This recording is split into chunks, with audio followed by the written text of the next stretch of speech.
Chapter 1. The Young Ye Xuan. At the back mountain of the welfare orphanage, a boy clad in thin gray clothing, slender in build, and with slightly yellowed hair that contrasted against his pale, almost sickly face, leaned against a verdant pine tree. He gazed at the setting sun in the west, his eyes reflecting an uncharacteristic maturity and wisdom for his age, a blend of resentment and fury simmering beneath the surface. The sunset's warm glow cast an eerie light upon his pallid features, giving them a faint, waxy appearance. After a moment, the boy lowered his gaze, clenching his fists tightly, deep lines of resentment and hatred flickering in his eyes as he muttered coldly to himself.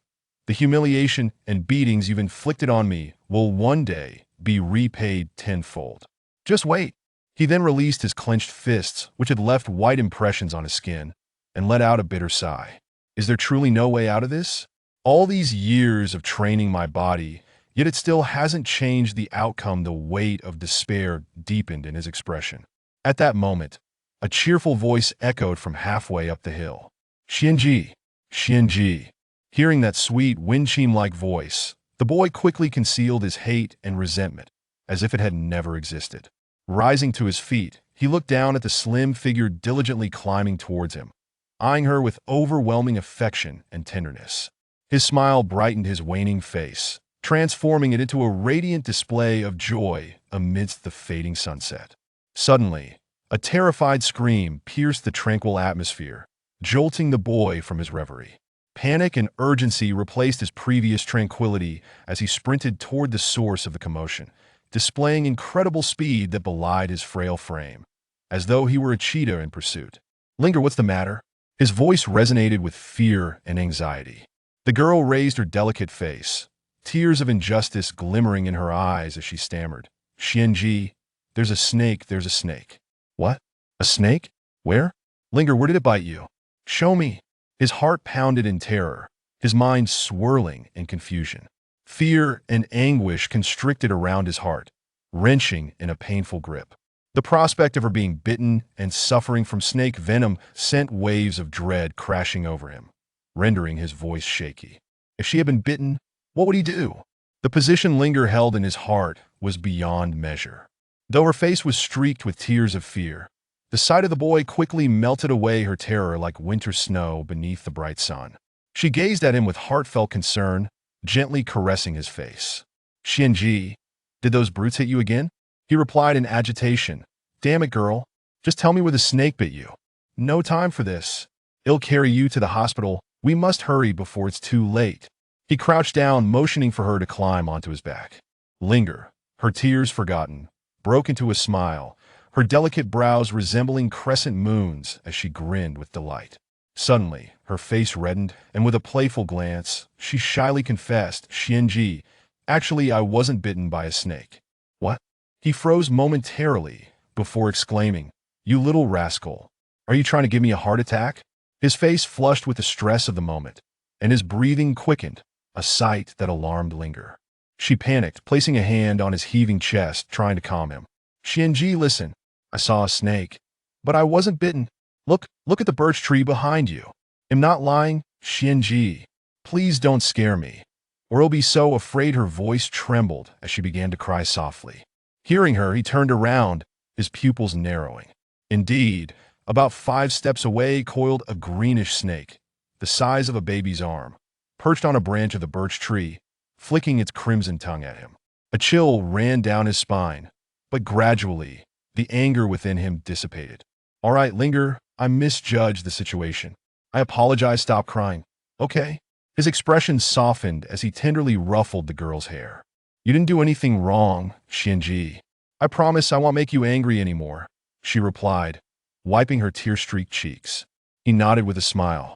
Then, noticing the bruises on his face, she asked in indignation, Did Su Mu do this to you? Upon hearing Su Mu's name, a flash of hatred and murderous intent crossed his eyes, but vanished just as quickly. He didn't want her to worry. Smiling, he shook his head. No, I just tripped and fell. Now come on, it's getting late. If we don't get back, the director will scold us. The mention of the director brought a flicker of gratitude to his eyes. If it hadn't been for the kind-hearted director, he might have faced a bleak fate long ago. Linger looked at him intently before pulling out some antiseptic iodine and cotton swabs from her pocket. Xianji, let me clean your wounds first. We have to prevent infection. To Linger, her concern for his injuries eclipsed any thoughts about the director. Where had she gotten cotton swabs and iodine? The sight of them made a pang of warmth and tenderness swell in his heart, his gaze softening as he looked at her. Why do you take such care of me, knowing I might not be around much longer? He pondered, a wave of melancholy washing over him. Before long, she had gently cleaned his bruises, and hand in hand, they joyfully made their way back to the orphanage, their laughter echoing through the small woods. The boy's name was Ye Xuan, 18 years old, an orphan raised in the welfare orphanage. He had always been frail due to poor health, his complexion pale, yet despite his ordinary looks, he radiated a sunny disposition. Standing approximately 1.75 meters tall, he was neither particularly short nor tall. The girl was named Xiaoling, with a delicate, jade-like face and expressive, sparkling eyes. Her small and exquisite features, complemented by long, flowing black hair carelessly bound at the back, glowed with a youthful charm. When she smiled, her dimples shone, and though she was only 16, she exuded an extraordinary beauty. She often wore pink clothes, especially dresses, embodying the image of a captivating, innocent girl, a lovely figure in the community. She lived nearby in the Anju residential complex and was Xian's childhood friend. Qingyang City, a bustling metropolis with a population around 2 million, was an economic hub linked to international markets. The welfare orphanage was located in the outskirts of the Dragonfield district, a tranquil and picturesque place far from the city's noise. As they walked hand in hand into the orphanage, Ye Xuan observed a few 3 to 4-year-old children playing together. He exchanged a knowing glance with Xiaoling, both filled with love and affection for these innocent little ones. These adorable, innocent children were all orphans, many with disabilities. Some had heart conditions, others polio, or were physically deformed. Upon seeing Ye Xuan and Xiaoling, the children rushed over with warmth, chattering excitedly around them. Ye Xuan chuckled softly, kneeling down to scoop up a girl with pigtails, her porcelain-like skin shining in the light. Xiao Xiao, tell Xianji, did you eat well tonight? Xiao Xiao pecked his cheek and giggled. Xianji, I had a great feast today. Grandma Xian made so much delicious food. Grandma Xian was a volunteer cook at the orphanage, in her 50s, having been there for over a decade after losing her husband. Her son worked far from home. Ye Xuan playfully pinched Xiao Xiao's tiny nose and affectionately asked, "What did you eat?" She shook her head, pretending to think hard, then dived back into Ye Xuan's arms and popped back out, making a silly face that made them all laugh. "Xianji, I forgot." Xiaoling laughed at Xiao Xiao's antics and teasingly tapped her forehead. "You little rascal, such a clever little imp." Yet inside, she sighed, her heart aching as she remembered that this adorable child suffered from congenital heart disease. Linger felt a pang of sorrow for her friend Xian, for he too shared the same affliction. Linger watched with a heart full of concern as Xian played with the children. She longed to ease his suffering, but each time she realized the futility of her efforts, the weight of helplessness crashed down on her. "Hey, what are you lost in thought about?" Ye Xian's slender yet handsome face suddenly appeared before her, startling her. Linger quickly hid the sorrow in her eyes, revealing 2 inviting dimples as she shook her head. "Xianji, I was just wondering what our director is doing right now. Why isn't he back yet?" Ye Xuan shrugged. "Who knows? He's always busy." Time slipped by effortlessly before they knew it. It was already past 9 o'clock in the evening. Ye Xuan looked tenderly at Xiaoling and said, "Linger, it's getting dark. You should head back. If you're late, Aunt Xiao will scold you again." Aunt Xiao was, of course, Xiaoling's mother, who was quite opposed to her daughter spending time with Ye Xuan, thus prompting his considerate warning. "Xianji, let me stay just a little longer. It's all right if Mom asks. She'll say I was playing with the children." Xiaoling pleaded with a pout, childishly tugging on Ye Xuan's hand. "All right, you little imp." Ye Xuan gently flicked her nose. "It's already late, hurry back, or you'll miss school tomorrow." Xiaoling huffed playfully, but eventually relented. However, what Ye Xuan did not know was that as she turned to leave, tears welled up in her eyes. Chapter 2. A thunderclap. Time is the most impartial, yet the most merciless force in the world. In the blink of an eye, over a month has slipped away, The scorching summer heat bears down relentlessly upon the earth, akin to a furnace, causing the asphalt roads to emit wafts of vapor and oppressive heat. The once bustling pedestrians now appear sparse, and those who do venture out are seen hurriedly scurrying beneath the shade of umbrellas. The clear sky, a deep azure reminiscent of the ocean, is dotted with clouds that drift lazily like sailboats, pure and white as freshly churned cream. Such weather, with its occasional gentle breeze, is a tantalizing luxury, for even the cool winds are laden with a stifling warmth that on this particular day, June 18th, 2013, as the school holidays approached, Ye Xuan, burdened with a heavy heart, pushed his old two-wheeled bike towards the orphanage, his spirits seemingly lost. Along the way, he inadvertently collided with numerous individuals, earning a barrage of scolding, but he remained indifferent to both the hits and the harsh words. His heart was elsewhere. Ye Xuan could not fathom why. After having shared a bond, Xia Ling had suddenly ceased all communication with him. Even when he sought her out, she evaded him as if he were a ghost. After several fruitless attempts, he resolved to stop pursuing her. If she chose to ignore him, why should he impose his presence upon her? For someone who felt as if life was slipping away, perhaps a gradual estrangement was the wisest choice. After all, perhaps they were never meant to be together. He could never accompany her to the very end of her life. Yet when Ye Xuan recalled the scene from just days prior, his heart ached as if it were being cruelly twisted, as if someone were gripping it tightly and inscribing deep, painful marks upon it. On this day, aware that the vacation was imminent, Ye Xuan intended to lighten the orphanage's financial burden and secure funds for the following semester's meals by working at a brick factory approximately 30 kilometers from Qingyang City. Although the work would be arduous, the compensation was generous and paid on the same day, prompting him to consider informing Xia Ling. However, as he waited by the school gate for her to emerge, he inadvertently spotted her seated in Su Mu's Audi, laughing and chatting animatedly, radiating joy. In that moment, Ye Xuan's heart quaked violently.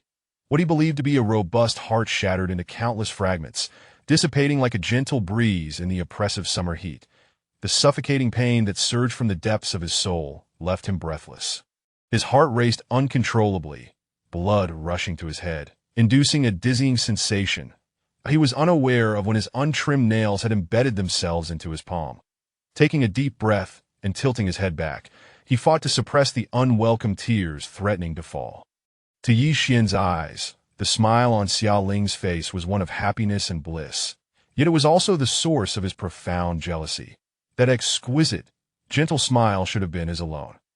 Suddenly, Xia Ling, seated in the passenger seat, trembled, her face paling dramatically, her eyes reflecting a heart-wrenching pain, a sight that Su Mu witnessed firsthand.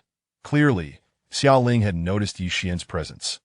The desolation in Ye Xuan's gaze pierced her heart like a steel blade, inflicting a pain so profound that it made her yearn to leap from the car, rush to his side, and embrace him tightly, while weeping inconsolably. Su Mu's brow furrowed slightly, and following Xia Ling's gaze, he caught sight of Ye Xuan's frail figure, standing a short distance away, that a wicked smile crept upon his lips, tinged with derision. Abruptly, Su Mu flung open the car door and stepped out. Sensing an ominous premonition, Xia Ling hurriedly followed suit. Indeed, Su Mu was striding towards Ye Xuan. "Ah, isn't this Ye Xuan? What's the matter? Do you have something to say upon seeing my sister Ling?" "Too bad, she is mine now," Su Mu taunted, a smirk playing on his lips as he leaned in close to Ye Xuan, whispering mockingly. "I'm here to thank you for the delightful experience you've provided me." "You look puzzled. Perhaps you don't understand why I'm grateful." "Well, let me enlighten you, considering how utterly useless you are. After spending so much time with the beautiful Ling, you still haven't taken her virginity. You have no idea how tight she is. It nearly drove me wild. And just last night, we went at it for hours. She is so enticing, it almost made me lose my mind, ha!" Ye Xuan's complexion darkened, fury igniting within him as he glared at the loathsome visage before him, his heart ablaze with a desire for vengeance. Without hesitation, he lifted his right leg, aiming a kick at Su Mu's groin that if it came to this, he would destroy this despicable scoundrel. However, while his intentions were noble, they remained just that, mere intentions. Just as Ye Xuan's foot neared its target, Su Mu's eyes glinted with mockery. He sidestepped Ye Xuan's attack, swiftly kicking his calf that a soft crack echoed, and Ye Xuan realized that, although his bone had not broken, it was undoubtedly fractured. He looked at Su Mu with a mixture of horror and resentment that a simple kick had shattered his leg. That thought flitted through Ye Xuan's mind before vanishing into oblivion. Simultaneously, a terrified cry rang out. No! The pain pierced Ye Xuan's heart. Was she defending that scoundrel Su Mu? A profound sorrow enveloped him, a feeling more devastating than death. As he suppressed the agony radiating from his leg, casting a pale glance at the approaching Xia Ling before lowering his head, refusing to look at the figure who haunted his dreams. At that moment, Ye Xuan felt like a complete failure. Did she feel sorrow for him? Alas, the object of her concern was no longer him. Perhaps this was the most suitable conclusion. After all, he had no right to remain by her side. Xuan, are you all right? Xia Ling inquired, her heart aching as she gazed at the pale-faced Ye Xuan, her voice trembling with concern.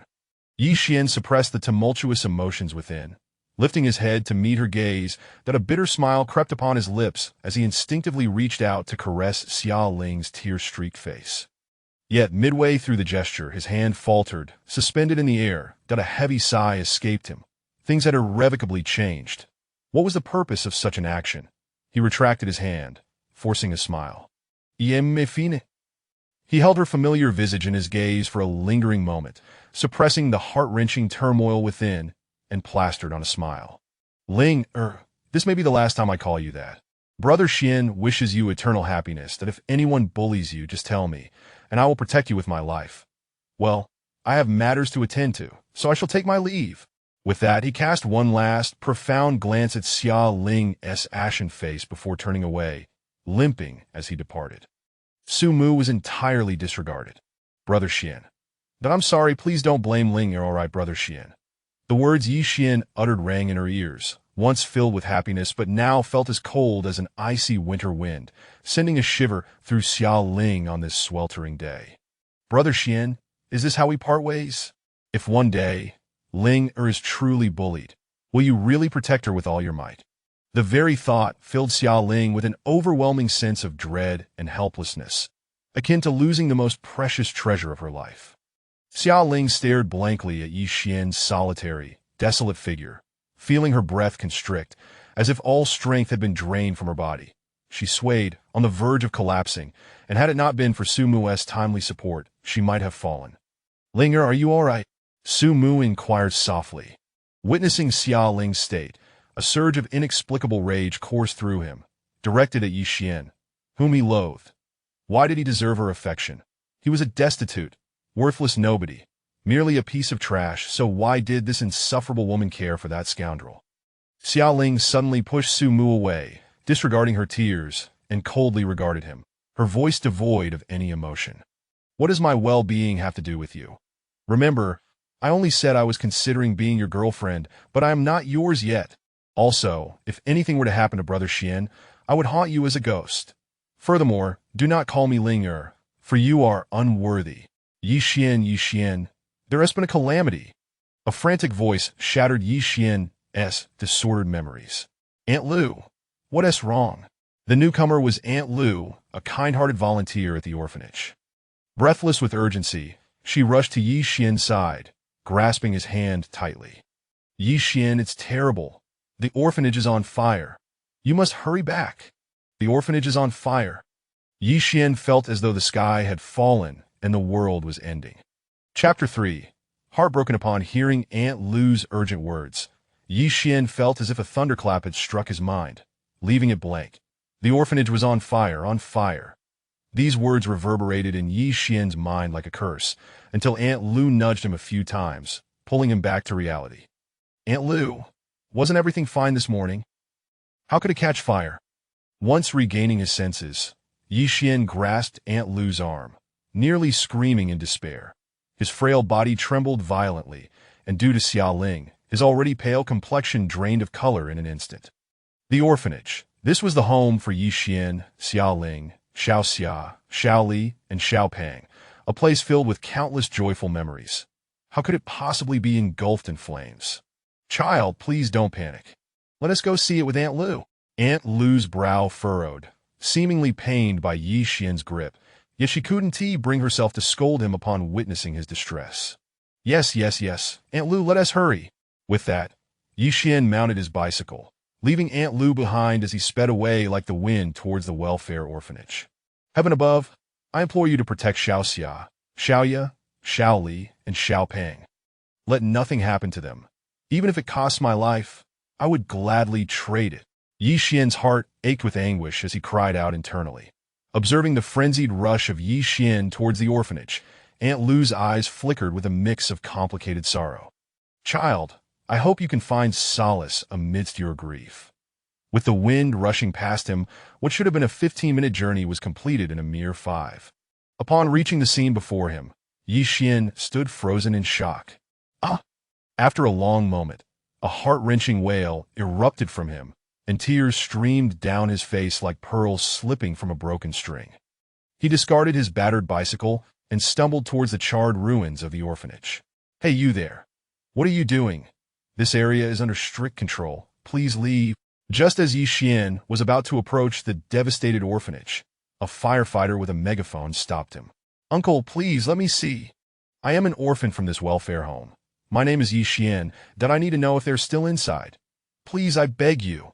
Ye Xuan pleaded, his voice cracking with desperation. Zhang Bing, the captain of the fire brigade, a burly man in his 40s, sighed and shook his head. Ye Xuan, is it, child, try to accept this loss. Accept this loss? Boom! A thunderous clap sounded in his mind, as if struck by lightning, leaving Ye Xuan utterly bewildered. His lips cracked as he seized Zhang Bing's hand, crying out, Uncle, they. I'm so sorry, we arrived too late. By the time we got here, the fire had already consumed everything. We couldn't get inside. Couldn't get inside? Couldn't get inside. What the hell are you doing? You didn't even know that the youngest child inside was just 1.5 years old. 24 children, just like that, gone? Just gone? Bastards, you worthless fools! Ye Xuan, momentarily stunned, suddenly clutched Zhang Bing's collar, his face contorted with rage. Yet Zhang Bing remained unperturbed, understanding the anguish that consumed Ye Xuan. One moment, his loved ones were alive, playing and laughing, and the next they had turned to ash. Who could bear such pain? Child, if you're hurting inside, it's all right to cry. Or you could punch me a couple of times if that helps. Zhang Bing said softly, placing a hand on Ye Xuan's shoulder. Hurt. Cry.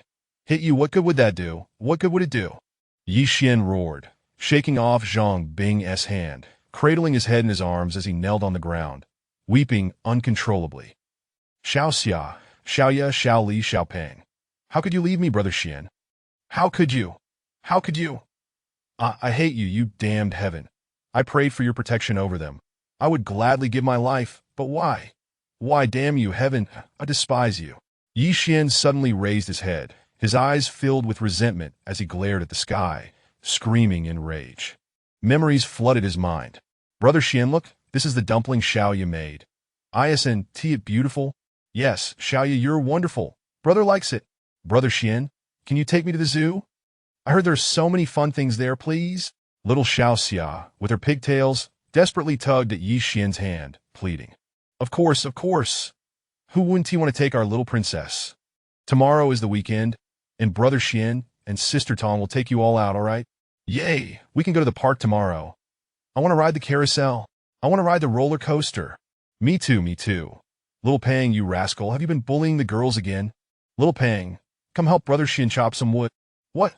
You say you're too small and haven't grown yet. You think Brother Xuan is mistreating children? All right then, go play that deal you really think I'd let you chop wood. Brother Xuan, one day, Xiao Li will die, right? Xiao Li was a particularly sensible child, often sitting silently beneath the locust tree at the orphanage for an entire day. Foolish girl, what nonsense are you thinking? We'll all live long lives. Ye Xuan gently patted Xiao Li's head, speaking affectionately. But Brother Xuan, why did our parents abandon us? Recalling these past moments, once filled with happiness, now pierced Ye Xuan's heart with the agony of 1,000 daggers. The suffocating, soul-crushing pain made breathing feel like an insurmountable effort. Alas, Zhang Bing felt a pang in his heart, shaking his head with a sigh. The surrounding crowd and firefighters, hearing Ye Xuan's anguished cries, felt an inexplicable ache, some even shedding tears. What a pitiful child. Indeed, so tragic. I heard this boy's name is Ye Xuan, an orphan from the welfare home, and he suffers from a congenital heart condition. This fire has not only turned his home to ashes, but perhaps extinguished his hope for life as well. Fire knows no mercy. Not long ago, I visited the orphanage to see the children. They were so lovely. What a pity, what a pity. The onlookers gazed at Ye Xuan with eyes filled with compassion and sympathy, yet not a single soul stepped forward to offer comfort or assistance. Child, the deceased are gone. Please try to find peace. From now on, my home will be your home. You can rest assured. Zhang Bing crouched in front of Ye Xuan, his eyes glistening with unshed tears. Poof! Before Zhang Bing could finish, Ye Xuan spat a mouthful of blood directly on his Zhang Bing's face. Then his vision darkened, and he collapsed. Chapter 4. The Anomaly of Aunt Lu in the Hospital. When Ye Xuan finally regained consciousness, 3 days had already elapsed as he opened his eyes and beheld the starkly white and blinding room. A sense of disorientation washed over him. Beside him, Aunt Lu, upon witnessing that Ye Xuan had awakened, finally breathed a sigh of relief. Child, you're awake? Good. It's wonderful that you're awake. Tell Aunt Lu, what would you like to eat? I shall prepare it for you. Her kind demeanor stirred the still waters of Ye Xuan's heart, igniting faint ripples of warmth. Aunt Lu, have the little ones really gone? Ye Xuan murmured hoarsely, his gaze fixed on the pristine ceiling above. Even now, he struggled to comprehend the reality that those vibrant, innocent lives had been utterly consumed by the merciless flames. Alas, dear child. That Aunt Lu sighed at a loss for words. Xiao, little fatty. Are you all right over there? Do you miss Brother Xian? Yet, Brother Xian longs for you dearly, wishing to accompany you. That I am so sorry. I promised to protect you, but that I'm sorry. That I'm so sorry. An overwhelming tide of guilt and sorrow engulfed Ye Xuan. Tears began to spill from the corners of his eyes, rapidly soaking the pillow beneath him. Aunt Lu, witnessing Ye Xuan's anguish, felt a complex array of emotions flash across her eyes. Guilt, anger, and more. Yet the tear-blurred vision of Ye Xuan failed to perceive it. With a heavy heart, Aunt Lu lamented, Child, the doctor has advised that you must not be subjected to any distress. Listen to Aunt Lu. Let the past remain in the past. You must live well for those who are still here. Wiping away his tears, Ye Xuan took a deep breath and looked at Aunt Lu with gratitude, saying, Aunt Lu, I'm not sad. Xiao and the others are watching over me. I won't cry anymore. However, despite his declaration, tears continued to flow unbidden. Whoever said that men do not shed tears? Only robots would be devoid of such emotion. By the way, Aunt Lu, what about Grandpa Director and Grandma Cixin? Are they all right? Ye Xuan suddenly recalled the director of the orphanage, Lu Wentao, and wondered if the fire had affected him as well. The director? Aunt Lu's expression shifted slightly, yet Ye Xuan was oblivious to it. With a forced smile, Aunt Lu reassured him, Director Li. He is fine. Grandma Cixin is also unharmed. She happened to be out buying groceries at the time and narrowly escaped the disaster, to why Ye Xuan felt a wave of relief wash over him. That is a relief. That is truly a relief. Lu Wentao was an elderly man in his 50s, bald and slightly overweight, whose eyes would squint into mere slits when he smiled. He had taken over as director of the orphanage 4 years ago, following the passing of the previous director, Li Fuxing, who had been Ye Xuan's savior. Without Li Fuxing, there would be no Ye Xuan. Unfortunately, Li Fuxing had succumbed to liver cancer 4 years prior, passing away at the age of 61. Considered a long life indeed. For reasons unknown, Ye Xuan harbored a slight aversion to the current director, though he could not pinpoint why. However, he felt a sense of fondness towards the children, which softened his view of Lu Wentao. As for Grandma Cixin, she was a woman in her 50s, a volunteer who cooked for the orphanage. Ye Xuan. Aunt Lu's sudden stuttering piqued Ye Xuan's curiosity. Aunt Lu, is there something on your mind? Oh, I can't thank you enough for all your help during this time. That if you have matters to attend to, please feel free to leave. I am fine now and no longer need to stay in the hospital. Oh dear. Aunt Lu chuckled gently, grasping Ye Xuan's hand. Child, during these 3 days, it was all thanks to Ling Er. She kept vigil by your side, almost without rest. If I hadn't just sent her home to get some rest, she might have ended up in the hospital herself. Ling is a wonderful girl. You mustn't let her down, understand? Also, there is a man named Zhang Bing who has visited you several times, offering his home should you find yourself without a place to stay. A rush of emotion enveloped Ye Xuan. Was Ling truly watching over him during these 3 days? Did he still hold a place in her heart? But then, recalling Su Mu's words, that feeling of warmth began to diminish. The image of an unremarkable man appeared in his mind, that of the fire chief, Zhang Bing, and that thought brought a gentle warmth to his heart. Indeed, there are still good people in this world, aren't there? Linger's presence may have been out of pity for a man who had lost everything. Yet still, Ye Xuan felt a deep gratitude. The term Brother Xian had become synonymous with Ye Xuan, and it felt like a blade piercing his heart. Each time it was uttered, it inflicted a fresh wound. Aunt Lu observed the myriad of emotions playing across Ye Xuan's face, shaking her head in confusion, unaware of the turmoil within him. That moment, the television across from them reported on the fire at the orphanage. Next, we invite the director of the welfare orphanage, Lu Wentao, to speak. Why Ye Xuan froze, then lifted his gaze to the screen, where the bald-headed Lu Wentao appeared, sorrow etched across his face as he took the microphone from the host. His voice trembled with grief. Hello, everyone. I am Lu Wentao, the director of the welfare orphanage. Here, I must convey a deeply sorrowful message. 3 days ago, our orphanage suffered a fire for reasons unknown. One little boy was injured, and tragically, 23 children perished in the flames. That I cannot express my profound sorrow. They were all my children. Yet they have been lost just like that.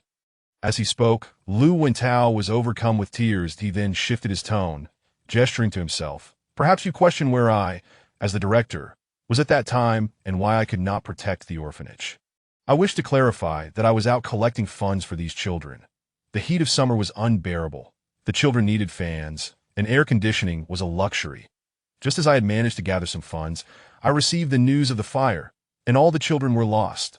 At this point, Lu Wentao was rendered speechless by his own grief.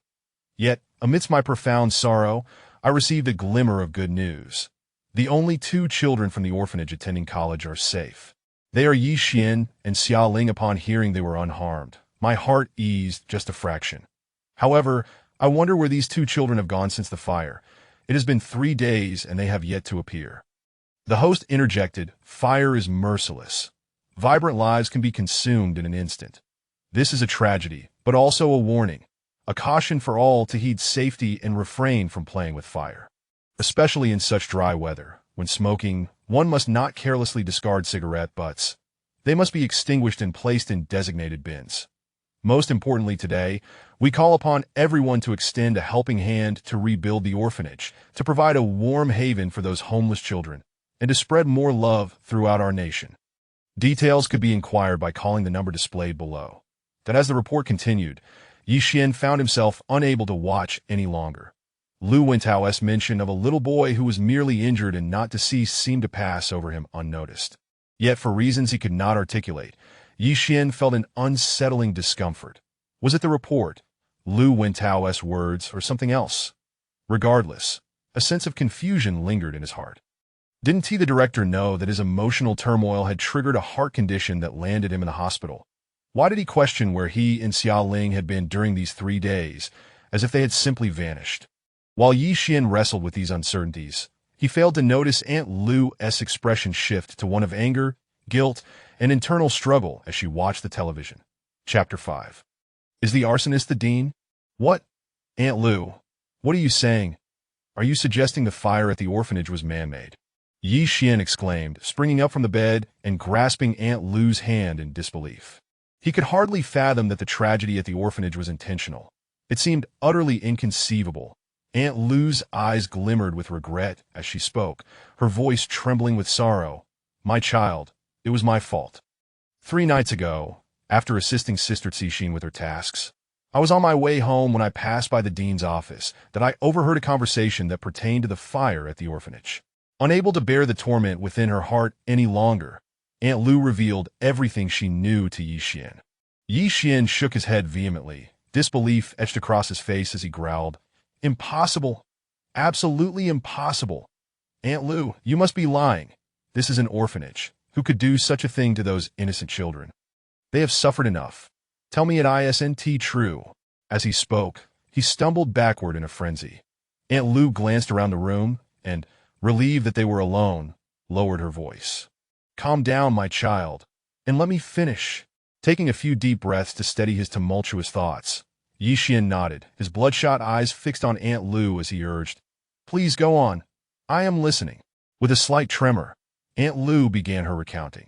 That night, around 10 o'clock, as I walked past the dean's office, I faintly heard Dean Liu Wintao speaking on the phone. He mentioned something about leveraging the fire to solicit donations from the public, suggesting that this would procure funds. That I also heard him speak of using the donations to purchase land. At the time, I thought I must be mistaken and didn't give it much thought.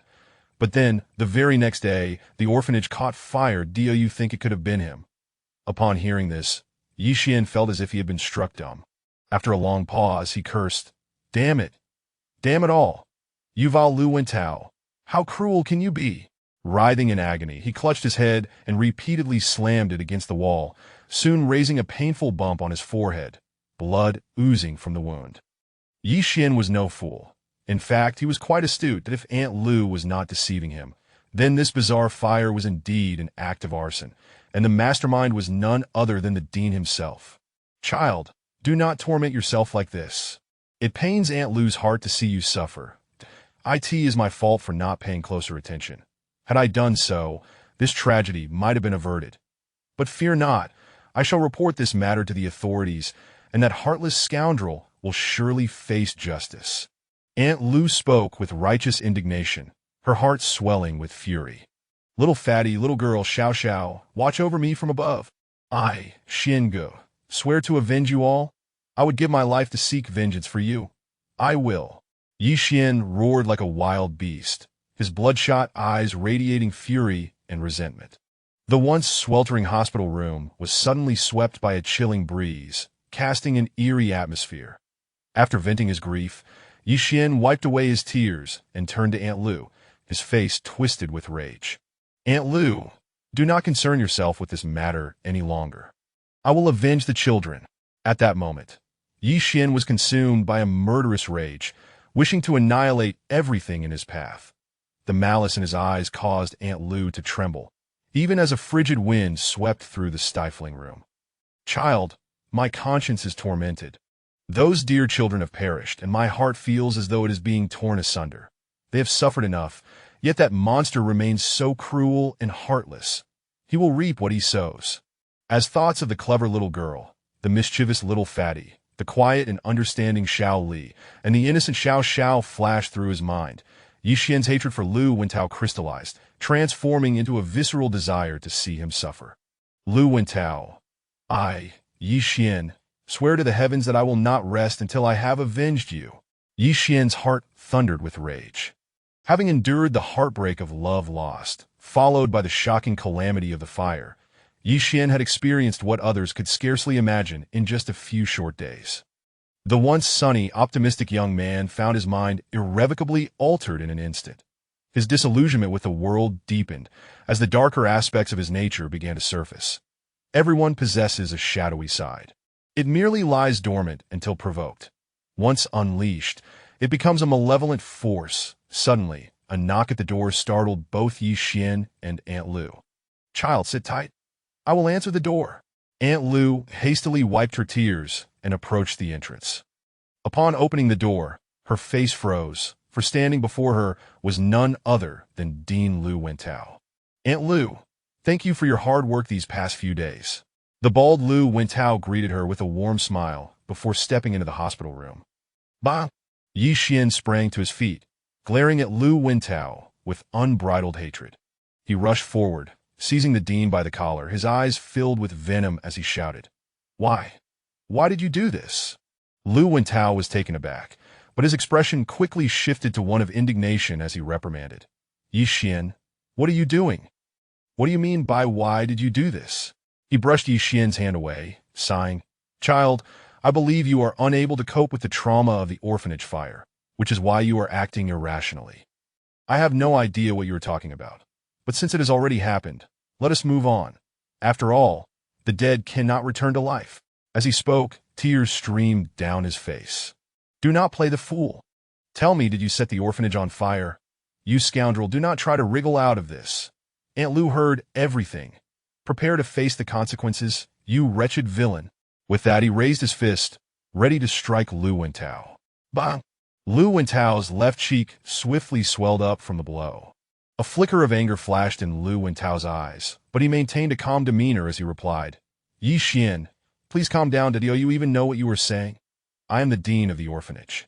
Why would I commit arson? You all are like my children. Would a father do something so inhumane? Think carefully. Seeing Ye Xuan's demeanor soften slightly, Lu Wentao continued to guide him. Child, have you perhaps heard some unfounded rumors? I understand that you must be feeling tremendous anger, even contemplating violence, that if you wish to vent your frustrations, you may unleash your wrath upon me. Though I am over 50, I can still withstand a few blows. Go ahead. With that, Lu Wentao closed his eyes at why Ye Xuan was taken aback. What was happening? This did not appear to be an act. Yet after a moment of silence, Lu Wentao opened his eyes, gazing at Ye Xuan's furrowed brow. Ye Xuan, as the dean, I am more pained than anyone by the fire at the orphanage. Every time I close my eyes, the horrific images of those children perishing haunt me. Do you truly believe I could commit such a heinous act? Ye Xuan glanced at Lu Wentao and then at Aunt Lu, unsure of whom to trust. At that moment, Lu Wentao seized the opportunity to press on. By the way, I just heard the doctor say that your condition is stabilized, and you are ready for discharge. I am here to take you home. Although the orphanage is no more, I have another place for you to stay long-term. What do you think? Ye Xuan was confused, casting a doubtful glance at Aunt Lu, uncertain of who was in the right. Ultimately, Ye Xuan chose to leave the hospital. As he exited the gates of the hospital, he still felt disoriented at that moment. Dean Lu Wentao glanced at Aunt Lu with an inscrutable expression and said, Aunt Lu, I will take Ye Xuan to his new residence now. You should come stay there too when you have time. It will be nice for Ye Xuan to have some company. The ITS settled then. We'll be on our way. Until we meet again. Aunt Lu stood there, stunned as she watched Ye Xuan and Lu Wentao depart. She too was bewildered. 3 nights ago, the person on that phone call had unmistakably been him. But why today? Could it be that I truly misheard? Aunt Lu muttered to herself. Dean Lu Wentao walked alongside Ye Xuan down the street. Midway, he made a phone call, and shortly thereafter, a taxi appeared before them. Ye Xuan, let us go. Grandpa Dean will give you a ride. Dean Lu Wentao affectionately patted Ye Xuan on the shoulder, his words laden with veiled meaning. Ye Xuan furrowed his brow, silently entering the taxi without glancing at the driver, while Lu Wentao approached the driver, handing him 50 yuan with a smile. To go, I leave this matter in your hands. Be sure to handle it well. Should I find out otherwise, do not blame me for being rude, understood? Haha, Lu Go. You can rest assured. I, to go, am quite capable. Let us celebrate over drinks sometime. Indeed. Lu Wentao nodded with a smile, then cast an odd glance at Ye Xuan, saying, Ye Xuan, travel safely. This driver is highly skilled, so don't worry. Ye Xuan apathetically glanced at Lu Wentao, absent-mindedly nodding without replying, still lost in confusion. Let us go, the driver, nicknamed To Go, shouted, revving the taxi's engine as it sped away from the hospital.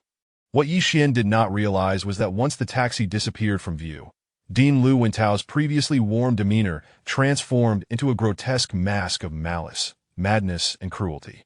You little brat, and that old hag, you could have lived peacefully, but who told you to uncover what you shouldn't have known?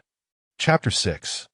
The Ghost Valley. Uncertain of how much time had elapsed, Ye Xuan suddenly sensed the vehicle had come to a halt. He lifted his gaze to survey his surroundings, only to find himself utterly astonished.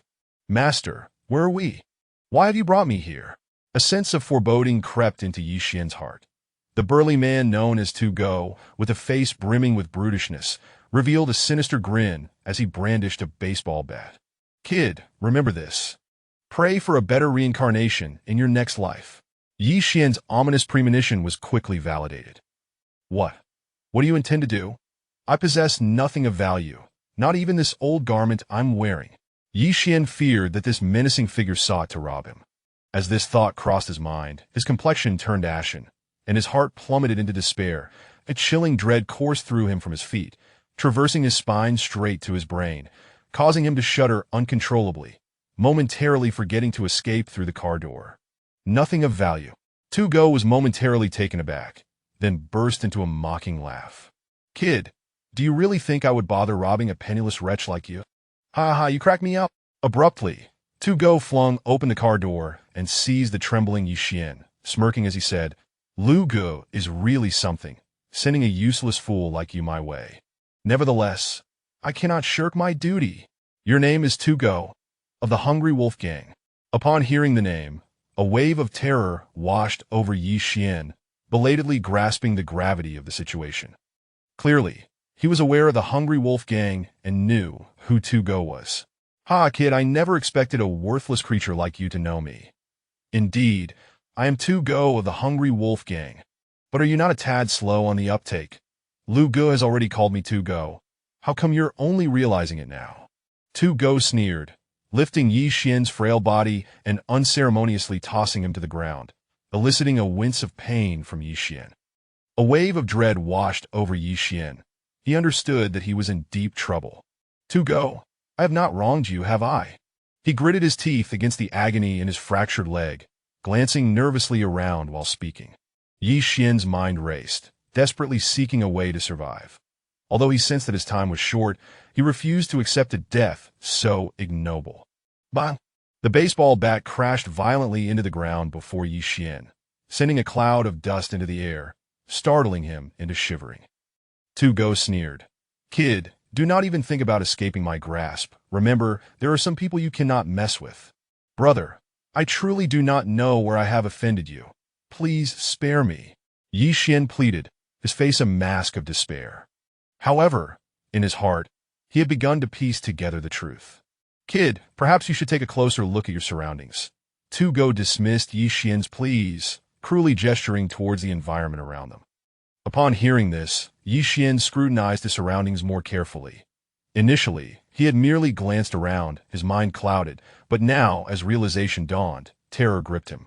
This is Ghost Valley. Haha, indeed. You stand at the infamous Ghost Valley, over 50 miles from Qingyang City, a place that instills fear in the hearts of many. And this shall be your final resting place. Despite Go's bravado, a flicker of apprehension crossed his features as he glanced at the precipice beneath them. Realizing he was truly in Ghost Valley, Ye Xuan inhaled sharply, that he had never anticipated that he would unwittingly find himself in this dreaded location, that he was aware of Ghost Valley, and had contemplated visiting it more than once. But today, fate had brought him here. Originally, Ghost Valley was known as the Grand Canyon, a remote yet breathtaking gorge that was said to be unfathomably deep. Many had ventured to explore it, yet, tragically, none returned as a result. The place became a forbidden zone, instilling a profound fear in the hearts of the nearby populace, who dared not approach or even speak of it, lest they attract the ire of vengeful spirits. Thus, the Grand Canyon faded from memory, eventually being renamed Ghost Valley, shrouded in perpetual fog and echoing with eerie howls, a truly sinister locale. For reasons unknown, Ye Xuan abruptly fell silent, no longer pleading. He gazed at Go with a steely resolve. Tell me, is all of this the vile scheme of that scoundrel Lu Wentao? Though phrased as a question, it was more an assertion of certainty. Go blinked in surprise, regarding the dramatically transformed Ye Xuan with a twisted grin. Kid, it seems you are sharper than I gave you credit for. Indeed, this entire charade is the brainchild of Lu Wentao, or rather Lu Gu. What can I say? You should not have unearthed secrets better left buried.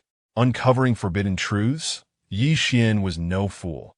He immediately grasped that the so-called secrets referred to the arson incident spoken of by Aunt Lu in the hospital. His suspicions were finally confirmed. Hatred and resentment flared in Ye Xuan's eyes as he bit down on his lip, blood seeping forth as he remained oblivious to the pain. His voice, laden with icy fury, broke the silence. Indeed, it was that despicable rat who orchestrated this. I hate him. Why did I not heed Aunt Lu's warning? Why did I not smash that wretched scoundrel's face in with a chair back in the hospital? At that moment, Ye Xuan wished for nothing more than to plunge a dagger into Lu Wentao, that hypocritical monster whose heart was devoid of compassion.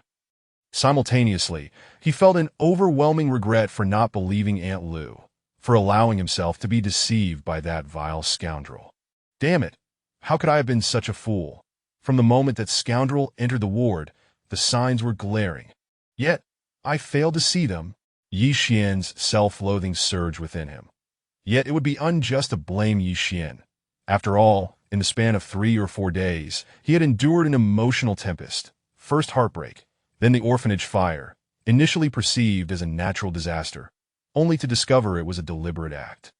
With so much turmoil, anyone's mind would be a chaotic mess. As Ye Xuan pieced together the events, clarity emerged. Just an hour ago, he had been bewildered, unsure of his whereabouts.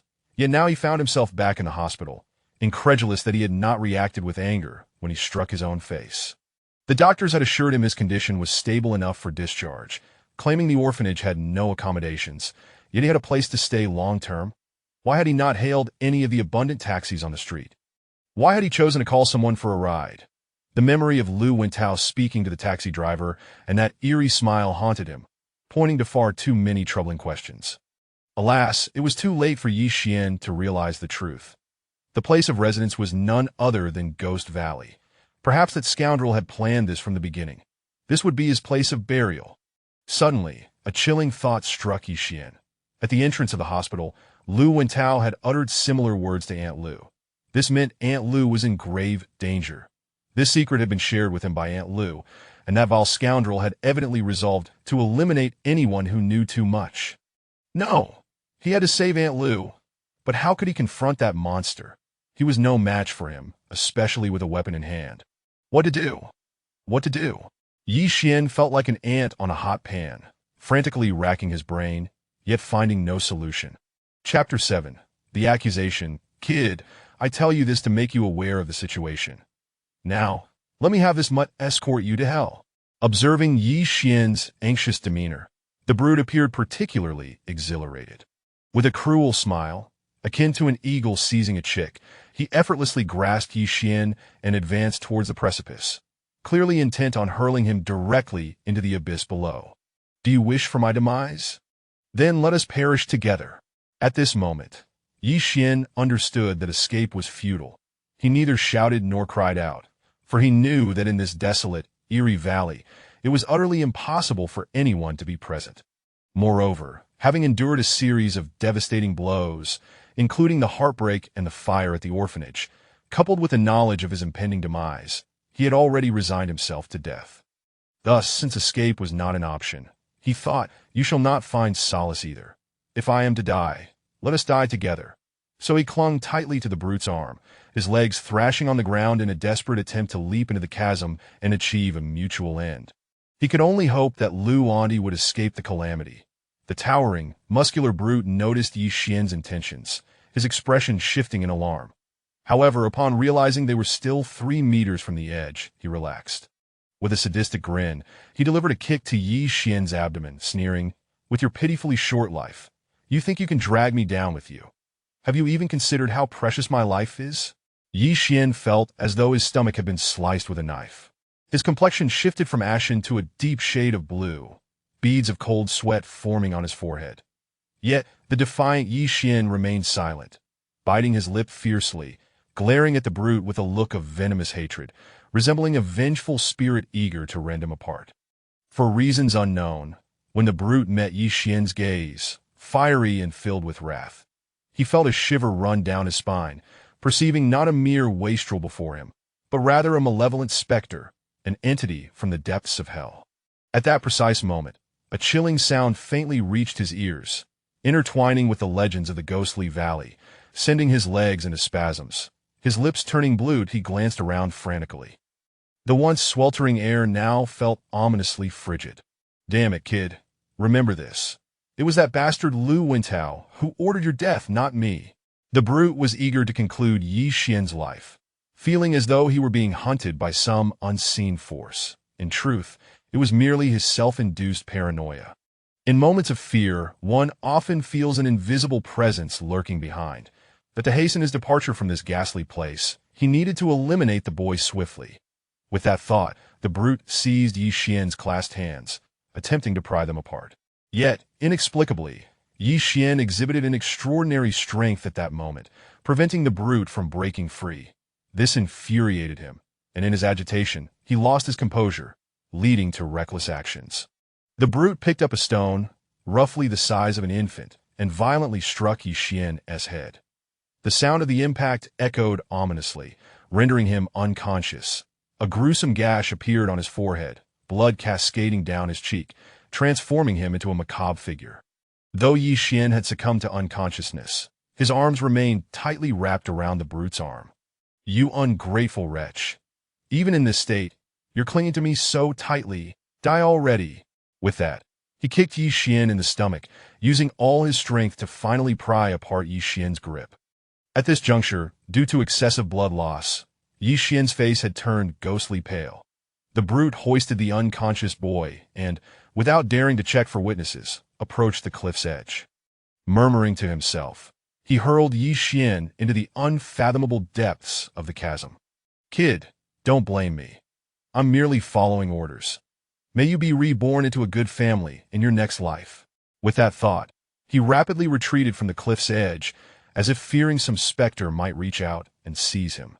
The brute hastily summoned a taxi, leaving the chilling place without a backward glance. But what of Ye Xuan? Had he truly met his end? What? He has been discharged. After a few hours of rest, Xiaoling, anxious about Ye Xuan's condition, awoke and prepared some porridge before heading to the hospital. However, upon her arrival at the ward, the nurse informed her that Ye Xuan had checked out that very morning. "Yes, miss. Ye Xuan left this morning. By the way, it seems that the elderly man who just appeared on the news came to fetch him. You might want to check there." Lu Wentao, the hospital director. Xiaoling was taken aback, promptly expressing her gratitude before hurriedly exiting the hospital. The orphanage had been reduced to ruins, and it was impossible for Ye Xuan and Director Li to be there. Yet, she had no knowledge of Director Li's residence, and could only clutch her thermos as she made her way home. Upon returning home, Xiaoling found her mother glued to the news. Weary, she placed the thermos down and prepared to retreat to her room, but was halted by her mother's call. "Xiaoling, come here." "Mom, what is it?" Xiaoling approached her mother, appearing somewhat haggard. "Look at the news.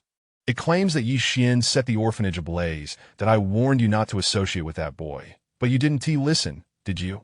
Now you see the consequences? I always knew he was no good." Her mother spoke with palpable disdain. The word struck Xiaoling like a thunderbolt, reverberating in her mind that Ye Xuan was the perpetrator. How could that be possible? "That's impossible, Mom. Stop talking nonsense. Ye Xuan is not the culprit. 3 days ago, after the orphanage fire, he coughed up blood and fell unconscious. How could he possibly be the arsonist?" Xiaoling protested vehemently, her gaze fixed on the television where the balding director Li defended himself against reporters, his expression urgent. "Impossible. Just look, it's already made the news, hasn't it? Do you realize that Luani has passed away?" According to Director Li, she was silenced because she witnessed Ye Xuan's wrongdoing and feared exposure, so he killed her and fled. Otherwise, why hasn't anyone seen him since? As for the blood he coughed up and his fainting, I suspect he was merely putting on a show. He could have bought a blood bag and bitten it at the right moment. What is the difference? It is all a ruse to deceive the public. Now that I think about it, that boy is not only cruel and heartless, but also exceedingly cunning. Her mother scoffed, wearing a smug expression. "What do you mean Luani is dead? That can't be true." "Absolutely not.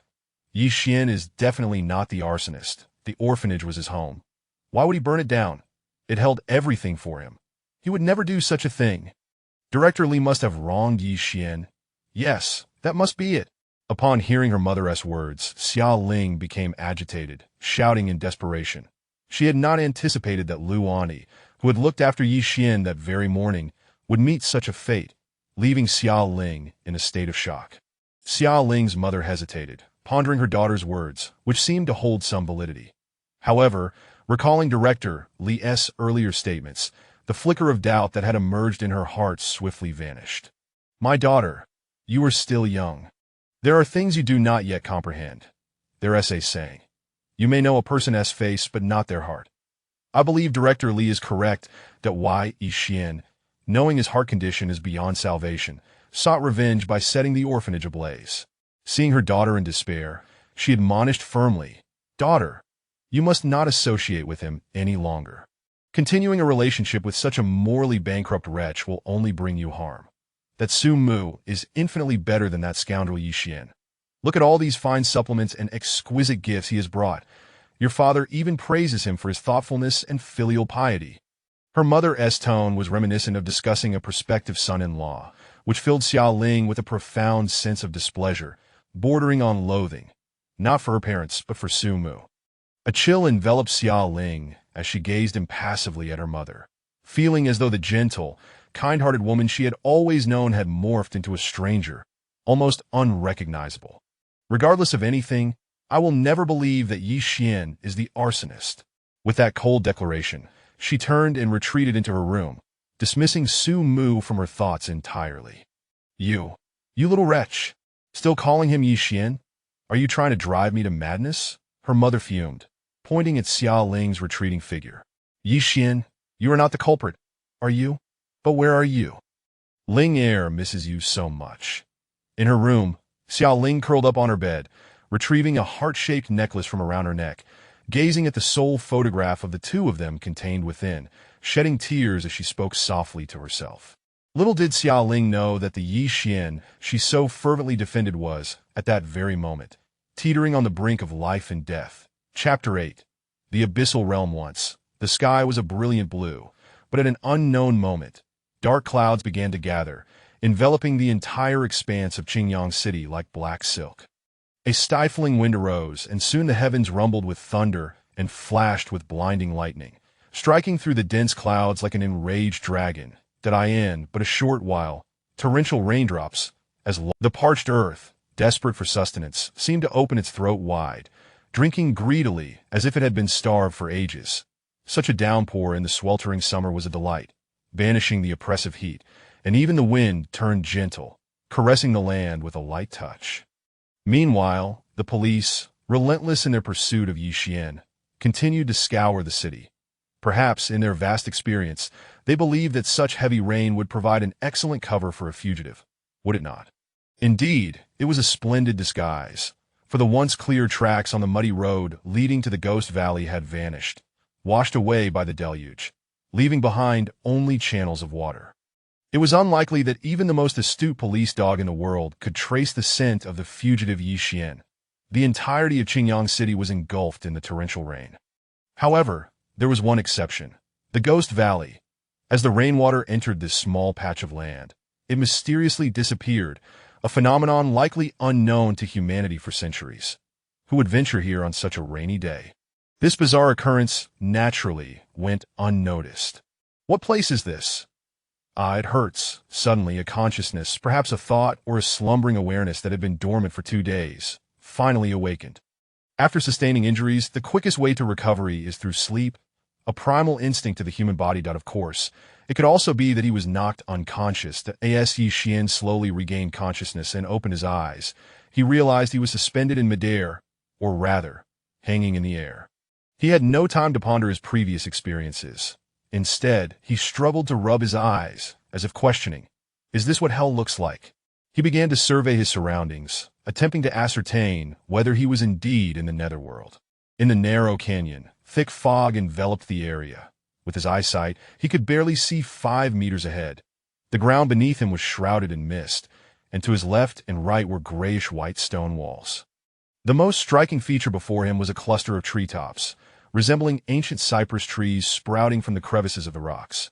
However, the leaves were not needle-like, but rather palm-sized and entirely crimson. He wondered if there were any fruits beneath these leaves, but even if there were, they likely hadn't ripened yet, considering it was still merely summer and not the harvest season. Glancing down at his feet, then ahead and to the sides, he was left with only the option of turning around. Just as he prepared to do so, a wave of excruciating pain surged through his body, causing him to cry out in agony. "Damn it! Why does it hurt so much?" Ye Xuan cursed under his breath, simultaneously confirming that this place was not hell. He was unable to revel in his relief. As waves of pain assaulted his nerves after carefully assessing his condition, he couldn't help but let out a bitter laugh. It seems this unknown monstrous tree has saved my life, but at the cost of at least 5 broken ribs. I can feel the jagged edges, and the already fractured bone in my lower leg must be even worse now. With a weary smile of resignation, Ye Xuan extended his relatively intact right hand to touch his forehead, a fierce glint of resentment flashing in his eyes. Not only was there a large bump on his forehead, but it also bore a significant wound that he could feel, as if a blade had carved a deep gash. All of this was the handiwork of a man named Tu Go, and the pain within him was also a legacy of that scoundrel. It appears that I, Ye Xuan, have truly not perished. However, Ye Xuan despaired, shaking his head bitterly. Even if I'm not dead, what good does it do? I can't even move. Even if I could, what then? This must be a sheer cliff, and with my vision barely reaching 5 meters, what use is it? Is this some cruel game? Damn it. Are you toying with me? Heaven? Cough, cough, cough. As he spoke, his voice rose to a shout, but the sound echoed as if he were merely whispering. His urgency triggered a fit of violent coughing. Gurgle. What is that sound? Could there be someone here? Suddenly, a faint gurgling noise reached Ye Xuan's ears, filling his heart with unexpected joy. Just as he was about to call out, another gurgle followed, and his expression turned sour as he bitterly muttered, "Damn it, it turns out to be my stomach protesting. But I can't even move to find something to eat. Damn it, heaven, you clearly want me to suffer in hunger and become a ghost of starvation. How can you be so cruel?" Thunder rumbled ominously, as if the heavens had heard Ye Xuan's lament, and at that moment, a deafening clap of thunder resonated in his ears. "Damn it, heaven, you bastard!" Ye Xuan glared upward, but alas, all he could see was mist. Still, he cursed hoarsely, as if whispering his grievances. The thunderclaps grew even more intense, with bolts of lightning striking in the direction of the Ghost Valley, only to vanish before reaching it. This scene was unknown to Ye Xuan, just as it was to others. After cursing for what felt like an eternity, Ye Xuan only felt more parched and ravenous, his stomach twisting painfully as if it were being torn apart. After all, he had gone 2 full days without food, or rather, if one counted the 3 days he spent in a coma at the hospital, it had been 5. Others would have perished long ago. The reason Ye Xuan remained alive was due to the medication he received in the hospital, sustaining him until now. It seemed that his awakening at this moment was merely a function of his body's instincts, as there were no nutrients left to sustain him. I cannot die. I absolutely must not perish. Lu Wentao and that bastard Tu Go are still alive. I cannot die. Damn it, heaven, since you wish for me to starve to death and become an emaciated ghost, I will not grant you that wish. At that moment, Ye Xuan's indomitable spirit surged forth, and he suddenly recalled Lu Wentao and Tu Go. If he were to let them go just like this, it would not be in keeping with Ye Xuan's character. As for Xiaoling, perhaps she had already been consciously filtered from his thoughts. Who could say? But how can I move? Where can I find food? Even if I do find something to eat, given my current injuries, how can I climb? Besides, who knows how high this sheer cliff is? No matter how resilient and unyielding Ye Xuan was, in the face of such harsh reality, what could he do? Wait for death, he seethed with frustration. Chapter 9. Birds, red fruits, danger. Waiting for death. Ye Xuan thought with resentment. It seemed that at this moment, Ye Xuan was incapable of anything other than this. Chirp, chirp, a sudden bird call echoed, yet Ye Xuan did not even lift his eyelids, for he lacked the strength even to do so. What did it matter to him, whether it was the chirping of birds, the crowing of roosters, or the barking of dogs? Let it be as it may. Chirp, chirp, oh bird, are you bidding me farewell? I thank you in advance. Should there be a next life, let us be brothers. Although drained of strength, his thoughts remained unceasing. Suddenly, Ye Xuan's face twitched. He felt that well-meaning bird had perched on the branch beside his head. Abruptly, a sharp pain shot through his scalp. It seemed this uninvited guest was pecking at his head, forcing Ye Xuan to struggle to open his eyes. Before him stood a small, dark bird, resembling a fledgling eagle, perched on the branch above his forehead, tilting its head to observe him. Was it you who just pecked at me? Ye Xuan was momentarily stunned. 2 words flashed in his mind. Bird meat. With this thought, his will to survive surged unexpectedly, and he did not know where the strength came from as he raised his right hand to grasp the little black bird. Let's call it a little bird for now. Unfortunately, Ye Xuan, already famished, had only the energy to exhale and contemplate. How could he possibly catch it? With a flurry, the dark bird, brimming with anger, flapped its wings and soared to the other treetop, chirping incessantly. At that moment, Ye Xuan's eyes brightened. Perhaps his recent movement had stirred a vibrant red leaf, revealing a fruit the size of an infant's fist, which appeared most enticing before him. He could even smell its fragrance wafting into his nostrils. How foolish I am! I was only contemplating where to find food, yet I never thought to take action. That previous bout of hunger was utterly in vain. He had distinctly placed the red fruit in his mouth. Yet why did he not feel it? Just as he pondered this, he felt a surge of warmth coursing through his body, flowing into his limbs and internal organs, a sensation of comfort clearly invading Ye Xuan's brain. And strangely, he no longer felt hungry. Even his strength seemed to return. His injuries appeared to have lessened, at least not as painful as before, right? What is happening? Ye Xuan exclaimed in astonishment, soon bursting into uncontrollable joy. He did not understand why the fruit had vanished upon entering his mouth, but the feeling of vitality coursing through him was undeniably real. Splendid, splendid. Haha, at least I can see a glimmer of hope for survival. Ye Xuan exclaimed in unrestrained elation. Suddenly, he lifted his head, gazing gratefully at the little black bird still perched on the treetop, murmuring, "You truly are my savior." He recalled his earlier whimsical thoughts about being brothers in a future life, finding them rather amusing. Chirp, chirp! The little bird, sensing Ye Xuan's gaze, began to chirp excitedly. Are you greeting me? Now that I have some strength, I shall try to rise. Ye Xuan said, attempting to sit up. What is this? Something seems to be crawling up my leg. Goodness, it's a snake. Ye Xuan abruptly turned his head, just in time to see a greenish-black cobra, roughly the size of an infant's arm, slithering up his thigh, flicking its tongue. In that moment, Ye Xuan ceased to ponder how a completely greenish-black cobra might be present in this place, and instinctively extended his right hand, snapping off a branch from the tree without even looking, and swung it towards the snake. Hiss, hiss, hiss. The greenish-black cobra seemed to sense danger, hissing loudly as it lunged toward Ye Xuan's face with its mouth agape. Crack! A light sound echoed as the branch struck the snake, which then shot forth a stream of venom before plummeting into the depths of the misty void. When Ye Xuan witnessed the snake spraying venom towards him, his face paled, and he instinctively attempted to evade. Suddenly, a gust of wind swept through, causing the trees to sway ominously. The deadly serpent's venom, potent enough to kill hundreds like Ye Xuan, was blown away, scattering across the leaves that in an instant. Many once vibrant red leaves appeared to be stripped of life, rapidly turning black and falling into the mist, disappearing from sight. This scene left Ye Xuan drenched in cold sweat. Had that strange wind not arrived, he might have met the same fate as those leaves, his flesh corroded, left to perish utterly. Soudain, Ye Xuan froze. Did I just snap that branch? He stared at the branch, still firmly grasped in his hand, muttering to himself in bewilderment. Indeed, this must be what they call the sudden emergence of potential in life and death situations. Remarkable! Ye Xuan could only attribute this bizarre occurrence to a surge of latent strength, not considering any other explanations. By the way, that gust of wind was truly timely. Had it been even a second late, I would have been finished. All right, where's that little bird?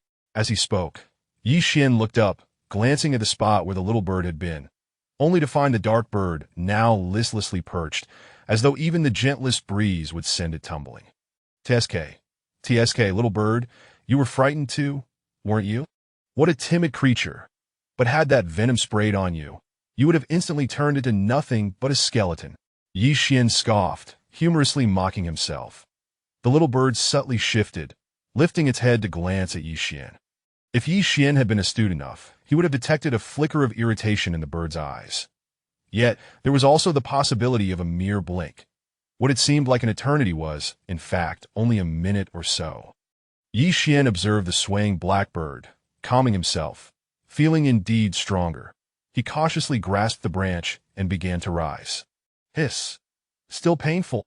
Ye Xuan grimaced, muttering, then picked up the branch he had hastily snapped, trimming away the unnecessary twigs as he rummaged through the leaves, hoping to find more fruit. Unfortunately, the fruit blended seamlessly with the red leaves, making it particularly difficult to locate. However, fortune favored the diligent, and soon Ye Xuan discovered another fruit near the little black bird. Just as he was about to crawl over to pluck it, the black bird unexpectedly pecked at the red fruit. Hey, that is mine, you. Just ate it like that.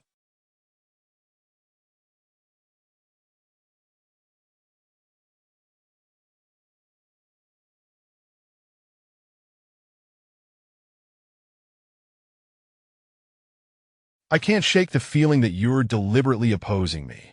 Ye Xuan rolled his eyes, muttering in frustration. Yet he failed to consider how the little black bird, approximately the size of a magpie, could possibly consume a fruit the size of an infant's fist. Chapter 10. The Mysterious Cavern of Desperation. Having regained a semblance of strength, Ye Xuan no longer held a grudge against the black bird that had snatched away one of his red fruits. He continued his search for the crimson delicacies beneath the crimson leaves.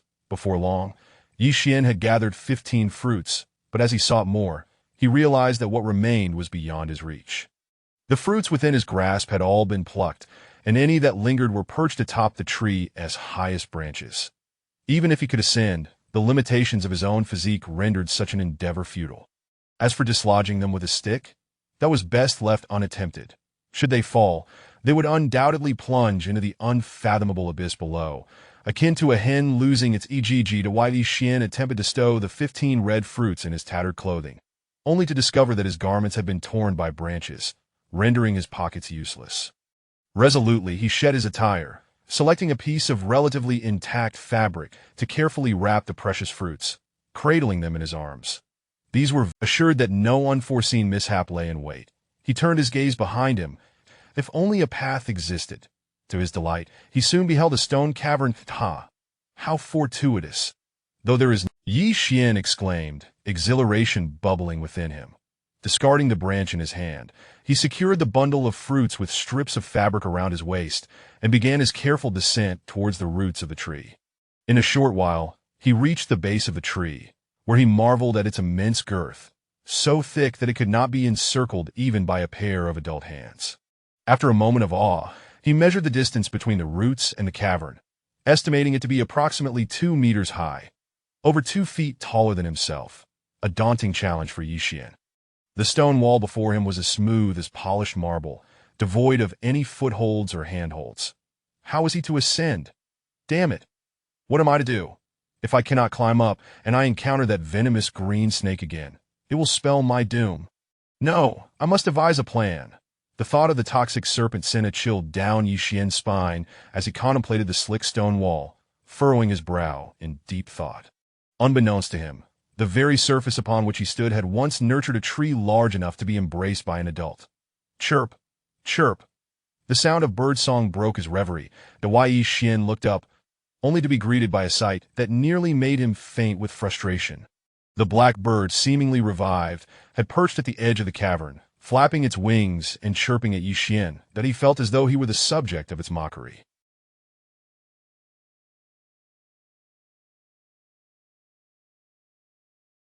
How could he not be incensed? Insufferable bird, flaunt your arrogance while you can, if I possessed a pair of wings. That Ye Xuan suddenly halted, realizing the absurdity of his own words. To wish for wings would render him no different from a birdman, a futile self-deprecation. Suddenly, inspiration struck him that he glanced back at the towering tree and, suppressing the pain in his body, climbed back up.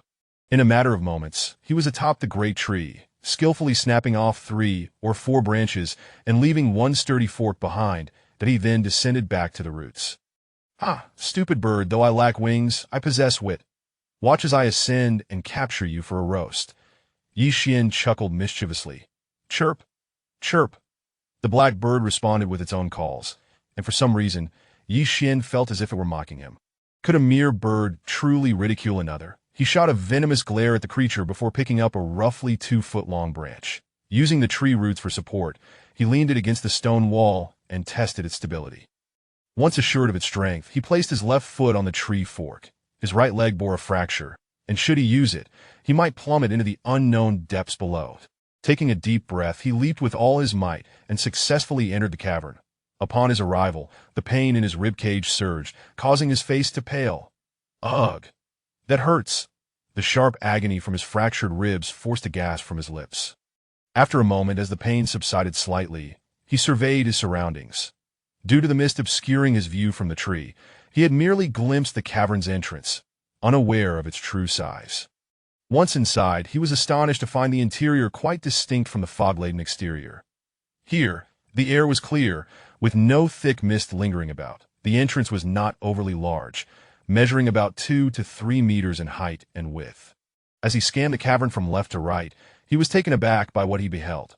The cavern stretched over 70 square meters, perfectly rectangular, adorned with several pieces of furniture crafted entirely from stone, all an exquisite jade hue. Was it truly jade? Ye Xuan could hardly believe his eyes that a stone bed of approximately 3 meters in length occupied one corner, while a modest round table was surrounded by 4 stone stools. Upon the table lay a small jade box, and scattered in the corner were various stones that at the far end of the cavern. A crystal-clear spring bubbled, its mist dancing above the surface. Though formed from stone, the furniture was remarkably refined, embellished with intricate patterns. However, Ye Xuan did not take the time to examine these carvings closely. In addition, 3 stone doors stood imposing, their mysteries hidden from view. The ground was impeccably clean, and a refreshing breeze wafted through, prompting Ye Xuan to inhale deeply. Feeling invigorated and at ease, anyone here? He called out suddenly. The red fruits had indeed proven effective, for his voice resonated far more robustly than before, echoing throughout the cavern. He shouted several more times, but only the echoes replied. No one answered. How peculiar. This place resembles a home, albeit with stone furnishings. Yet, where is everyone? Could it be? A chilling thought struck him, causing his body to shudder and his complexion to drain of color. Even his heart seemed to constrict. Could this be a haunted house? Ye Xuan swallowed hard, battling the faintness threatening to overwhelm him as he trembled and muttered to himself.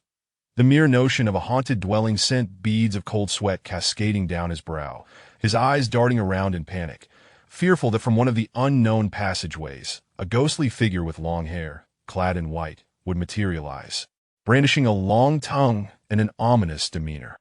Chirp! A bird call? Ye Xuan paused, a flicker of hope igniting within him, that he instinctively turned to his left and spotted the black bird, perched proudly atop the stone table, flapping its wings, stretching its claws, and bobbing its head with an air of nonchalance. A bird? That implies the presence of life. This cannot be a haunted house after all. But if not, then what is this place?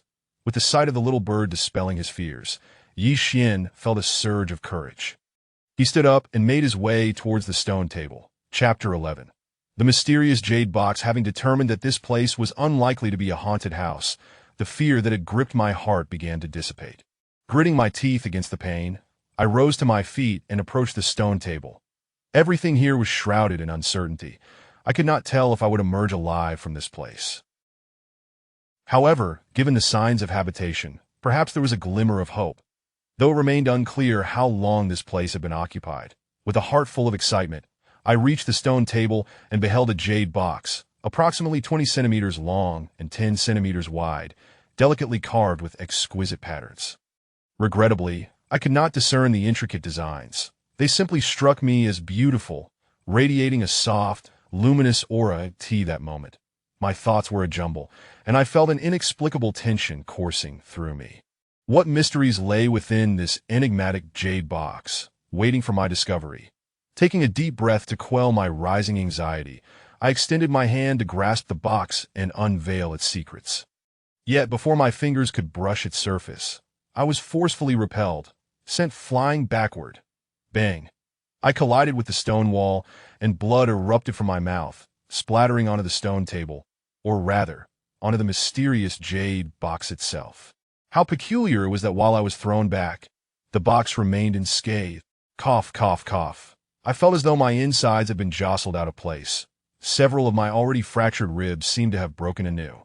Terror gripped my face as I gazed at the seemingly innocuous jade box on the table. slowly rising to my feet, that I needed to comprehend what this cursed box truly was and why it had cast me aside so violently. Damn it, what kind of cursed place is this? Is a mere jade box going to bully me? I growled in frustration that I had endured enough torment these past few days and felt an overwhelming urge to vent my rage, fearing that if I did not, I might go mad. A heart-wrenching love affair, a devastating fire, betrayal leading to a fall from a cliff, and by sheer luck, I had been caught by an ancient tree. Yet, I had been left in a state worse than death, with broken ribs, a shattered leg, and a ghastly gash on my forehead. Had it not been for a chance encounter with a red fruit that restored some of my strength, I would have perished from hunger or fallen victim to a venomous snake. After finally glimpsing a sliver of hope for survival, I was cast aside by a jade box. Was this some cruel jest? I shall see just how formidable you are. I fear nothing, even death, I vowed fiercely.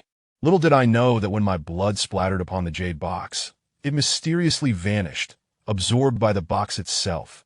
As I struggled to return to the stone table, I inhaled deeply, steeling myself for what lay ahead. To hell with it, if I die, then so be it. I shut my eyes, bracing for another violent rejection. Yet, time passed, and I remained unscathed, my hands seemingly touching something that I opened my eyes wide in astonishment at the sight before me. Is it safe? I murmured, a warm sensation washing over me, unmistakably emanating from the box.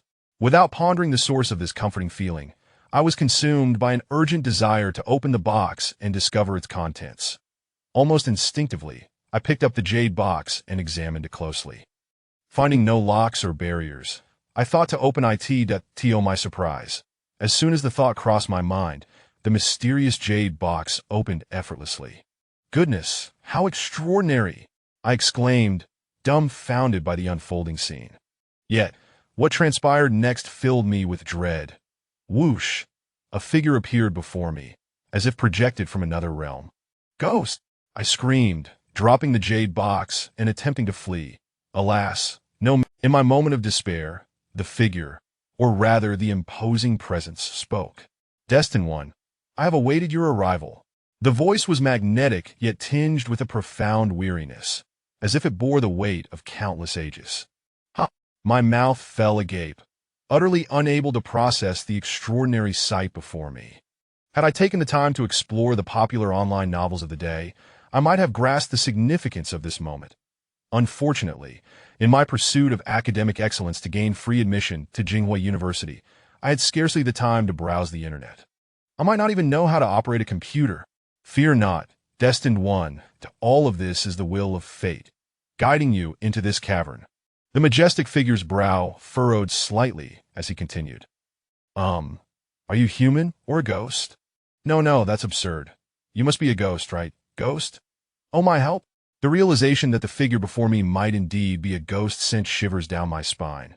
My lips cracked and my pupils dilated, as though I might perish at any moment. At this, the figure's frown deepened. Awaken! Suddenly, the mysterious figure bellowed, his voice resonating within my mind. Strangely, this commanding shout brought an unexpected calm over me. Listen, my time is limited. Ask your questions swiftly, and then accept my legacy. The enigmatic figure scrutinized me from head to toe. However, as he did so, his brow furrowed even more deeply. This fellow possesses such a feeble constitution. Can he truly cultivate? Alas, perhaps this is all part of fate. What are you exactly? I pondered for a moment before seeking clarity on this pressing question. I am neither ghost nor specter. As for my identity, you will learn in due time. Do you have any further inquiries? The figure paused thoughtfully before responding. I simply wish to know who you are. Fine, let me rephrase. Can you help me escape from here? I have no desire to perish just yet. I contemplated and then posed this crucial question, the most pressing matter on my mind. Cannot. My heart sank. Yet, before despair could fully take hold, the mysterious figure added, However, you can. What nonsense is this, me? I am battered and broken, with several ribs fractured. How could I possibly escape? Surprisingly, after conversing for a while, I found my fear of the spectral figure fading. I say you can, therefore you shall. However, I must know what you intend to do once you escape. My intention to seek vengeance. I will avenge the innocent child who suffered a tragic fate.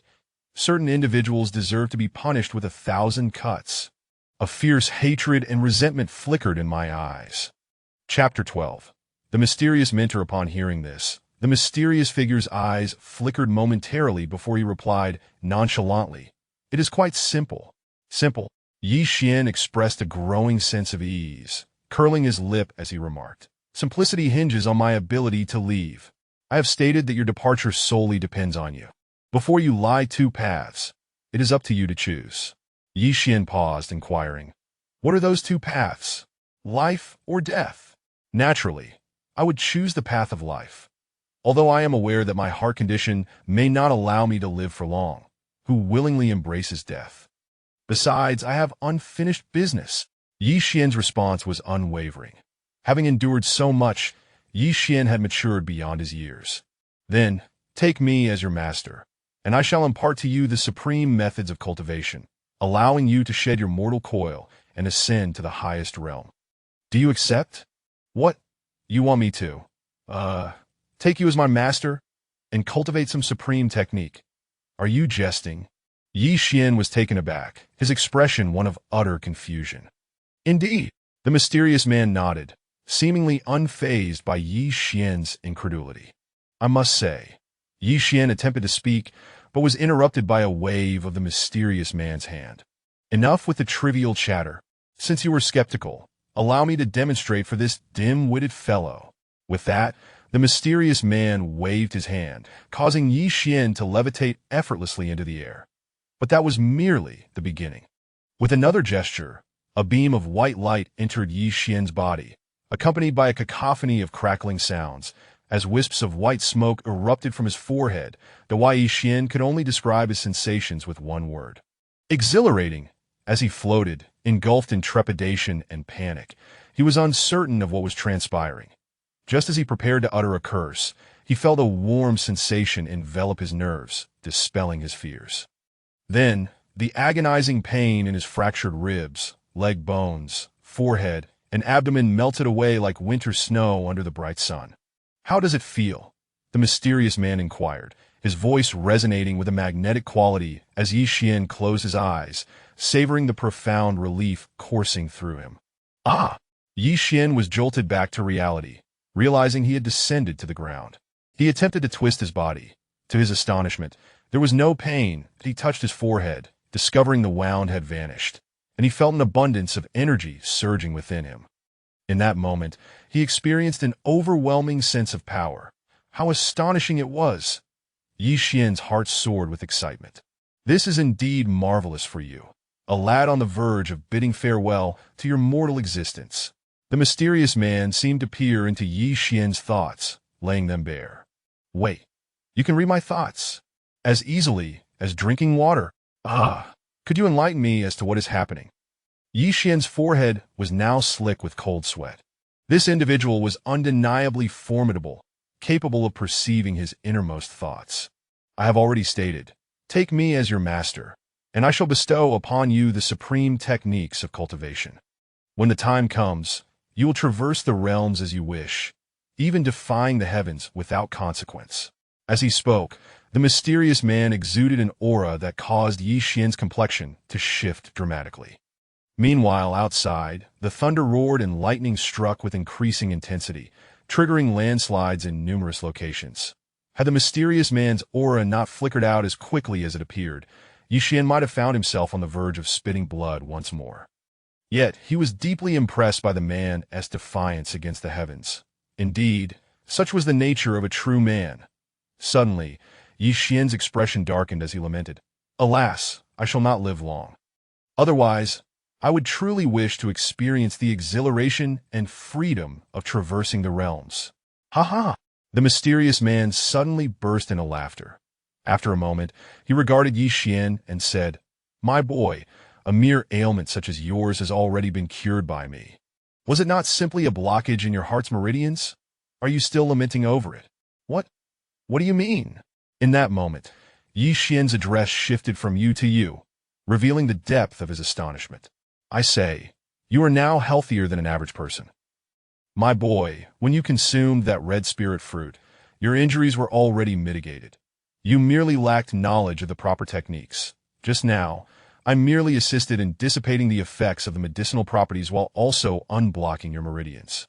Henceforth, your cultivation will yield twice the results with half the effort. Red spirit fruit? Is that the fruit I just ate? Oh no. When I was hurled away earlier, the 15 fruits fell as well. Are they damaged? With this thought, Ye Xuan frantically searched for the red spirit fruits, only to find the intact package lying undisturbed in a nearby corner, which eased his worries. Those were his lifeline. If they were ruined, what would he eat? As for the mysterious elder's words, Ye Xuan, in his peculiar state, filtered them out, fixating solely on the red spirit fruits. My boy, why fret over such an inconsequential red spirit fruit?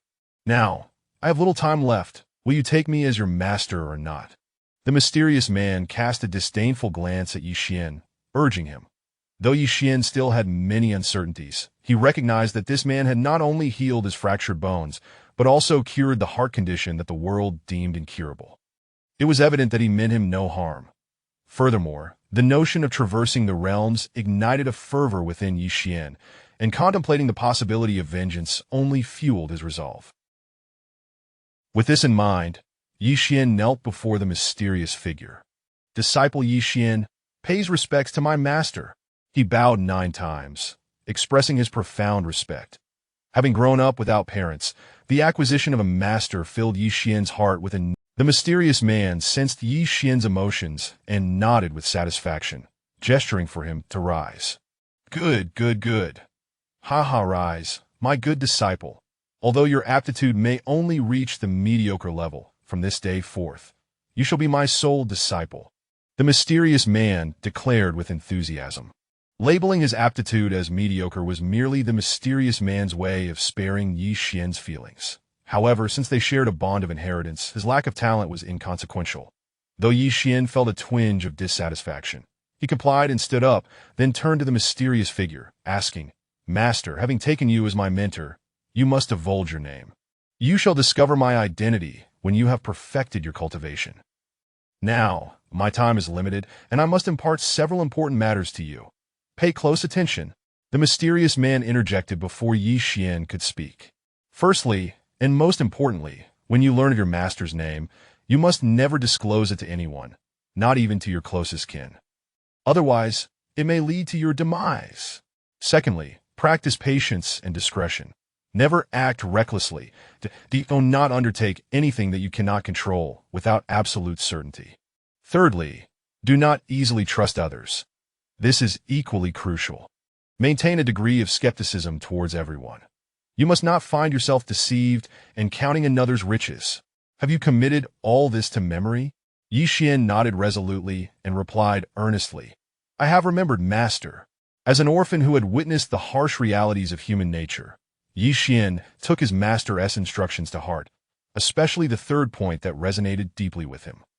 It was his misplaced trust that had led him to such dire circumstances. Yet, who could have imagined that Ye Xuan not only survived but also encountered such fortuitous events? The mysterious man nodded. He had nearly grasped the entirety of Ye Xuan's life, not out of curiosity, but because he wished to ensure that his legacy was not bestowed upon a cruel and heartless individual, which would only birth a malevolent force in this world. While cultivators were seldom known for their compassion, there existed a threshold for what could and could not be done. Very well. Now, calm your spirit, focus your mind, and sit cross-legged. I shall now impart to you the supreme methods of cultivation. Chapter 13. The Yin Star Technique. Before imparting to you the method of cultivation, my disciple, there is a matter of utmost importance I must address.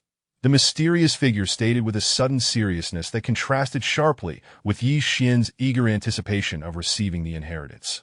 The technique I shall bestow upon you is known as the Yin Star Technique. You must not reveal its name or any details unless you have attained the 7th transformation of the star body. Furthermore, under no circumstances should you utilize the Yin Star Technique unless you are at the brink of death. Remember this well, for failure to heed my warning could lead to dire consequences. A chill ran down Ye Xuan's spine as he grasped the gravity of the situation from his master's words.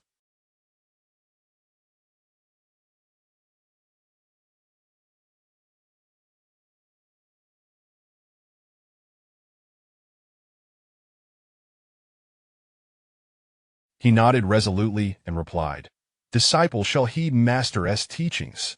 The mysterious figure nodded in return, his tone softening as he added with a smile, "Do not be so tense. As long as you refrain from using it, you will remain unharmed."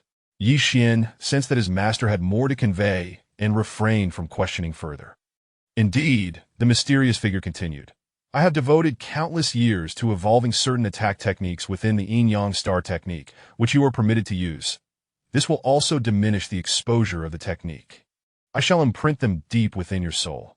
However, as you are still a mortal with a fragile soul, thus, I can only seal the majority of the techniques and some experiences within you. With each breakthrough you make, you will uncover the next level. Now, prepare to receive the inheritance." The mysterious figure commanded, pointing a finger at Ye Xuan's brow, initiating the transmission of the technique. "Ah!" Ye Xuan couldn't help but let out a muffled groan, feeling as though his head were about to burst. As time passed, the agony intensified, causing his breath to become increasingly erratic. "Focus and calm your mind." The mysterious figure suddenly exhaled sharply, casting a stabilizing spell toward Ye Xuan that he understood that it was a daunting challenge for a novice mortal to absorb such a vast and chaotic influx of information. The spell worked swiftly, bringing stability to Ye Xuan's soul. Cold sweat poured down Ye Xuan's face and body, drenching him and the ground beneath him in a matter of moments. Time felt distorted. Perhaps it was a second, or perhaps it was a year. In any case, it seemed to stretch endlessly. The sensation of having his head ready to explode was unbearable, driving him to the brink of despair. Ultimately, Ye Xuan became numb.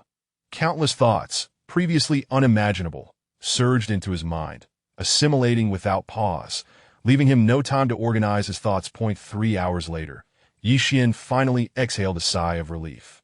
"Huff," he breathed out, opening his eyes to find himself thoroughly soaked as though he had emerged from a pool. "How was that, my boy? Wasn't that sensation exhilarating?" The mysterious figure surprisingly teased in a rare moment of levity. "Exhilarating?" Ye Xuan rolled his eyes, about to respond when he suddenly noticed the figure's presence had diminished significantly. A thought struck him, recalling his master's earlier warnings, and he urgently asked, "Master, why has your form become so insubstantial?" The mysterious figure paused, then smiled reassuringly. "Ah, my boy, I perished 1,000,000 years ago.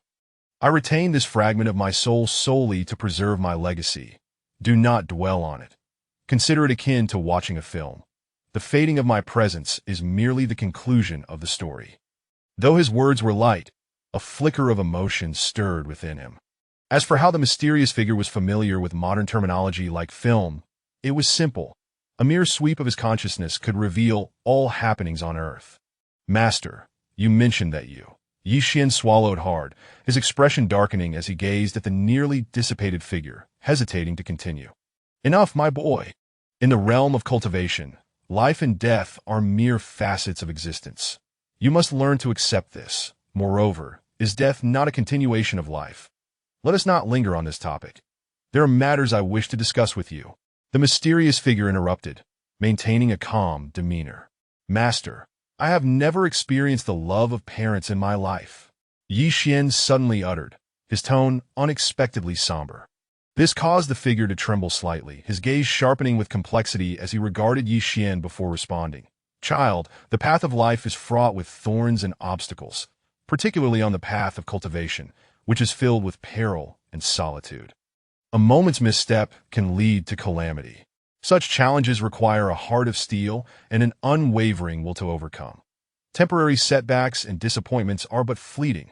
What you need is the courage to forge ahead. A man must rise amidst adversity. Do you understand?" "I understand, Master. Thank you for your guidance." Ye Xuan steadied his emotions, nodding with determination that he was different. While others reveled in parental affection, he was already striving for tomorrow. "Very well. These are lessons you must internalize. Now, allow me to share some insights regarding this stone cavern. 1,000,000 years ago, my remnant soul arrived here. At that time, the spiritual energy of this planet was still abundant. Unfortunately, due to humanity's insatiable greed and destruction, it has become the desolate realm you see now.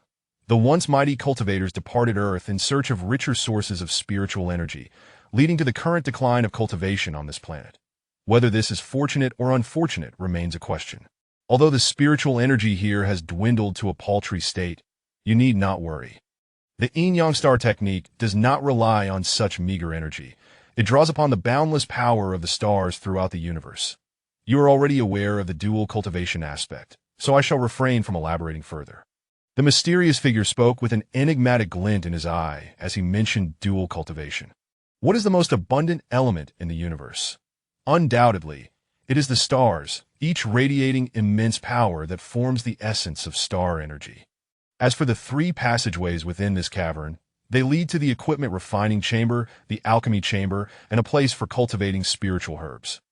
After all these years, the spiritual herbs within have reached an exquisite level.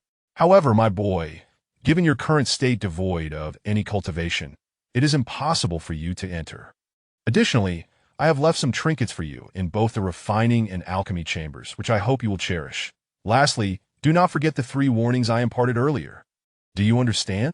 When the mysterious figure mentioned the trinkets, a fleeting expression of sorrow and resentment crossed his features, though Ye Xuan remained oblivious to it. Master, there is something I do not comprehend. Ye Xuan scratched his head. Speak then, since the Yin Star technique can absorb star energy and cultivate through intimate relations with women, why did you not practice it yourself, Master? Wouldn't that have prevented you from? Foolish boy. I arrived here as a remnant soul to have endured until now is already a remarkable feat. This matter need not trouble your mind. It may disrupt your focus. My boy, from here on, you must rely on yourself. If you wish to leave, focus on your cultivation. Once you reach the latter stage of chi refinement, enabling you to wield a flying sword, that will be the day of your departure. Furthermore, not just anyone can access this place. Without my permission, or if one is not practicing the Yin Star technique, entry is impossible. Also, should the opportunity arise, it is uncertain if we shall meet again. Lastly, treat that young one well, cultivate diligently, and do not let me down. In the refining chamber, I have left you a very special gift, and I hope you can accomplish what I could not. Now, my time here is at an end. After countless eons of cultivation, who could have imagined I would encounter that cursed entity? Before the mysterious figure could finish, his form flickered like a magnetic disc and ultimately vanished from sight. Bang! Ye Xuan suddenly knelt where the figure had been, holding back tears as he solemnly vowed, Master, may you rest in peace. I, Ye Xuan, swear before the heavens that I shall not betray your expectations in this lifetime. Taking a deep breath, he wiped away the tears at the corners of his eyes and rose to his feet. He surveyed the stone cavern, gathering his thoughts before sitting cross-legged on the jade bed. His greatest desire was to leave, yet he needed to reach the ladder. As for the instruction to treat the young one well, it slipped from his mind. Leave. He must cultivate. To seek vengeance, he must also cultivate. Thus, let the journey begin. Chapter 14. The division of realms. A person's life is fraught with uncertainties. One should not assume that one's beliefs are absolute truths. Who could have foreseen that Ye Xuan, destined for death, would attain rebirth in the terrifying abyss known as the Ghost Valley? This world is replete with enigmas that beckon us to explore and pursue. Without having experienced a particular circumstance, one ought to refrain from declaring its impossibility or casting doubt upon it. For the vantage point one occupies dictates the opportunities and experiences one encounters, thus rendering each life uniquely different. Ye Xuan, having gathered his thoughts in the wake of his master's passing, approached the jade table, ready to organize the newfound treasures he had acquired. Soon he found himself captivated by the mesmerizing information before him, his entire being swiftly absorbed in its depths. Just as he became engrossed, a small black bird, previously vanished, flitted into the stone cave and perched atop the jade table, tilting its little head and gazing at Ye Xuan with mischievous, bright eyes. Were he to awaken at that moment, he would surely notice that the bird's beak was dripping with crystalline saliva. How astonishing! Truly astonishing. Is it possible that deities exist in this world? To summon a flying sword from 1,000 miles away, to sever a head, to kill unseen. What extraordinary powers these are! If one were to attain profound mastery, with a mere wave, mountains could shatter and rivers could dry. The heavens would rend asunder at my command, and all things would bow in submission. What unparalleled arrogance and might this would entail! Lu Wentao, you wretched cur, Lu Gu, and all of you scoundrels, await your reckoning. Ye Xuan merely skimmed through the information in his mind, yet felt a surge of fervor, as if he had transformed into a celestial being, defying the skies.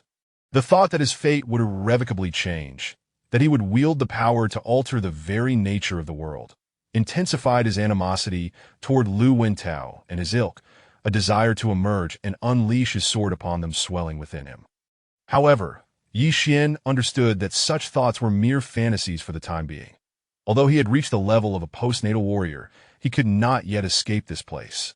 He realized that the classification of postnatal warriors was merely one of many delineations in the realm of ancient martial arts. Postnatal warriors, innate masters, and innate experts were further divided into 9 tiers. He had only glanced at this information, for his primary concern lay with the knowledge he would soon cultivate. With a deep exhale, Ye Xuan expelled a breath of stagnant air.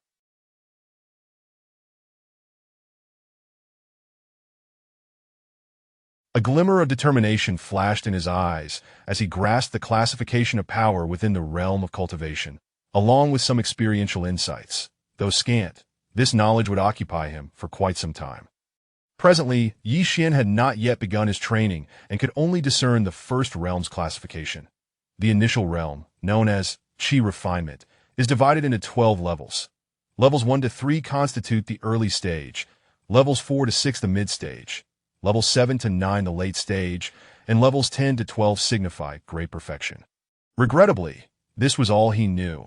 To uncover the subsequent realms, he would have to advance further. My master is truly playing with my expectations. Alas, I shall learn in due course. For now, what is urgent is a little stinky bird, you're back again. Is this truly how you sleep? Such an oddity. Just as Ye Xuan intended to examine the cultivation path for the first turn of the yin-yang star technique, he noticed that the anthropomorphized blackbird had nestled down for a nap upon the jade table. Was this not absurd? Was this how a bird slept? Chirp, chirp. Upon hearing Ye Xuan's voice, the blackbird sprang up and chirped animatedly at him. Chirp, chirp, chirp. How am I to know what you wish to convey? However, perhaps I should capture you for a roast? I've never had roasted bird before. Would you kindly oblige me and satisfy my cravings? With a sudden leap, Ye Xuan sprang from the jade bed and pursued the blackbird. Flap! The little creature flapped its wings and soared out of the stone cave, alighting on the red spirit fruit tree at the entrance, as if to taunt him, stretching its tiny claws, shaking its lustrous wings, and turning its head, inciting Ye Xuan's frustration. You wretched little bird, await your day of reckoning. One day, I shall catch you and feast upon your flesh. Chirp, chirp. Ye Xuan glared fiercely at the boastful blackbird, mimicking its call one last time. Suddenly, Ye Xuan's expression grew distant and contemplative. I wonder how she is faring now. In an instant, a glint of cold light flashed in his eyes, his countenance twisting into a grimace as he muttered darkly, Lu Wentao, Lu Gu, you scoundrels who once tormented me, await your doom. The day I emerge from this place shall be your last. Experiencing undue hardship can unearth the darker facets of one's soul. Yet for some, these darker inclinations, such as malice, cruelty, and ruthlessness, may never manifest due to a lack of strength. Conversely, others, when subjected to injustice or the tragedies of life, may transform into demons under the sway of power, wreaking havoc upon the world. In this moment, Ye Xuan, whose sunny disposition and optimistic nature were now tinged with a hint of coldness, ruthlessness, and detachment, may not yet exhibit these traits overtly, but inevitably, he would evolve in such a manner. For now, he possessed the strength, or rather, the qualification, to command such transformations. With a heavy sigh, Ye Xuan composed his tumultuous emotions and turned to enter the cave, commencing his study of the yin-yang star technique as cultivation essentials. He needed to expedite his exit, and thus he must cultivate with great urgency. That according to the overarching principles of the yin-yang star technique, it is divided into 9 turns. With each turn, the strength of the body increases tenfold or even 100-fold. The disparity in power between each turn is akin to the chasm between heaven and earth, or the difference between an ant and an elephant. The yin-yang star technique encompasses the arts of body refinement, alchemy, and artifact forging, drawing upon the boundless power of the stars to temper the body. Ultimately, with mastery, one could collapse the heavens and reverse the rivers with a mere. Yet for Ye Xuan, these aspirations felt distant and unattainable at present. Ye Xuan's task was to concentrate and attune himself to the power of the stars, drawing it into his dantian to form a celestial energy sphere. When the starry energy within his dantian reached the size of an egg, he would achieve the first level of qi refinement, and so forth. Upon reaching 12 such spheres, they would amalgamate, marking the moment for his breakthrough to the next level.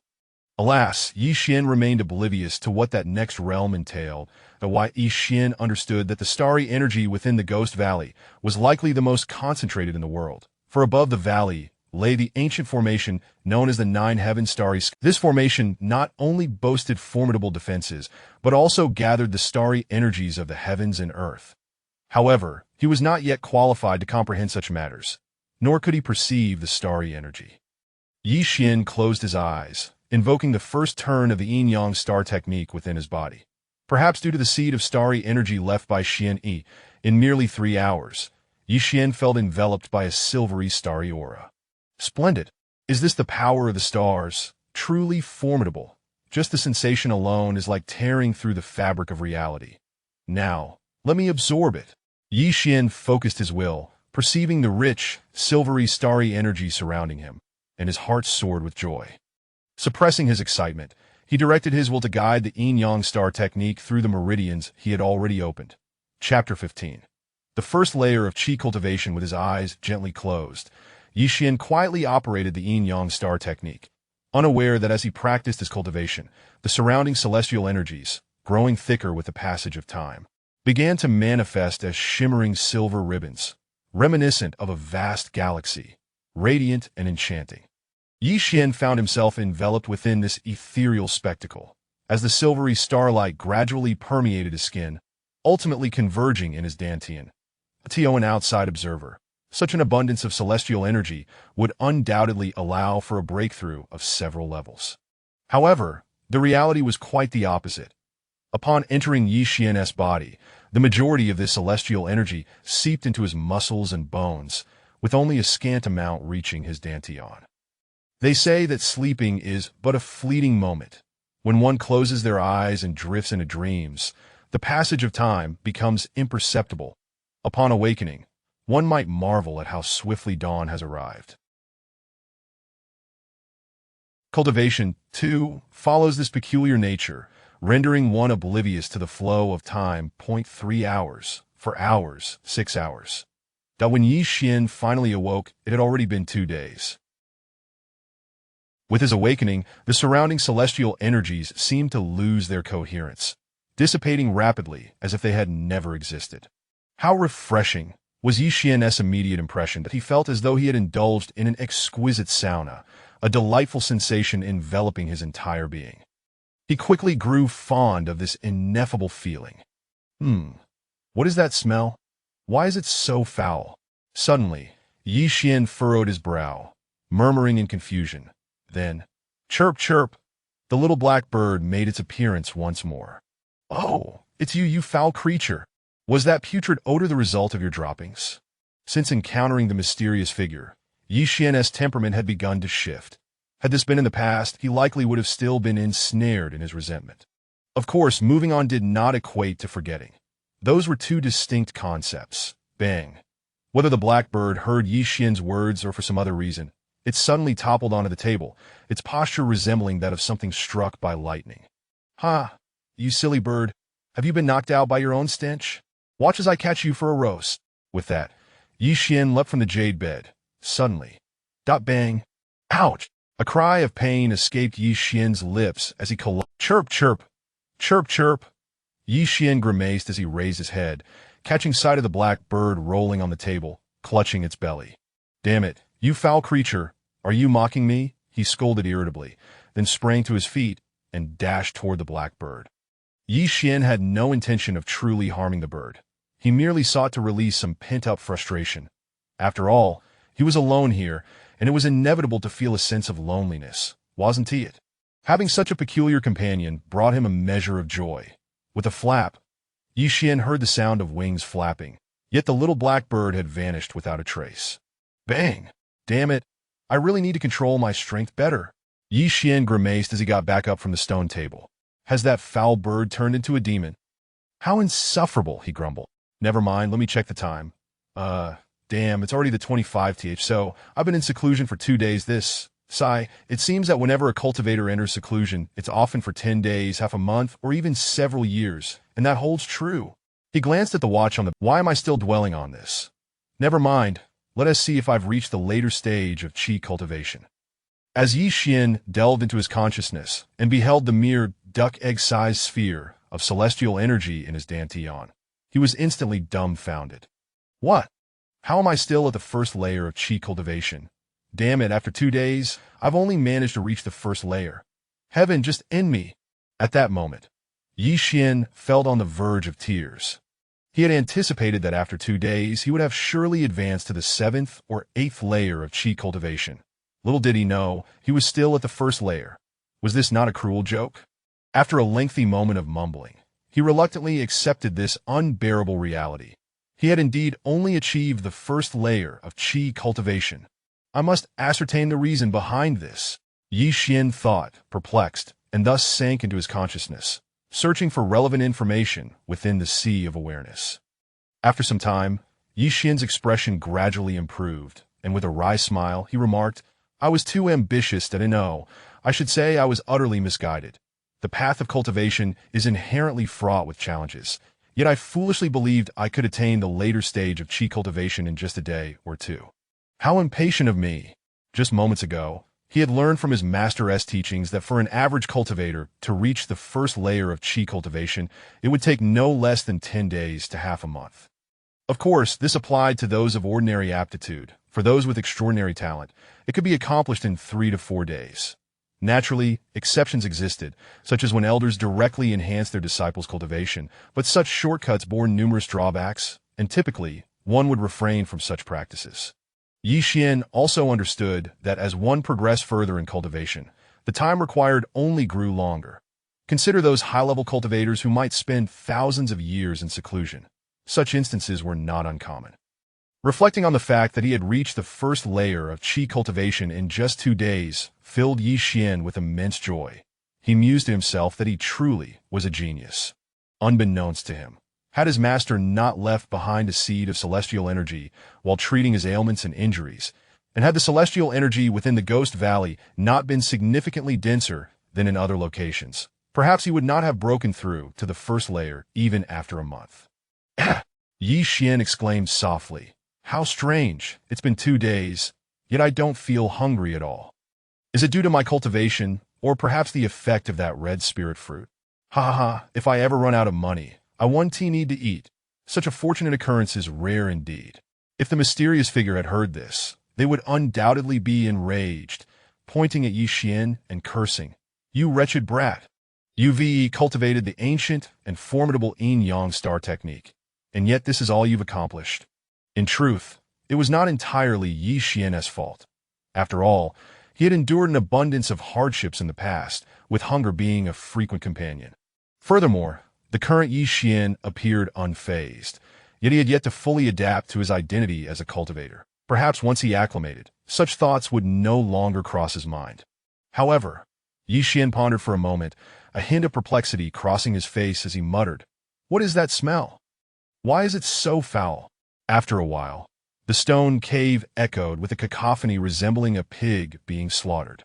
Heavens, why do I smell so terrible? Chapter 16. The little black bird that understands human speech. When Ye Xuan's cultivation broke through to prior to his training, his sight was limited to a mere 5 meters in this dense fog.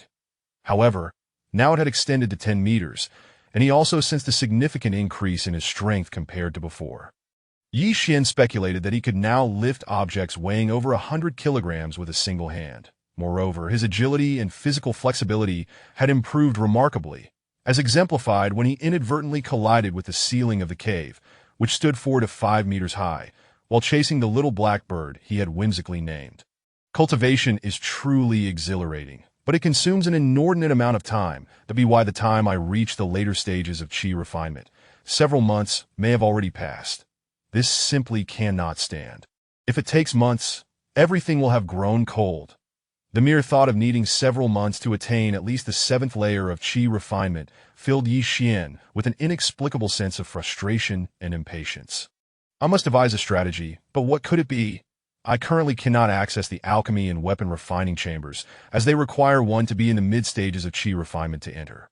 If only I could consume a few spirit pills, my cultivation would surely surge. While it is true that this technique can enhance my cultivation through intimate encounters with women, where on earth would I find any here?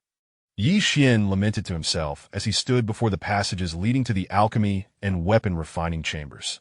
However, the mention of beautiful women sparked a flicker of embarrassment and a hint of anticipation in his eyes. Ye Xuan paced back and forth in the 70-square-meter cave, racking his brain for a method to rapidly enhance his cultivation. Bang! In exasperation, he kicked a large stone, only to grimace in pain. Damn it, you're not helping me either. Eureka! The most crucial aspect of the yin-yang star technique is body refinement. The stronger the body, the faster the cultivation. So, why not utilize other means to bolster my physical strength? For instance, I could carry this hefty stone weighing at least 200 kilograms while running, or perhaps doing frog jumps or push-ups. Though the cave is somewhat cramped, it's better than nothing. Furthermore, I could also strike my body parts against this incredibly hard stone wall while simultaneously operating my technique. By the end of his monologue, Ye Xuan was so exhilarated that he nearly leapt into the air, ultimately unable to contain his joy as he laughed heartily. Ha! I am a genius. Yes, I shall do just that. Damn it, I refuse to believe I can't break through to the later stages of chi refinement before school starts. Thrilled by his recent epiphany, Ye Xuan promptly consumed a red spirit fruit. As the medicinal energy transformed into a warm current coursing through his body, he selected a smaller stone from the pile and tested its weight. Finding it perfectly suitable, he embraced it, inhaled deeply, and began to run within the cave. All the while, Ye Xuan's running speed was not particularly fast, reaching only 2 to 3 meters per second at most. For he understood that haste makes waste, that if he rushed heedlessly, he might jeopardize the foundation of his body, which would be counterproductive. 20 minutes later, panting and drenched in sweat, he realized he could no longer continue and discarded the stone. Instead of resting, he immediately plunged into his cultivation, knowing that this was a beneficial moment for practice. Now, Ye Xuan was seizing every fleeting second for cultivation, daring not to relax even for an instant, for he was acutely aware that time was of the essence. He could not afford to waste it. His relentless enemies were still at large, and the grievances of the children like Xiao Xiao had yet to be avenged. Thus, he must strive harder and harder, aiming to escape from the Ghost Valley in the shortest possible time. Time flowed inexorably. 20 days later, Ye Xuan's cultivation reached the 4th layer of chi refinement. At this point, he had acquired the ability to cast some basic spells, such as Gravity Technique, Star Piercer, and Gale Technique. Except for Star Piercer, which was the simplest spell in the yin-yang star technique, the other 2 spells were learned from various other techniques. To why Ye Xuan inherited not only the yin-yang star technique, but also several offensive and supportive spells. Gravity Technique, as its name suggests, pertains to the manipulation of gravitational forces. When cast upon another, it creates the sensation of being trapped in quicksand, rendering one immobile to 80 higher levels of mastery. A simple gravity technique could crush an enemy. However, at present, Ye Xuan's gravity technique was only effective against cultivators below the 4th layer of chi refinement. Those above that threshold would be unaffected. Nevertheless, this technique proved advantageous for Ye Xuan, as he could apply it to himself, thus eliminating the need to bear a massive stone while running. Star Piercer, on the other hand, is a needle-like projectile formed by compressing stellar energy, comparable in size to a sewing needle, but even finer and more resilient. It was the most formidable offensive spell Ye Xuan had mastered thus far. Unfortunately, with his current cultivation, he could only unleash 2 star piercers. When he first perfected this spell, he tested it on a stone within the cave, achieving a result that left him immensely satisfied. A glance at a nearby stone riddled with countless tiny holes confirmed its efficacy. From a distance, the stone appeared unscathed, but up close, it was evident that it was dotted with numerous pinpricks. If one were to be directly struck by such projectiles, it could be lethal, but of course, it had its drawbacks. The effective range was limited. Once the distance exceeded 4 to 5 meters, its power diminished significantly. Nevertheless, overall, it was still a commendable spell. Finally, the Gale technique pertained to speed. Once cast upon oneself, it could amplify one's speed by 2 to 3 times the original. However, the downside was that its effects could not be sustained for long. Ye Xuan could maintain it for a maximum of about 2 minutes. Yet when he tested it during his peak condition, he found that he could cover over 5,000 meters in 2 minutes, equating to a staggering speed of over 40 meters per second. Phew, after 20 days, my strength has finally reached the 4th layer of Qi refinement, which means I've attained the mid-stages of Qi refinement, that I should now be able to access the alchemy and weapon refining chambers. A glimmer of determination sparkled in Ye Xuan's eyes as he leaped down from the jade bed, this time avoiding the previous embarrassment of crashing into the walls, that he was no longer the thin and frail figure that seemed as if a gust of wind could blow him away. Instead, he now exuded a robust presence. Not only had he become increasingly handsome, but his complexion had also grown rosy. His streamlined muscles glistened with vitality, and his eyes shone with confidence, radiating an aura of brilliance. Especially when he smiled, he evoked a sense of tranquility in others, akin to the warmth of spring. His height had also increased slightly, from around 1.75 meters to approximately 1.78 meters. Although his appearance had not changed drastically, his demeanor had transformed entirely. During this time, the little black bird had become quite familiar with Ye Xuan, now feeling comfortable enough to perch on his shoulder. Particularly during training sessions, the little black bird remained there, as it did not disturb Ye Xuan's practice. Moreover, standing on his shoulder had caused it to nearly double in size, with its feathers becoming even darker and shinier, allowing Ye Xuan to trustingly let it stay there. "Little Black, why don't you go play for a bit? I'll check out the alchemy and weapon refining chambers to see what little trinkets my master has left for me, shall we?" Ye Xuan spoke to the now considerably larger little black bird, as if addressing a person. Chirp, chirp. The little black bird chirped a few times, as if it understood Ye Xuan's words, and took flight towards the cave's exit. "Little Black, on your way back, catch some fish and gather some wild fruits, or I'll skin you," Ye Xuan called out, watching the obedient little black bird fly out of the cave. He had grown accustomed to the fact that the increasingly eagle-like little black bird could comprehend his words. If someone were to witness this scene, one could only wonder how they would react. After issuing his command, Ye Xuan made his way towards the alchemy chamber, eager to discover what wondrous elixirs his master had left behind. Chapter 17. The swallowing sky gored to access the alchemy and artifact crafting chambers. One must possess at least a mid-stage Qi refinement level, specifically the 4th layer or above. Otherwise, the restrictive formation at the entrance cannot be breached. Upon arriving at the doorway of the alchemy chamber, Ye Xuan took a deep breath, suppressing the excitement surging within him. Suddenly, a glint of determination flashed in his eyes as he coldly commanded, "Break!" Simultaneously, a silvery starburst erupted forth. With a sharp thud, a sound akin to something being punctured echoed, and Ye Xuan beheld a fleeting silver barrier vanish. He understood that he had successfully dispelled the chamber's restrictions. A vast alchemy chamber filled with exquisite elixirs? Or perhaps. Ye Xuan approached the chamber, his heart racing with anticipation and trepidation. After all, his knowledge of elixirs was solely derived from the teachings he had received. He had never encountered any firsthand. However, upon entering the alchemy chamber, his expression shifted dramatically to his astonishment.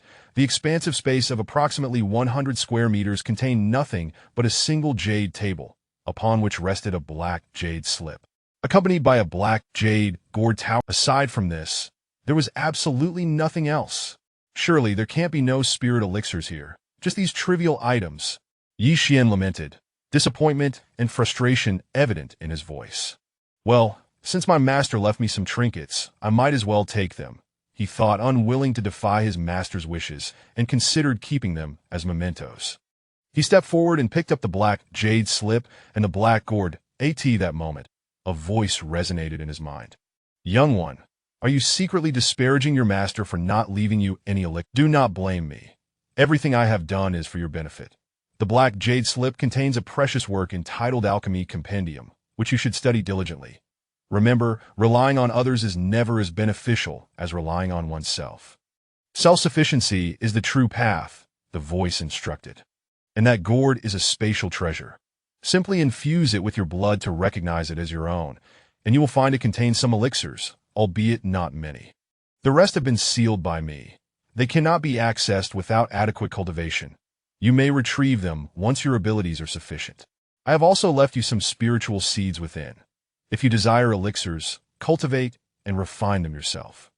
Remember, only by being grounded can you progress further. Do not rely too heavily on elixirs, for excessive dependence may adversely affect your future path. Stubborn boy, focus on mastering the alchemical techniques within the compendium. They are truly remarkable. As for the black gourd, its utility extends beyond merely containing elixirs. The other intriguing functions await your discovery. With that, the mysterious voice faded away, leaving Ye Xuan calling out in vain for a response, but to no avail. Master.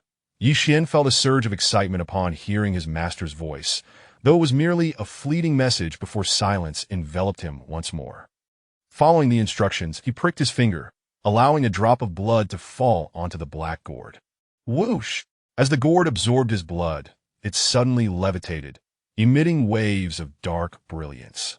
Then, in a flash of black light, the gourd vanished into his dantian, while Ye Xuan was momentarily stunned.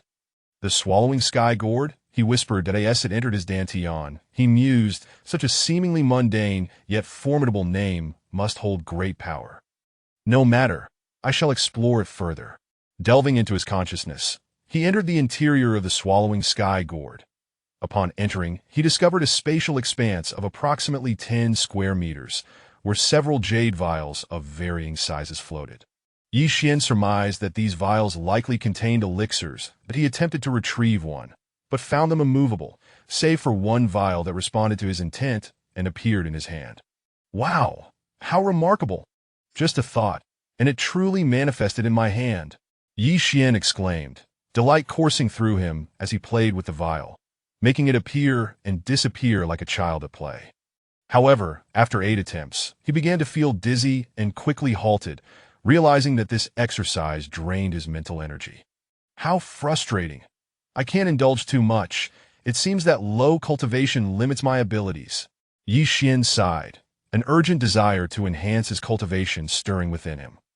Let me first examine what kind of elixir. Although he had never refined elixirs himself, he was well acquainted with the properties of such items, particularly those like the cleansing marrow pill that could enhance one's physique. This cleansing marrow pill is undoubtedly a treasure.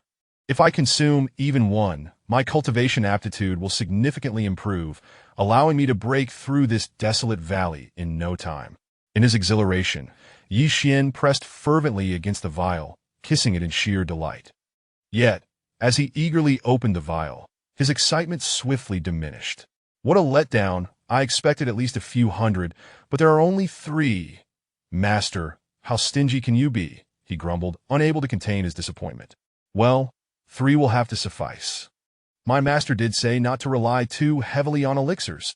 Ye Xuan's dissatisfaction faded as quickly as it had arisen, leaving him feeling more at ease. In that moment, his spiritual realm experienced a breakthrough, elevating him to the 5th layer of qi refinement. Wait! I didn't anticipate my spiritual realm would rise a level. Does this mean that with a brief retreat, I could break through to the 5th layer of qi refinement? Ye Xuan realized the significance of his advancement and felt elated. The elevation of his spiritual realm was an arduous feat compared to mere cultivation. However, he recognized that now was not the time for cultivation, as he was eager to explore the alchemical techniques contained within the compendium.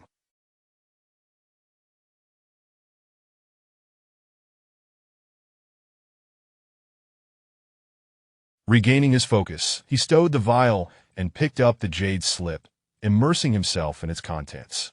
Boom! An overwhelming torrent of information surged into Ye Xuan's mind, akin to a deluge crashing against a dam. Had it not been for his recent elevation to the fifth layer of qi refinement, he might have been overwhelmed and suffered severe consequences. Nonetheless, he paled and trembled from the intensity of the influx. Unbeknownst to Ye Xuan, as his consciousness delved into the black jade slip, it disintegrated into powder, seamlessly merging with his brow in a most peculiar manner. That it was not until quite some time later that Ye Xuan emerged from his trance, a visage of astonishment and elation upon his face. He realized he had acquired a priceless treasure. This truly is the Alchemy Compendium, encompassing a comprehensive array of elixir refinement methods, herbal identification, cultivation techniques, and more. It is the quintessential guide to alchemy. Alas, I can only access the methods for refining low-grade elixirs at present. However, given my current cultivation, I cannot even refine low-grade elixirs yet, relegated to concocting mere potions. Although this method is challenging to execute, the elixirs produced are invariably of the highest quality. This is indeed a notable advantage. These insights were what Ye Xuan gleaned from the Alchemy Compendium. After surveying the alchemy chamber and finding no further treasures, he exited, filled with exhilaration and anticipation as he made his way to the artifact crafting chamber. What awaited him there? Chapter 18. The Primordial Star Tower. Ye Xuan effortlessly opened the door to the refining room, and as expected, it contained only a jade table upon which rested a tower-shaped artifact. However, the distinct difference lay in the hue of the artifact. It was no longer black, but a resplendent purple gold, standing approximately 30 centimeters tall, composed of 9 layers with 5-pointed facets. The tower was exquisitely crafted and breathtakingly beautiful. Upon seeing the jade tower, Ye Xuan was enveloped by an overwhelming aura of primordial mystery, evoking a sensation akin to existing within an infinite expanse of the cosmos. In that singular moment, Ye Xuan found himself profoundly captivated by the jade tower. His soul, at that instant, absorbed the arcane essence of the primordial atmosphere, swiftly elevating his spiritual realm. Perhaps only a fleeting moment passed, or perhaps an eternity. But when Ye Xuan regained his senses, he discovered that his soul's realm had ascended to the 6th level of qi refinement. This indicated that, in that brief interval, his spiritual level had advanced from the 5th to the 6th. This did not merely signify Ye Xuan's exceptional talent. Rather, the profound aura emanating from the Jade Tower had transported him into a realm beyond comprehension, enabling such a rapid enhancement in his spiritual state within a mere 3 hours. How can this be? When did my soul's realm reach the 6th level of qi refinement? Ye Xuan exclaimed in astonishment, unable to contain the tumultuous shock within his heart. He had never anticipated that his spiritual level would achieve such a remarkable leap once again. Was this what his master referred to as average aptitude? Surely, even the most extraordinary prodigies could only aspire to this rate of progress. As his soul's realm ascended to the 6th level of qi refinement, the entire cosmos appeared transformed in Ye Xuan's eyes. The world around him became increasingly lucid. Although his cultivation had yet to reach the 6th level, he was confident that with a period of seclusion, he would undoubtedly attain that state. At that moment, he resolved to exert himself and break free from this confinement. Suppressing the exhilaration swelling within him, Ye Xuan took a deep breath and approached the purple-gold jade tower. Almost instinctively, he reached out and grasped the tower. With a resonant hum, an ethereal sound emanated from deep within his soul, and the purple-gold jade tower transformed into a stream of light, merging into the center of Ye Xuan's forehead. What is happening?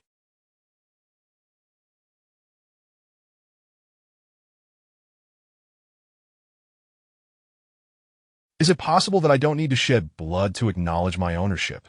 Ye Xuan muttered in bewilderment, and then a very familiar voice resonated in his mind. Ah, young one, acquiring this Primordial Star Tower may be a blessing or a curse. Perhaps it is all destined by fate. The mysterious figure sighed with a complex tone before continuing. Regardless of whether it is a blessing or a curse, you cannot escape it. Therefore, strive to grow stronger swiftly. Whether you choose to be a man or a ghost depends on your efforts. Now, allow me to elucidate the fundamental functions of the Primordial Star Tower. Ye Xuan listened intently.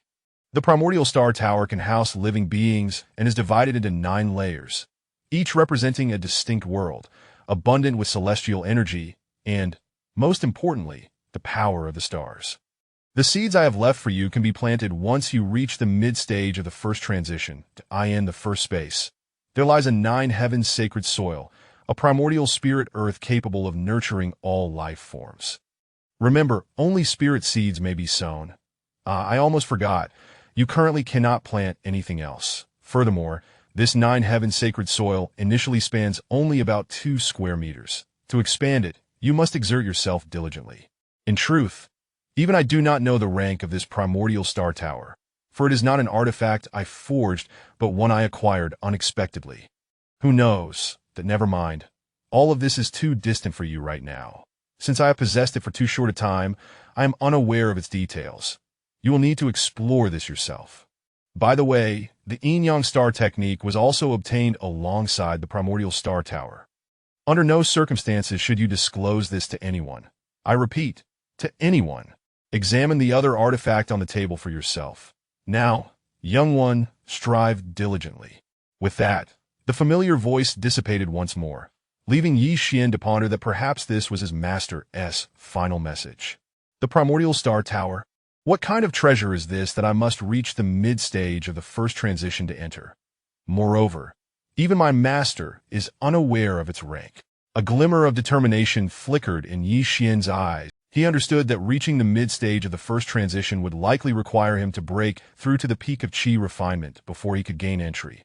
Unbeknownst to Ye Xuan, as the Primordial Star Tower seamlessly integrated into his being, a palm-sized, thick jade tablet materialized from the highest tier of the tower and dove deep into his soul, lying in wait. The mysterious figure had not mentioned the jade tablet.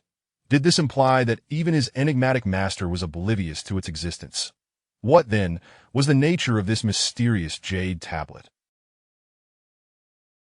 Aside from the now-claimed Primordial Star Tower, the table also held a pair of exquisitely crafted wings, breathtakingly beautiful and dreamlike. Indeed, they were wings, palm-sized, radiating stellar light, dotted with glimmers of stars, a truly dazzling spectacle.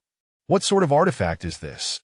Ye Xuan furrowed his brow slightly, murmuring to himself as he reached out to grasp the palm-sized wings. This time, the voice of the mysterious master did not resound, leaving Ye Xuan with a twinge of disappointment and regret. Initially, Ye Xuan had forced a drop of his essence blood, leaving him somewhat weakened. However, upon claiming the Primordial Star Tower, he realized that the loss of that drop had been replenished without his notice. Thus, he confidently extracted another drop of essence blood and dripped it onto the dreamlike wings. As soon as his essence blood was absorbed by the silvery white wings, they rapidly expanded, unfolding magnificently. When the once palm-sized wings unfurled, Ye Xuan was left utterly astonished. Heavens, these are simply too beautiful. As he beheld the silvery white wings adorned with twinkling starlight, gently fluttering like the wings of an angel, Ye Xuan stood frozen in awe.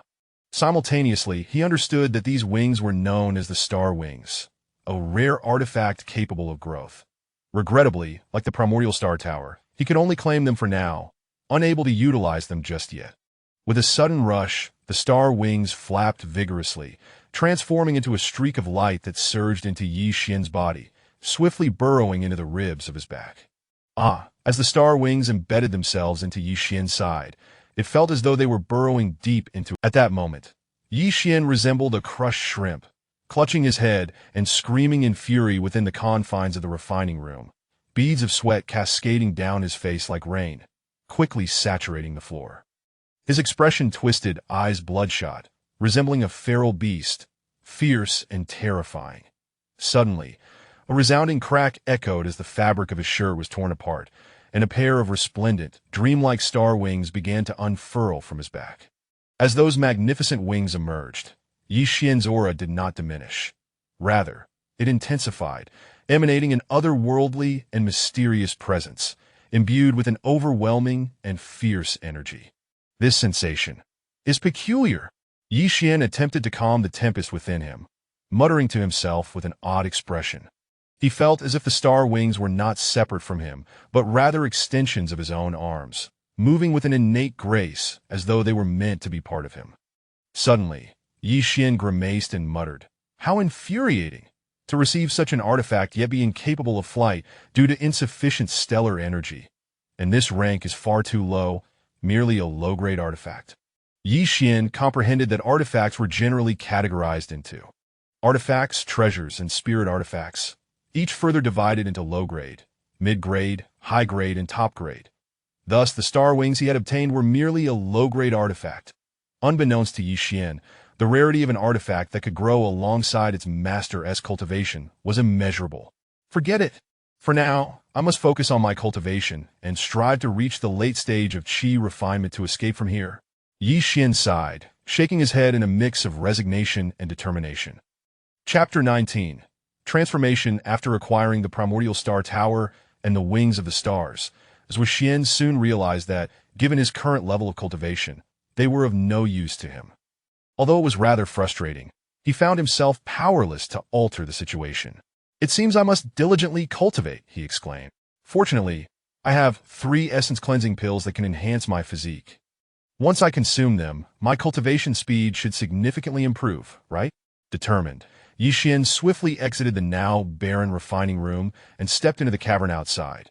Without waiting for the little black creature, he took a moment to calm himself before pouring out a golden essence cleansing pill, roughly the size of a soybean. Taking a deep breath, he placed it into his mouth. As the essence cleansing pill dissolved upon entering Ye Xuan's mouth, it instantly transformed into a liquid, flowing into his abdomen. Once this liquid permeated through his body, he felt as if countless ants were biting him, a sensation both itchy and numbing. Even his bones felt tingly and uncomfortable. Unbeknownst to Ye Xuan, a significant portion of the liquid directly entered his internal organs, gradually releasing black impurities from his liver, spleen, heart, and lungs, which then traveled through his meridians and pores to be expelled from his body. Ye Xuan narrowed his eyes, slipping into a state of metamorphosis. The sensation of transformation was remarkably vivid, so much so that he felt it was almost tangible. Before long, an hour had elapsed.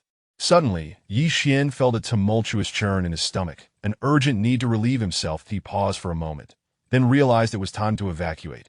He promptly stood up, disregarding the black armor on his body, and gracefully leaped onto the red spirit fruit tree, and then, well, you understand.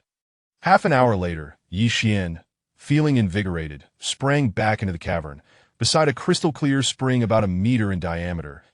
In a swift motion, he stripped off the few scraps of cloth that adorned him, revealing a layer of grime that had formed a black armor on his body. He couldn't help but smile wryly at the realization of how much filth and impurities had accumulated within him. Without hesitation, Ye Xuan took the opportunity to cleanse himself thoroughly, and only then did he take the time to savor the changes in his body. His skin, as smooth and delicate as an infant's, glowed with a rosy hue, akin to satin, shimmering with a lustrous shine reminiscent of jade. His shoulder-length hair was jet black, flowing, and ethereal.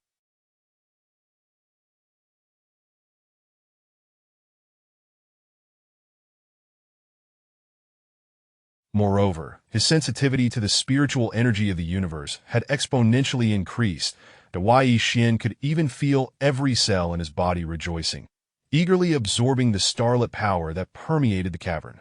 What an exhilarating sensation! He marveled at the remarkable enhancement in his perception of starlit energy. However, Ye Xuan was aware that while the essence cleansing pill had improved his physical constitution, it had not significantly elevated his cultivation level. Nevertheless, he felt immensely satisfied with the results. With my enhanced aptitude, my cultivation should progress at a faster pace, right? He mused eagerly. Just as Ye Xuan was about to enter a state of seclusion for cultivation, the little black creature suddenly swooped in with a flutter, while Ye Xuan noticed that one of its sharp claws clutched a wild rabbit, while the other held a branch adorned with wild fruits, and it had a snake dangling from its beak. He couldn't help but feel elated. "Well done, little black," he exclaimed as he approached the creature, affectionately patting its eagle crest in admiration. The little black creature proudly raised its head, then dropped its catch, gazing expectantly at Ye Xuan. He could clearly sense the anticipation in its eagle-like eyes, a silent understanding that transcended words. That why Ye Xuan felt a deep connection with the little black creature. recognizing it as his only companion in this world. "Apologies, little black, but I truly have nothing of value to offer you," he said, observing the creature's disappointment as it lowered its eagle head. Suddenly, an idea struck him. If the essence cleansing pill was beneficial for him, could it also be advantageous for the little black creature?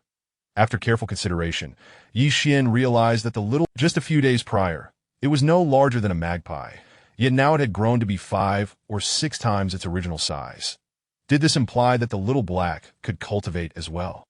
He recalled the teachings he had received, indicating that even creatures of the skies and land could cultivate under the right circumstances. With this thought in mind, Ye Xuan produced the vial containing the essence cleansing pills once more. Opening it, he solemnly extracted one pill and addressed the little black creature. "Little black, this is an essence cleansing pill that can enhance your physique that I cannot ascertain whether it will benefit you, but the choice is yours to make." He gazed earnestly at the creature, a flicker of hope in his eyes. The little black's eyes brightened, and in response to Ye Xuan's encouraging gaze, it nodded its eagle head, to why Ye Xuan's heart soared, and he handed the essence cleansing pill to the little black creature for it to consume. "I hope you won't let me down, little black. If anything were to happen to you, I would feel utterly remorseful." Though he had given the pill to the little black creature, a wave of anticipation mingled with worry washed over him. Upon consuming the essence cleansing pill, the little black creature's bright eagle eyes remained fixed on Ye Xuan, as if asking, "Is there more? Are you really sure you still want more?" Ye Xuan asked, bemused. To his astonishment, this intelligent little black eagle seemed to desire another. After much deliberation, Ye Xuan decided to bestow the last remaining pill upon it. His reasoning was clear. First, how many eagles could comprehend human speech?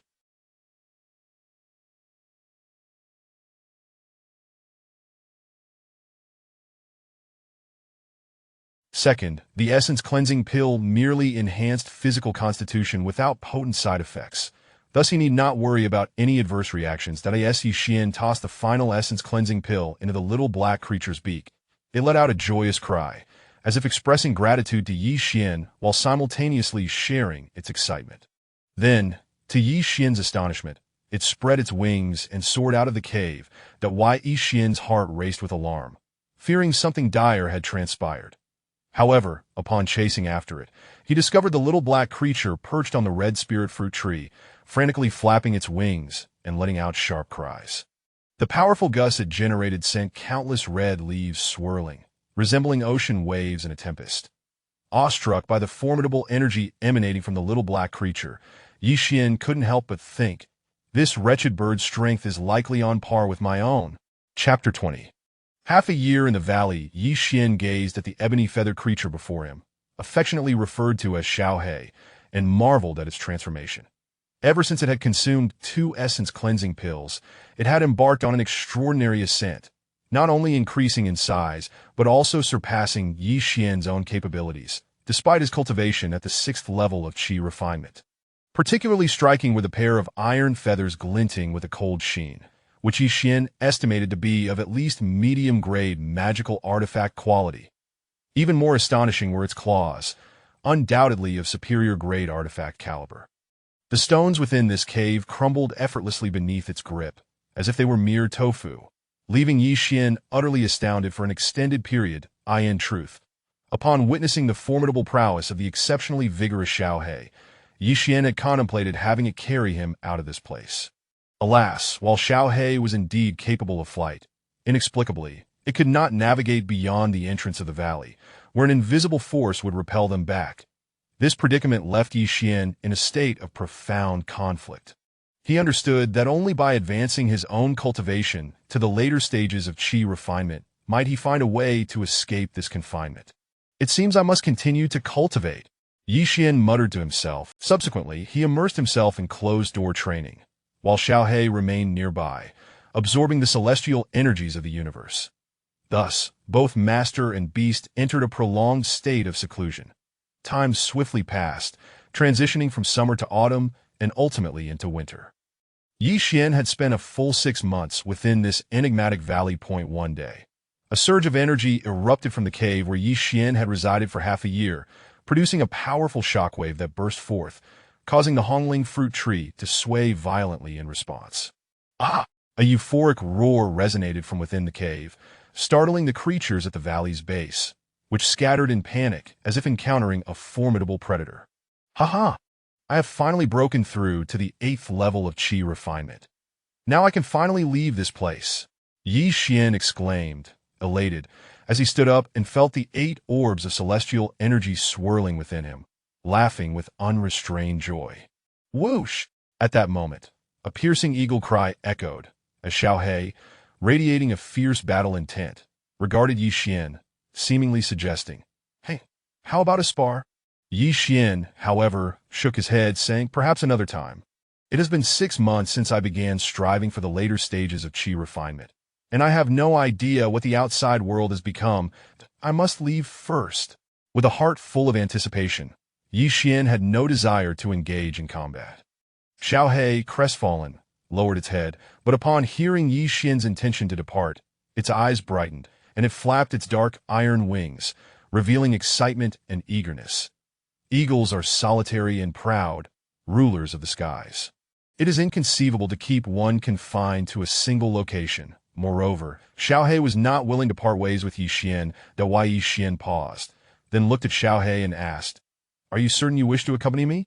It was not that Ye Xuan was unwilling to take Xiaohe along, but rather that he pondered how to present it to others. If Xiaohe were the size of an ordinary black eagle, there would be no issue. However, its current size was undoubtedly over 10 times that of a typical black eagle. Taking it out would certainly result in it being regarded as a monster, captured and subjected to dissection by scientific authorities. Yet, upon seeing a flicker of disdain in Xiaohe's eyes, it began to shrink before Ye Xuan's astonished gaze, transforming into the size of a magpie. "What?" Chirp! In an instant, Xiaohe appeared on Ye Xuan's shoulder. "Well, you've shrunk to the size of a magpie, and even your call is chirpy now." Ye Xuan tisit, pidaifulifidiking Xiaohe se kurong. Ye Xuan stood in the stone cave where he had spent the last 6 months, sighed, and surveyed his surroundings before approaching the last unopened stone door. But he unleashed the stellar piercer to open the stone barrier and stepped inside.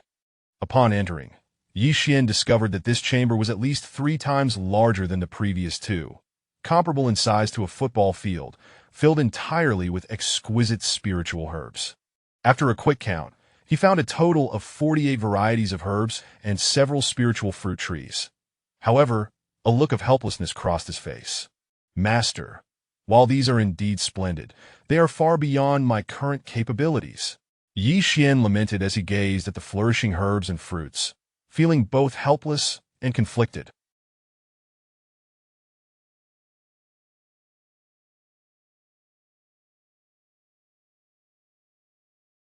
There was no way around it. These 48 types of spiritual herbs had been nurtured in an abundance of spiritual energy for who knows how long, far exceeding what a mere fledgling in the later stages of Qi refinement could possibly absorb. Alas, it's better to have them than not. Even if I cannot utilize them now, perhaps I will in the future. Ye Xuan sighed wryly and proceeded to excavate all the spiritual herbs, placing them into his heaven-swallowing gourd.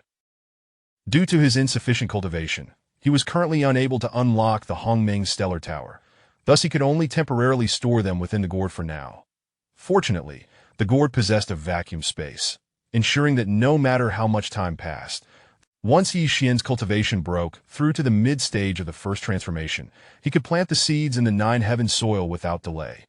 Having organized everything, Ye Xuan summoned his stellar wings and soared out of the stone cave. He cast a lingering glance at the cave that had drastically altered the course of his life, then flapped his wings and ascended into the sky.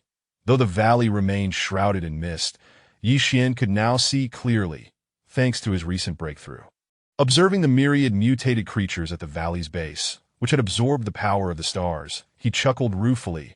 Perhaps this is the reason why all those adventurers went missing. Lu Wentao, Earth Dog, Su Mu, Hungry Wolf Gang, brace yourselves for my wrath. Ye Xuan muttered to himself, his gaze glinting with cold determination. Chirp! Seeing Ye Xuan hovering in place, Xiaohe chirped twice and flapped its wings to prompt him. Are you eager to go? Let us set off. Ye Xuan reined in his thoughts and, with a gentle smile at the magpie-sized Xiao He on his shoulder, unfurled his stellar wings and swiftly ascended into the heights. Approaching the valley's mouth, Ye Xuan encountered a luminous barrier, visible only to those who had trained in the yin-yang stellar technique, that he understood that only practitioners of this technique could pass through. Without hesitation, he charged toward the barrier. With a soft pop, almost imperceptible, Ye Xuan found himself outside. Swish! To avoid being perceived as a monster, as soon as he emerged from the valley, he retracted his stellar wings. Qingyang City, Ye Xuan, have returned. Are you all prepared? Ye Xuan gazed in the direction of Qingyang City, his expression complex as he spoke to himself. Chapter 21. The plum blossom in the city of Qingyang, rapidly developing international metropolis with a population exceeding 1 million. Remarkable achievements have been made in various sectors such as healthcare and education, earning it a reputable standing even on the global stage. Qingyang is divided into 4 major districts: north, south, east, and west. Among them, the northern district is notorious for its chaos, particularly in areas known as Triangle Line and Mars Street. Triangle Line is infamous for its disorder, recognized even at the provincial level, while Mars Street serves as a veritable paradise for men. A true den of indulgence that on this particular night, Qingyang pulsated with life, its countless neon lights twinkling like stars in the night sky, suffusing the air with an atmosphere of decadence and suggestiveness. At Mars Street, the Ye Mei bar resonated with thunderous music, where numerous men and women lost themselves in a frenzied dance, releasing the pent-up desires within. Some men audaciously reached out to the women, unabashedly toying with them, while the women, far from resisting, seemed to respond with eager compliance, leaning in and moaning sensually against their shoulders, their alluring figures writhing like serpents in water. At that moment, the bar's door swung open, and a young man, perhaps 18 or 19 years of age, stepped in, scanning the room before settling into a dimly lit corner. Should anyone have noticed, they would have seen a fleeting expression of discomfort and embarrassment flicker across his face, as if he felt out of place amidst the unfolding scene. The Ye Mei bar thrived, especially around 10 at night, when patrons multiplied, rendering the entrance of this newcomer largely unremarked. This young man was, of course, Ye Xuan. After emerging from the Giga earlier that day, he had intended to withdraw a little over 1,000 yuan from his bank card to purchase some clothing. However, upon arriving at the bank, he discovered that his card had been frozen. Left with no alternative, he resorted to finding a nearby household after dark and discreetly taking a few items. This marked Ye Xuan's first foray into such actions, but he had memorized the address, planning to repay tenfold once he acquired funds. "Sir, may I offer you a drink?" A pleasant voice interrupted Ye Xuan's reverie. He felt a rush of embarrassment. Had he not chosen a shadowy corner, he surely would have attracted attention, his face flushing a deep crimson. Cough, cough. He cleared his throat and replied, "I apologize. I'm here to find someone." "Thank you." The frustration of being broke. Ye Xuan lamented silently. Yet this thought was fleeting. The server appeared momentarily taken aback, but refrained from mockery, instead smiling gently. "I'm sorry to intrude." With that, she departed to attend to other patrons. Ye Xuan exhaled a sigh of relief. He suddenly caught a whiff of a delightful fragrance that in his moment of distraction, a voluptuous woman, daringly clad, unexpectedly seated herself across from him. "Handsome, care for a smoke?" she inquired, producing a pack of ladies' cigarettes and gesturing towards him. When he shook his head, she ignited one for herself, savoring the moment with a deep inhale. "Handsome, are you not going to treat me to a drink?" she teased, exhaling a plume of smoke towards him with a flirtatious tone. I'm sorry, I don't have any money." Ye Xuan blurted out, initially taken aback before speaking the truth. The woman froze, bewildered by his bluntness. What sort of simpleton was this? Yet suddenly, she flashed a radiant smile that, even in the dim light, captivated Ye Xuan's heart, causing it to race. When had he ever ventured into such a place? Had it not been for an unavoidable reason tonight, he would have never set foot here. Nonetheless, an inexplicable anticipation stirred within him, a thrill he found exhilarating. Leaning closer, she whispered enticingly into his ear, "Handsome, could it be that you were still a virgin?" Ye Xuan nearly choked, overwhelmed by her audacity. The modern woman seemed to lack all propriety. Yet for reasons he could not quite fathom, he found himself enjoying this provocative sensation that a heat ignited within him, leaving him parched and restless. This was not merely temptation. Ever since he had cultivated the yin-yang star technique, his desires had burgeoned, and as a virgin, being toyed with by such a sensually alluring woman left him breathless. Perhaps it was the confidence stemming from his unique opportunities and newfound strength that allowed Ye Xuan to recover swiftly from his momentary surprise, responding with a light chuckle. "Are you curious to find out if I am?" The mysterious woman paused, then beamed like a beautiful lily blooming, her beauty striking Ye Xuan's heart, causing it to skip a beat. "Handsome, you're quite the rogue." Her playful rebuke, sultry enough to weaken any man's resolve, sent a shiver down Ye Xuan's spine. Yet, just then, a chilling glimmer flashed in his eyes, causing the woman beside him to feel as if she had plunged into an icy abyss, her body stiffening momentarily, wondering if the temperature had indeed dropped. "Manru, you're quite the disobedient one. Then why have you come here?"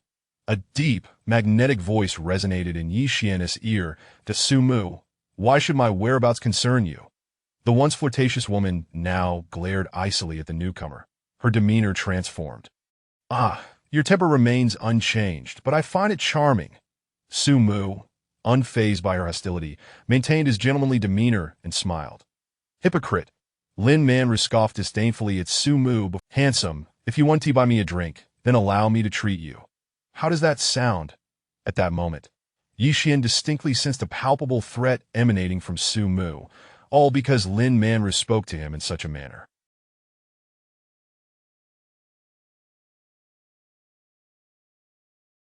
Ye Xuan couldn't help but smirk inwardly, yet he feigned a smile, responding, "If a beauty invites me, it would be quite rude not to accept, wouldn't it?" Giggle, very bold. Lin Manru playfully rolled her eyes at Ye Xuan, her laughter ringing melodiously. As her laughter echoed, her ample bosom swayed before Ye Xuan, momentarily distracting him from his purpose for being there. "Excuse me, sir, could you please vacate your seat?" Sumu, who had been ignoring Ye Xuan until now, regarded him with a subtle threat. "Vacate?" Ye Xuan stared, then chuckled nonchalantly, gesturing to the surrounding empty seats. "Young Master Su, are there not plenty of seats available here?" Chapter 22. Why don't you take your leave first? Sumu was taken aback. He never imagined someone would dare to speak to him in such a manner. Was this a death wish? However, Lin Manru's gaze towards Ye Xuan flickered with intrigue. How curious it was that this seemingly shy yet slightly mischievous young man would dare to stand up to the esteemed young Master Su. Was he oblivious to Su Mu's identity, or was he deliberately attempting to impress her to gain her attention? Did he truly comprehend who she was, or did he harbor ulterior motives? Lin Manru was eager to uncover what this striking yet poorly dressed young man was truly after. Unbeknownst to Ye Xuan, his only desire was to crush this scoundrel before him underfoot. This very scoundrel had humiliated him countless times, beaten him, and ultimately snatched her away from him. The thought filled Ye Xuan's heart with a seething hatred. Nevertheless, he recognized that tonight was not the time to confront Su Mu. He was aware that this popular Iji Mei bar was under the control of the Hungry Wolf Gang, a fact he had inadvertently learned from friends during his school days. And that dog was indeed a member of the Hungry Wolf Gang. He had come seeking revenge on that wretched scoundrel. Yet at this moment, he had not encountered that dog, but instead, the detestable Su Mu. "Kid, my esteemed young master, Su, didn't say for you to leave. That was merely out of courtesy. What, do you wish to put on a show before Miss Lin?" Su Mu remained silent, but his companion, the yellow-haired thug, stepped forward, pointing an accusatory finger at Ye Xuan. Lin Manru, intrigued, glanced at Ye Xuan, keen to observe how he would handle this situation. The white Ye Xuan leaned back on the sofa, crossing his legs with a playful smirk as he addressed Su Mu. "Young Master Su, it seems your door is ajar. How did a dog manage to escape? It's the dead of winter, and aren't you concerned it might freeze to death? Moreover, I've heard that wintertime dog meat is quite a delicacy." Chortling. Lin Manru was utterly taken aback by Ye Xuan's audacity, unable to suppress a laugh that quickened Ye Xuan's heartbeat. Meanwhile, both Su Mu and the yellow-haired thug were left flabbergasted, captivated by Lin Manru's enchanting smile, which rendered them utterly foolish. Lin Manru's gaze towards Ye Xuan brimmed with mischief and curiosity. "Kid, Once you discover who this fellow is, you will no longer speak so boldly. Lin Manru mused inwardly.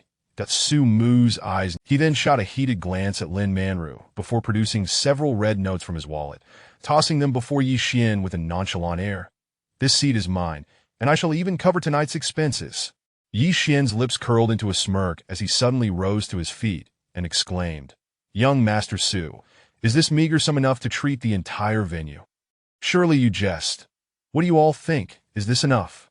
Though his voice was not loud, every ear in the vicinity caught his words.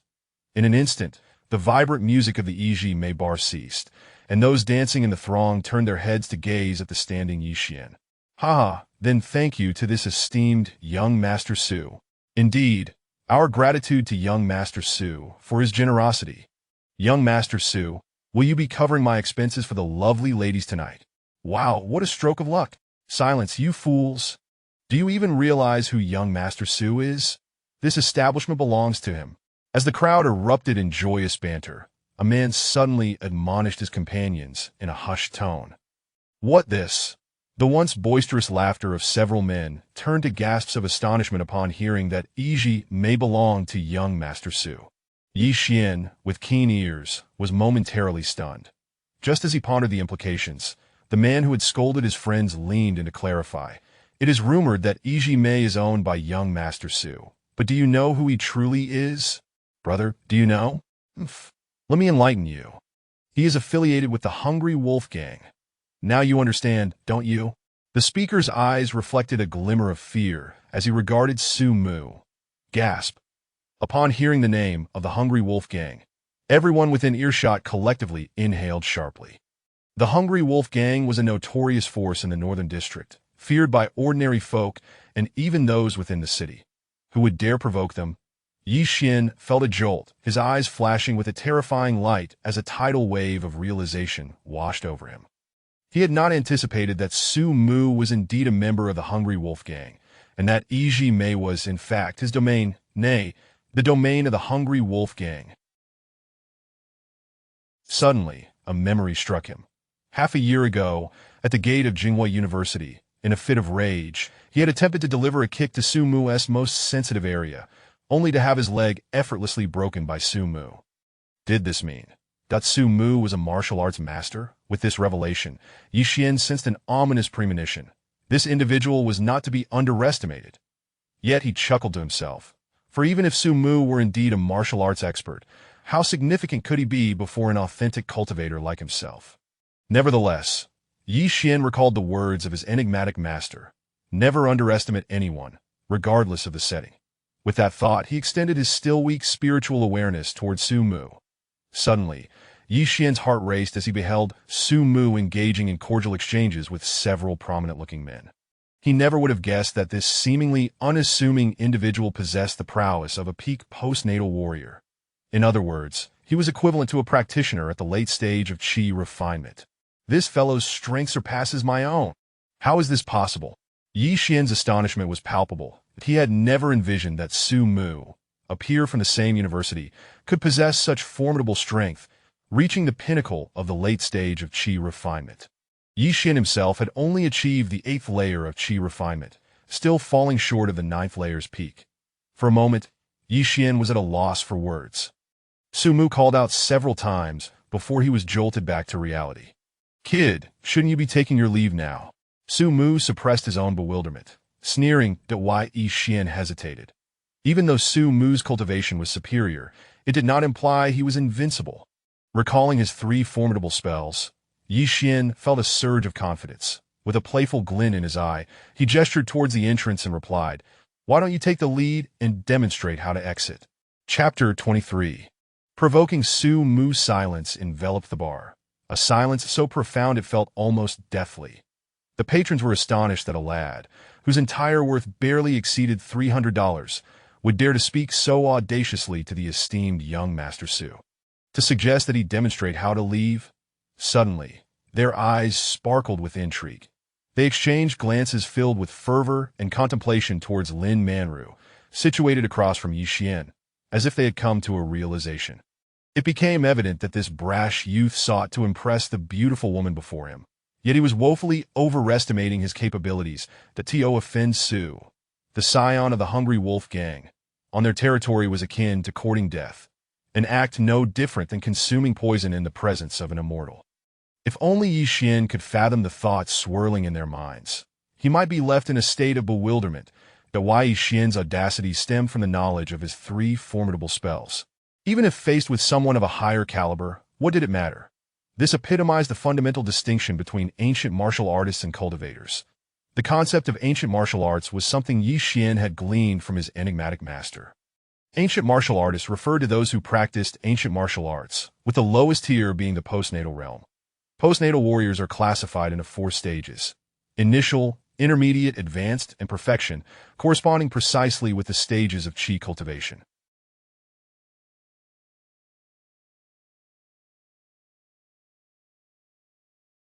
Initial, intermediate, advanced, and perfection.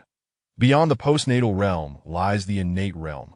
Yet Ye Xuan remained oblivious to the corresponding cultivation levels of cultivators within this realm. As Ye Xuan's words hung in the air, the bar descended into an eerie silence once more.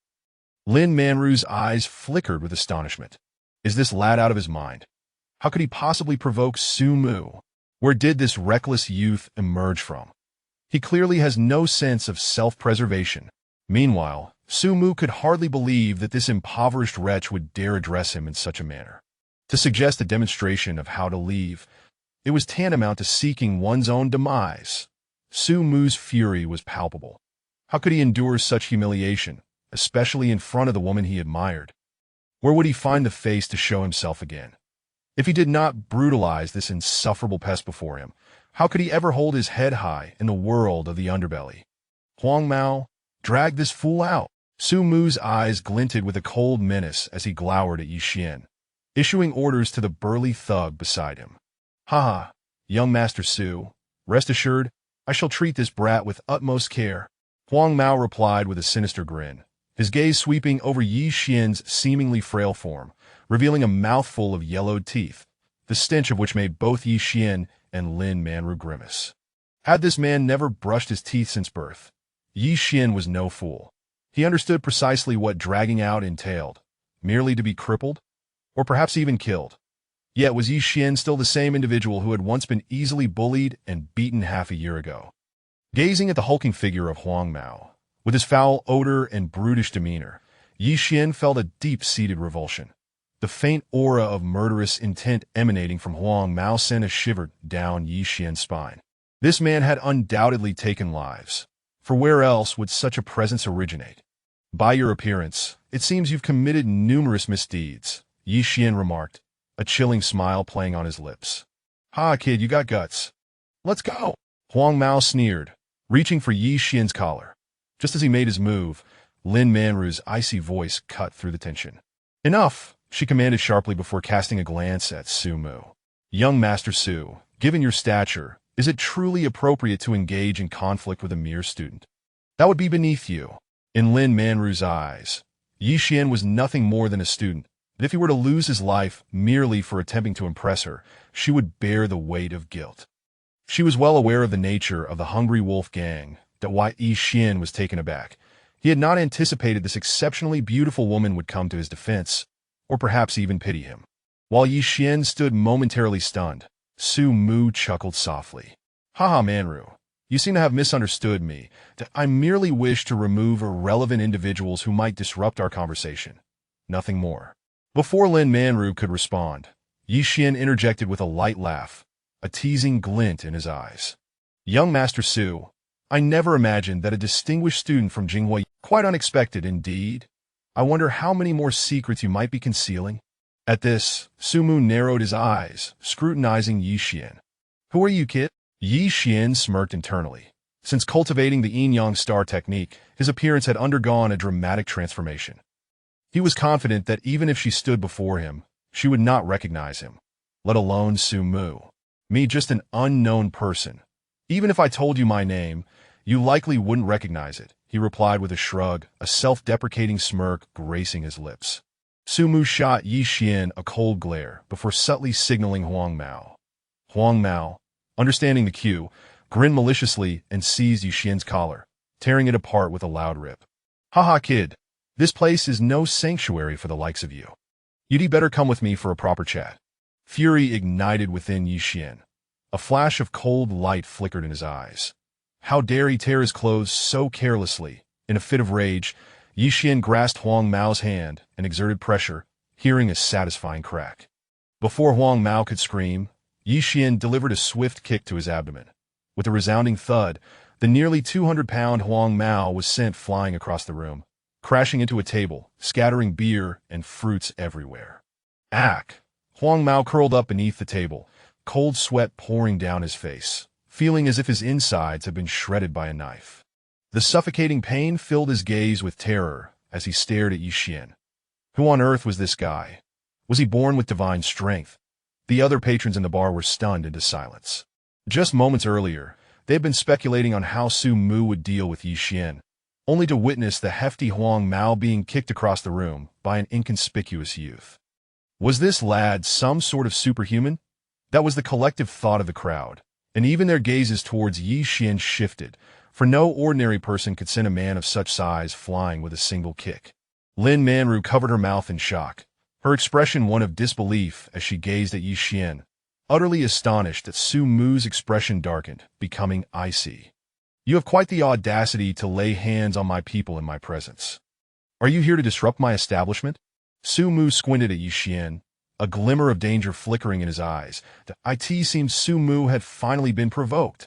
People, I beg your pardon, but if I recall correctly, I merely kicked a dog. Ye Xuan shrugged, adjusting his torn collar with a nonchalant smile.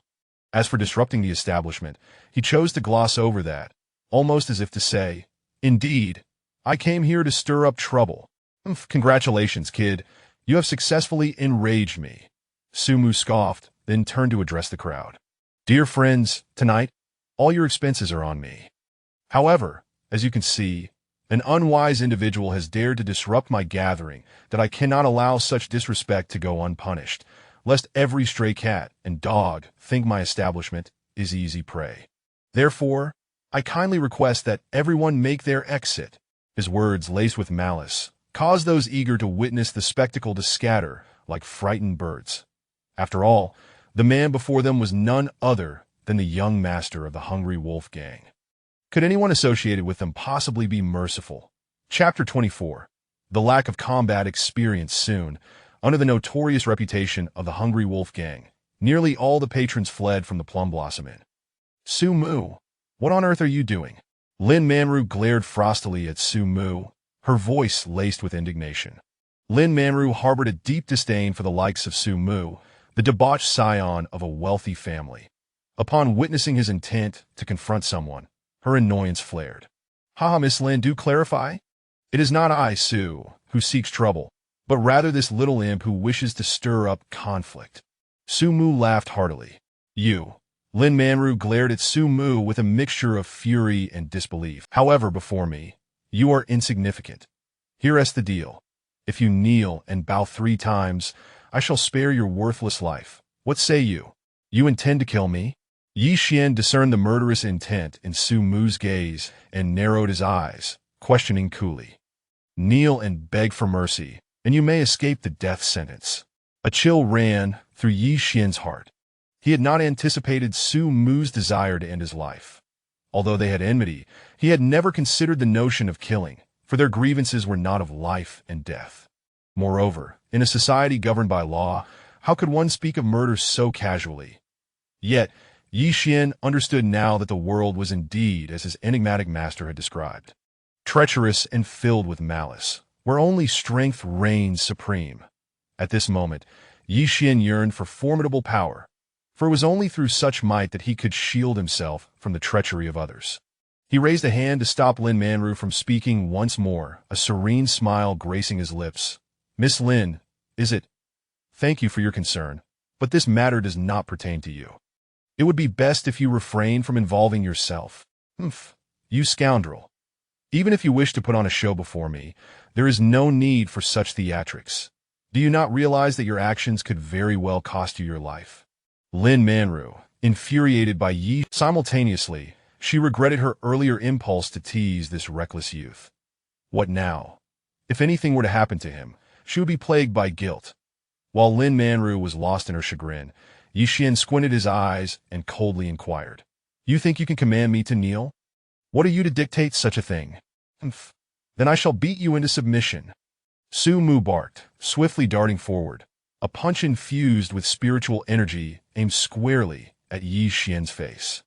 The force of his impending strike was palpable, the gust of wind from his punch ruffling Ye Xuan's hair. "You lack the qualification." Ye Xuan retorted sharply. Making no attempt to evade, he swung his own fist to meet Su Mu's. Such a confrontation could only be initiated by a fool or one with absolute confidence in their abilities. Generally, a direct exchange of blows results in mutual destruction, a fool's errand. Yet, with full awareness of this, Ye Xuan still chose to engage. Boom! A resonant explosion echoed, a shockwave uprooting tables and chairs around them, both combatants staggering back a few steps. Lin Manru watched in astonishment, her eyes wide, acutely aware of Su Mu's true capabilities. Yet her understanding only heightened her shock. She had thought Ye Xuan merely a student seeking her attention, unaware that he was.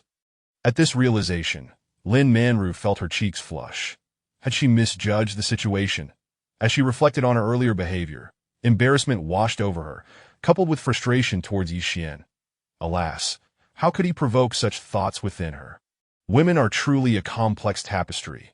Yet the most astonished individual in that moment was not Lin Manru, but Su Mu himself. The shock and wariness in his gaze as he looked at Ye Xuan were palpable.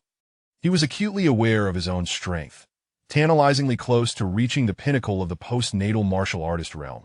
Yet this power had been effortlessly countered by his opponent.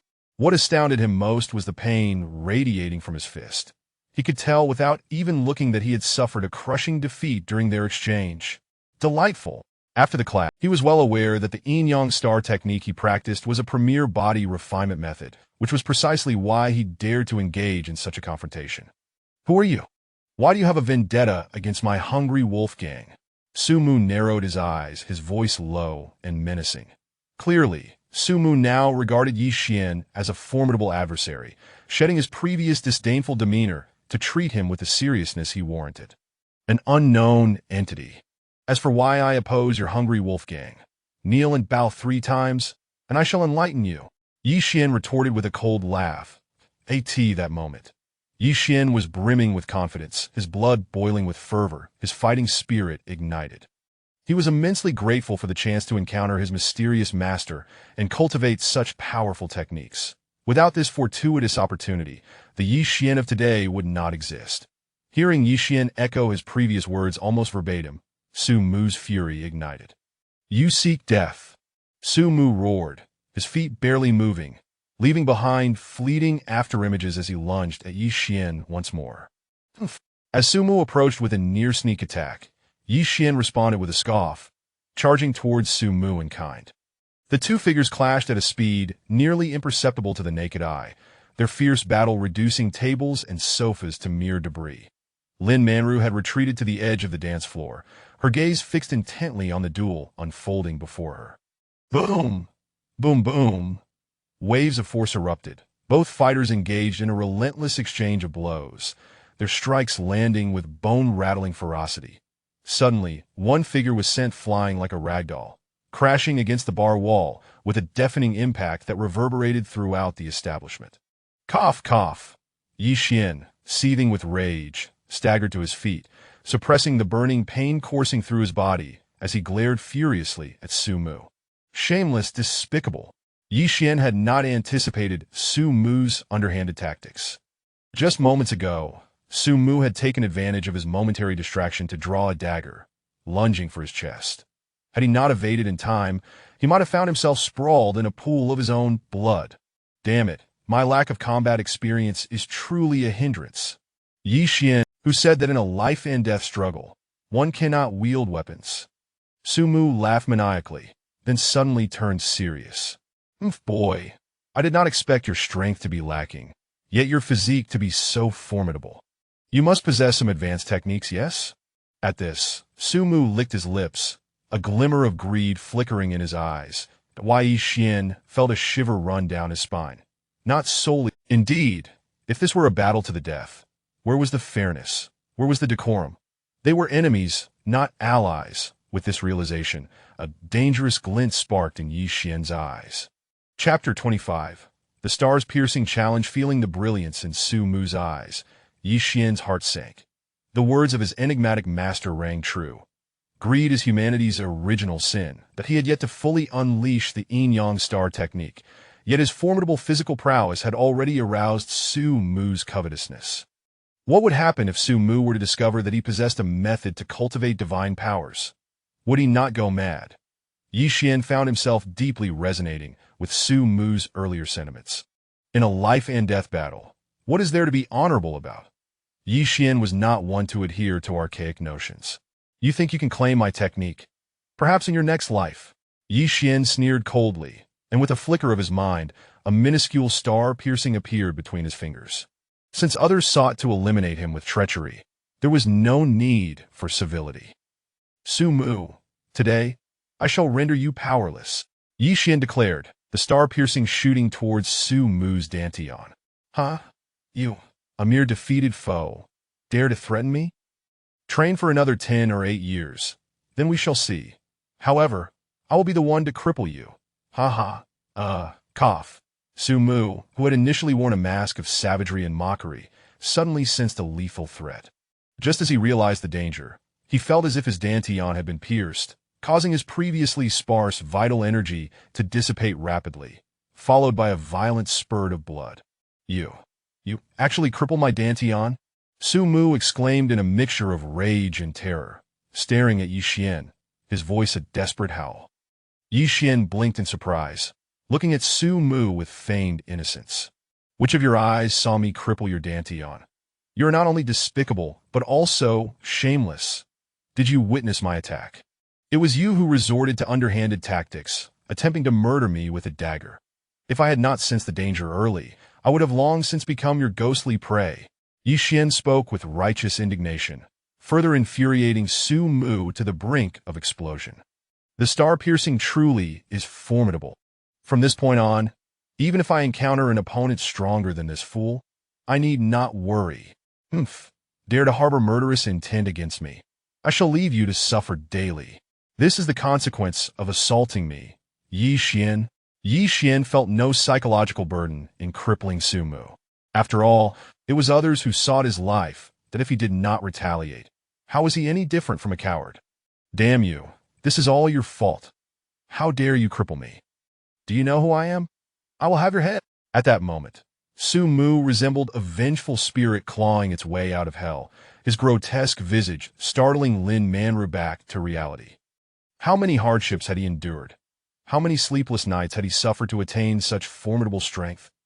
Yet, just moments ago, he felt his dantian rendered useless. The sensation of defeat was as vivid as touch, and it was precisely because of this that Su Mu was consumed by rage towards Ye Xuan, this suddenly emerging scoundrel, filled with endless murderous intent and resentment. The battle was tumultuous. First, Ye Xuan was sent flying by Su Mu, crashing against the wall. The subsequent turn of events was unexpected. The one who had been struck was unharmed, while the seemingly dominant Su Mu inexplicably fell to ruin. The scene was bizarre in its entirety, especially upon witnessing Su Mu, disheveled and resembling a demon, half kneeling on the ground. Lin Manru felt an inexplicable rush of satisfaction amidst her shock.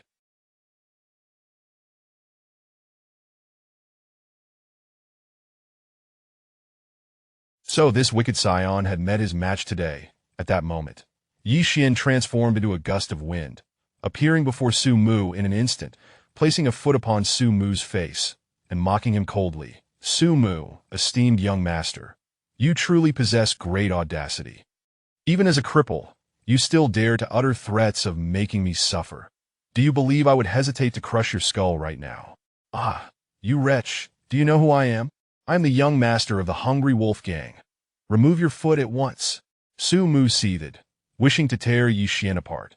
The proud young master of the Hungry Wolf Gang had never endured such humiliation. Yet, regarding Ye Xuan's threats, Su Mu could not believe that he would act upon them. After all, he was the young master of the Hungry Wolf Gang. Even in the entirety of Qingyang City, the gang was a renowned entity. Who would dare provoke them? At this moment, Su Mu wished to rend the scoundrel before him to shreds. However, now that his dantian was crippled, he felt as weak as a mere mortal, lacking the strength to resist against Ye Xuan, who was not. All he could do was pray for his father to arrive swiftly. As he looked down at Su Mu, who was struggling like a dying dog at his feet, Ye Xuan felt an inexplicable exhilaration, a sense of liberation washing over him, akin to enjoying ice cream on a sweltering summer day. Ye Xuan was filled with reflections.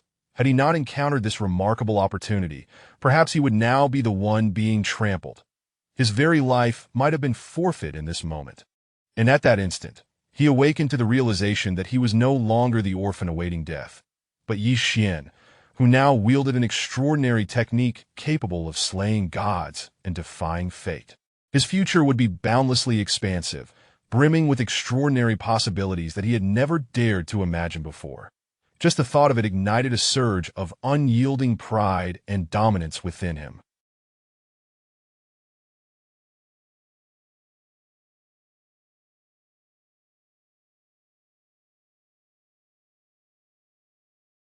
Indeed, it was pride and dominance, an uplifting spirit as if the entire universe lay beneath his feet. Though it was merely a figment of imagination, Lin Manru and the prostrate Su Mu were momentarily captivated by the compelling aura emanating from Ye. What manner of person was this? How could he suddenly exude such a soul-stirring presence? Lin Manru's beautiful eyes fixed intently on Ye Xuan's not particularly imposing figure, a glimmer of contemplation flashing within her gaze. Meanwhile, Su Mu, overwhelmed by Ye Xuan's aura, ceased all resistance.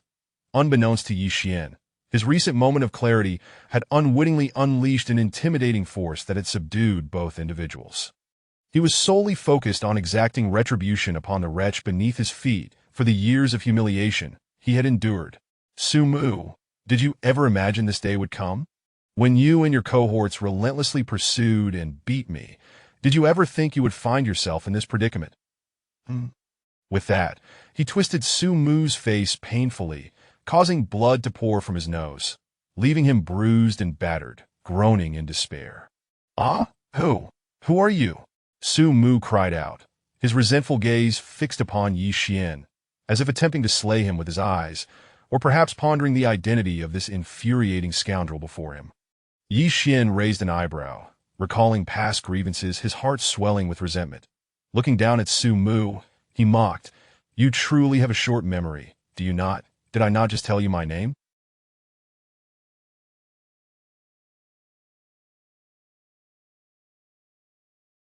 Have you not heard? Ye Xuan, the very person you have mercilessly beaten as if I were your daily fare. Do you finally comprehend? With that, he delivered several more punishing kicks, as if venting the pent-up hatred and malice in his heart. Ah, you are Ye Xuan? Impossible! Absolutely impossible! Su Mu cried out repeatedly, but suddenly his screams ceased, a look of horror spreading across his face as he gazed at Ye Xuan, who bore an uncanny resemblance to someone familiar. He shook his head violently, howling in denial. Bang! Ye Xuan delivered a swift kick to Su Mu's abdomen, his expression frigid as he regarded Su Mu. Impossible. How can it be impossible? Suddenly, Ye Xuan felt a stirring within him, casting a chilling glare at Su Mu, coldly inquiring. By your expression, it seems you know something. Perhaps you were involved? At that moment, the door of the bar swung open, and a dozen burly men wielding machetes strode in. Su Mu's expression shifted dramatically upon seeing the gang of men rushing in, pointing at Ye Xuan with a ferocious glare, shouting, "Damn it, save young Master Su, and chop this wretched bastard into pieces." In an instant, Ye Xuan's gaze swept over the newcomers, and his aura shifted dramatically, unleashing a wave of menacing intent that sent shivers through the air. Chapter 26:10 seconds as a fierce-looking man burst in, wielding a cleaver. The expression on his face shifted slightly. The ferocious aura emanating from the group of burly men was unmistakable. They were undoubtedly members of the Hungry Wolf Gang. However, their timing was ill-fated, for their esteemed Su Xiao had already been incapacitated by Ye Xuan. Suddenly, Ye Xuan's gaze fell upon the leader, and his pupils constricted, a wave of murderous intent surging within him as he clenched his fists, the sound of cracking knuckles echoing ominously. This man was none other than Tu Go, the very architect of his downfall, the one who had cast him into the abyss of the Ghost Valley. At last, you have made your appearance. Ye Xuan's cold eyes fixated on the cleaver-wielding Tu Go, a derisive smirk curling his lips. Su Xiao, are you all right? Tu Go inquired with feigned concern, his gaze landing on the pitiful figure of Su Mu, who lay in disarray before him. What the hell were you doing? Stop babbling and kill him. Kill him. Su Mu seethed, his face contorted with malice as he pointed at Ye Xuan. Kill him. Tu Go barked, his large, hairy hand gesturing forcefully at his comrades behind him. To dare lay a hand on their Su Xiao was tantamount to courting death. Understood. The dozen or so men behind him responded with a murderous zeal, poised to strike. Stop! A sharp, feminine voice rang out just then. Unfortunately, whether due to the softness of the tone or some other reason, the group remained undeterred, charging toward Ye Xuan with their blades drawn. Yet, Ye Xuan heard the command clearly. He turned to Lin Manru, offering a subtle shake of his head and a reassuring smile, signaling his gratitude that as he surveyed the advancing, bloodthirsty men, a chill ran down his spine. Not one among them exhibited a shred of mercy. They were all ruthless killers, ready to take lives without hesitation. Is this the essence of humanity? Nonetheless, Ye Xuan resolved against compassion. These men were desperate rogues, living on the edge of a blade, and their very presence reeked of bloodshed. If he could not engage them openly in combat, he would at least render them powerless. With that thought, Ye Xuan summoned his enhanced gravity technique, enveloping the group of burly men in its oppressive force. They stumbled as if ensnared in quicksand, struggling against the weight of several hundred pounds pressing down upon them. Although his gravity technique had upgraded to approximately 400 pounds, Ye Xuan was acutely aware that its duration was limited to merely 30 seconds. Yet, 30 seconds was more than sufficient to incapacitate these brute force thugs. Since you are so merciless, do not blame me, Ye Xuan, for being ungracious. In an instant, Ye Xuan darted into the midst of the men with astonishing speed, unleashing a flurry of punches and kicks, strike after strike resonating with the sickening sound of impact. Crack! Crack! Crack! The chorus of shattering bones and anguished cries melded into a breathtaking symphony of chaos, leaving Lin Manru, who had initially been apprehensive, utterly speechless. Could it be that this fellow seeks vengeance? And here I am. As Lin Manru observed Ye Xuan's ferocity, her mind flickered back to her previous thoughts, and her cheeks flushed with embarrassment that it was evident that she had misjudged him. In the midst of Lin Manru's astonishment and indignation, Ye Xuan had already dispatched all the formidable men. The entire spectacle unfolded in a mere 10 seconds. In that brief span, the seasoned fighters were brought to their knees, their limbs either broken or grotesquely contorted. None were left unscathed. Though they were not fatally wounded, they were rendered incapacitated, likely to spend the remainder of their lives bedridden. To show mercy to one's enemies is to be cruel to oneself, a lesson imparted to Ye Xuan by his enigmatic master.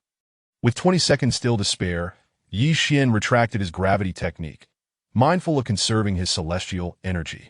Who exactly are you? Tu Go stammered, his eyes wide with terror as he beheld the fallen men at his feet.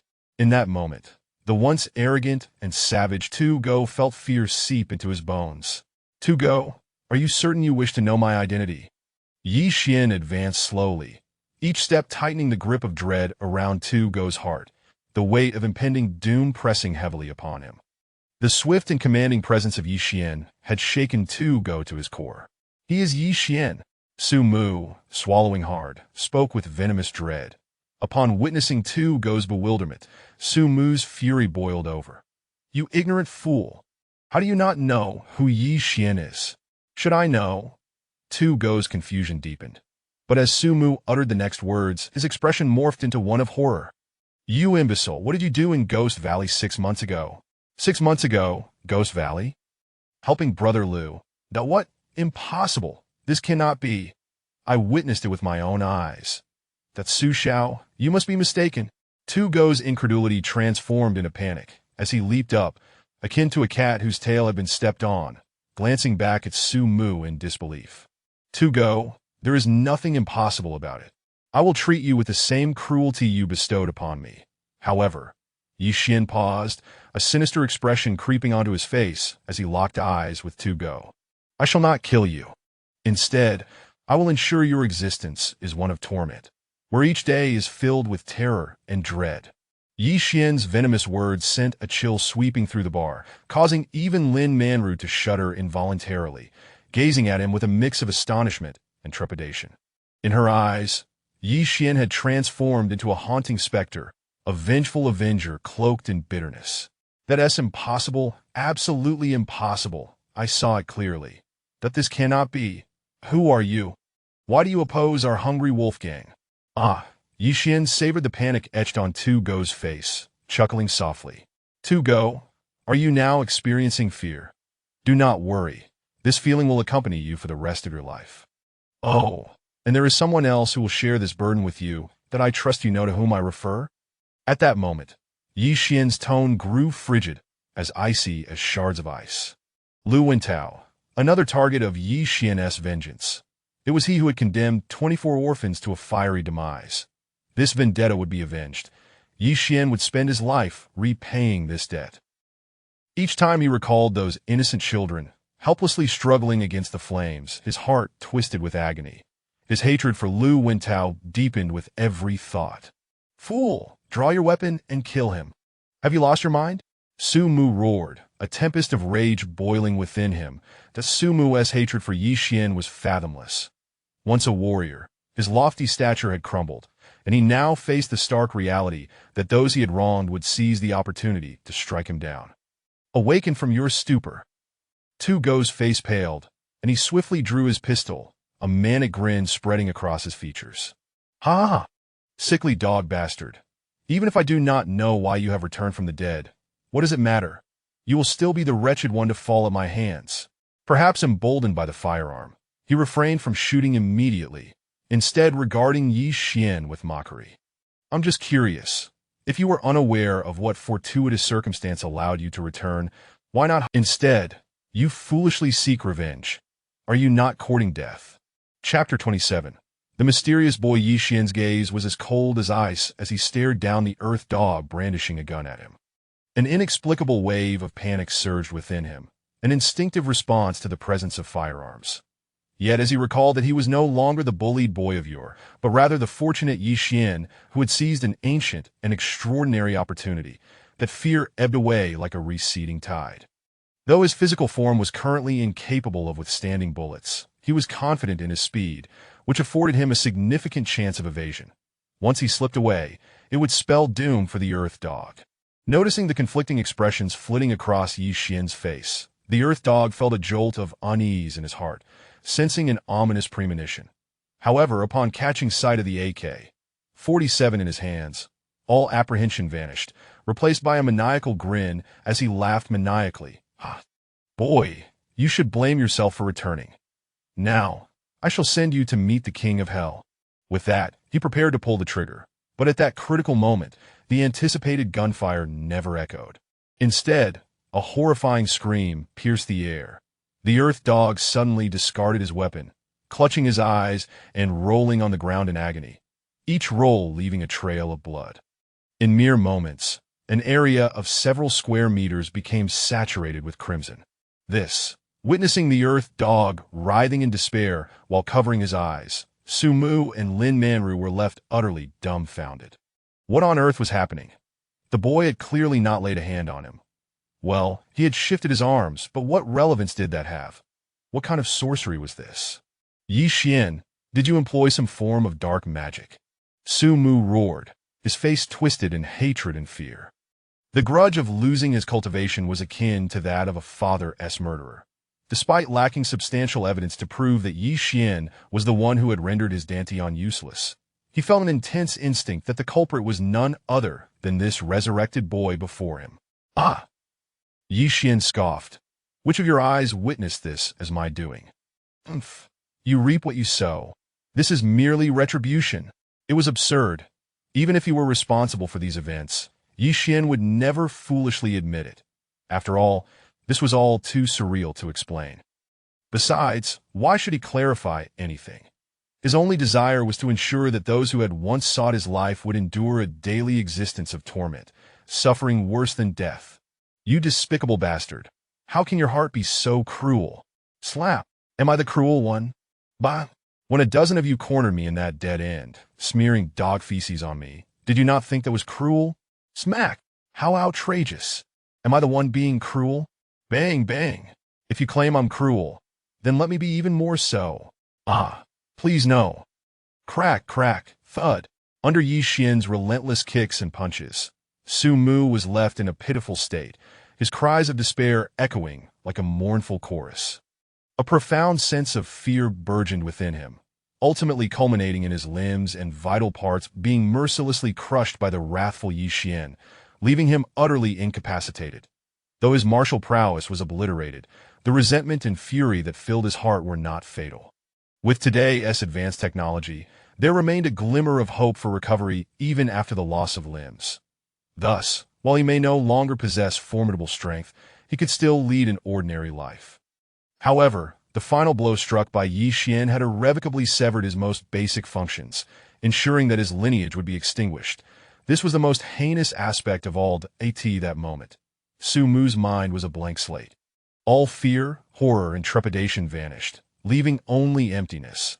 Lin Manru, covering her mouth in shock, gazed at Ye Xuan, her initial astonishment transforming into sheer terror and panic.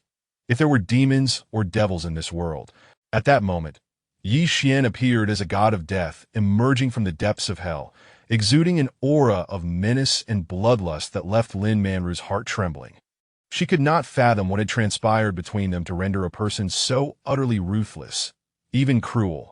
Murder might merely involve a swift act, but such merciless tactics surpassed the brutality of killing. Lin Manru's eyes brimmed with fear as she regarded Ye Xuan. Ye Xuan, having calmed his emotions, suddenly advanced a few steps toward the Earth Dog. Observing the Earth Dog before him, his heart hardened like iron.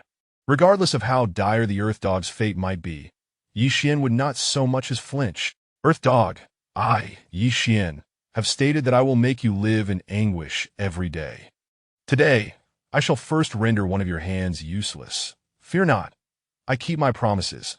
I shall return every month or so to claim the remaining parts. With that, and under the Earth Dog's horrified gaze, he swiftly delivered a kick, utterly shattering one of his hands. Ye Xuan was certain that even the world's most skilled doctor could never mend that left hand.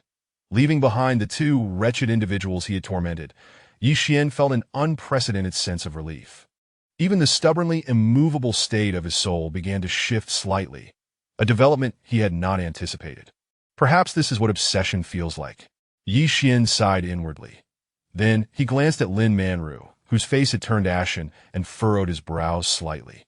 He knew that she must have witnessed the gruesome and bloody scene moments ago. However, Ye Xuan did not dwell on it. After nodding to Lin Manru, he made his way toward the bar's entrance. As he reached the doorway, he paused, casting a glance into a shadowy corner, a faint smile gracing his lips before he lifted his leg and stepped outside.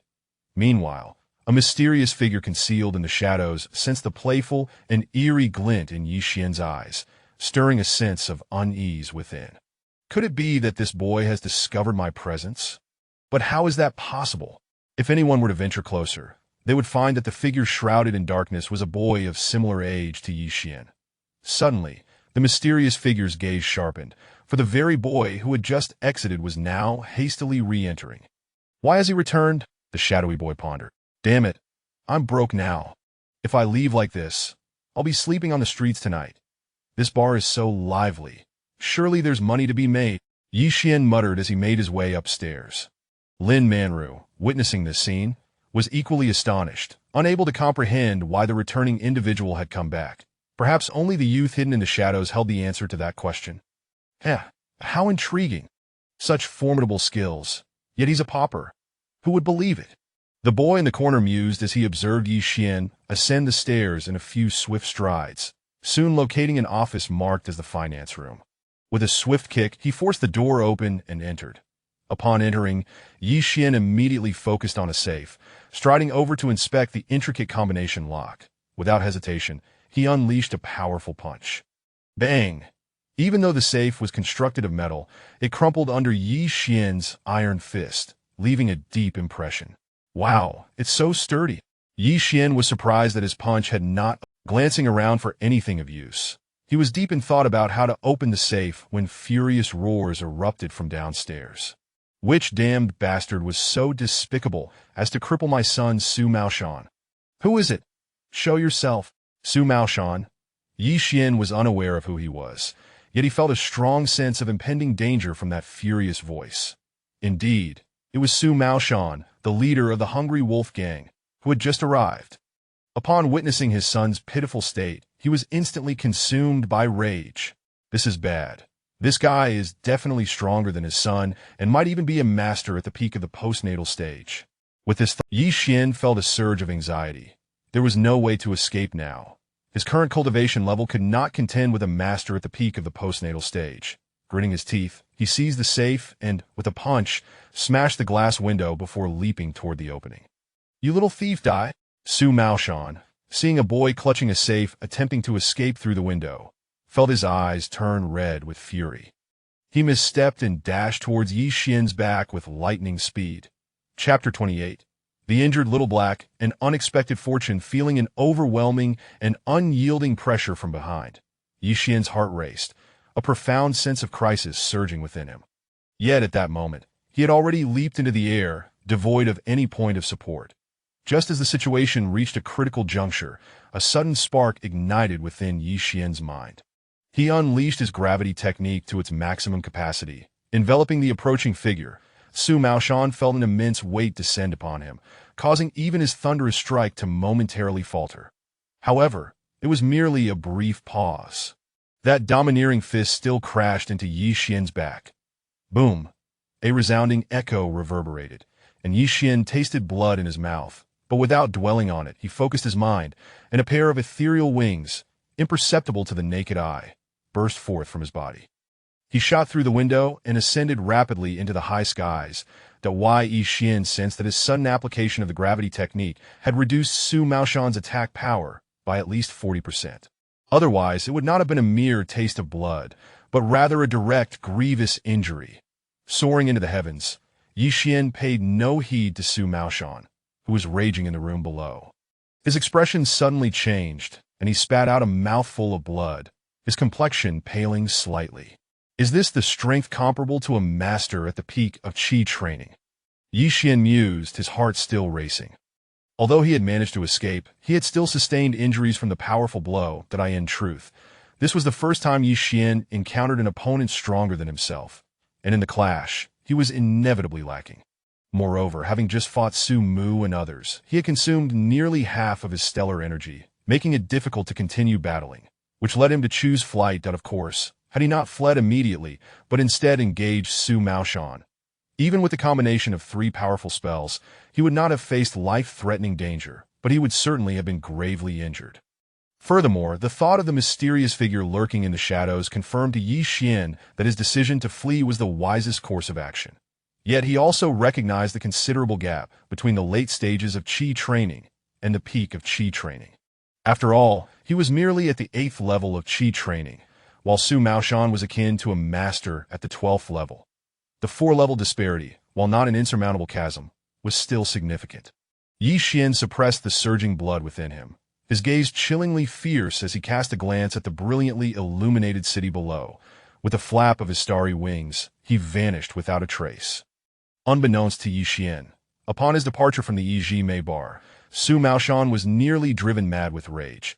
Though more prominently, he was struck with astonishment and shock. Staring at the shattered window, Su Maoshan murmured in disbelief. How is this possible? That brat actually flew into the sky. How could this be? Suddenly, an incredible heat and greed licking his lips, he spoke to himself in ecstatic delight. To be able to fly in the postnatal realm indicates the possession of an extraordinarily powerful technique, that if I, the leader, could seize it, my cultivation would undoubtedly break through to the innate realm. Then, not only would the entire northern district fall under the control of the Hungry Wolf Gang, but I could also dominate the entirety of Qingyang City. The more he pondered, the more exhilarated Su Maoshan became. completely forgetting about his utterly crippled son, Su Mu. Another individual, equally astonished, was the mysterious young man from earlier. When his perception detected Ye Xuan's aura suddenly ascending into the sky, he nearly gasped in shock. I never expected that besides myself, there would be another. How intriguing, very intriguing. With that, he turned and departed the bar. This scene went unnoticed by anyone, not even the formidable Su Maoshan. Lawn Mountain, originally the back mountain of the Northern District Welfare Orphanage, was a modest peak not exceeding 1,500 meters in elevation. However, the mountain remained while the orphanage had long since vanished, replaced by a burgeoning construction site. The mechanical roar was deafening, as many of the old structures had been razed to the ground. After escaping from the Ye bar, Ye Xuan, lacking a place to stay, could only make his way to Lawn Mountain. Atop the summit, Ye Xuan stood pallid, gazing down at the residential area below, a flash of pain and vengeful hatred crossing his features. It had been half a year since he last visited this place, a location he could identify even with his eyes closed. Little Ye, little fatty, Xiao Li. And her.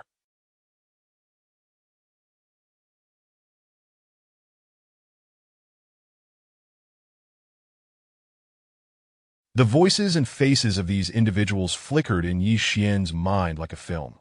After a long while, he finally emerged from his reverie, wiping away the tears that had gathered at the corners of his eyes. A boundless killing intent gleamed in his gaze as he murmured, Xiao Li, little fatty. Rest in peace. This grudge Brother Xuan will surely avenge. With that, Ye Xuan swayed and disappeared from the mountaintop, reappearing at a certain spot on Lawn Mountain. Whoosh! A sound not too loud yet piercingly sharp emanated from Ye Xuan's lips. Moments later, a gust of wind surged forth. Boom! A streak of black light, as swift as lightning, appeared beside Ye Xuan. It was Little Black, the small black eagle that had followed him out of the Ghost Valley. Upon seeing the magnificent Little Black, the sorrow and hatred in Ye Xuan's eyes swiftly dissipated, and he approached warmly, affectionately stroking the eagle's crown. How are you? Feeling good? Huh. Such a heavy bloodlust. You haven't gone hunting for prey, have you? Little Black flapped its wings proudly, raising its head with an air of triumph. Suddenly, an explosive rage erupted from Little Black's dark eyes, startling even Ye Xuan. Taken aback, he glanced at Little Black and tenderly ruffled its crown, saying, I'm fine, don't worry.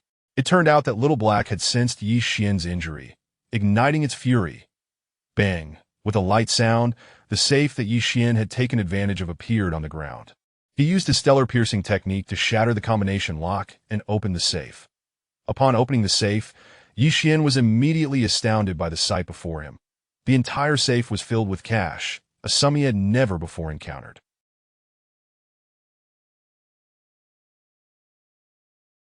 In fact, the money represented nearly 2 months of profits from the Ye bar, which was originally intended for the bank, but had ultimately benefited Ye Xuan instead. So much. This must be at least 10 million. Ye Xuan's eyes sparkled as he gazed at the cash within the safe, his excitement rendering him almost incoherent. Taking a deep breath, he quelled his exhilaration and astonishment, emptying the contents of the safe. Stacks of red banknotes were blindingly bright. This is undoubtedly a windfall. I initially only aimed to acquire some temporary living funds, yet here I am with over 11 million that now. I need not worry about money. After glancing at the cash a few times, he stowed it all away into the sky, swallowing gourd.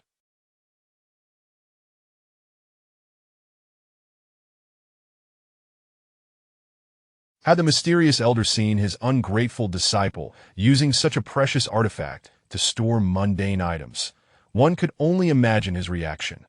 Next, Ye Xuan selected a piece of bluestone and sat cross-legged upon it, commencing his recovery from the injuries sustained. Meanwhile, Little Black stood guard over Ye Xuan, absorbing stellar energy.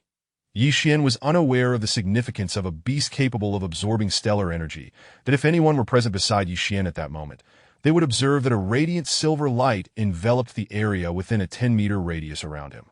Chapter 29, Identity Exposure in the Winter of Lanshan. A desolate landscape unfurled before the eyes, where once lush trees now stood bare, and the cheerful chirping of birds had significantly diminished. As dawn broke, Ye Xuan emerged from his meditation. Exhaling a breath of stale air, he leaped down from the bluestone slab. After a night of recuperation, not only had all his injuries healed, but he had even made a slight advancement in his cultivation. Although it was merely a trace, achieving such progress overnight was commendable. Damn that scoundrel. I, Ye Xuan, shall repay that punch 100-fold. Ye Xuan was a man of deep grudges, and the memory of being struck by that fellow the previous night ignited a fury within him. Little Black, you should remain here for the time being. You must not venture out during the day. Only at night is it permissible that if some individuals were to catch sight of you in your current state, they would undoubtedly regard you as a monster. Ye Xuan advised, gazing at the spirited Little Black.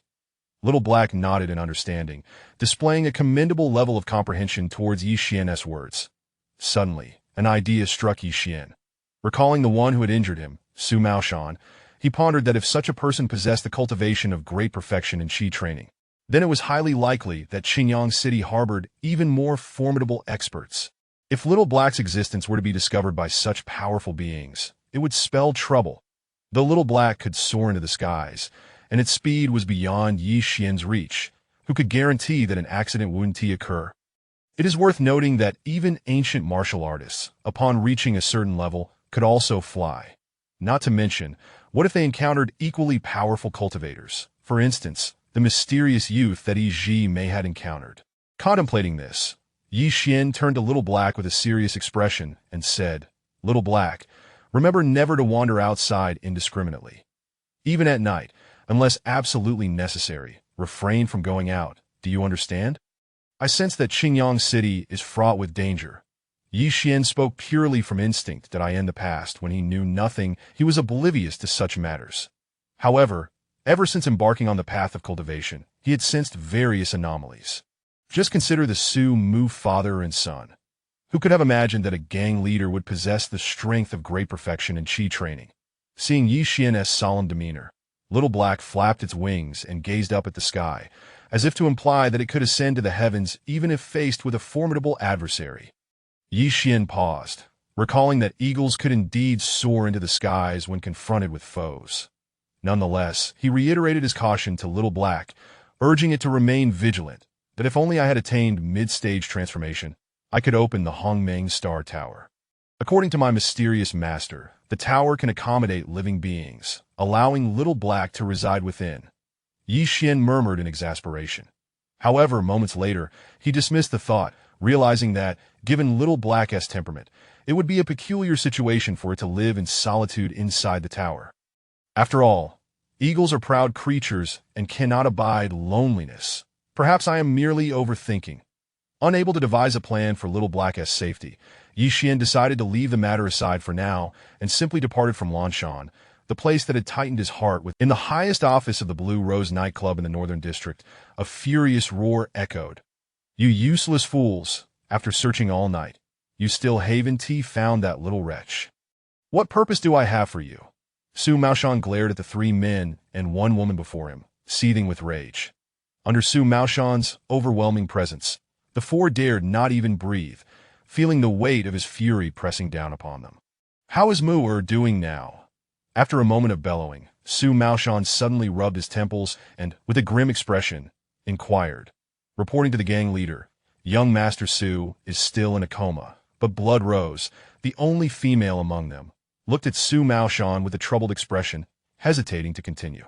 But he will lose his ability to reproduce, correct? In other words, he will henceforth be a useless waste. Is that not so? Su Maoshan, suppressing his rage, nearly shrieked in despair.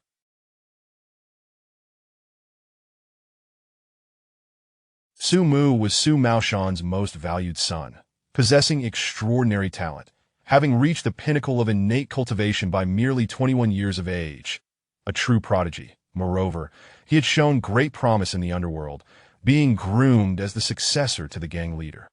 Yet, who would have anticipated that a lad named Ye Xuan would utterly cripple his dantian?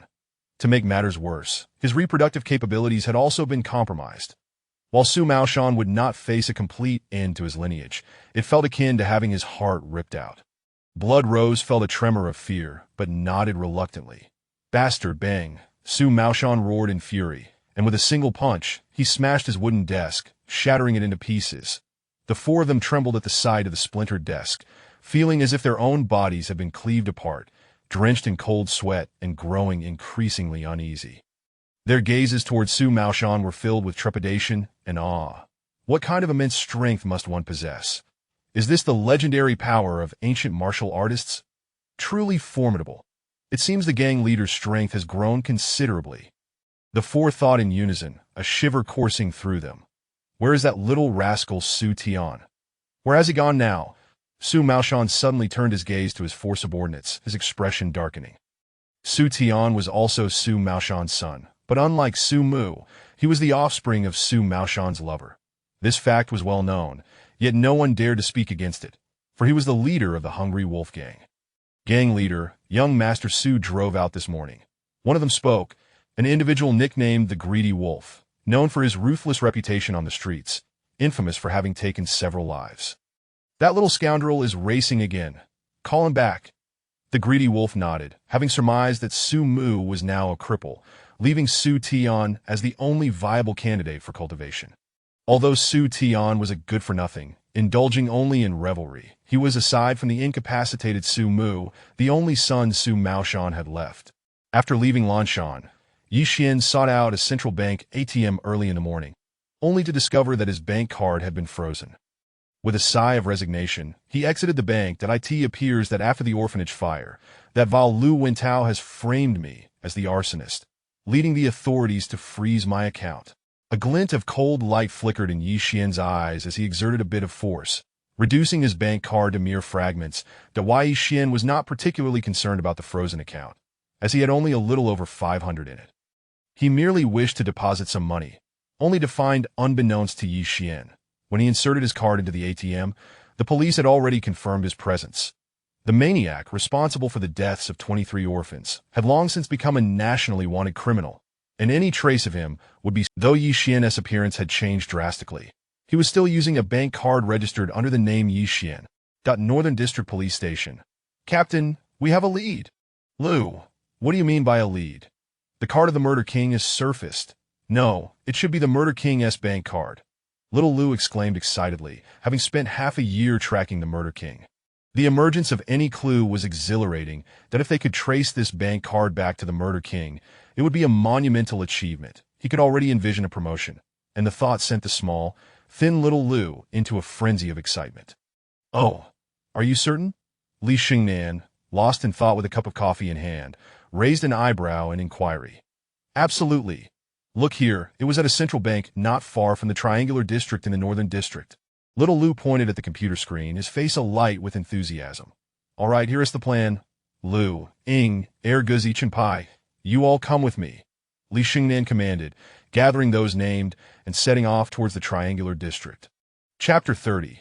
The pursuit of Lu Wentao's whereabouts. The mere emergence of a bank card number swiftly drew the attention of the police, not due to their exceptional speed or cleverness, but rather because the heinous act of the murderous arsonist who set fire to the orphanage was far too significant to overlook.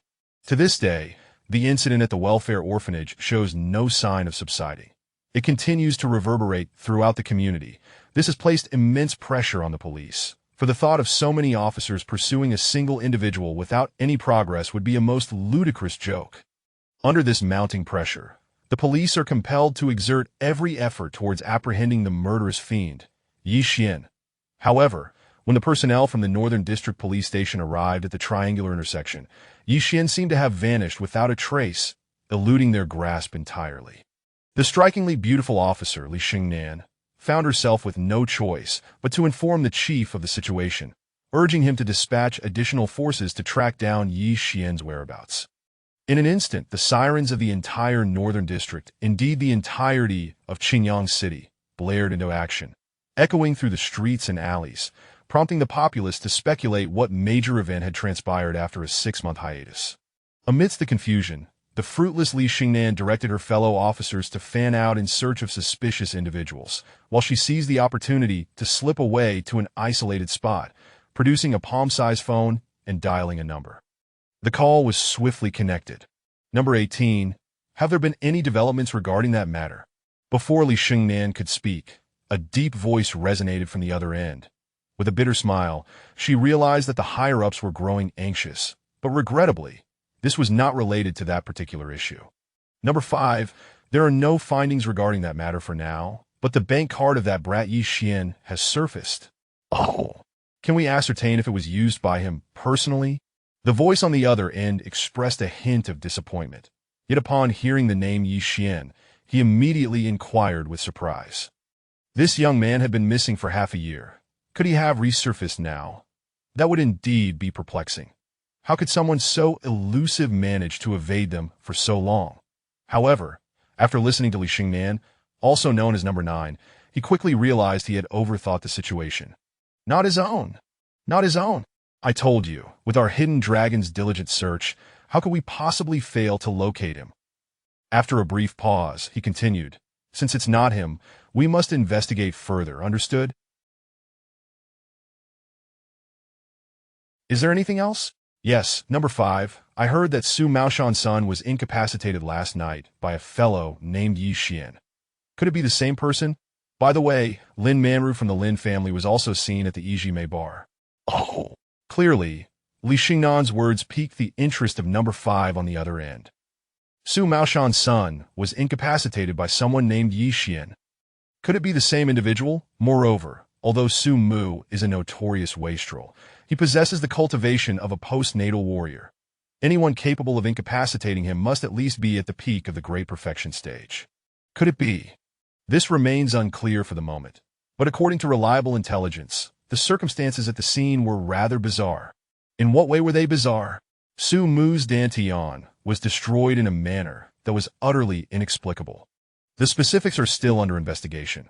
However, I suspect he was incapacitated by some mysterious hidden weapon, as there was not a trace of true energy fluctuation at his dantian or on his body. Furthermore, the eyes of that mutt were also suddenly rendered useless, with no clues to be found, as if a balloon had been punctured, deflating before our very eyes. Oh, is there such a matter? In that case, increase the manpower, closely monitor Su Maoshan and his associates' every move. Damn it, perhaps this matter is related to that incident after all. By the way, did you mention that the Lin family's girl was present as well? Indeed. The Lin family? Is it coincidence or conspiracy? Oh, and Number 5, besides Lin Manru, there is also the legendary lone wolf of the assassin organization, Bloodshadow Cold Emperor. What? Damn it, that's Cold Emperor. This matter must be reported. Actually, upon hearing Number 5, who was known for his calm and clever demeanor, lose his composure at the mention of Cold Emperor, Li Xingnan couldn't help but smile wryly. Cold Emperor was undoubtedly an immensely powerful innate realm master, and it was rumored that he was at least at the 5th level of the innate realm. Ahem, actually what? Perhaps realizing his own lapse, he cleared his throat and inquired, attempting to mask his previous indiscretion. This is what I think. While the police were diligently searching for Ye Xuan, he had already arrived at the Jade community in the northern district. The reason for Ye Xuan's presence here was that Lu Wentao resided in this very neighborhood. Given that Jade community was merely an ordinary residential area, lacking any security personnel aside from a single elderly caretaker, Ye Xuan swiftly made his way inside. Standing at the entrance of Unit 12, Ye Xuan gazed up at the 8-story building before entering. Upon reaching the 4th floor, room 401, he rang the doorbell. Shortly after, a woman in her 40s, somewhat plump, opened the door, regarding Ye Xuan with a puzzled expression. Who are you looking for? Ye Xuan frowned. He had visited here more than once and could not have taken a wrong turn. Yet, who could this unfamiliar woman be? Hello, ma'am. That is this Mr. Lu Wentao's residence. Ye Xuan inquired politely for clarity. Unbeknownst to him, his use of mime incited a sharp reaction from the woman, who suddenly exclaimed, Ma'am, am I that old? You look like a dog yourself. Why speak so viciously? Vicious. Merely addressing you as ma'am is vicious. Ye Xuan was taken aback, but he had no desire to argue with such a woman that he offered an apologetic smile, saying, My apologies, sister. That was my mistake. Might you tell me where Mr.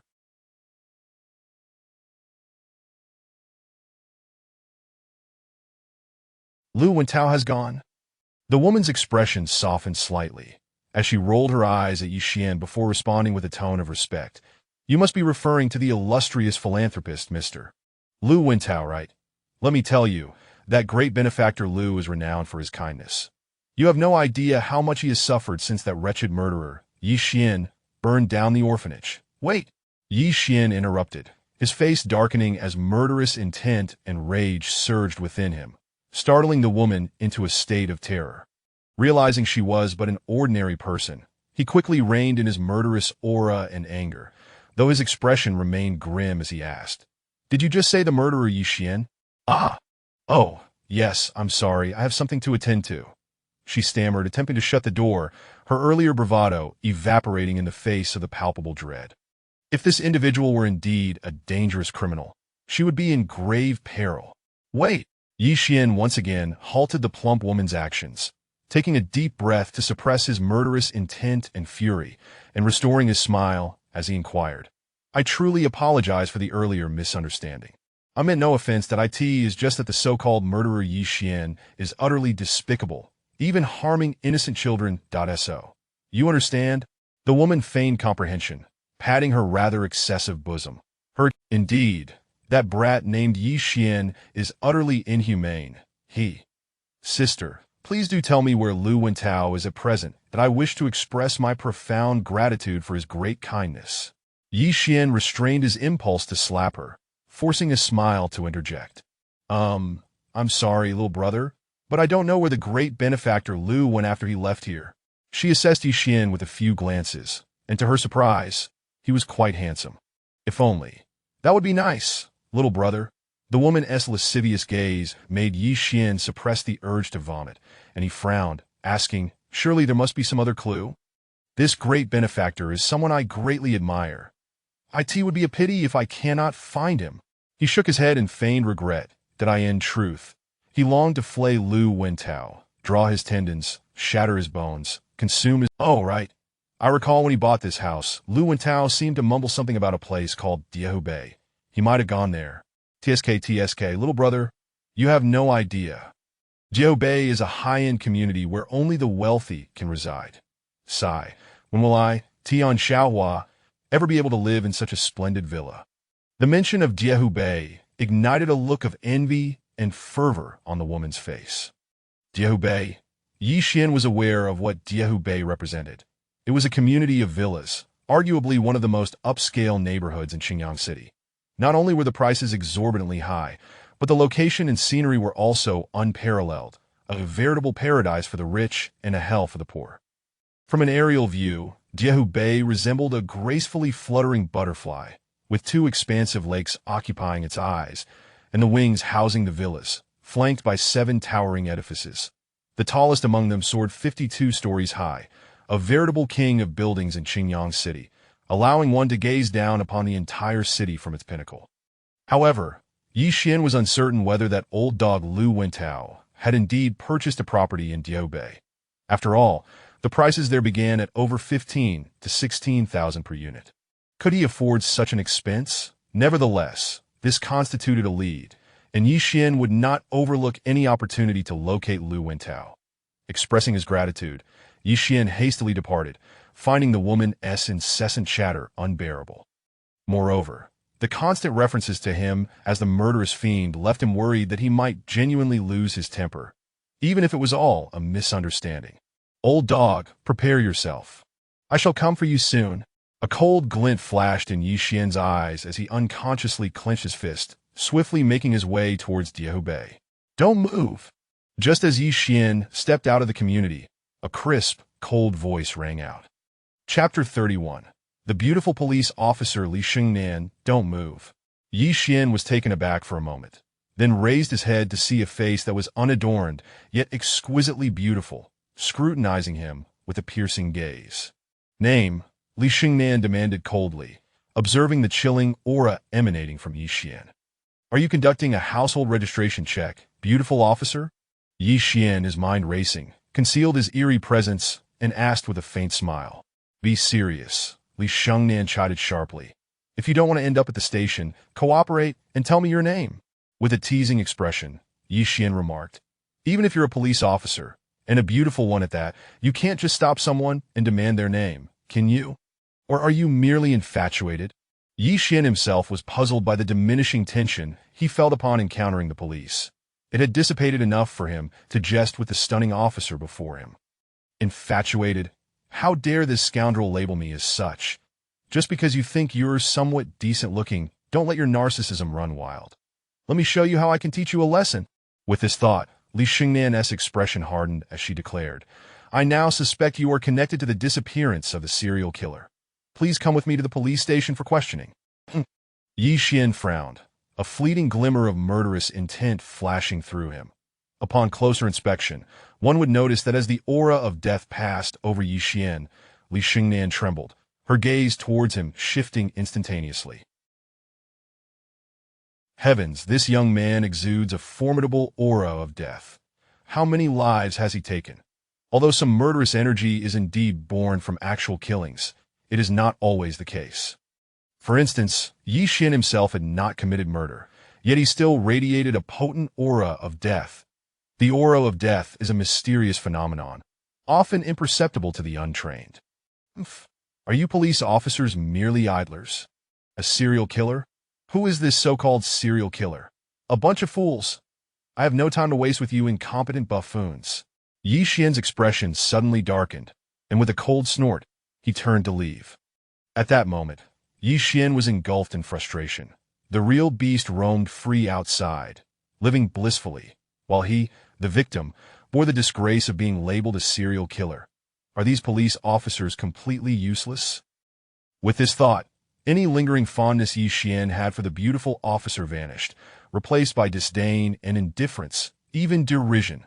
Since you lack the ability to investigate this matter, then I shall take matters into my own hands. Stop! A sharp cry rang out once more, and Li Xingnan lunged towards Ye Xuan, aiming to grasp his collar. Li Xingnan was eager to discern just how powerful the individual who had incapacitated the formidable Su Mu truly was, and she also intended to teach this young man a lesson for his earlier disrespect. After all, Li Xingnan considered herself an exceptional beauty. Which man could resist her allure? Yet, this young man not only disrespected her, but also had the audacity to call the police fools. This was intolerable. Sensing the shift behind him, Ye Xuan was utterly astonished. This stunningly beautiful woman was actually at the pinnacle of a postnatal martial artist. He had not realized this before. Does this mean she possesses the prowess of a 9th-level Qi practitioner? How is that possible? Is everyone now a master? How could he have encountered 3 formidable individuals in just a few days? No, counting that mysterious youth, it must be 4. What are the odds? Yet, Ye Xuan had no time to ponder this now. Suddenly, as if he had eyes on the back of his head, Ye Xuan deftly sidestepped Li Xingnan's delicate hand, gazing coldly at her and stating, What is the matter? Did I say something wrong? A serial killer? A bunch of fools. You. Li Xingnan was momentarily taken aback, her eyes wide with disbelief as she regarded Ye Xuan. The technique she had intended to ensnare him with had been effortless. Could it be that this young man was truly that formidable? What do you mean by what? Are you brainless? Ye Xuan did not give Li Xingnan a chance to respond, shooting her a disdainful glance before turning to leave. Kid, I suspect you are connected to the serial killer Ye Xuan, and now you must accompany me to the police station for questioning. Li Xingnan commanded, launching a punch towards Ye Xuan's back. This was merely an excuse. Her primary aim was to test her skills and ascertain whether this fellow was indeed as powerful as he seemed. Feeling the wind from her punch, Ye Xuan's anger flared. Was this woman an idiot? Truly, she was all brawn and no brains. With a swift sidestep, Ye Xuan evaded Li Xingnan's punch and in a flash, seized her fist, coldly stating, Have you had enough of this nonsense? You. Li Xingnan was taken aback, unable to believe that her confident strike had been so easily caught by this man. Li Xingnan was momentarily stunned. Seizing the opportunity while Li Xingnan was in a daze, Ye Xuan forcefully released her delicate hand, regarding her exquisite, radiant face with cold detachment as he declared, Officer, please understand who the true serial killer is. I truly wonder whether you police officers have lost your minds, unable to discern right from wrong. Simply a bunch of fools. Do you dare to assault an officer? And to insult a police officer? Li Xingnan, jolted from her stupor by Ye Xuan's icy remarks, regained her composure, though her earlier confidence had waned. Remembering her position as a police officer, she straightened her chest and glared at Ye Xuan. Yet, Ye Xuan's face flushed as, standing too close, he felt her chest press against him. The faint scent wafting from her body invaded his senses, sending an unusual thrill coursing through him. Li Shengnan seemed to sense the awkwardness of their position as a blush crept across her cheeks. Yet she remained steadfast, glaring at Ye Xuan. Cough, cough. Ye Xuan retreated a step, perhaps due to that peculiar sensation, and, rubbing his nose, spoke in a softer tone. Beautiful officer, some matters cannot be judged solely by appearances. What evidence do you have that Ye Xuan is the serial killer? How did you know that I was referring to Ye Xuan as the serial killer? Li Shengnan asked, her eyes narrowing as she subtly clenched her fists, studying Ye Xuan intently. Ye Xuan paused, then replied, Who else has gone missing besides Ye Xuan? Lu Wentao. Highly skilled yet defending the serial killer. The moment the word serial killer are mentioned, your expression changes drastically. This says too much. I now suspect you are connected to the fire at the orphanage.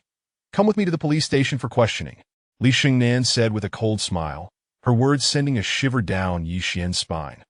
Ye Xuan silently chastised himself for not being able to control his temper. Every time he heard the words declaring Ye Xuan as the serial killer, his emotions spiraled out of control, making it easy to It seemed he would have to be more cautious in the future. Otherwise, others would see through his thoughts at a glance, turning him from the active player into the passive one. Ye Xuan snorted. Now, who in Qingyang City, or even the whole country, doesn't know that Ye Xuan is the serial killer? But what evidence is there to prove he is the serial killer? Just because of that old scoundrel Lu Wentao's word. How absurd. Have you ever considered that the arsonist might be someone else? Are you the police, or am I? Do you need me to educate you on this? I certainly don't have that qualification. You are the esteemed police officers, after all, and I'm sorry, but I have no intention of going to the police station right now. Moreover, I'm not afraid to tell you. I am Ye Xuan, the so-called What I want to convey is that within a week at most, I will reveal to you who the true perpetrator is. But for now, I am sorry. I cannot and will not accompany you to the police station. Since you incompetent Li Shengnan knew that the person before her was indeed Ye Xuan, the one who had incapacitated Su Mu. Her inquiry stemmed from his earlier admission of being the so-called serial killer Ye Xuan. No, you should add 4 more words, serial killer. Ye Xuan's mocking voice echoed back. Stop, Li Shengnan commanded once again with a cold tone. Regardless of whether he was the Ye Xuan in question, there must be some connection given his statement. Foolish woman, do you ever stop? Ye Xuan turned, his irritation evident as he glared at Li Shengnan. What was wrong with this brainless woman? Chapter 32. Lin Manru at that moment, for police officers approached. Upon witnessing the scene before them, they were initially perplexed, yet they swiftly drew their firearms and aimed them at Ye Xuan. Captain, this is the one who used the murderer's bank card, exclaimed Officer Liu, his face brimming with excitement. A bank card? Ye Xuan was taken aback. So it was the bank card that had led to his exposure. If Ye Xuan still did not comprehend why the police had come for him at that moment, he would indeed be a fool.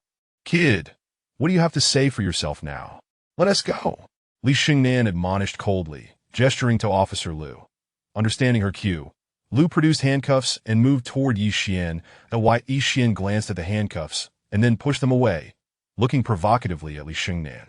Beautiful officer, care for a bet? A bet. Li Shengnan was momentarily taken aback. Indeed, a wager. Within a week, I will unmask the true murderer. What do you say? Are you certain? Li Shengnan regarded Ye Xuan with a playful glint in her eyes. And what if you lose? Lose? If I lose, you can do as you please with me. However, if I win. As he spoke, Ye Xuan's gaze swept over Li Shengnan, a mischievous glint in his eyes. Scoundrel, what are you staring at? Before Li Shengnan could respond, Officer Liu shouted angrily. None of your business. Ye Xuan shot a cold glare at Officer Liu, his expression defiantly fixed on Li Shengnan. So, what is it going to be? Are you in? Li Shengnan puffed out her chest, a cold smile playing on her lips. Bring it on. I'm not afraid. She certainly did not believe this irritating young man could unveil the true culprit in just a week.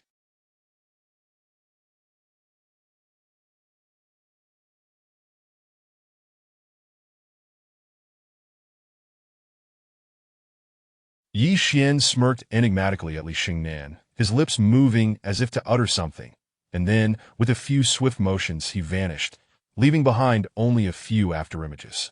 What? Apart from Li Xingnan, who recognized Ye Xuan as a formidable opponent, the other four officers were mere novices. They had never witnessed such an extraordinary feat. Only Li Xingnan's eyes flashed with a mixture of annoyance and embarrassment. What astonishing speed! Li Xingnan murmured, her voice barely audible. Umph, you little brat, daring to toy with me. What audacity! Damn it! Why so rough? That hurts! Li Xingnan cursed softly, glancing at her swollen knuckles. A week. I'll grant you a week. Umph, let us see what you can do to exonerate yourself. How dare that rogue speak to me in such a manner? Umph, just you wait. Li Xingnan fumed silently as she led her team back to the precinct.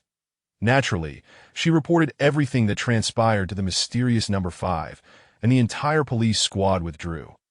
At Diehou Bay community, after leaving with composure, Ye Xuan headed straight for Diehou Bay. Upon seeing the opulent villas, a glint of coldness flickered in his eyes. Hello. Please show your identification. A security guard stopped him at the entrance. Identification? Do I need identification to enter? Ye Xuan was taken aback, a look of confusion crossing his face. In response, the guard shot him a disdainful glare, his expression dripping with contempt. Scram! This isn't a place for poor kids like you. What are you staring at? Hurry up and leave. Take your filthy hands off me. Ye Xuan glared coldly at the snobbish guard. Oh, you got guts, huh? Brothers, come out. We've got another clueless fool looking for trouble. Soon, 3 more guards emerged from the security office, clearly united in their disdain. Xiaoxi, what is going on? Asked a burly man, the head of security, Li Ergu. Captain, you're here. Xiaoxi, the guard, grinned ingratiatingly as he pointed at Ye Xuan. Captain, look, another poor kid trying to climb the social ladder by associating with wealthy women. Li Ergu scrutinized Ye Xuan, noting his calm demeanor and the aura of confidence that surrounded him. Something stirred within him. Despite his rugged exterior and somewhat common name, Li Ergu was astute. He knew that anyone who could come to this place was either wealthy or influential. Even if Ye Xuan were here to seek attention from certain individuals, it was not a matter for a mere security captain like him to meddle in. If Ye Xuan were indeed noticed by those wealthy women, wouldn't that spell trouble for him? Moreover, Ye Xuan did not seem like the type to fit that description. With this in mind, Li Ergu furrowed his brow and asked, Young man, do you need something? Xiaoxi was taken aback. What was wrong with the captain today? Why was he treating this penniless guy with such courtesy? He had never seen this before. Captain, Xiaoxi stammered, bewildered. Just then, a red Ferrari pulled up beside Ye Xuan. Miss Lin, you're back. The guard who had previously looked down, witnessing this sudden change, Ye Xuan's eyes glinted with disdain. However, as his gaze drifted over the Ferrari, he froze. Wasn't this the Lin miss he had encountered before, Lin Manru? If he remembered correctly, her name was indeed Lin Manru. Did she reside in such a place? While Ye Xuan pondered this, Lin Manru stepped out of the car and, with a bright smile, asked, Are you living here too? Xiaoxi, who had wanted to show off, was utterly dumbfounded. Seeing this, Captain Li Ergu shot a cold glare at Xiaoxi, then turned to Lin Manru with a humble smile. Ah! Ye Xuan snapped back to reality, scratching his head awkwardly. No. I'm here to find someone, but, he shrugged nonchalantly. But I don't have the right credentials to get in. Not the right credentials? What nonsense, a man of considerable capability claiming he lacked the means to enter. Lin Manru smiled lightly and turned to Li Ergu, saying, Captain Li, he is my friend, he can come in, right? Huh.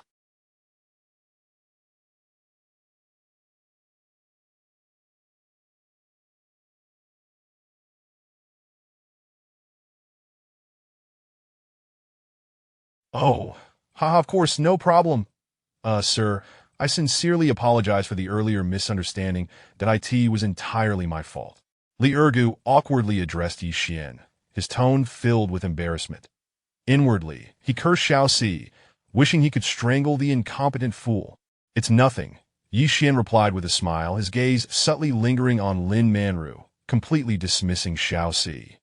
Just a petty sycophant, with Lin Manru's guidance, Ye Xuan smoothly entered Diehou Bay. Lin Manru was exceedingly curious about Ye Xuan. She wondered who this enigmatic man was, possessing such formidable skills and fearlessness even in the face of firearms. He had ruthlessly incapacitated a dozen armed men in mere seconds. Lin Manru was no ordinary woman. She was privy to certain information that others were not. This only deepened her curiosity about the handsome, sunny man before her, particularly regarding his seemingly ruthless side. I remember your name is Ye Xuan, right? Who are you looking for here? Perhaps I can assist you. Lin Manru inquired as she drove slowly, her gaze appraising Ye Xuan, Ye Xuan, as heart stirred at her words. She was the most knowledgeable about his secrets thus far. Naturally, he had no intention of silencing her, as those matters were not truly secrets. Moreover, since she resided in Diehubei, she might indeed know where Lu Wentao lived. Considering this, Ye Xuan surveyed his surroundings and replied, "Yes, I'm looking for someone named Lu Wentao." "Do you know him?" "Lu Wentao." Lin Manru paused, then said, "Are you referring to the well-known philanthropist Lu?" "Exactly him." Ye Xuan nodded, a flicker of coldness in his eyes. "He apparently lives here. That I learned this by chance. Let me think about which villa. Yes, it should be the 12th villa on the left wing. That's right, it's there. Are you looking for him for something?" Ye Xuan felt a surge of excitement.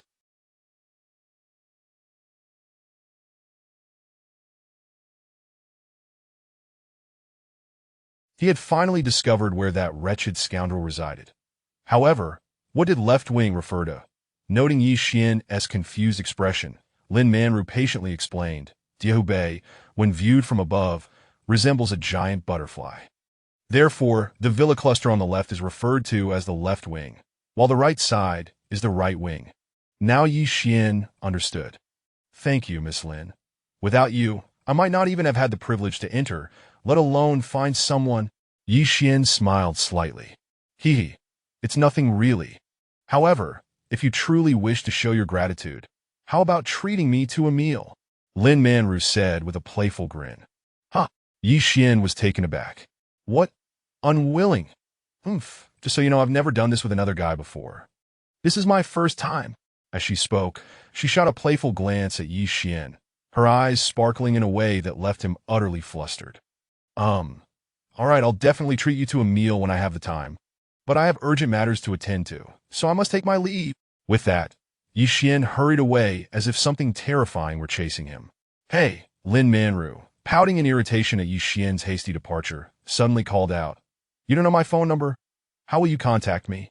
Chapter 33. The overwhelming intent to kill coward. Am I truly that fearsome? Lin Manru chuckled softly, observing the hasty retreat of Ye Xuan. Look at this scoundrel. Where has that previous bravado and arrogance gone?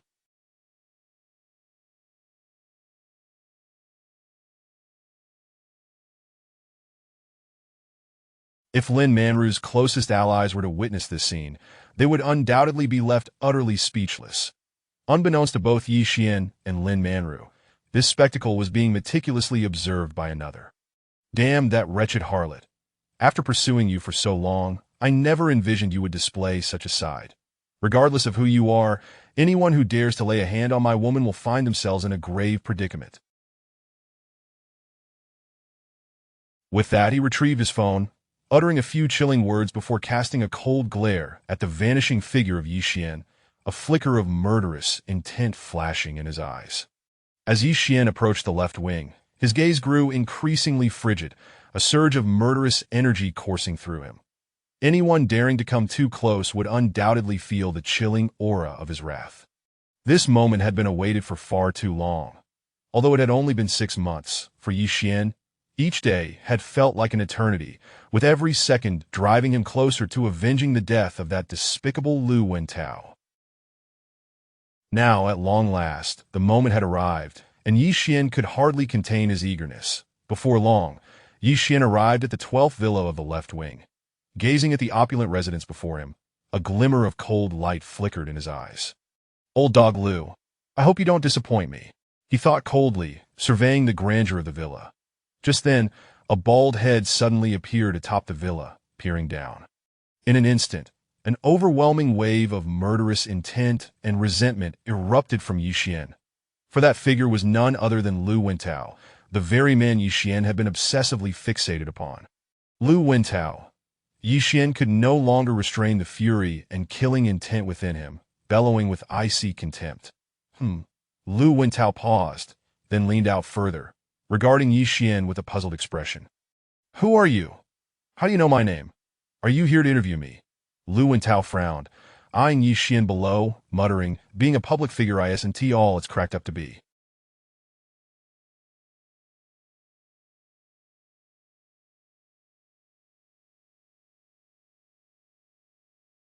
These damned reporters are a constant nuisance. Interview you? Public figure? Ye Xuan's ears were sharp. Lu Wentao's mutterings reached him clearly, igniting a blaze of anger within. That wretched beast had enjoyed such privileges for far too long. Now it was time for him to face the consequences. You've lived comfortably these past 6 months, haven't you, beast?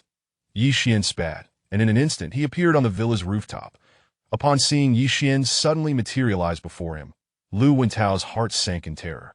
The villa stood at least 6 meters tall, yet this man had leaped up as if gravity held no sway over him.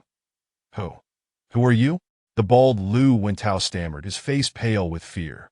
All prior bravado melted away in the face of sheer terror as he beheld Ye Xuan's wrathful visage, which filled him with an instinctual revulsion. Slap. Ye Xuan struck Lu Wentao's. Who am I? You vile old dog, how could I possibly be your worthless spawn? As for who I am, didn't you just learn? I'm here to interview you, great benefactor, renowned figure. Ye Xuan sneered, pressing his foot down mercilessly on Lu Wentao's abdomen. The moment Ye Xuan laid eyes on the grotesque Lu Wentao, a wave of nausea washed over him, but it was eclipsed by a deeper surge of murderous intent and hatred. Bang crack, without a moment's hesitation, Ye Xuan delivered a kick to Lu Wentao's midsection, followed by another to his thigh, resulting in a sickening snap that Lu Wentao's face was a mask of horror as he stared at Ye Xuan, who resembled a vengeful demon. I am Ye Xuan, the very one you sought to eliminate. Do you remember now? He growled, delivering several more kicks. What? You're Ye Xuan? Impossible. That can't be. Lu Wentao's countenance shifted to an ashen gray, panic overtaking him as he attempted to feign ignorance, but it was too late. Very well, let us see how long you can keep up this charade. Ye Xuan scoffed, his knife spinning rapidly in his hand. Feeling the cold glint of the blade, Lu Wentao nearly fainted from fear. Spare me. Spare me. I'll give you whatever you want. Just let me live. Though his words were desperate, his thoughts raced. You Navi robber, don't you know I have the hungry wolf gang behind me? Once you've taken your money and left, I'll have your life for certain. Ye Xuan remained oblivious to Lu Wentao's inner machinations. His sole desire was to reclaim the resentment and rage accumulated over the past 6 months. Lu Wentao, do you recall what transpired 6 months ago between you and that mutt? 6 months ago, mutt. Instantly, Lu Wentao's face drained of color, as if those 5 words wielded the power of life and death. Do you remember now? Ye Xuan's eyes narrowed dangerously, a lethal light emanating from their depths. Lu Wentao trembled, stuttering, I don't know what you're talking about, bang crack. Ye Xuan wasted no time, delivering another brutal kick to Lu Wentao's abdomen before stepping closer, placing his foot on Lu Wentao. The sickening sound of bone cracking echoed in the air as Lu Wentao's leg snapped beneath the pressure that Lu Wentao gazed at Ye Xuan, who appeared as if possessed by a vengeful spirit, his heart plummeting. I am the Ye Xuan you sought to extinguish. Do you remember now? He reiterated, delivering several more punishing kicks. What? You are Ye Xuan? Impossible, absolutely impossible. At that time, clearly. Who is Ye Xuan? Do I know him? Lu Wentao, overwhelmed by Ye Xuan's terrifying presence, faltered mid-sentence, his complexion turning a ghastly gray as he desperately attempted to cover up his fear. But it was futile. All right, I'll let you play your game. Ye Xuan retorted coldly, the knife in his hand spinning with alarming speed. Sensing the chilling edge of the blade, Lu Wentao nearly fainted from terror. Damn mutt, how dare you deceive me? Once I'm free, I'll skin you alive. Lu Wentao, still trapped in a life-and-death crisis, foolishly clung to the hope of escape. Old dog Lu, my knife will ensure you remember all that you've done these past 6 months. With that, he thrust the blade toward Lu Wentao's thigh. At this sight, Lu Wentao lost all control, his fear overwhelming him. No. I remember. I remember. Oh, you remember now. Have you considered today's reckoning? Ye Xuan, do we have some misunderstanding? I know the mutt, but why would I want to kill you? Perhaps it was the mutt who harbored ill intentions and sought to rob you. Think carefully, isn't that how it went? Could it truly be so?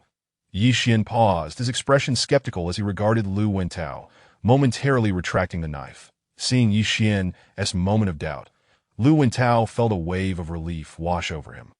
Finally, he thought, I've managed to deceive this scoundrel. I'll use my silver tongue to talk my way out of this, and then, no one in Qingyang City dares to oppose me, Lu Wentao. With that thought in mind, Lu Wentao feigned concern, gazing at Ye Xuan with a pained expression. Child, as long as you're safe, that's what matters. You have no place to stay, do you? I happen to have a vacant house. You can stay here, don't feel out of place. Just consider this your home.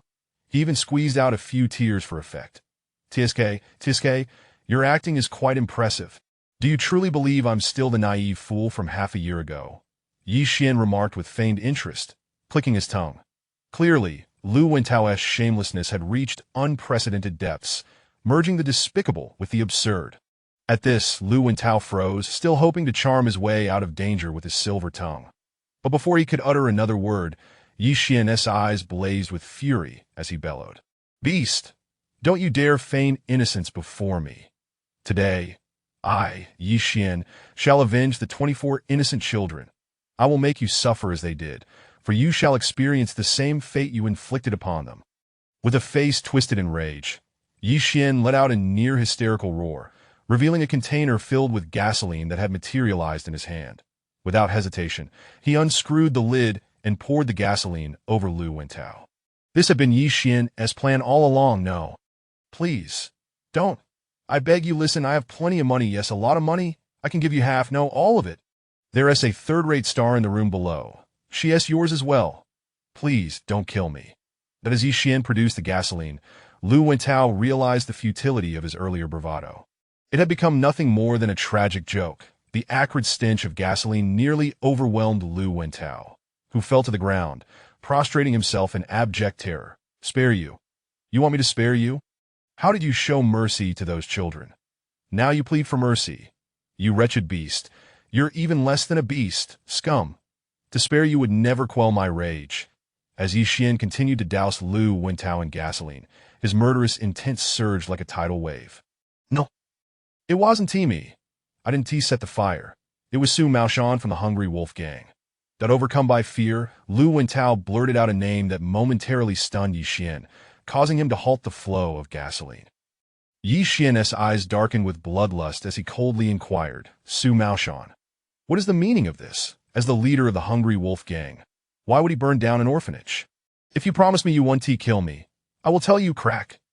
That Ye Xuan wasted no time, delivering a swift kick that shattered Lu Wentao's other thigh. With a frigid demeanor, he declared, Do you really believe you hold the right to negotiate with me? Speak. The icy command jolted Lu Wentao back to reality, his agony temporarily forgotten in the face of impending doom. I'll tell you. That I'll tell you. He gasped, his face pale and drenched in cold sweat, that Su Maoshan wanted to develop the land where the orphanage stood into high rises, but the relevant authorities wouldn't allow it. Such places cannot be repurposed for other uses. That so, Su Maoshan incited you to commit arson to seize the land. Ye Xuan felt a chilling sensation grip his heart, a sense of suffocation washing over him. He had never imagined that such depravity could exist in this world. For the sake of profit, one could commit such heinous acts. Chapter 34, Wrath. I do not wish to either. It is he who has threatened my family. Excellent, splendid. Ye Xuan's gaze was chillingly fierce. Suddenly, he reached into his pocket and produced a voice recorder, waving it before Lu Wentao. Old dog, though I cannot ascertain whether you are truly coerced, prepare to face your fate. Upon seeing the recorder in Ye Xuan's hand, Lu Wentao's expression shifted dramatically, yet he breathed a sigh of relief, for he realized that although his death was inevitable, at least he would not be subjected to a fiery end. Su Maoshan, I never imagined you to be the true mastermind behind it all. Cursed beast! In a sudden motion, Ye Xuan approached Lu Wentao and retrieved his phone. Noticing it was still untouched by gasoline, that he dialed several numbers, spoke a few words, and then tossed the phone at Lu Wentao's feet. Xiaoshun, Shun, Xiaopedun, Xiaoli. I have avenged you, that I hope your spirits can find peace in the afterlife. Ye Xuan murmured, gazing into the distant horizon. Xiao Pangdun is not dead. Suddenly, Lu Wentao, perhaps out of guilt or the knowledge of his own impending doom, uttered a statement that sent a jolt through Ye Xuan. What? Ye Xuan spun around, his eyes fixed intently on Lu Wentao as he asked, filled with fervor. What did you just say? You claim Xiao Pangdun is alive? Where is he? Perhaps due to remorse or the awareness of his fleeting life. Lu Wentao let out a bitter laugh and replied, he is at Beijiao Park. His entire face is severely burned. Beijiao Park? Beijiao Park? Damn it, in this frigid weather, will he be all right? You wretched bastards, I long to crush you beneath my heel. With that, Ye Xuan's form vanished in an instant. As for whether Lu Wentao would flee, with his legs incapacitated, his phone destroyed, and the wailing sirens outside, Ye Xuan had no belief that escape was an option for him. Upon hearing that Xiao Pangdun was still alive, the desolate ache within Ye Xuan's heart began to thaw like ice meeting sunlight. Yet, he remained oblivious to the trials Xiao Pangdun had endured over the past half-year, especially in the biting winter. Had any kind souls taken him in? Xiao Pangdun, I hope you are still among the living. Ye Xuan left Diehubei in a fervent rush towards Beijiao Park. When he arrived at Beijiao Park, however, he was met only by the howling cold wind. His senses frantically scanned the area, yet he found no trace of Xiao Pangdun, causing a wave of anxiety to wash over him that a sense of foreboding surged within him. How has Xiao Pangdun managed to survive in such frigid conditions? Ye Xuan's heart was heavy with worry and compassion. After searching for what felt like an eternity in Beijiao Park without finding Xiao Pangdun, Ye Xuan departed, seeking nearby areas. Upon reaching the overpass at the northern entrance of Beijiao Park, Ye Xuan was suddenly jolted. Beneath the overpass, a child with a nearly decayed visage huddled beneath a thin blanket, shivering. Passers-by either tossed a few coins in front of him out of pity or merely glanced before walking away. Witnessing this scene pierced Ye Xuan's heart like a dagger. He recognized that the child curled up on the overpass was the very one he had been searching for, Xiao Pangdun. Ye Xuan pushed through the crowd, disregarding their curses and accusations, and swiftly reached the child, lifting him into his arms. Xiao Pangdun. Ye Xuan softly called his name, tears welling in his eyes. His heart was filled with compassion for Xiao Pangdun, as well as a deep-seated hatred and murderous intent towards Lu Wentao and his ilk. Perhaps sensing warmth, Xiao Pangdun, who had fainted from hunger, slightly opened his eyes to glimpse Ye Xuan before closing them again. Xiao Pangdun, come with me. I will surely save you, Ye Xuan said gently, gazing at the child whose face was marred by frostbite and decay, his body a chilling shade of purple from the cold. With that, Ye Xuan carried Xiao Pangdun away, ensuring that the sight of a pitiful child begging would no longer haunt the overpass at Beijiao Park. Regardless of the reasons, the passers-by failed to extend a helping hand, leaving Ye Xuan's heart heavy with sorrow for a society that seemed to have lost its compassion. Particularly, he harbored a deep animosity towards the local government. For half a year, an entire 6 months, Xiao Pangdun had received no semblance of care or protection, not even a shred. What a terrifying state of affairs this was. Had the conscience of society truly dwindled to such a dreadful extent? Of course, Ye Xuan was not in a position to pursue this matter further. His immediate priority was to attend to Xiao Pangdun's face. Diehubei, Villa Unit 12 on the left wing. At this moment, the area was abuzz with discussions and the blaring of police sirens. Upon receiving the report, Li Xingnan hurriedly gathered a few subordinates and rushed from the police station to Diehubei. She had received word that the true culprit behind the arson of the orphanage, which had occurred 6 months prior, had been identified. Who would have thought this scoundrel had such prowess, locating the true perpetrator so swiftly? However, you better not alert him to our presence. I will hold you accountable if that happens, Li Xingnan muttered as she made her way to the rooftop of Villa 12. Yet, as she recalled her wager with Ye Xuan, her cheeks flushed unexpectedly, rendering her stunningly beautiful, leaving her male colleagues swallowing hard, unable to contain their reactions. Upon reaching the rooftop, Li Xingnan instantly detected the acrid scent of gasoline. And then she beheld the unconscious Lu Wintao alongside a white voice recorder. That bastard can't possibly intend to immolate this so-called benevolent soul. Anyone could hear the sarcasm and disdain dripping from Li Xingnan's words as she uttered benevolent soul. Xiao Lu, take this scoundrel to the hospital. Li Xingnan instructed her subordinates, then picked up the voice recorder. She pressed the play button, and the previous conversation between Ye Xuan and Lu Wintao echoed clearly. After listening to the recording, a flash of rage crossed Li Xingnan's eyes. Su Maoshan, this time, let us see how you will wriggle out of this. Captain, this old fool has both legs broken. Just then, Xiao Lu's voice broke through her thoughts. Broken legs? Li Xingnan was taken aback and walked over. Indeed, from my preliminary assessment, these two femurs appear to have been crushed by sheer force. Otherwise, they would not be reduced to fragments. Hiss, upon receiving her subordinate's report, Li Xingnan couldn't help but inhale sharply, lamenting that this scoundrel was far too ruthless. However, thinking of the deeds he had committed, even a slow and painful death seemed insufficient. Take him away. We will deal with him once he regains consciousness, Li Xingnan declared, turning to leave the rooftop. Bastard, what have you endured during these past 6 months? Qinyanin, located not far from Beijiao Park, was an unremarkable establishment. Ye Xuan initially contemplated taking Xiao Pangdun to the hospital for treatment, but after some reflection, he decided that it would be better to treat him himself. Although the power of the stars was overwhelmingly potent and not ideally suited for healing, Ye Xuan could convert that energy into heavenly essence, allowing for effective treatment. Ye Xuan cautiously began to channel the transformed heavenly essence into Xiao Pangduan's frail body, slowly restoring balance. Once he expelled the coldness from Xiao Pangduan's system, he withdrew his hands. The child's condition was so dire that any excess heavenly essence could be detrimental, risking further harm. After adjusting Xiao Pangduan's condition, the time had already slipped into the night. This meant that Ye Xuan had spent nearly 10 hours tending to Xiao Pangduan's body. There was no other option. Xiao Pangduan's condition was so precarious that even a moment's carelessness could lead to complications. Xiao Pangdun, rest assured, you are the only family I have left in this world, and I will dedicate my life to protecting you. You shall never suffer again. Ye Xuan tenderly caressed Xiao Pangduan's small face, speaking softly. I end the process of restoring Xiao Pangduan's health.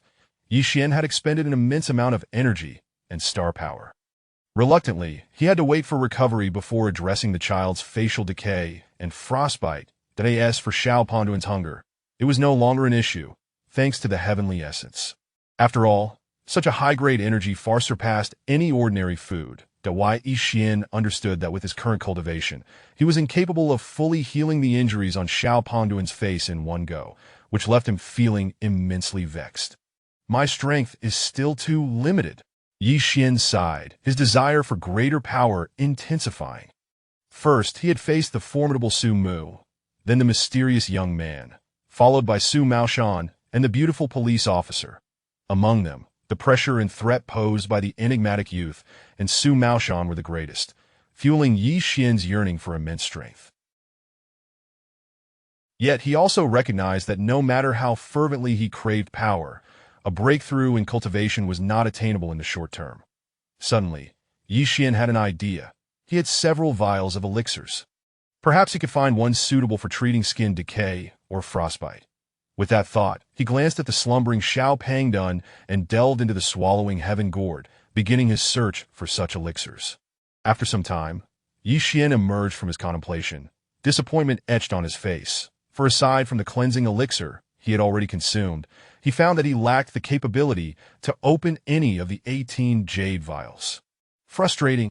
Why can't I open them? Ye Xuan chaklet bitterly, irritation kuripinin. Perhaps I will only be able to access them once my cultivation reaches the qi refinement stage.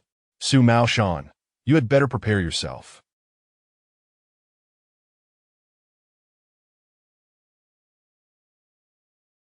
I, Ye Xuan, shall come for you. Reflecting on how all of this turmoil stemmed from Su Maoshan's machinations, Ye Xuan's desire to see him suffer was palpable, wishing nothing less than for him to be ground to dust and cast into the deepest abyss.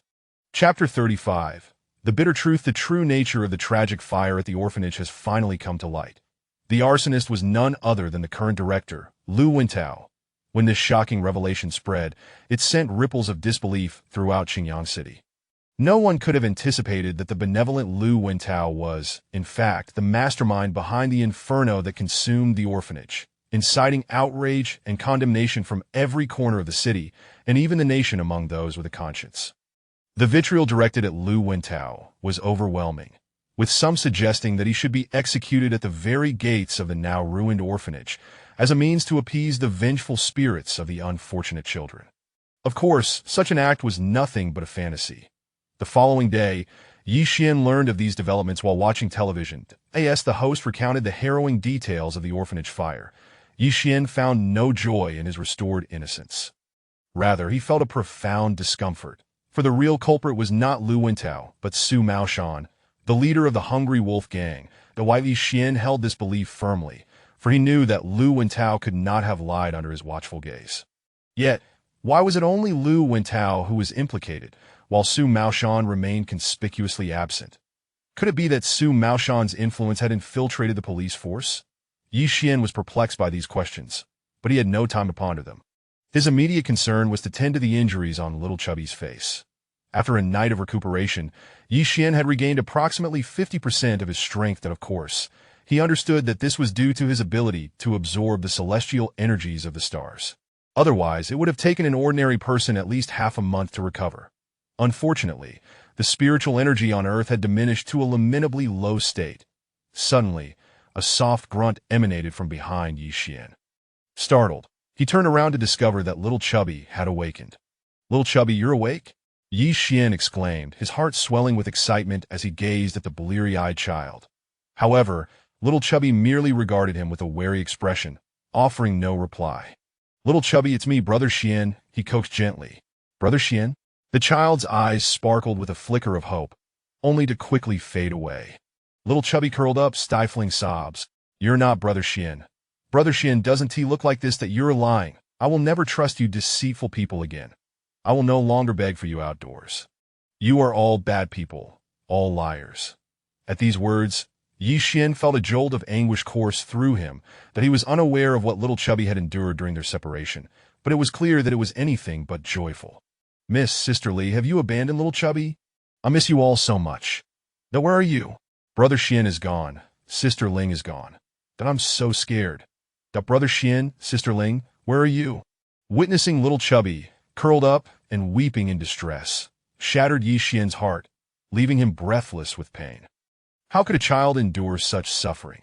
To be an orphan was already a profound tragedy, but to be left without a home, without the companionship of friends who had been like family, was an unimaginable horror. At this moment, Ye Xuan's desire for vengeance against Su Maoshan and Lu Wintao burned with an unprecedented intensity. "Little Chubby, please don't cry. I am truly Brother Xuan. Rest assured, I will never leave you again," Ye Xuan said, suppressing his own sorrow as he gently caressed Little Chubby's ravaged face. Are you really Brother Xuan?" Little Chubby asked, his voice trembling with uncertainty, yet laced with hope as he recalled his favorite dish. "Yes." Ye Xuan nodded emphatically, fighting back tears. Upon realizing that the person before him was indeed the brother he longed for, Little Chubby could no longer contain his pent-up emotions and began to cry loudly, as if trying to release all the pain and yearning of the past 6 months. The heart-wrenching sound of his sobs pierced Ye Xuan's heart, filling him with a deep sense of sorrow. Ye Xuan made no attempt to silence Little Chubby. Instead, he encouraged him to let it all out, for the burden of repressed emotions was too great to bear alone. It was only after nearly half an hour that Little Chubby finally ceased his weeping. "Brother Xuan, I missed you so much. Where have you been for the past 6 months?" Little Chubby clutched Ye Xuan's hand tightly, his eyes filled with dependency. Ye Xuan's unexpected return enveloped Little Chubby in an unprecedented warmth and security, akin to finding a long-lost family member, illuminating his world with sunlight. "Little Chubby, I went on a long journey these past 6 months. I'll explain later. By the way, are you hungry?" "I'm not hungry," he replied, though his stomach betrayed him with a loud growl. "Brother Xuan is hungry too. Shall we go eat together?" But "Brother Xian, do you have any money?" "Yes, indeed. Come, let Brother Xian help you get dressed." As he helped little Chubby into his clothes, Ye Xuan's heart sank at the sight of numerous scars marring the child's skin. It was evident that he had suffered at the hands of others, likely from some sort of whip, indicating that someone had been bullying little Chubby during their time apart. "Little Chubby, are these injuries from someone else?" Ye Xuan asked, striving to keep his tone calm as he dressed the child. Upon hearing the question, little Chubby's frail body trembled, his eyes filled with despair and terror. "Brother Xian, don't be afraid. Tell me everything, and I will avenge you." Ye Xuan sent a surge of celestial energy to restore a semblance of clarity to little Chubby's mind. "They're all bad people. If I don't go out to earn money, they whip me and don't give me food. That they're all villains." With Ye Xuan's assistance, little Chubby recounted the horrifying events that ignited an inferno of rage within Ye Xuan. "Let us eat first, and then we'll take care of everything." "Okay, Brother Xian. I want to eat tomato and egg stir-fry." "All right, let us go. Brother Xian will treat you to something delicious and buy you some fresh clothes." With that, Ye Xuan scooped little Chubby into his arms and exited the inn, disregarding the astonished gaze of the innkeeper. Throughout their journey, little Chubby clung tightly to Ye Xuan, fearful that he would vanish again. This sight pierced Ye Xuan's heart, particularly when he noticed little Chubby burying his face in his embrace, overwhelmed by shyness and insecurity. "Little Chubby, don't worry. Brother Xian will make sure to heal your injuries." Ye Xuan visperet risuringli. At that moment, Ye Xuan was everything to little Chubby. No matter what he said, the child would believe him. Soon, they arrived at a restaurant named Shifu. As Ye Xuan entered with little Chubby in his arms, nearly half of the patrons frowned, some even displaying expressions of disgust and revulsion. Had it not been for their basic decency, they might have openly scolded Ye Xuan for bringing someone of such unfortunate appearance into such an upscale establishment. Sensing the disdainful gazes, Ye Xuan let out a cold snort, his eyes flashing like lightning as they swept across the crowd. Those who had looked upon him with contempt suddenly felt a chill wash over them, their expressions shifting as they averted their eyes, refusing to meet Ye Xuan's gaze any longer. At that moment, Ye Xuan's attention was drawn to a figure seated near the window. The mysterious youth was also present. Chapter 36. Encountering the mysterious youth as Ye Xuan's gaze swept across the enigmatic youth. The latter seemed to sense his scrutiny, turning his head slightly to meet Ye Xuan's eyes with a subtle nod in acknowledgement. Taken aback, Ye Xuan responded with a perfunctory nod of his own, but refrained from initiating conversation, for they were not well acquainted. Moreover, he always felt an air of mystery surrounding this young man, as if he concealed countless secrets. Though Ye Xuan found this notion somewhat uncanny, he had come to understand since embarking on his cultivation journey that intuition often holds truth, and it should not be dismissed lightly. Furthermore, he himself harbored significant secrets, which prompted him to avoid unnecessary entanglements with individuals of such intrigue. Regrettably, affairs do not always unfold according to one's desires. Fate and destiny have a way of orchestrating their own amusement. After ordering several dishes, Ye Xuan began to dine with the chubby little one beside him, with the quintessential stir-fried tomatoes and eggs being a must. Observing the little one devouring his meal with fervor, Ye Xuan felt a pang of concern and quickly advised, "Little chubby one, do take your time. There is no one here to compete with you, and it would be unwise to overindulge now. Do you understand?" Though the little one nodded in agreement, the glimmer of desire in his eyes to finish his meal in one go made Ye Xuan suppress further admonitions. "Very well, if it comes to it, I can always use spiritual energy to assist with digestion later." Ye Xuan mused, acknowledging that it was impossible to curtail the little one's appetite. Meanwhile, the mysterious youth departed from the dining establishment, a detail that Ye Xuan noted but did not dwell upon. In truth, Ye Xuan harbored a sense of wariness towards the enigmatic youth, as he sensed an underlying danger emanating from him. Ye Xuan was acutely aware that at present he was no match for the youth. Even summoning all three of his spells in conjunction with his physical strength would not suffice to contend with him. Unbeknownst to Ye Xuan, his current cultivation level rendered him unqualified even to face the youth. Before long, the two had eaten their fill and exited the dining establishment. This marked the first meal Ye Xuan had consumed in half a year. Subsequently, he took the little one shopping for some clothing, as his own attire was still borrowed from others. Naturally, he also utilized spiritual energy to help the little one's body acclimate after such a prolonged period without food.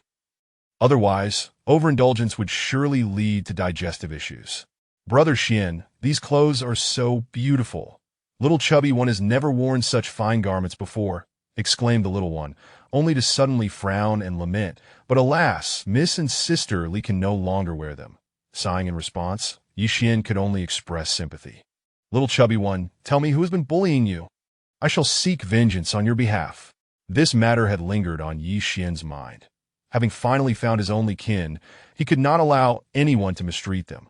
Not only were they beaten daily, but they were also forced to beg on the streets in this biting cold.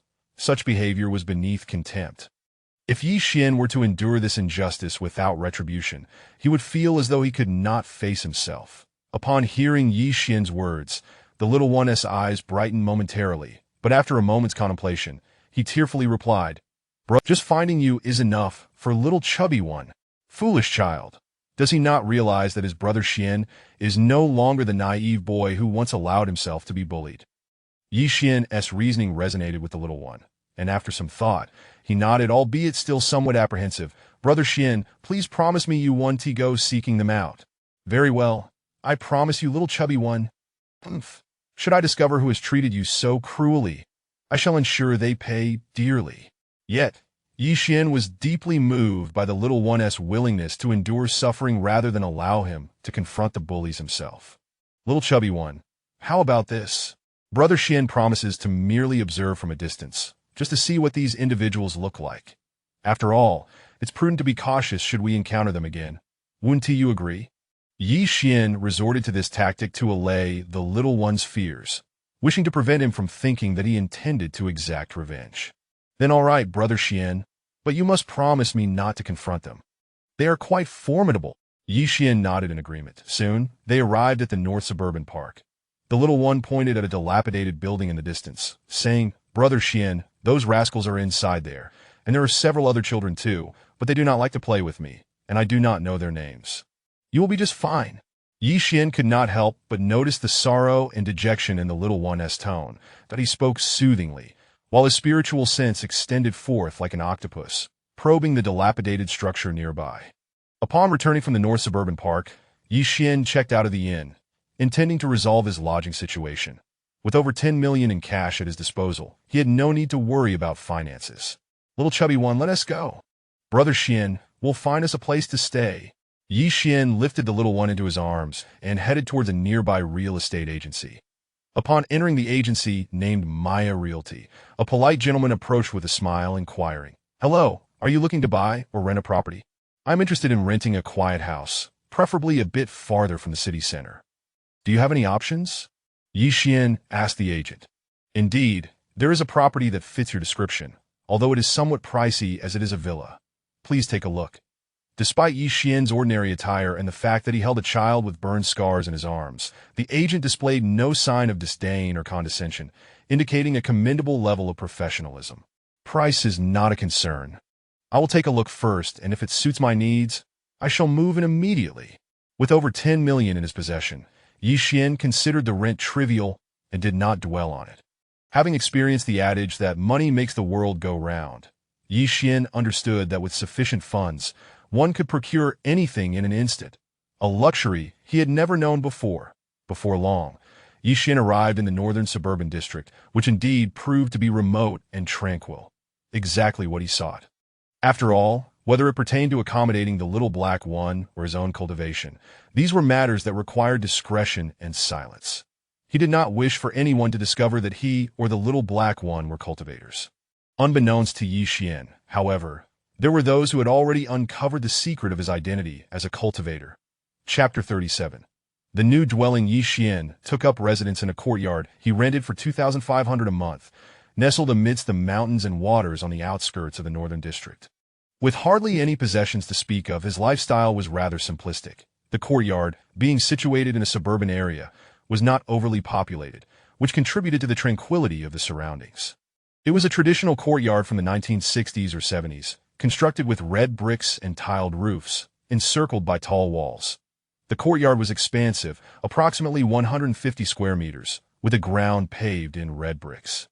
At its heart stood a national locust tree, soaring to around 10 meters, its gnarled branches resembling a dragon in repose.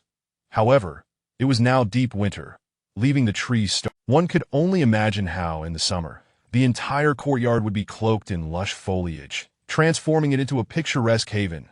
To the north lay a garden, albeit one that appeared neglected for some time, lending it an air of desolation, while to the east, remnants of a vegetable patch could be discerned.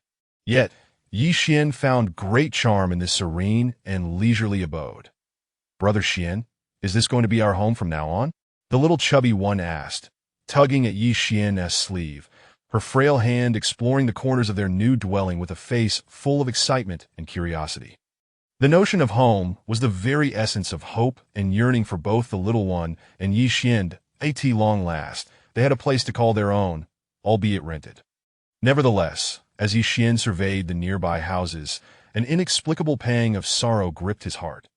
"Yes, this will be our home from now on," Ye Xuan replied with enthusiasm, although internally he pondered the possibility of purchasing the property, for it was indeed quite agreeable. However, that was a matter for another day. "Little chubby one, why don't you play in the courtyard for a while? Brother Xuan will take care of a thorough cleaning for our new home, all right?" "Brother Xuan, I can help too." "Silly child, go play. Brother Xuan will tidy up everything in no time." Before long, Ye Xuan had transformed the space, discarding what was unnecessary and organizing what remained, breathing life back into the previously lifeless abode. By the time he finished, it was around 5 in the afternoon that he then took the little chubby one to a nearby market to procure some vegetables, fruits, and meats, as well as some daily necessities and household appliances. At last, Ye Xuan had truly acquired his first home in life.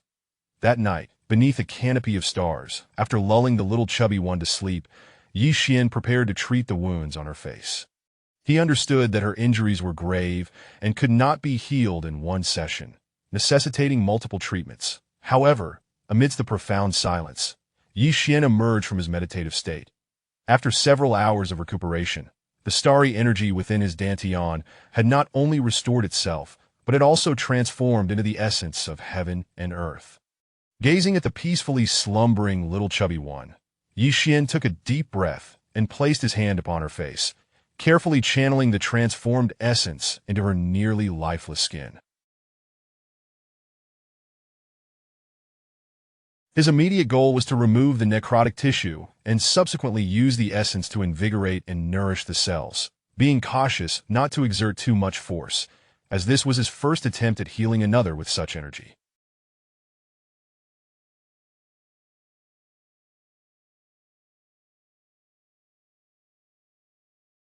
As he directed the essence into the cellular layers of the little chubby one's skin, he discovered that the injuries were far more severe than he had anticipated. What he initially thought could be remedied in 2 or 3 treatments might now require 5 or 6, and even then, success was uncertain. "Those despicable brutes, I wish I could tear them apart." Ye Xuan seethed, knowing full well that he could not afford any mistakes at this critical juncture. The thought of exacting vengeance upon those wretched scoundrels surged within him, a tempest of rage longing for release. Still too weak, he lamented inwardly that if only my cultivation were higher, I could access some healing elixirs or even concoct some remedies. That Ye Xuan sighed, aware that even if his cultivation were sufficient, he lacked the means to create any elixirs. Though he possessed the Heavenly Pill Codex, he had no experience in alchemy, and he had no spiritual herbs available for refinement. The herbs within the Celestial Gourd were all top tier, far beyond his current capabilities. Before long, an hour had passed, and some of the necrotic areas on the little chubby one's face had begun to heal, though complete recovery would require several more treatments. After concluding his session, Ye Xuan glanced at the little chubby one, then stepped into the courtyard. He raised his gaze to the starry sky and settled on a stone table beneath the grand tree, taking a deep breath before closing his eyes to commence his cultivation. As Ye Xuan immersed himself in his practice, the boundless starry energy seemed to be drawn toward him, surging like a tide.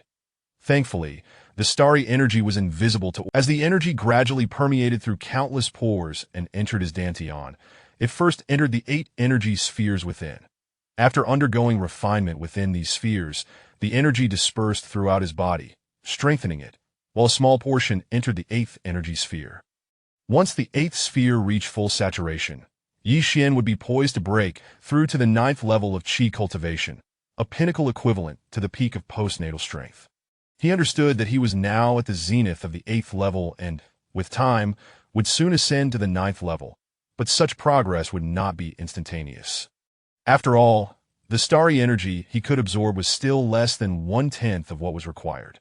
This was due to the advanced nature of his cultivation technique, which directly absorbed the omnipresent starry energy, and in a realm as spiritually barren as Earth, a breakthrough would take years, if not longer. Unbeknownst to him, dawn was approaching, and with a night's worth of cultivation, Ye Xuan felt a slight increase in his physical strength. Although it was merely a fractional improvement, he felt a deep sense of satisfaction.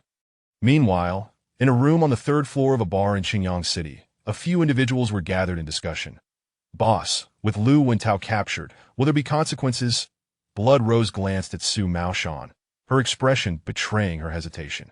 Su Maoshan scoffed. "Rest assured, he wouldn't dare betray me. His family is entirely in my grasp. However, I will communicate with the higher-ups, and I believe he will be released soon. For now, our priority is to locate that brat. Do we have any leads?" To his left, the greedy wolf interjected with a smile. "Boss, I have thoroughly tracked that brat's whereabouts. He is currently residing in a villa in the northern district's Wulipu with a little one." "Are you certain?" Su Maoshan's eyes glinted with intensity as he asked eagerly. Though the greedy wolf was uncertain why Su Maoshan was so animated, he nodded affirmatively to Ha. "Excellent. By the way, you didn't have anyone monitor him, did you?" "No, we simply followed him to see him rent that courtyard before departing. After all, a monk may run, but the temple remains." The greedy wolf spoke with conviction that Su Maoshan regarded greedy wolf with appreciation. "You did well. Had you sent someone to spy on him, it could have startled the snake. After all, masters possess keen senses. We cannot take that risk. This is all thanks to your wise guidance, boss." Greedy wolf replied humbly yet confidently to Ha. "I reward and punish fairly. I can mentor you for 3 days, and I hope you can break through to the mid-postnatal stage during this opportunity." The other 3 individuals present could not help but feel a tinge of jealousy at this moment. That Su Maoshan, observing their reactions, felt no anger but rather approval, for competition breeds strength. "Do not lose heart. As long as you diligently serve me, your day will come." Ding-ling-ling. Just then, an untimely phone rang. That Su Maoshan's brow furrowed as he felt the vibration. He pulled out his phone and hastily answered. "Old Su, I can only say I'm sorry. I am powerless regarding that matter, and you should refrain from contacting me in the future." Goodbye. To Su Maoshan barely had a chance to speak before the caller hastily hung up, leaving him momentarily stunned. "Damn it. You parasites, having taken so many benefits from me, now you dare to damn it. Do you really think my money is so easy to acquire?" In that moment, Su Maoshan resembled a wild beast, his eyes seething with rage as he smashed his phone to the ground, shattering it into pieces. "Boss, what's wrong?" Greedy Wolf inquired cautiously. That Su Maoshan shot a furious glare at Greedy Wolf, but still managed to articulate, "Those damned scoundrels, for some unknown reason. That greedy bastard has rejected my request." Chapter 38. The crisis approaches. The winter in Xinjiang City is particularly harsh, with cold winds slicing through the air like daggers, chilling to the bone. Fluffy snowflakes tumble from the sky, quickly blanketing the ground, rooftops, and tree branches in a thick layer of snow. The entire world is adorned in silver, creating a breathtaking panorama that resembles a kingdom of ice and snow. This marks the first snowfall of the winter season in Xinjiang City. In an ancient courtyard in the northern district of Wulipu, the sounds of cheerful laughter occasionally break the silence. That is the delightful play of the chubby little boy and Ye Xuan, who are busy building a snowman and engaging in a snowball fight. Despite the frigid weather, the chubby boy should ideally remain indoors. However, Ye Xuan has enveloped his face with a thin layer of the world's vital energy, shielding him from the biting cold. Moreover, thanks to the infusion of this energy over the past 2 days, his physique has improved significantly, rendering him unafraid of the harsh winter as he joyfully plays in the courtyard. Suddenly, amidst their merriment, The chubby boy squats down, quietly sobbing to himself. Little chubby, are you all right? Ye Xuan hurriedly approaches, crouching down with a look of concern. Whoa, that brother Xian, I miss Sister Xiaoya, Miss Xiaojia, and Sister Lijia. Whoa. Ye Xian's expression stiffens, a flicker of nostalgia and sorrow, as well as hatred and murderous intent, crossing his features. Little chubby, Sister Xiaojia, and Sister Lijia, along with Sister Xiaoya, are watching over us from another world. Please don't cry, all right? Didn't you say you wanted to grow up to be a strong man? Be good. Although Ye Xuan comforts the chubby boy, his heart is filled with a thirst for vengeance. If it weren't for those damn scoundrels, would those 23 lives have vanished without a trace? Suddenly, an unsettling sensation prickles at the back of Ye Xuan's neck. Instinctively, he scoops up the chubby boy and swiftly carries him into the house. Please be careful. Although the chubby boy is merely 4 years old, he exhibits an understanding beyond that of many 6 or 7-year-olds. He nods obediently, despite not fully grasping the situation, and then hides beneath the solid wooden table. Remember, no matter what occurs, you must remain silent and not come out. Do you hear? Ye Xuan reiterates, fearing that any sudden noise might startle the chubby boy. A look of determination crosses the chubby boy's unattractive face, momentarily catching Ye Xuan off guard. After exiting the courtyard, Ye Xuan gazes into the distance, forming an irregular circle with his middle and index fingers and placing it to his lips. Gathering his energy, he emits a series of sharp howls, audible only to himself and the little black creature. Whoosh! Soon, a piercing cry resonates, and a massive shadow appears thousands of meters above Ye Xuan's head as it descends. Its enormous form rapidly shrinks to that of a magpie, landing gracefully atop a snow-laden tree.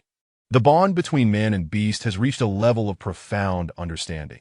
Even a mere glance is enough for them to comprehend one another. Just as Ye Xuan called for the little black creature with his distinctive howls, the message was clear. Hurry here swiftly without revealing your presence, and await further instructions. The little black creature executes the command with near perfection. Knock, knock, knock. At that moment, a loud knock resounds at the door.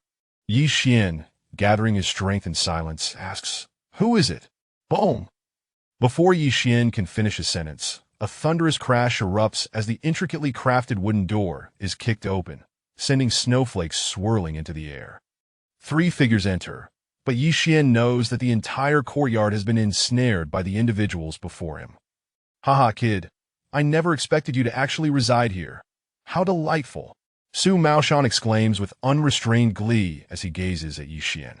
It's you. I hadn't even sought you out, yet you've come to deliver yourself to your demise. Ye Xuan's eyes flash with intense murderous intent and resentment that Su Maoshan is the mastermind behind the orphanage fire.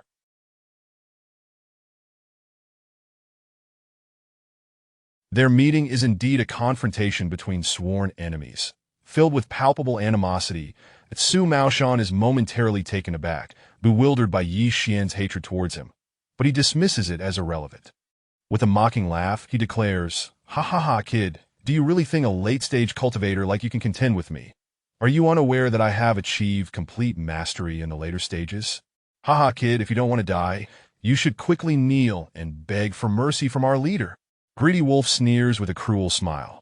To the right of Su Maoshan, a stunning woman watches Ye Xuan with vigilance, choosing to remain silent.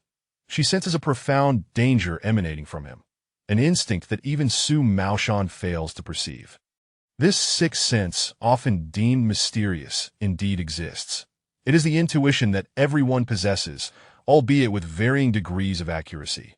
Blood Rose, relying on her acute intuition, has narrowly avoided death on several occasions.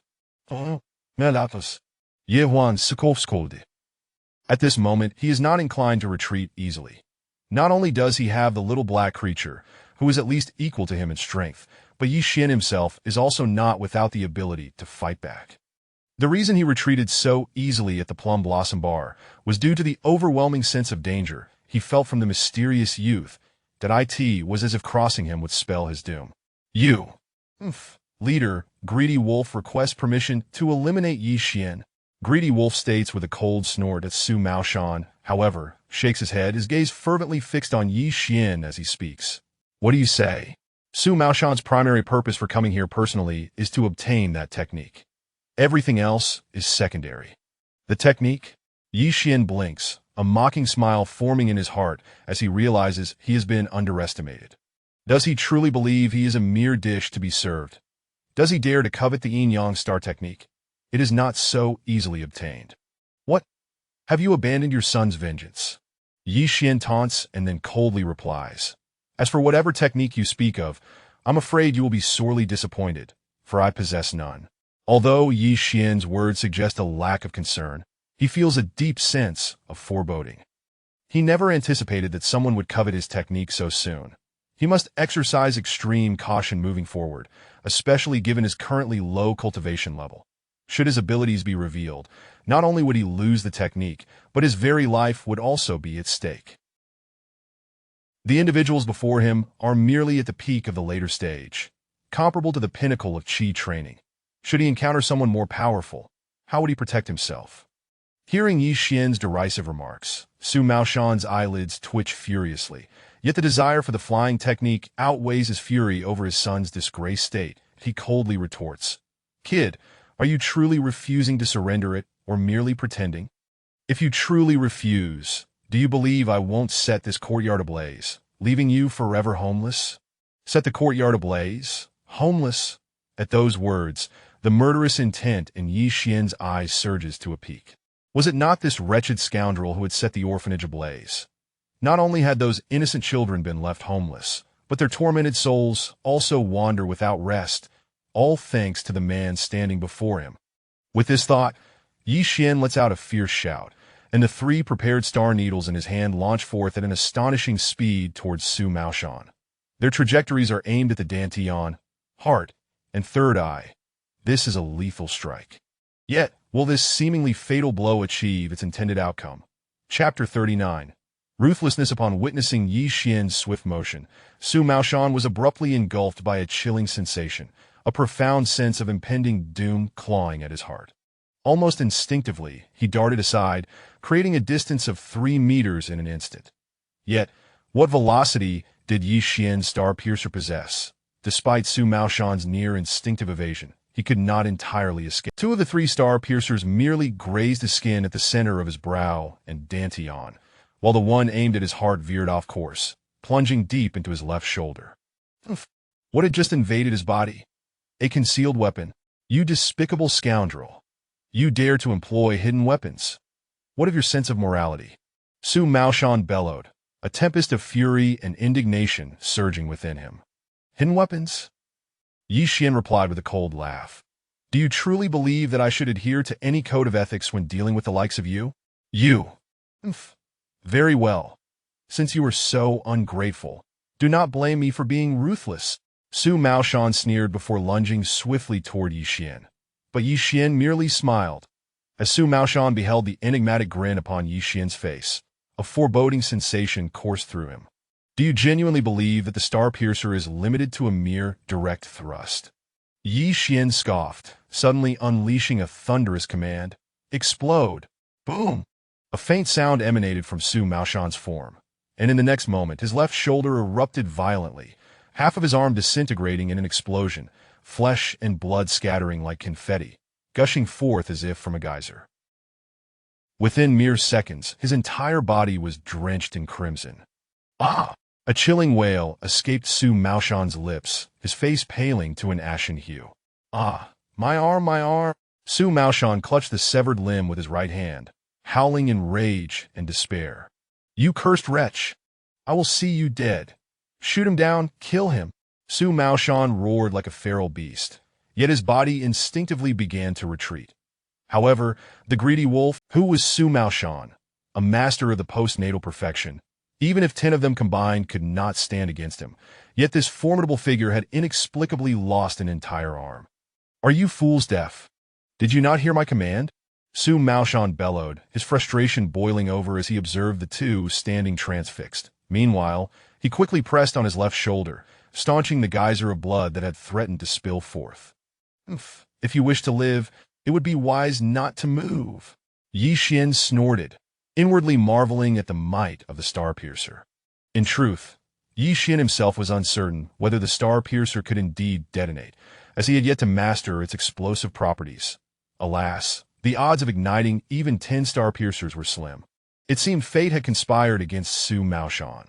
Upon hearing Ye Xuan's words laden with murderous intent, Greedy Wolf and Blood Rose halted in their tracks. Witnessing this turn of events, Su Maoshan's fury escalated, yet he recognized that this was not the moment for rage.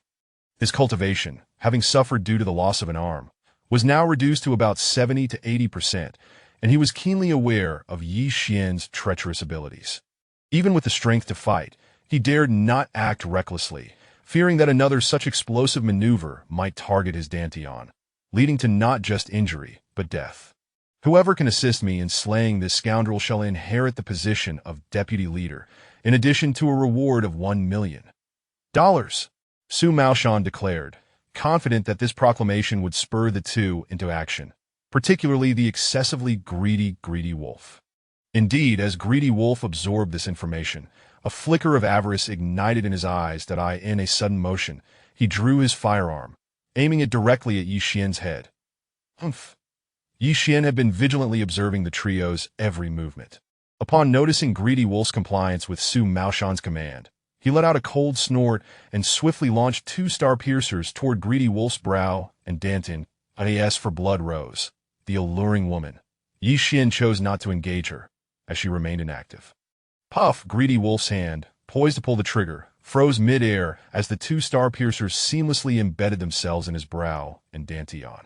Being merely at the early stage of postnatal perfection, it was nigh impossible for Greedy Wolf to evade. With 2 barely audible thuds, Greedy Wolf's attempt to fire came to a halt, and his body gradually crumpled to the snowy ground. Blood Rose and Su Maoshan stood in stunned silence. What on earth had just transpired? Chapter 40. The frantic Ye Xuan, Su Maoshan felt a chill envelop him as he witnessed his formidable general, the Greedy Wolf, being killed in such an eerie manner. Yet, what surged within him was not merely fear, but a tempest of anger and resentment. "Everyone come in," he bellowed furiously towards the outside. Upon hearing their leader's furious call, the members of the Hungry Wolf gang rushed in. However, the events unfolded too swiftly. By the time they entered, Su Maoshan's left arm was already incapacitated, and the Greedy Wolf lay lifeless on the ground.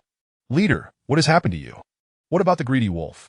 One of the first to enter, a towering man, was taken aback by the sight of Su Maoshan's arm and the fallen Greedy Wolf, exclaiming in astonishment, "Bring forth your weapons and eliminate this bastard." Su Maoshan glared at Ye Xuan, nearly roaring with rage. At that moment, his heart burned with fury. How could the illustrious leader of the Hungry Wolf gang be brought low by a mere boy? Who would believe such an outrageous tale? If word of this incident were to leak, how could he, the Mad Wolf, maintain his standing in the underworld of Qingyang City? Mad Wolf, that was Su Maoshan, a true lunatic. Understood. A dozen members of the Hungry Wolf gang swiftly drew their firearms, aiming them at Ye Xuan. Faced with the sight of so many guns trained upon him, Ye Xuan's expression remained unchanged. He knew that his physical strength could not withstand such an onslaught. A single misstep could spell his end. Yet, Ye Xuan was undaunted. Upon reaching the latter stage of qi cultivation, he could unleash approximately 30 star needles. Having just used 5, he still had around 25 at his disposal. Could these mere dozen men, none of whom had even reached innate mastery, evade his star needles? Since you seek death, do not blame me for my lack of courtesy. Ye Xuan's icy gaze swept over the men, his voice dripping with frigid disdain. The men, sensing the chilling aura radiating from Ye Xuan, froze in place, feeling as though they were ensnared by a venomous serpent, their breaths becoming labored. "Fire!" Su Maoshan roared, that he feared that any delay would further dampen. The sound of gunfire rang out incessantly in the frigid air. Yet, as the shots erupted, Ye Xuan twisted his body, vanishing in an instant. Simultaneously, 5 star needles shot forth, aimed at the 5 men at the puff, puff, puff, puff, puff, bang, bang, bang, bang, bang. 5 needles claimed 5 lives. That it was not that Ye Xuan was devoid of emotion. Rather, after the tragedy at the orphanage, he had been irrevocably changed, hardened, even ruthless. Had he possessed greater power, would the calamity at the orphanage have occurred? Certainly not. Thus, anyone who dared to threaten his life must be prepared for their own demise. So let the slaughter commence. At this moment, the killing intent emanating from Ye Xuan surged like a torrent, his figure leaving behind mere afterimages. With each fleeting shadow, another 5 men crumpled to the ground. As the remaining few trembled in fear, the chubby boy suddenly poked his head out towards the window. However, he was met with a hail of bullets. Bang! No! Ye Xuan's eyes widened in horror as he beheld a scene that ignited his rage, that a bullet had pierced through the center of the chubby boy's forehead. Chubby boy! Ye Xuan roared, his face contorted in fury as he leapt through the broken window. Upon seeing the bullet hole in the boy's forehead, his mind went blank. The world seemed to crumble around him, draped in shades of gray, engulfed in a suffocating silence. The gunfire ceased, leaving Ye Xuan in a stupor. Suddenly, an anguished scream erupted from within the room. Xiaohei kill. I want them to be buried without a trace. With a piercing wail, the remaining members of the Hungry Wolf gang were met with a sight that would haunt their souls. A massive shadow appeared above them, and before they could react, enormous talons descended, shattering skulls with a gruesome crack, painting the snow crimson with blood and white with brain matter. Su Maoshan, unable to comprehend the appearance of this colossal shadow, leapt away, vanishing from sight. As Xiaohei annihilated the remaining gang members, its claws reached for the blood rose. In that moment, Ye Xuan appeared before Xiaohei, halting its advance, but he had no desire to harm the stunningly beautiful woman. It was not her alluring beauty that stayed his hand, but rather the realization that Blood Rose had never acted against him. This much he could sense. Though Ye Xuan yearned to obliterate the world, a flicker of reason cautioned him against such recklessness. Xiaohei promptly retracted its claws, flapping its wings to pursue the fleeing Su Maoshan, only to be obstructed once more by Ye Xuan. You cannot expose yourself. Ye Xuan's face was a mask of fury as he growled. Xiaohei froze, unleashing a heart-wrenching cry that pierced the heavens, then came to a halt at that moment. Ye Xuan's eyes were bloodshot, his hands clenched tightly, veins bulging from his forehead, his aura. This was the harbinger of madness. Ye Xuan suddenly howled at the sky, his voice scattering the snow from the trees. That a powerful wave of energy erupted, pushing Blood Rose and Xiaohei back several paces, with Blood Rose crashing against the courtyard wall, spitting blood as she gazed in terror at Ye Xuan, whose long hair billowed wildly, exuding boundless murderous thud. Sensing the chaotic aura and frenzied murderous intent emanating from Ye Xuan, Xiaohei's keen eyes were filled with urgency and concern, mingled with cruelty and wrath. Boom.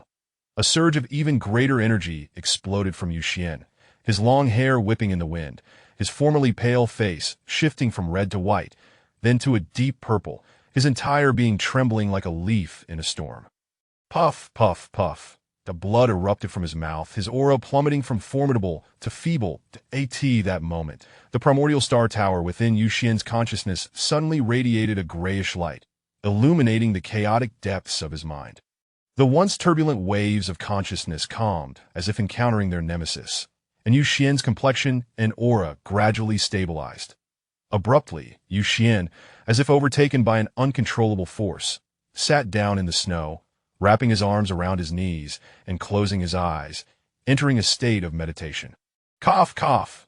At that moment, Blood Rose coughed a few times, expelling the blood from her mouth, her pale face fixed upon the meditating Ye Xuan, a strange light flickering in her eyes. Boom! Xiaohei, sensing Blood Rose's movement, swiftly turned its nearly 2-meter-tall body, its cold, piercing gaze locking onto her, its aura coalescing with lethal intent. Should Blood Rose make any move, Xiaohei would not hesitate to rend her apart, regardless of her beauty. In Xiaohei's world, only Ye Xuan was truly family. Feeling the mountainous pressure and murderous aura radiating from Xiaohei, Blood Rose's pupils constricted. What manner of beast was this? Everything before her shattered her comprehension. A giant eagle, around 2 meters tall, with iron talons capable of crushing skulls.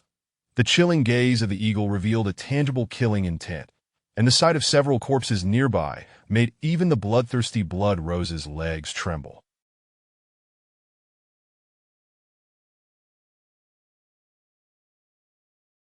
In truth, Blood Rose felt an overwhelming sense of relief, grateful that her powerful instincts had prevented her from acting against Ye Xuan. Otherwise, she would surely be among the fallen. Has heaven heard my prayers? Blood Rose pondered, a radiant joy shimmering in her phoenix-like eyes. Chapter 41. The ninth layer of Qi cultivation. The soul-nurturing space of vast expanse of white enveloped the world as dense. Feather-like snowflakes cascaded down. No one would have suspected that beneath the pristine blanket of snow lay the remains of a dozen bodies. Both Xiaohe and Blood Rose were similarly cloaked in the thick snow, yet they remained undisturbed, gazing at Ye Xuan, who sat cross-legged in deep meditation. Who exactly are you? This question had perhaps occupied Blood Rose's thoughts the most throughout the night. The power of the stars is one of the most mysterious and formidable forces in the boundless universe. It exists regardless of time or space, be it day or night. The spiritual energy on Earth had deteriorated to a terrifying extent, yet the power of the stars remained abundantly rich. After all, the spiritual essence of the universe differs vastly from the celestial energy of the stars. The Ye Xuan remained seated in the snow for an entire day and night. Suddenly, a formidable wave of energy erupted, scattering the surrounding snowflakes and sending the flurries in the sky spiraling back upwards. Sensing the overwhelming aura emanating from Ye Xuan, a flicker of distinct emotion appeared in Xiaohe's anxious eyes, an expression of excitement and relief. Although Xiaohe could not speak, it possessed a remarkable intelligence, far surpassing that of ordinary beings. It understood that its master, Ye Xuan, was on the verge of awakening. Indeed, Ye Xuan abruptly opened his eyes, which shone with a depth akin to the stars, exuding an air of authority. He realized that he had directly broken through to the ninth layer of Qi cultivation, and even his spiritual realm had ascended to the 11th layer of Qi cultivation. Provided there was sufficient star power, he would soon reach the 11th layer. Furthermore, he could unleash approximately 10 star needles in one breath, and both his gravity technique and the wind technique, which had seen little use, had significantly improved. Yet, Ye Xuan found no joy in his newfound power. Rather, his heart was consumed with regret and resentment. He had previously vowed to protect the chubby child from harm throughout his life. Yet in the next moment, they were separated by the veil of death, felled by the gun of a scoundrel from the wolf gang. Ye Xuan slowly rose to his feet, his indifferent gaze sweeping over Xiaohe and Blood Rose. When he looked at Xiaohe, a glimmer of emotion flickered in his eyes before he turned and entered the bedroom. There, the body of the chubby child lay cold and stiff, the bullet wound on his forehead long since congealed. With a sudden thud, Ye Xuan fell to his knees before the child, tears streaming uncontrollably down his face as he trembled and embraced the lifeless form, wailing to the heavens. To this day, the only family he had known had been cruelly taken from him. How could Ye Xuan not be mournful? Yet, what loomed larger in his heart was an insatiable hatred and self-reproach. He loathed Su Maoshan for not sparing even a child as innocent as the chubby one, that he blamed himself for failing to protect the child, allowing him to fall victim to treachery. Even though Ye Xuan had obtained opportunities beyond what others could dare to imagine, he remained merely an 18-year-old boy, unaccustomed to such harrowing experiences. The orphanage had burned down. The one he loved had departed. He had been framed, and in his wrath, he sought vengeance against the wicked, only to discover that the chubby child still lingered in this world. Overwhelmed with joy, Ye Xuan found him. Yet within mere days, the child was shot dead in a chaotic flurry of bullets. Who among us could withstand such devastating blows? Chubby, it's all my fault. It's my fault for failing to protect you. Ye Xuan lamented bitterly. If only I possessed formidable strength, such tragedies would never have occurred. Power. I must become powerful enough to instill terror in all. In that moment, Ye Xuan's desire for strength reached an unprecedented zenith. Only with supreme power could he safeguard his loved ones. This was a lesson Ye Xuan had learned through profound personal experience. Though he was now left with no family save for Xiaohe, the fervor for strength burned brighter. Is it really you? He exclaimed, gazing up at the nearly translucent figure floating in midair, his voice trembling with excitement. Brother Xuan, have I died? The clarity of the child's soul resonated with the words, causing Ye Xuan to shudder. You are truly the spirit of the chubby child. Is it really you? Ye Xuan set the child's body down, his hands trembling as he reached out, attempting to grasp the spirit, only for his hands to pass through without contact. Brother Xuan, I'm sorry. I was afraid you would be harmed, so I came to see you that I'm sorry.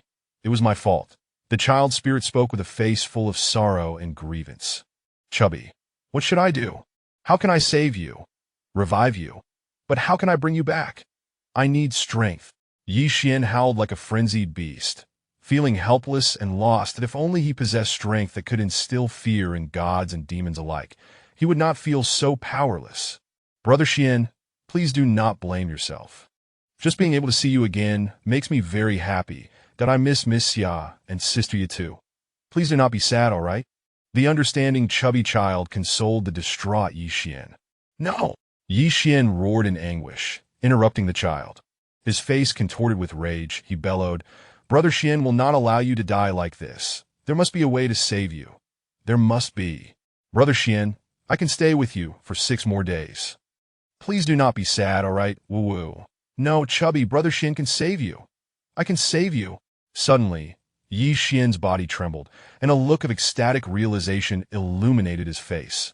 Ye Xuan stood up, excitement radiating from him as he declared, Chubby, Brother Xuan can preserve your spirit, but you will have to remain in a deep slumber for a long time.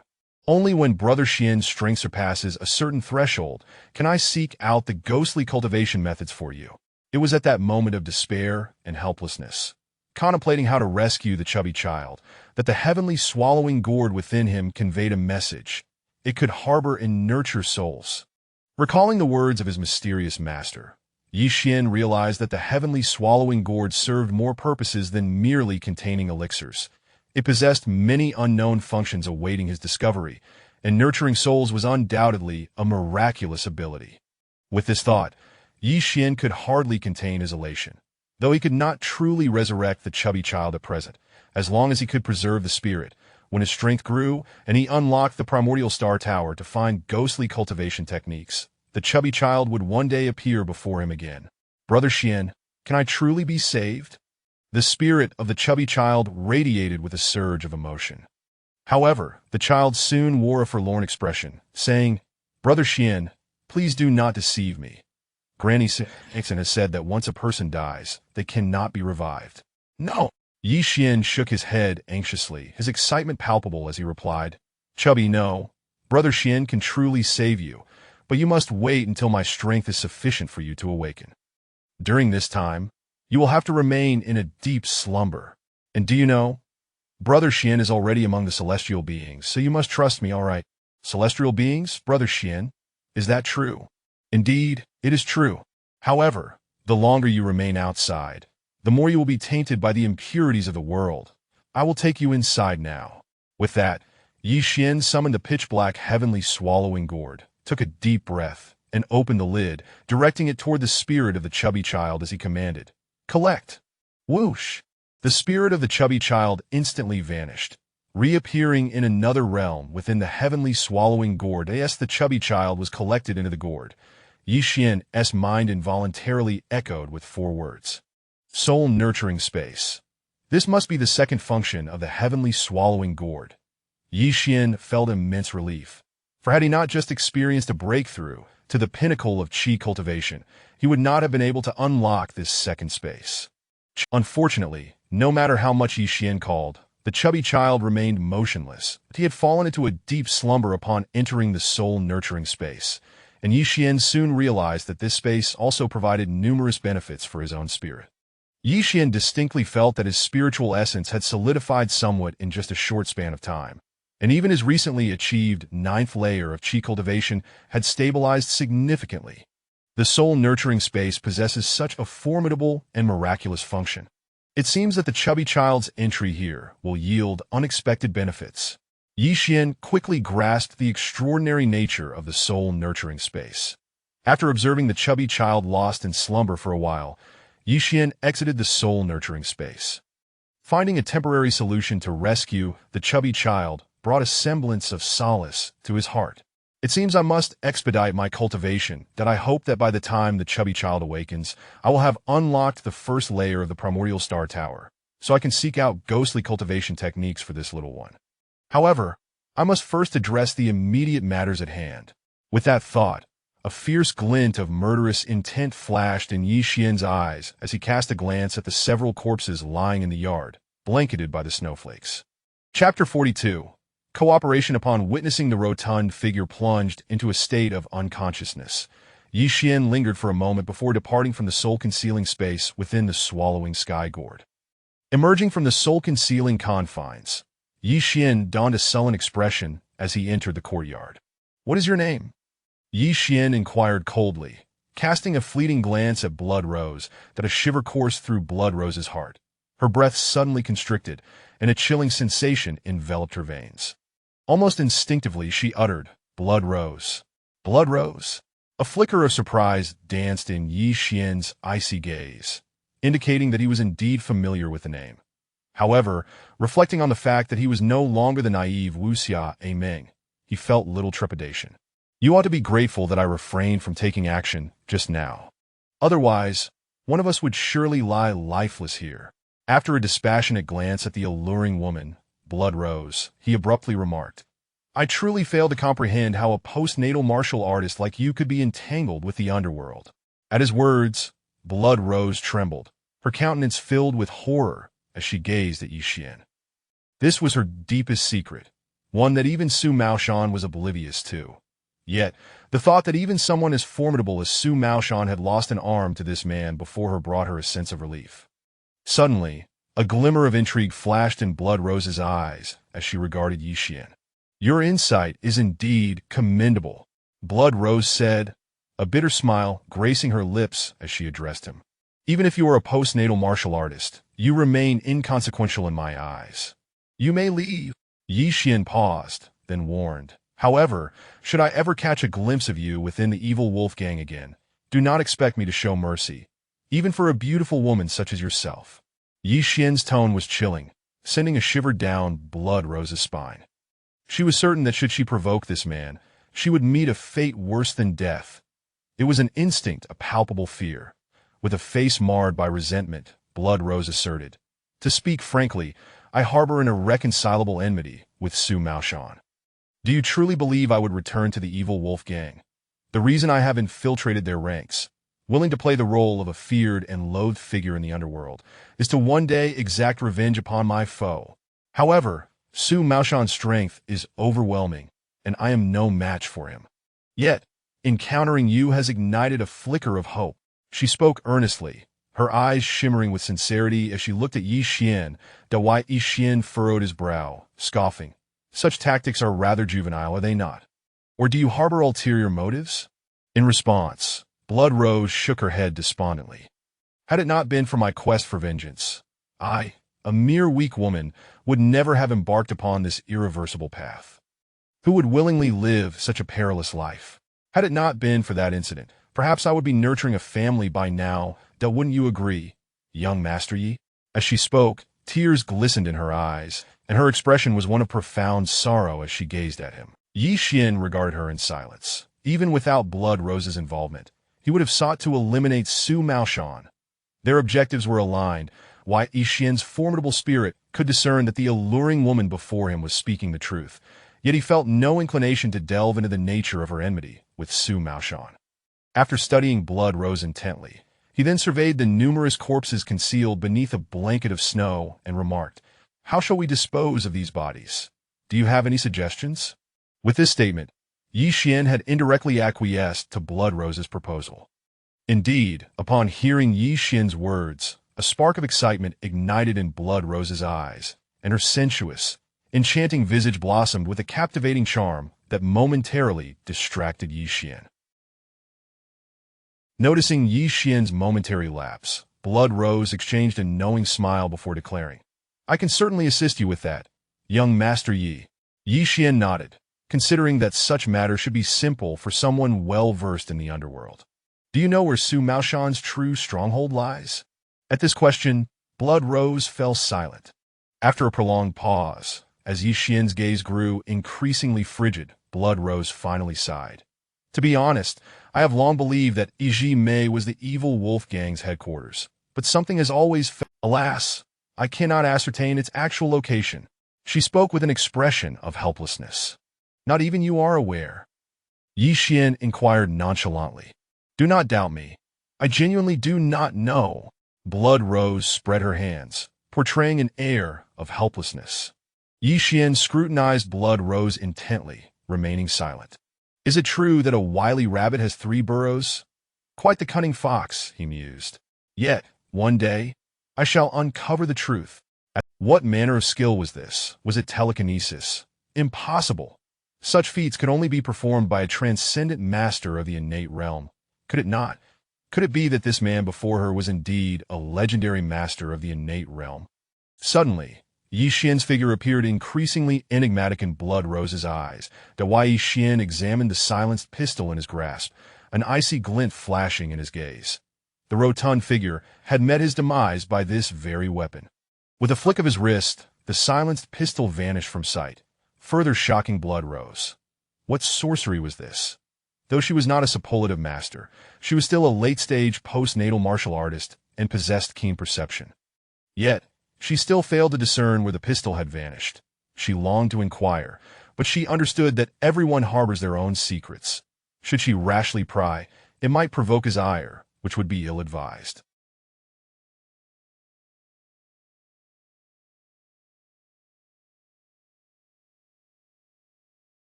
Thus, despite her burning curiosity, she could only suppress it.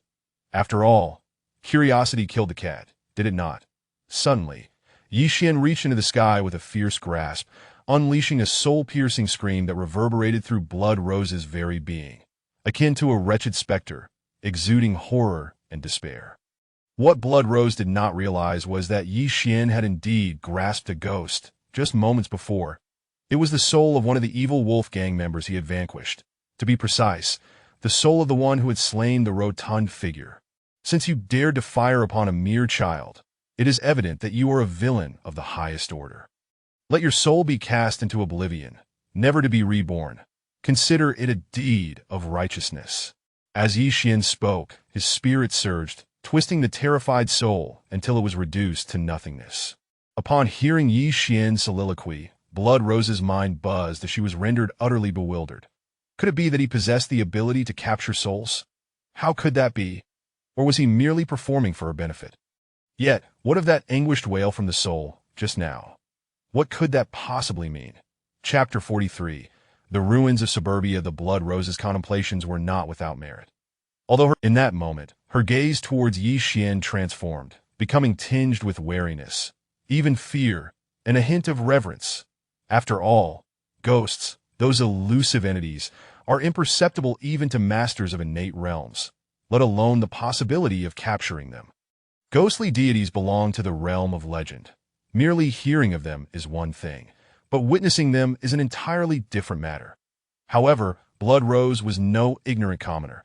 She was well. Consequently, Ye Xuan appeared even more enigmatic in her eyes.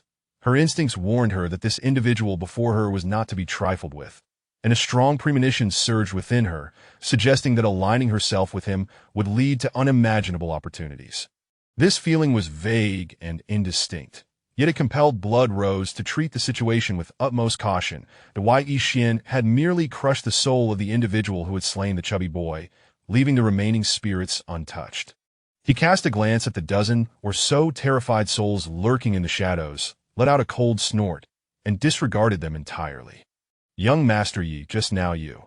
Blood Rose regarded Ye Xuan with a look of hesitation, acutely aware that her inquiries might provoke his displeasure, yet her curiosity proved insatiable.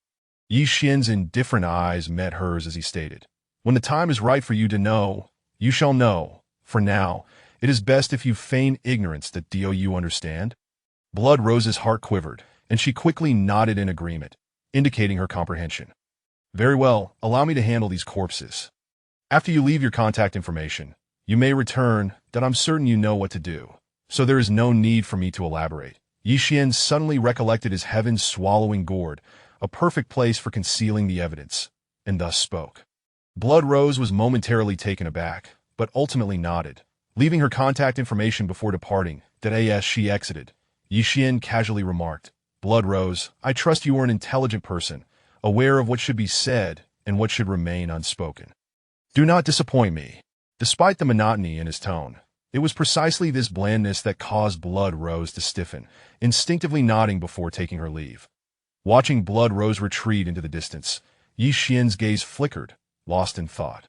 Subsequently, he collected all the bodies into his heaven-swallowing gourd. What could possibly be more secretive than this? He had considered leaving the task of disposal to Blood Rose, but who could predict whether the police might catch wind of it? If they did, it would undoubtedly spell trouble. In truth, Ye Xuan was unaware that matters of this nature must remain concealed from law enforcement. After all, the underworld is a realm that cannot withstand the light, let alone the possession of firearms. Moreover, if Su Maoshan were to divulge this incident to the police, his days in the underworld would be over. He would be drowned in spittle by his peers without Ye Xuan needing to intervene.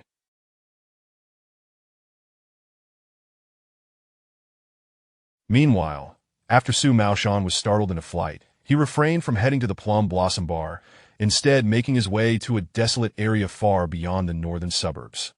Cunning as a fox, he recognized that in his current state, visiting the bar would be tantamount to courting death.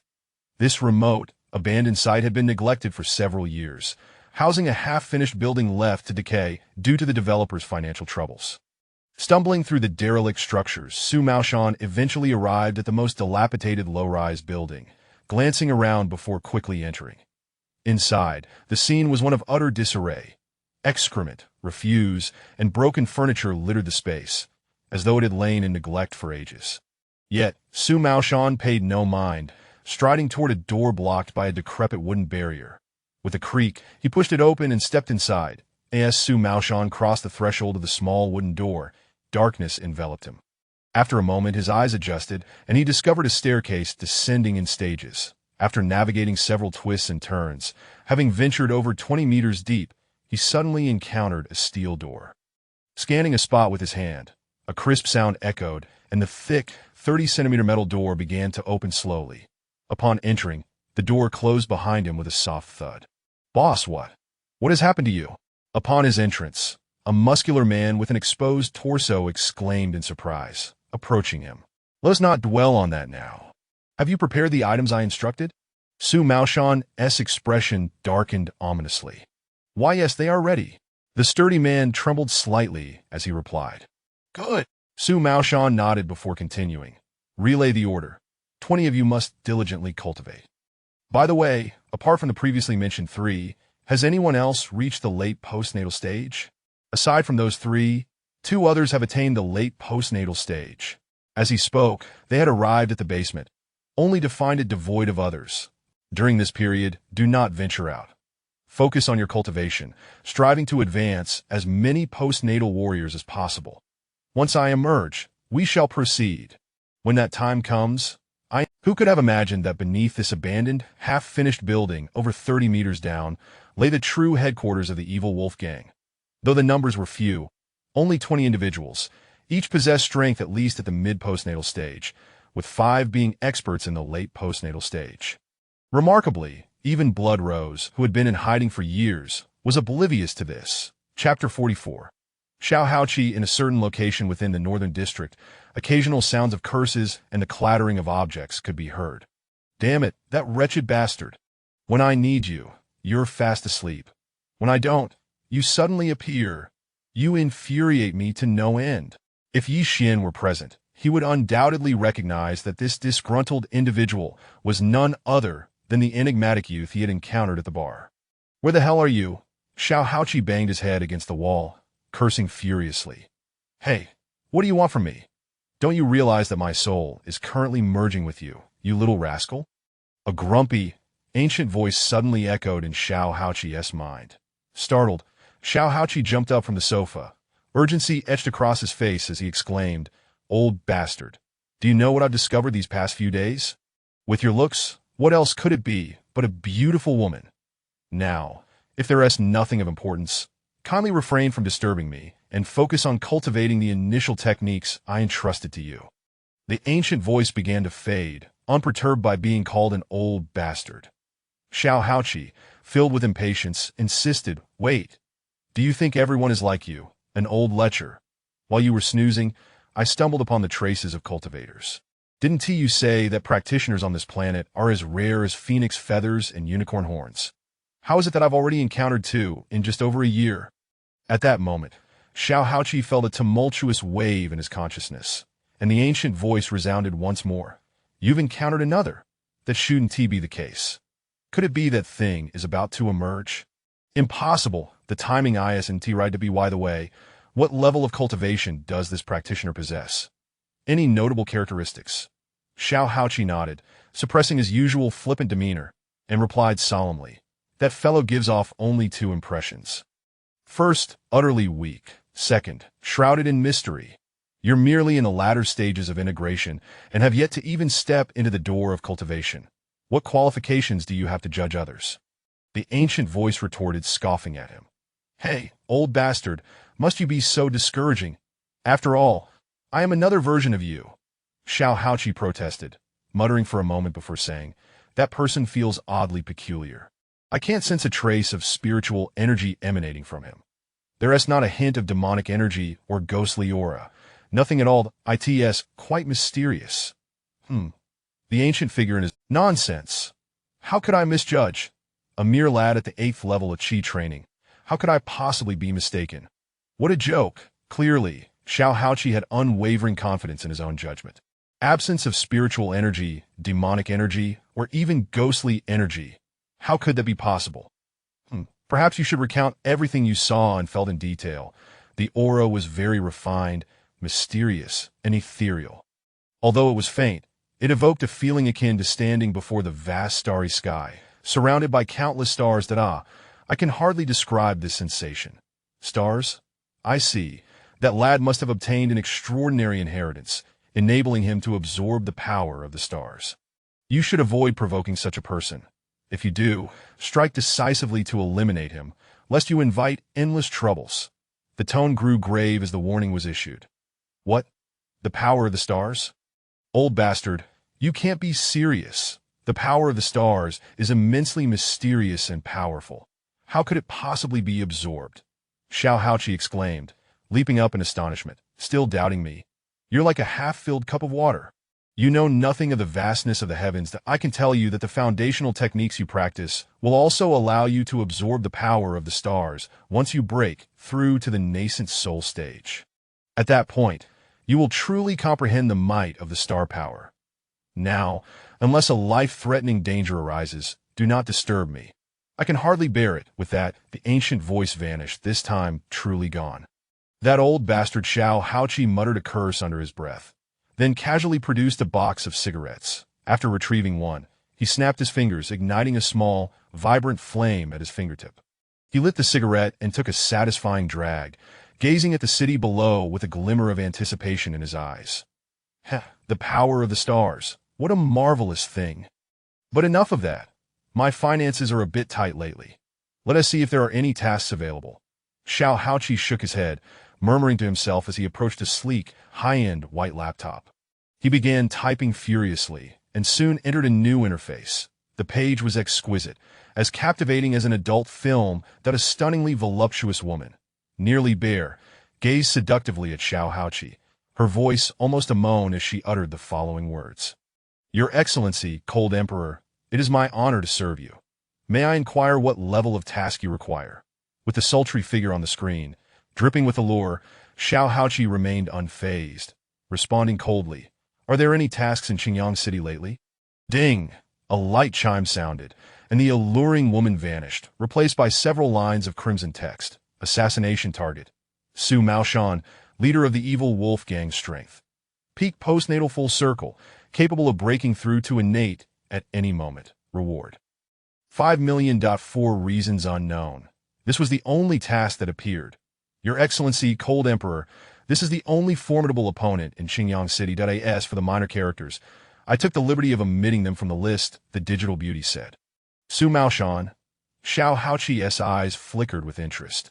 After a moment, he closed the laptop, tossing himself onto the soft, comfortable sofa, lost in thought. Damn it, this blood shadow is truly deceptive, employing such a beauty to issue tasks. Isn't that deliberately enticing my desires? It's all well and good to have such a beauty, but she is merely for show, If only she could step out and discuss life with me. Had the so-called beauty known that the cold emperor, whom she regarded as a deity, had such thoughts upon closing the laptop, she might have wished to emerge from the screen to rendezvous with him. After all, the cold emperor was a legendary figure in the world of assassins. However, that mysterious chap seems to have a grievance with Su Maoshan that if I take on this task, wouldn't I have an excellent opportunity to encounter that young man again?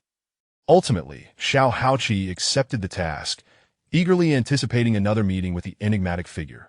Young man, in order to encounter you once more, I have shattered the myth of my 100 victories. How will you express your gratitude? Wulong Mountain Ridge, a name rich in connotation, was in fact a cemetery in Qingyang City. Here, many dignitaries and millionaires chose to rest in eternal peace.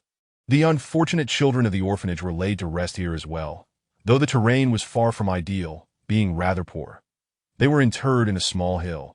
This decision was made by some leaders of Qingyang City as a gesture of conscience after the incident, allowing the orphans to be buried in such precious ground. Otherwise, how could those without status or background possibly be interred in such a coveted location? Upon learning that the graves of the orphans were situated atop a small hill in Wulong Mountain Ridge, Ye Xuan arrived at the site. He was not there to bury the body of the chubby child, for that had already been absorbed into the swallowing heaven gourd. Instead, he had come to pay his respects to his former companions. Sitting atop the small hill, Ye Xuan held a bottle of wine, conversing with the spirits of the deceased in a blend of laughter and tears.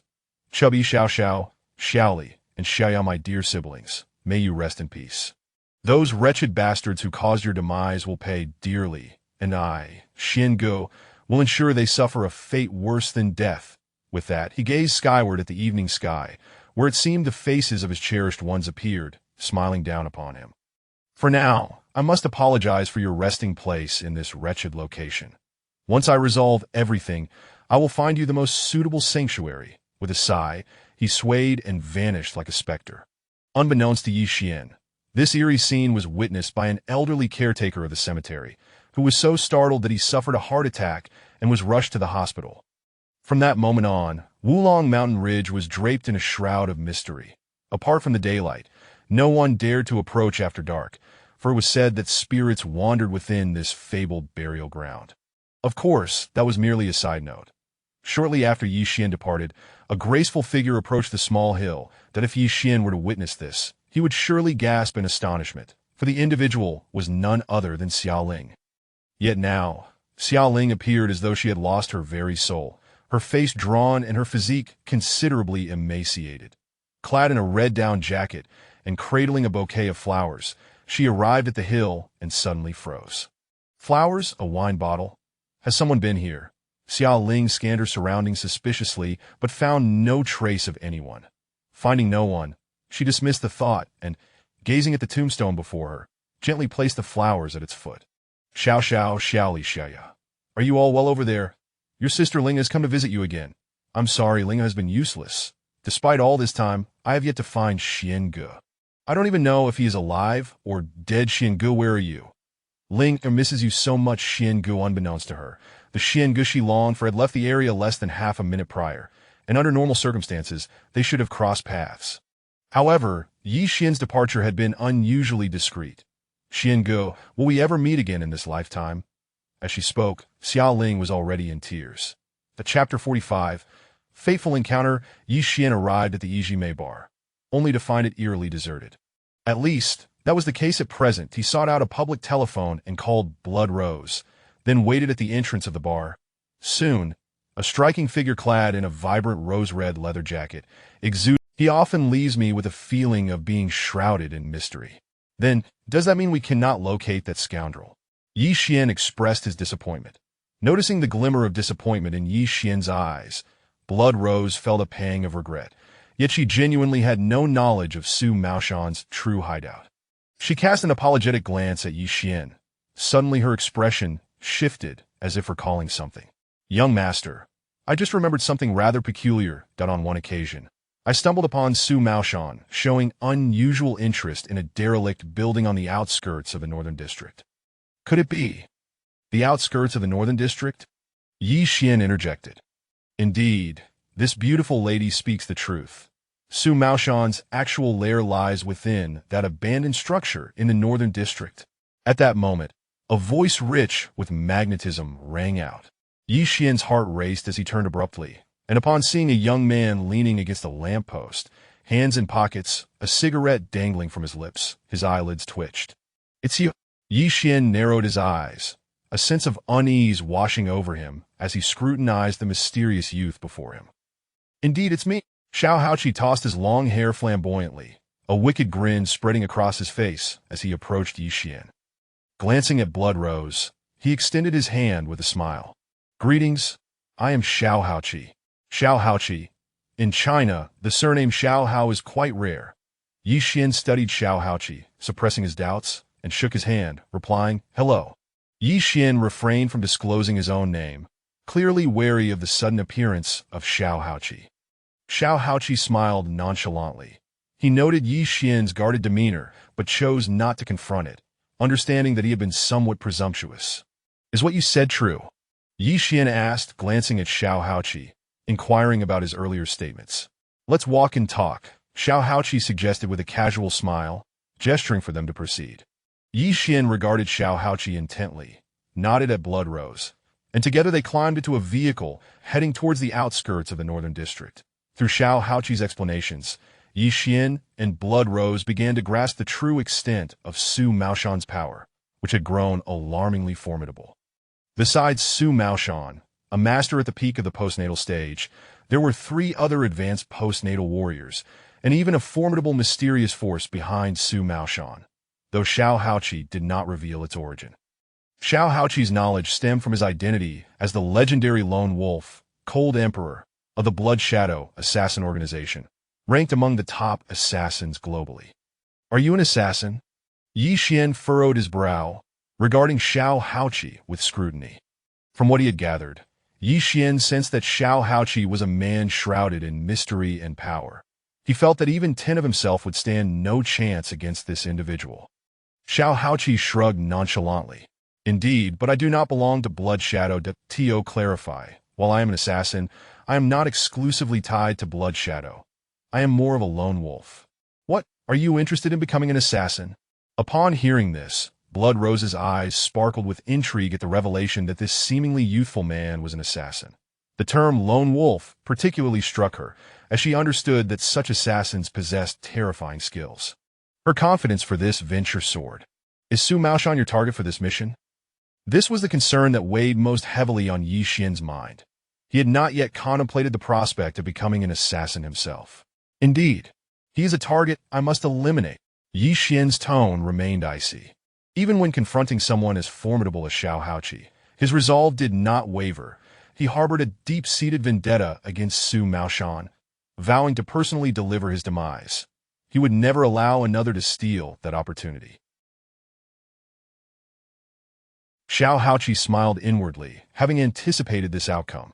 "Very well, I can relinquish this mission," he shrugged, as if discussing a trivial matter. However, unbeknownst to Ye Xuan, the legendary assassin, Cold Emperor, who had never known defeat in the assassin world, found himself slightly compromised due to this individual he had only encountered 3 times. This incident would soon stir a significant uproar within the assassin community. Of course, that was a matter for another time. Although Ye Xuan was unaware of the potential repercussions of abandoning a mission, he sensed that this enigmatic youth had sacrificed something significant, stirring a flicker of gratitude within him, albeit a fleeting one. At some point, Ye Xuan had come to trust no one but himself. As their conversation continued, the vehicle approached the vicinity of the derelict building. "We've arrived," Xiao Haoqi remarked, surveying the surroundings. After disembarking, the trio made their way toward the heart of the abandoned structure. Meanwhile, Ye Xuan's spiritual awareness expanded like a spider's web, probing in all directions in search of Su Maoshan's lair. Xiao Haoqi, sensing this, cast an astonished glance at Ye Xuan. He had not expected this individual to possess spiritual awareness extending approximately 300 meters, considering his cultivation was merely at the 8th level of Qi training. Suddenly, his gaze sharpened as he realized that Ye Xuan's cultivation had actually reached the 9th level of Qi training. Wow! Is this the power of a technique that absorbs the essence of the stars? How astonishing! to break through so swiftly. And this level of spiritual awareness, even at the 9th level, should max out around 150 meters, yet this fellow's appears to exceed 300. Xiao Haoqi marveled internally, a fire igniting within him. If I could acquire such a technique, wouldn't that be? Damn it, what am I thinking? Am I the kind of person who would resort to such measures? Xiao Haoqi felt a twinge of shame for even entertaining the thought of usurping something from Ye Xuan. Though he was spontaneous in his actions, he was not of a nefarious nature. He adhered to his own principles of why Ye Xuan should count himself fortunate.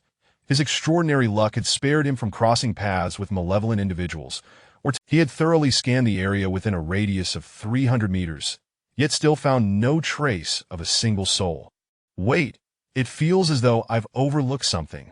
What could it be? Left, right, front, back, up and below? At that moment, Ye Xuan's intuition sparked, and he directed his spiritual awareness downward. Before long, he discovered a metallic door located approximately 30 meters beneath the center of a low-rise building. I found it, Ye Xuan exclaimed, his excitement spilling over. You found it? Xiao Haoqi remained unfazed, while Blood Rose stared at Ye Xuan in astonishment. Young Master Yi, what have you uncovered? Could it be? Indeed, Su Maoshan is located about 30 meters underground, behind a steel door, where not only is he present but also 20 men, 5 of whom are advanced postnatal warriors. The others. This is bad. It seems Su Maoshan is on the verge of a breakthrough. Ye Xuan's tone shifted to alarm at the last revelation. What? Blood Rose was utterly stunned. How could this be? She had seen nothing of what young Master Yi was describing. Was he merely speaking nonsense? But Chapter 46, Annihilation, Part 1. In response to the shock of the Blood Rose, Ye Xuan remained indifferent. What truly concerned him was that he had finally located the treacherous Su Maoshan. He is mine. Ye Xuan cast a glance at Xiao Haoqi, reiterating his intent as if marking his prey, before swiftly making his way towards the metallic door at the center. Xiao Haoqi shrugged and followed suit. 30 meters underground. In the heart of a chamber lay a pool measuring 2 meters in length, approximately 1 meter in width, and 1 meter in depth, filled with a dark green liquid exuding a faint medicinal aroma. Within this pool, Su Maoshan, his left arm severed, lay with his eyes partially closed, absorbing the medicinal energy as he drew in the power. Veins bulged on his forehead, and soon beads of cold sweat dotted his face, clearly indicating the agony he endured in this process. Outside the door, 2 men stood vigilantly, Su Jian and Lu Ping, both formidable late-stage practitioners among the 5 great post-heaven warriors. Brother Su, who do you think possesses the strength to sever the leader's left arm? Lu Ping, sporting a buzz cut and a cigarette dangling from his lips, inquired casually after taking a drag. Su Jian, a burly man with a face marked by rugged features and eyes that occasionally flashed with a fierce glimmer, appeared to be a ruthless character, the leader of the 5 great post-heaven warriors. Shaking his head, Su Jian replied in a low, gravelly voice, I cannot say for certain, but their strength is likely on par with that of the leader. He paused deliberately at this point.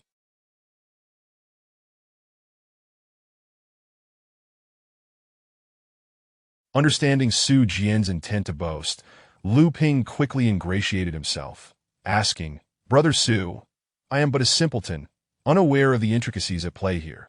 Could you enlighten me? Su Jian raised his eyelids and glanced at Lu Ping with an air of mystery, saying, Isn't it obvious? If their strength surpassed that of the leader, losing an arm would be the least of our concerns. It could very well cost him his life. Lu Ping nodded in realization, raising his thumb in admiration, exclaiming, Truly, Brother Su, my admiration for you flows as ceaseless as the mighty river. Ha ha! Flattery will get you everywhere, Su Jian chuckled. Do you doubt the leader's success? Su Jian replied with a haughty glance at Lu Ping, his pride palpable. Indeed, our leader will surely. Boom! At that moment, the entire basement trembled violently. The 2 exchanged glances, their eyes lighting up before they rushed into the training room behind them. Upon entering, they beheld Su Maoshan fervently absorbing the energy from the pool, powerful waves of energy radiating outward, causing nearby, everyday items to shatter into fragments. Is this the innate realm? How formidable! I feel that under such pressure, Mere presence alone would be enough to crush me without a fight.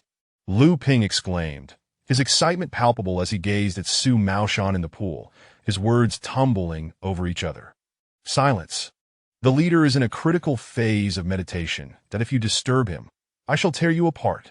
Su Jian, despite his imposing stature, was astute.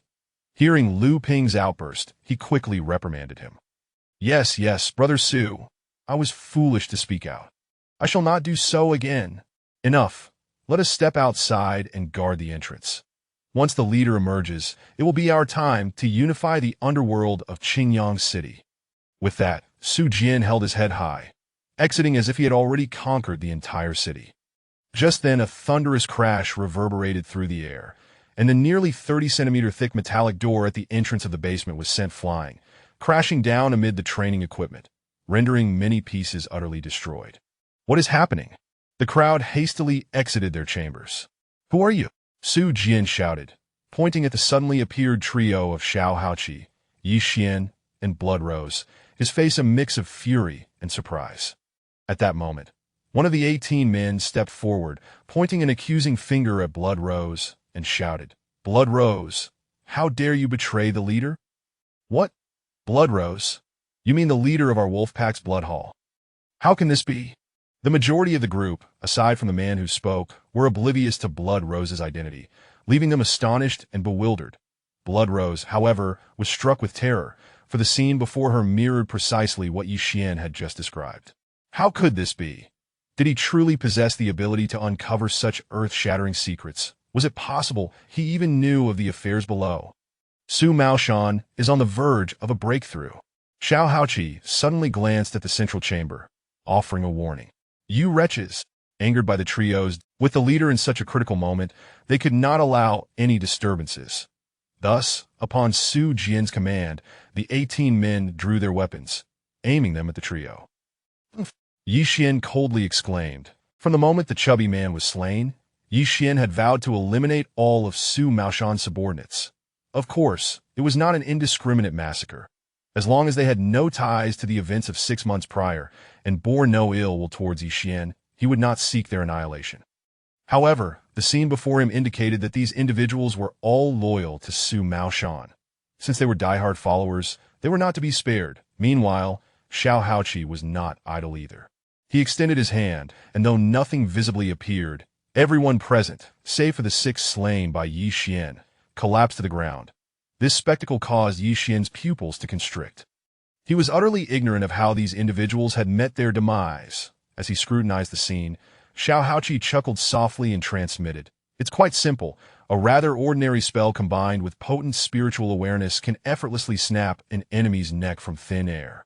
If you wish to learn, I can teach you. Ye Xuan stiffened. A spell? To be taught. Did this imply that the individual before him recognized him as a cultivator?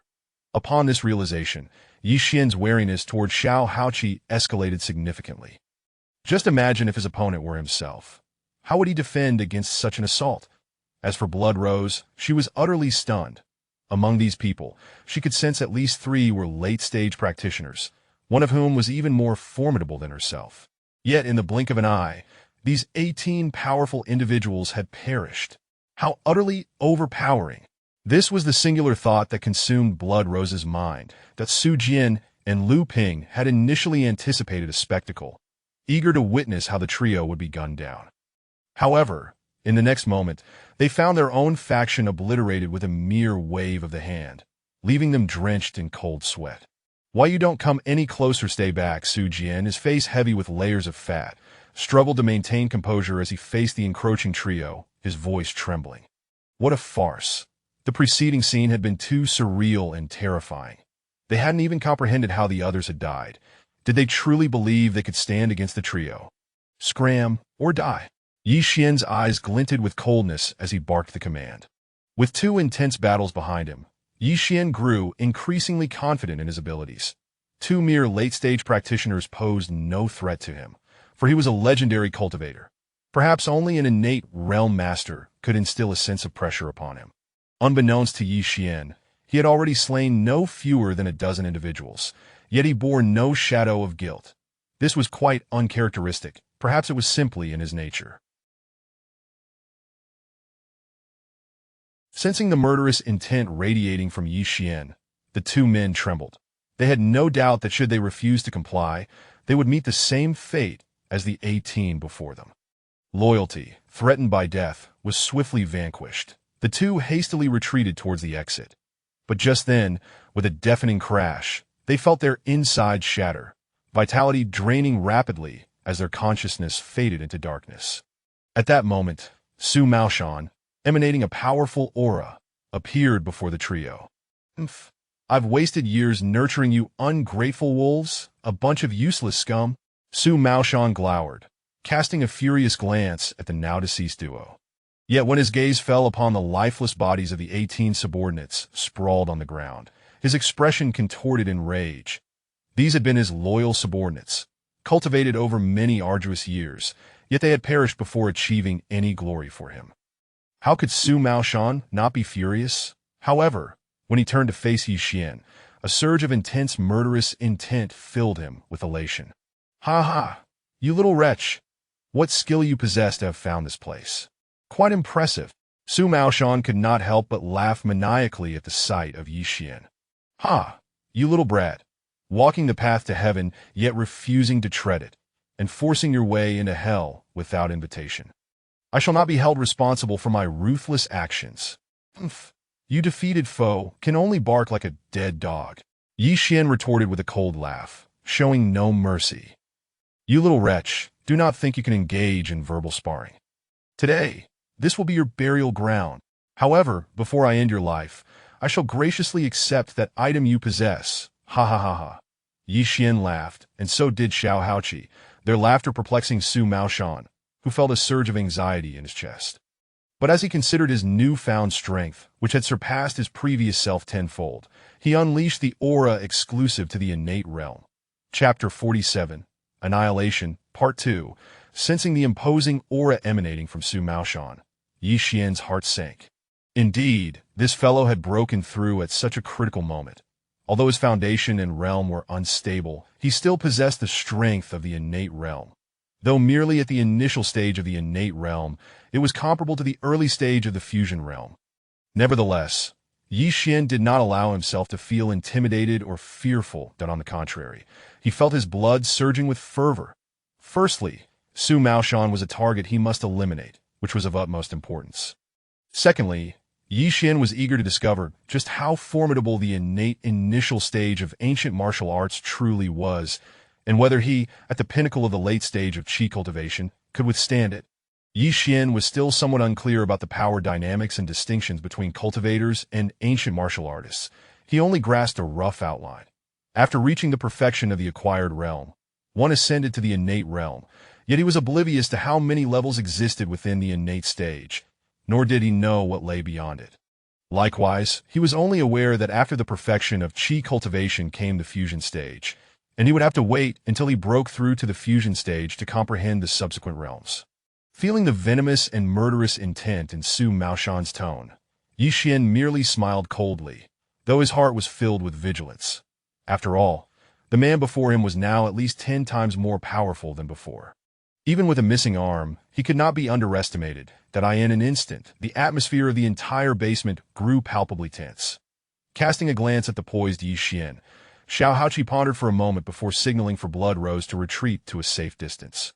This action, however, sparked a flicker of murderous intent in Su Maoshan's eyes, that Su Maoshan's cold gaze shot towards Blood Rose, sneering. Traitor, once I have annihilated this bastard, your life will be next. As for Xiao Haoqi, who appeared to be an ordinary person, Su Maoshan paid him no heed. A flash of hatred ignited in Blood Rose's eyes as she looked at Su Maoshan with a crazed expression, coldly retorting, Traitor, Su Maoshan, do you truly think so highly of yourself? I have never pledged my allegiance to you, so how can there be talk of betrayal? And do you remember Lu Feng, whom you killed 3 years ago? Lu Feng? Su Maoshan paused, then feigned realization, followed by a maniacal laugh. Ha, I never expected you to be that bastard's sister, Lu Shui. No wonder I couldn't find you these past 3 years, that is so. You've been biding your time to seek revenge all this while. Blood Rose merely regarded Su Maoshan with a frigid stare, pursing her lips without uttering a word. What a pity, what a pity! Su Maoshan's fiery gaze lingered on Blood Rose, licking his lips as he spoke with a sinister grin. Now that I know you are the sister of that spineless wretch, I shall send you to accompany him shortly. But before you die, I will thoroughly enjoy you, ha ha ha ha. As he spoke, his lustful gaze roamed over Blood Rose without restraint. You, Blood Rose, trembled with rage. Beast, have you not prattled enough? Ye Xuan interjected, his voice icy as he interrupted Su Maoshan's lewd musings. Ha, little bastard, since you seek death so eagerly, let me show you the might of the innate realm. Rest assured, I will make you suffer to the point of death.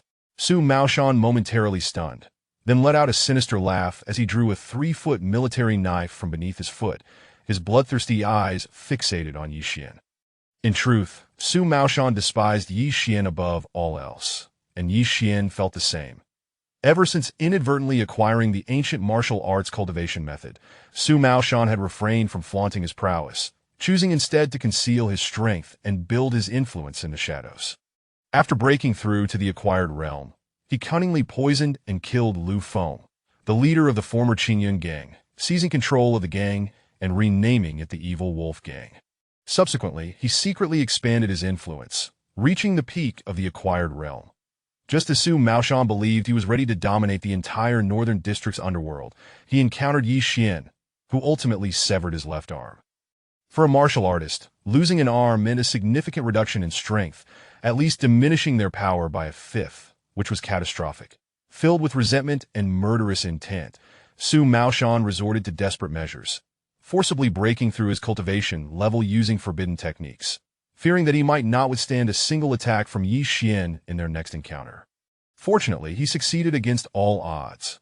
Although his future cultivation would be difficult, it was still better than waiting for death. One could say that Su Maoshan's actions were a gamble, a fight to the death. Success meant everything, while failure would lead to self-destruction without Ye Xuan's intervention. Thankfully, at the last moment, Su Maoshan broke through. Of course, only Su Maoshan knew the pain and danger he endured during this process.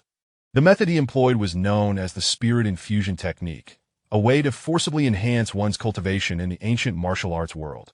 This technique was not particularly esteemed in the ancient martial arts community, as no one would harm their foundation for short-term. Yet Su Maoshan undertook all of this because of Ye Xuan. This reveals how intense Su Maoshan's murderous intent and hatred for Ye Xuan truly were. Su Maoshan, today I, Ye Xuan, shall avenge the innocent orphans who perished unjustly for the benefit of the welfare orphanage. After suppressing his emotions for so long, Ye Xuan's overwhelming murderous intent and fury erupted like molten lava. Upon hearing Ye Xuan's words, Su Maoshan's heart quivered. How did this brat know about that incident? Could it be that Lu and Tao had spilled the beans? Yet, feeling the pressure radiating from Ye Xuan, he had no time for further contemplation. Su Maoshan's pupils contracted as he scanned the surroundings, noticing no mysterious shadow, which eased his mind considerably. To be honest, Su Maoshan's fear of that shadow far surpassed his concern for Ye Xuan. After all, the shadow's existence was exceedingly peculiar. Su Maoshan roared, his military knife slicing through the air with a chilling whistle as he charged towards Ye Xuan's head. Sensing the lethal aura from the military knife, Ye Xuan dared not be careless. Channeling his full mental prowess, he swiftly dodged to the side just as the knife was about to strike, then flicked his right hand, sending 6 star needles hurtling towards Su Maoshan. Suddenly, Su Maoshan felt a tingling sensation on his scalp, followed by sharp pains emanating from several areas of his body. However, contrary to Ye Xuan's expectations, the scene of Su Maoshan being pierced by his star needles did not materialize. The needles only penetrated Su Maoshan's flesh by about an inch before failing to go deeper and promptly dissipating. The star needles had failed. Is this the innate realm? Truly formidable. As Ye Xuan witnessed this, his pupils slightly constricted, realizing the challenge posed by his opponent. He had not anticipated that his previously invincible star needles would yield little effect at this moment. Ha ha ha ha, kid, I know you possess some peculiar tricks, but you underestimate the strength of the innate realm. Today, you are destined to perish at my hands. Su Maoshan, feeling the 6 points of pain on his body, yet finding himself unharmed, felt a wave of confidence wash over him. Of course, despite Su Maoshan's bravado, he would not underestimate Ye Xuan, that he was acutely aware that apart from that mysterious, invisible hidden weapon, Ye Xuan also wielded an attack method that increased his own weight significantly. If he were not cautious, he might fall into a trap. But were Ye Xuan's techniques limited to just these? A fiery glint flickered in Su Maoshan's eyes. If he could obtain such a bizarre and powerful attack method along with the cultivation techniques, perhaps the negative effects of overexerting his potential would dissipate. He might even experience a substantial increase in his own realm. With this thought, Su Maoshan's gaze towards Ye Xuan grew, increasingly fervent and greedy. Kid, as long as you hand over your martial arts manual and the method for using that invisible hidden weapon, I, the leader of this gang, will not only absolve you of responsibility, but will also help you win over a beauty like Blood Rose. What do you say? Idiot! Upon hearing Su Maoshan's seemingly enticing offer, Ye Xuan coldly spat out 2 words, not to mention the deep-seated enmity between them. Even in the absence of it, how could Ye Xuan easily divulge his secrets? Su Maoshan was not worthy. Among those present, one person also wore a mocking expression, Xiao Haoqi. Truly unaware of his own insignificance, a mere innate realm trash dares to covet the cultivation techniques of true cultivators. He truly does not know the meaning of death. Of course, Xiao Haoqi was also observing Ye Xuan's every move closely. Good. Su Maoshan's fury erupted as he heard Ye Xuan's derisive words. Although he had no intention of letting Ye Xuan go even if he surrendered the manual, the moment he heard Ye Xuan call him an idiot, murderous intent surged within him like a tempest. Since you refuse to comply, do not blame me, Su, for being merciless. With a cold shout, Su Maoshan gripped the military knife tightly and charged from afar. Ye Xuan felt a chill run down his spine. Sensing the imminent threat posed by the military knife, Ye Xuan showed no sign of fear. Instead, he was brimming with fighting spirit, his murderous intent soaring. Today, let me show you the combined might of my technique. Su Maoshan felt as if a 1,000-pound weight had suddenly crashed upon him, causing a brief stagnation in the flow of his internal energy, and the momentum of his knife diminished by more than half. At that moment, how could Ye Xuan let this opportunity slip away? With a flick of his hand, 3 star needles shot forth once more, aimed at Su Maoshan's right arm and legs. This time, the star needles were not like the previous 6. They were a reinforced version, a fusion of 2, with 3 soft thuds. Su Maoshan's complexion turned ashen, his body trembling as he glared at Ye Xuan. Ye Xuan had seized the perfect opportunity. First, the gravity technique had descended upon Su Maoshan without warning, halting his internal energy, and then the enhanced star needles were unleashed, piercing his right arm and legs. But that was not the end. Just as Su Maoshan's internal energy began to recover, Ye Xuan unleashed a thunderous shout. Explode! Boom! Initially, Ye Xuan anticipated 3 explosive sounds, yet in the end, there was only one. However, it was sufficient. For this time, the explosion came from Su Maoshan's right arm. Ah! A roar akin to that of a beast erupted from Su Maoshan's mouth, filled with terror and rage, echoing eerily. Thud thud! Ye Xuan, relentless, immediately launched 2 more star needles, this time targeting Su Maoshan's dantian. With 2 soft sounds, Su Maoshan was left utterly dazed, completely stunned. Chapter 48. The Su family, upon witnessing Su Maoshan's right arm suddenly explode, Xiao Haoqi, an onlooker, couldn't help but draw in a sharp breath. Such a formidable spell, akin to the Ice Soul Needle, yet possessing a devastating explosive function that the Ice Soul Needle lacks. It appears to be a technique forged from the power of the stars, which upon piercing the enemy's body, detonates under the influence of their spirit. How intriguing! Suddenly, a glimmer of astonishment flashed in Xiao Haoqi's eyes, and he regarded Ye Xuan with a hint of transformation in his gaze. At that moment, he grasped why Ye Xuan had refrained from immediately piercing through his opponent's dantian to obliterate him. It was all a part of tormenting the adversary. What a ruthless, merciless, and even cruel individual. Xiao Haoqi assessed Ye Xuan internally, not with disdain or contempt, but with a tinge of admiration. Although merely 17 years of age, he possessed a greater understanding of the world's cruelty, particularly the brutalities that exist among cultivators. Mercy towards an enemy, is undoubtedly cruelty towards oneself. While Xiao Haoqi was unaware that Ye Xuan's star-piercing technique could not simply explode at will, he nonetheless accurately surmised Ye Xuan's intentions. Indeed, from the outset, Ye Xuan had no desire to eliminate Su Maoshan swiftly. Allowing him to perish so easily would be far too simple and gratifying. Ye Xuan aimed to ensure that Su Maoshan experienced a death more agonizing than life itself, by deliberately shattering Su Maoshan's right arm and both legs instead of directly piercing his dantian. Ye Xuan sought to force Su Maoshan to live in perpetual dread and regret. After the explosion of his remaining right arm, Su Maoshan was engulfed in sheer terror. The searing pain that coursed through his legs only amplified his despair. What filled him with despair was the inevitability of Ye Xuan's final 2 star-piercing strikes. His dantian was already destroyed.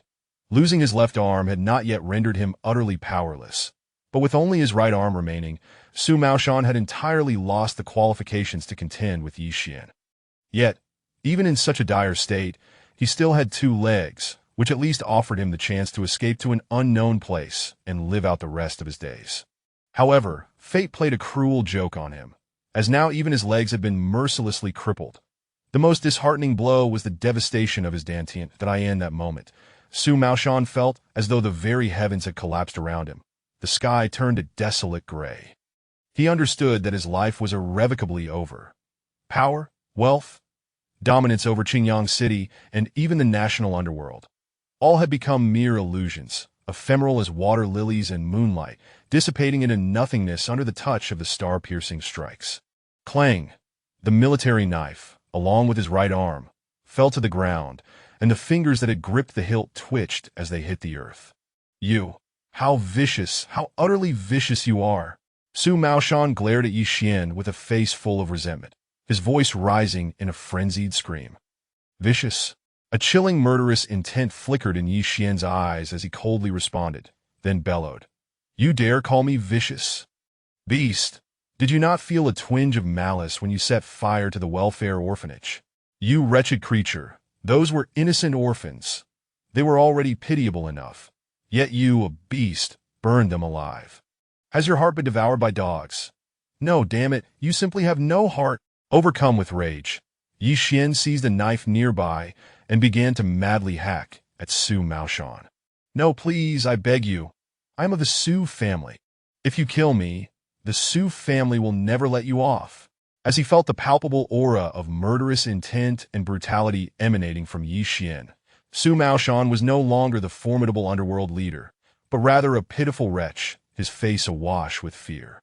The Su family? Ye Xuan had no understanding of their true power. At that moment, his mind was consumed with a singular thought, to dismember the man before him and release the pent-up hatred within his heart. Initially, Su Maoshan pleaded for mercy, his terror palpable, but after Ye Xuan had thrust the knife countless times, no sound emerged from him. He had been reduced to a mere puddle of flesh beneath Ye Xuan's relentless assault. Even Xiao Haoqi felt a chill run down his spine upon witnessing Su Maoshan's mangled form. Let alone blood rose, who had already begun to vomit nearby. With a heavy breath, Ye Xuan discarded the knife and leaned against the wall, panting. As he gazed at the remains of Su Maoshan, tears involuntarily streamed down his face. These tears were born of pain, yet also of relief. The tragic deaths of his orphanage companions had always been a thorn in Ye Xuan's heart. Every recollection of them brought a suffocating ache. Now, having avenged them, he felt that thorn had finally been removed. Unbeknownst to Ye Xuan, in that moment of emotional release, his spiritual realm experienced a significant breakthrough, ascending to the peak of the 11th layer of Qi refinement, mere moments away from reaching the 12th layer. Of course, even if Ye Xuan were to realize his newfound spiritual elevation, he would not rejoice. He would gladly forfeit this opportunity if it meant those unfortunate children could return to life. Shao, ya, li, little fati. Brother Xian has avenged you. You may now rest in peace. Ye Xuan took a deep breath, allowing the tears to flow freely as he murmured to himself. After regaining his composure, Ye Xuan, along with Xiao Haoqi and Blood Rose, exited the underground headquarters of the evil wolf gang. Thank you, Blood Rose said, her voice filled with trepidation as she cast a wary glance at Ye Xuan before lowering her head in sorrow. Ye Xuan understood that she was expressing gratitude for his vengeance and shook his head with a bitter smile, saying, "You need not thank me. I merely sought justice for those innocent children." At this, a wave of bitterness washed over Ye Xuan. Justice. Even if he were to kill Su Maoshan 100 times over, it would not resurrect the 23 lives that had been lost. But I still wish to thank you. Although I long to avenge my brother with my own hands, it no longer matters. I hope he can find peace in the afterlife. Now that Su Maoshan has been eliminated, we should leave the way. Here is my contact information. If you ever require assistance, feel free to call this number, Xiao Haoqi said, producing 2 business cards inscribed solely with his phone number and handing them to the two. "Thank you, but I do not have a contact number at the moment. I will reach out once I do. By the way, my name is Ye Xuan," he replied as he accepted the card. Blood Rose, too, accepted Xiao Haoqi's card astonished. The individual before them had effortlessly vanquished 16 foes, and she recognized the value of establishing a connection with such a formidable figure. Her trip had not been in vain. Xiao Haoqi's gaze flickered for a moment before he smiled and nodded, committing the name Ye Xuan to memory. Before departing, he looked at Ye Xuan and said, "Be cautious of the Su family. They have powerful innate realm experts among them that if they discover that one of their kin has been slain, they will undoubtedly seek revenge." The Su family? Ye Xuan furrowed his brows, for he was a novice in this regard. Indeed, the Su family's stronghold lies in the Fujian region, a family with over 100 years of lineage. However, there is no need for you to worry. The Su family is merely a junior clan.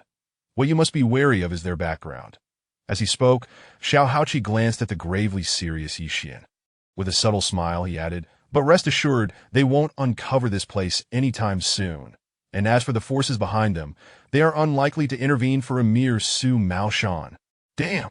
Ye Xuan couldn't help but curse, realizing that he had inadvertently stirred a hornet's nest of considerable magnitude. What exactly is a clan? Ye Xuan sought to grasp at least some understanding of this realm, for he was no longer the same individual he once was. He sensed trouble on the horizon. Blood Rose, too, perked up her ears curiously, as this was an uncharted territory for her as well. Xiao Haoqi chuckled lightly, offering Ye Xuan a cigarette. After lighting it and taking a deep drag, he remarked, "A so-called clan is simply a family that has endured for a long time and possesses considerable strength across various fields. For instance, the Su family is a typical junior clan, and there are many such families throughout China. I won't delve into all of them, but let me explain the hierarchy among clans. Clans are categorized into tiers: heaven, earth, and human. Junior clans are the most rudimentary human tier clans. However, to qualify as a human tier clan, there must be at least one expert of the second layer of the innate realm within the family. Earth tier clans require a minimum of an expert at the 6th layer of the innate realm, while heaven tier clans are exceedingly rare in the world today. They are invariably immensely powerful families, often boasting individuals who have reached the 10th layer or beyond. As Xiao Haoqi spoke of heaven-tier clans, his expression grew slightly serious, indicating his wariness of such formidable entity. Ye Xuan, upon hearing this, gasped in astonishment at my goodness. This implies that the depths of this mysterious country, China, are unfathomably profound. Given his current strength, he could barely contend with even the most rudimentary human-tier clans, let alone the more formidable heaven and earth-tier clans. Suddenly, recalling Xiao Haoqi's classification of realms, Ye Xuan inquired with curiosity, "Isn't the innate realm divided into many layers?" Xiao Haoqi glanced at Blood Rose beside him and replied calmly, "Blood Rose, what you heard today must never... The first 3 layers constitute the early innate realm, and so forth, with the 12th layer representing the complete innate realm. The corresponding phase is akin to the first 3 layers of the fusion stage. You should understand the rest." Ye Xuan's pupils constricted. Indeed, the individual before him was fully aware of his identity as a cultivator. However, he sensed no hostility emanating from Xiao Haoqi, which alleviated his concerns. Ye Xuan nodded in understanding that in truth he felt somewhat embarrassed, for he genuinely lacked knowledge. He only knew that the fusion stage followed the qi refinement period, and beyond that, he was entirely ignorant. Even the information about the fusion stage had been imparted to him by Xiao Haoqi. Wow! that I never anticipated that this world could be so fascinating. Ye Xuan exhaled deeply, marveling at the revelations. As for other inquiries, he chose to refrain from further questioning, as this was still too early for him to comprehend. Xiao Haoqi chuckled softly. The best is yet to come, that if you ever require assistance in the future, do not hesitate to seek me out. I'm off now. With that, Xiao Haoqi's figure gradually faded away until he vanished from sight. This scene left Blood Rose thoroughly astonished. Even Ye Xuan felt a jolt of surprise. Despite his formidable spiritual perception, he had not detected how Xiao Haoqi had departed. Once Xiao Haoqi had left, only Ye Xuan and Blood Rose remained amidst the abandoned ruins. Ye Xuan, what are your plans moving forward? Blood Rose mustered her courage and inquired softly, gazing at Ye Xuan's strikingly handsome face. Chapter 49. The tranquil bar. Ye Xuan cast a glance at the low building behind him and sighed wryly. I truly do not know what to do next. In the past, Ye Xuan's foremost concern had been avenging the unjustly slain orphans. However, now that vengeance had been exacted, he found himself at a loss regarding his future course of action. Perhaps it was that Ye Xuan dared not delve deeper into his thoughts. Blood Rose pondered for a moment before speaking. Young Master Yi, with your formidable strength, if you do not accomplish anything, wouldn't that be? The implication of Blood Rose's words suggested that possessing such power without any notable deeds would be a waste. As for any ulterior motives, Ye Xuan could not ascertain. Ye Xuan shook his head and replied, let us discuss this later. My mind is quite tumultuous at the moment. He paused briefly before adding, furthermore, please refrain from calling me young Master Yi, any such titles. It makes me uneasy. Simply call me by my name. Blood Rose, not one to lack intelligence, understood that Ye Xuan's request indicated a diminishing sense of aversion towards her. For reasons unknown, the thought that this enigmatic young man no longer rejected her filled Blood Rose with an unexpected sense of joy. Then, I shall call you Ye Xuan, she said with a hint of delight. Ye Xuan nodded in acknowledgement without further comment. Thus, the two of them exited the abandoned complex, one following the other. Since the annihilation of Su Maoshan, the clock had struck 10 o'clock. Observing the night, Blood Rose suggested, Ye Xuan, there is a rather splendid bar in the North District. Shall we go there for a while? As she spoke, a faint blush crept on her cheeks, leaving her puzzled about her own feelings. Despite her occasionally alluring attire that exuded charm, Blood Rose had been alone since her breakup with her boyfriend 3 years prior, having turned down countless advances from handsome suitors.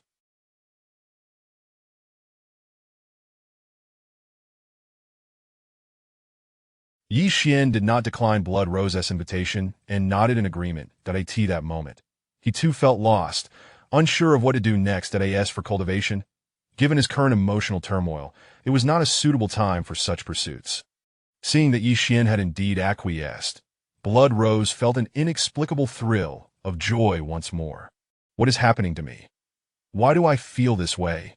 Unable to decipher her feelings, Blood Rose dismissed her thoughts, hailing a taxi that sped toward the renowned Tranquil Bar in the North District. The Tranquil Bar was situated beside Bashua Road in the North District, surrounded by parks, lakes, and artificial hills, offering a picturesque and serene environment. A rare gem indeed. After alighting from the taxi, the pair entered the bar. Upon witnessing the scene before him, Ye Xuan was filled with skepticism. Was this truly a bar? The decor was elegant and refined, the ambience tranquil, with soft, melodious music wafting through the air as men and women engaged in hushed conversations, punctuated by occasional soft laughter. They chose a vacant spot near the window, ordered some red wine, and began conversing while sipping their drinks. Ye Xuan, are you interested in delving into the underworld? Blood Rose could not suppress her curiosity and asked. Ye Xuan was taken aback, gazing deeply at Blood Rose until she lowered her head, before responding lightly. Though I have never been involved in the underworld, I understand that it is a road of no return. It was absurd for a dignified cultivator to engage in such activities. However, Ye Xuan felt a stirring within, glancing at Blood Rose, aware of her considerable ambition. Otherwise, she would not repeatedly pose such inquiries. After a moment's contemplation, he stated, Blood Rose, if this is your desire, I will support you, but I shall not partake in the underworld myself. Blood Rose was momentarily taken aback. although disappointment flickered within her. Hearing Ye Xuan's words led her to realize that this might be the best answer she could receive at the same time. She comprehended the underlying meaning of Ye Xuan's remarks. After a moment of contemplation, Blood Rose looked at Ye Xuan with unwavering determination and declared, "Ye Xuan, I understand your intentions. Rest assured, I will not let you down." Ye Xuan was momentarily stunned by her words, then chuckled wryly. "What do you mean by that?" At that moment, an astonishing aura emanated from Blood Rose as she gazed intently at Ye Xuan and said, "To be honest, I do not wish to engage in the underworld. It is indeed a path of no return. However," she clinked her glass with Ye Xuan's and, with a bittersweet expression, continued, "ever since my brother, who was my only support, was ensnared by that scoundrel Su Maoshan, my life has been utterly thrown into chaos. I seek vengeance for my brother, yet I am but a woman without the strength to harm a chicken. Nevertheless, for survival and revenge, I have endured endless suffering, but I fear not. What I dread is lacking a belief to live for. Revenge has become my reason for existence, though I do not know what I ought to do next." Perhaps unaccustomed to someone listening intently to her confessions, Blood Rose found herself speaking at length. "Therefore, you wish to return to your old ways, to almost delve into the underworld." Ye Xuan gazed at the weary, yet beautiful woman across from him, his eyes akin to stars. "Do you know, 3 years ago, I made a wish." Blood Rose did not respond to Ye Xuan's question. Instead, she gazed dreamily at him and said, "At that time, my brother had just been murdered by that beast, and I was merely a newly graduated student, with no right to seek revenge for my brother. Thus, I vowed that if anyone could help me exact my vengeance, then—" Ye Xuan's heart inexplicably tightened as he raised his glass to mask his sudden unease. "Then, I would devote my entire life to him." Pfft. Just as the red wine reached his lips, it was suddenly sprayed out. Fortunately, he instinctively turned aside at the last moment. Otherwise, it would have surely splattered all over Blood Rose. Cough, cough. Ye Xuan coughed awkwardly a few times, feeling somewhat embarrassed as he said, "That. I apologize. He. Blood Rose, however, burst into laughter, her mirth resonating with such ease and lightness, akin to an orchid in a secluded valley, causing an inexplicable flutter in Ye Xuan's heart. "You cannot possibly be serious, can you?" Ye Xuan asked, forcing himself to remain composed. "I wish it were true, but do you think I have such fortune?" she replied, adopting a sorrowful expression as she gazed at Ye Xuan with a pitiable look. "My goodness!" Ye Xuan felt a shiver run down his spine. When had he ever encountered such a situation? Swear, is that really you, Shui? Haha, splendid. You have no idea how much I have missed you all these years. How have you been?" Just as Ye Xuan was about to speak, a voice filled with surprise and affection rang in his ears, why Ye Xuan's brow furrowed, feeling a twinge of displeasure as he looked up to see a dapperly dressed man, holding a glass of red wine. Upon hearing that voice, Blood Rose stiffened, her previously radiant smile instantly darkening. "Su Qingyun, are we well acquainted? Is what you call me?" The transformation in Blood Rose, also known as Lu Shui, was rather drastic. One moment she was smiling. The next her demeanor had turned ominous, to why Ye Xuan raised his glass, observing with interest the somewhat handsome, yet coldly sinister man before him. Su Qingyun's expression stiffened. Then he forced a smile and said, "Swear, you were not like this before. You just pointed out that was in the past. Of course, things are different now. Now, unless you have something important to discuss, please do not disturb our enjoyment." As she spoke, Blood Rose had already begun to dismiss him, but Su Qingyun's eyes turned icy. Who was he to be reprimanded by a woman? Suddenly, a glimmer of realization crossed his face as he looked at Ye Xuan and smiled. "Hello, I am Su Qingyun, Lu Shui's boyfriend. It is a pleasure to meet you." He extended his hand. "Su Qingyun, do you have any shame left? Who is your girlfriend?" "Ye Xuan, do not pay any attention to this disgusting fellow." Blood Rose, for reasons unknown, felt a strong urge to clarify the situation when Su Qingyun referred to himself as her boyfriend, and her focus was solely on Ye Xuan. Su Qingyun disregarded Blood Rose's comment and continued to extend his hand to Ye Xuan with an air of grace to Ye Xuan, however, keenly sensed the cold glimmer and derision in Su Qingyun's eyes, as if to say, "Someone like you, a penniless fool, dares to associate with Lu Shui.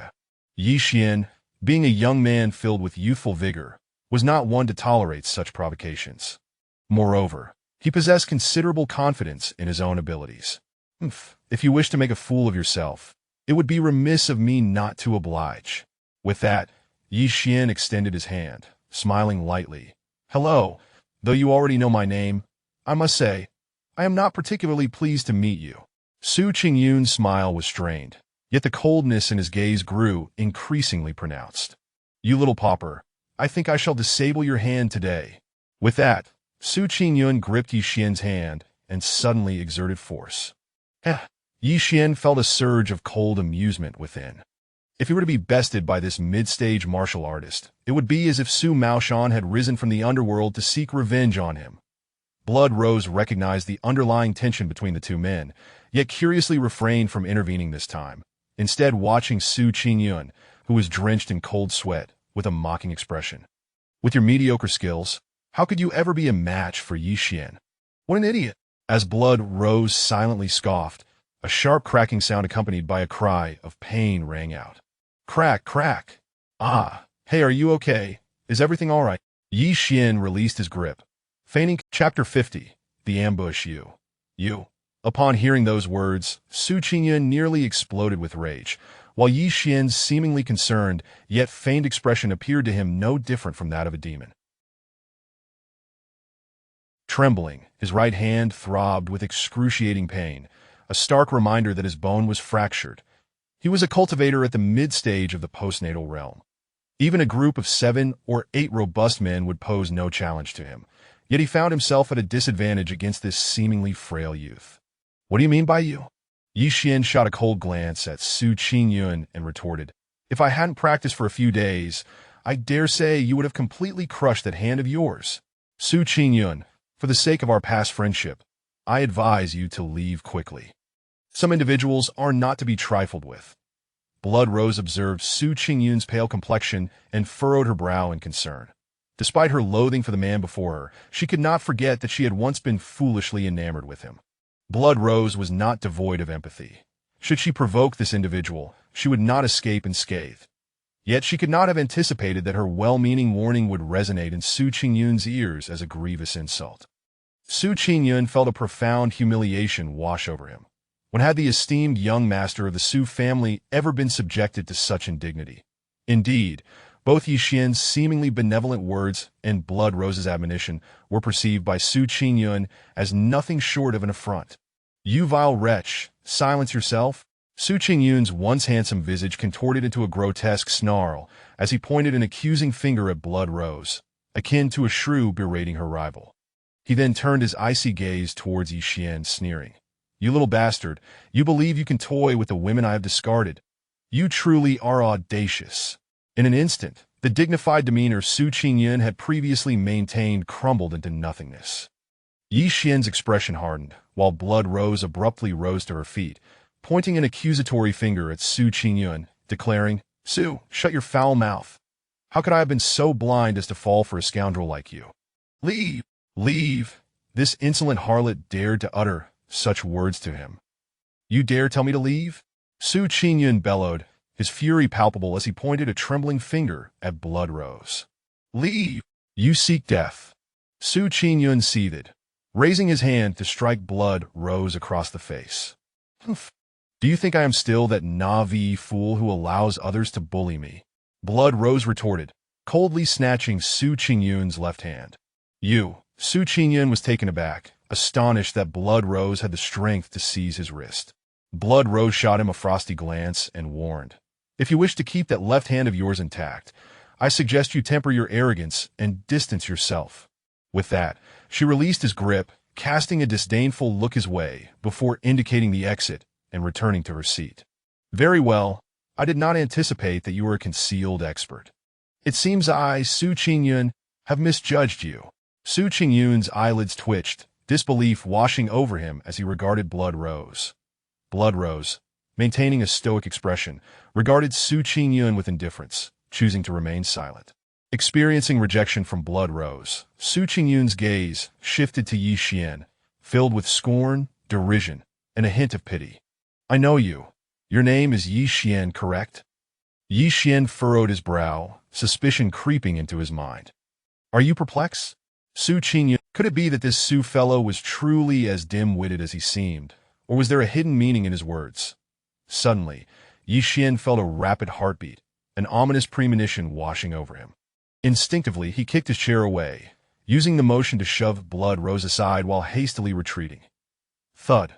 Alas, even though Ye Xuan managed to evade the most lethal attack at the critical moment, he still felt a searing pain as the projectile grazed his right shoulder. Damn it! Ye Xuan's heart raced with both fear and fury. Who was attempting to assassinate him? Ah, Ye Xuan, are you all right?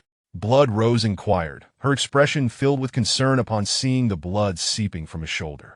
Take care of yourself. Ye Xuan replied curtly to Blood Rose before swiftly dashing outside. A sniper rifle.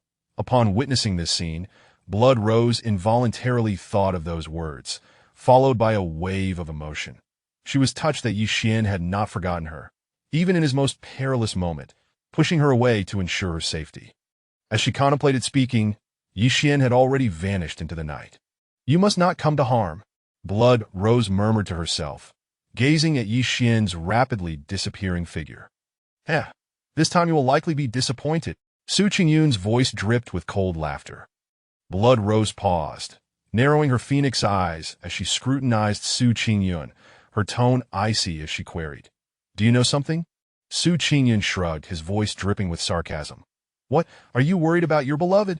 If it weren't for your scheming behind the scenes, none of this would have happened.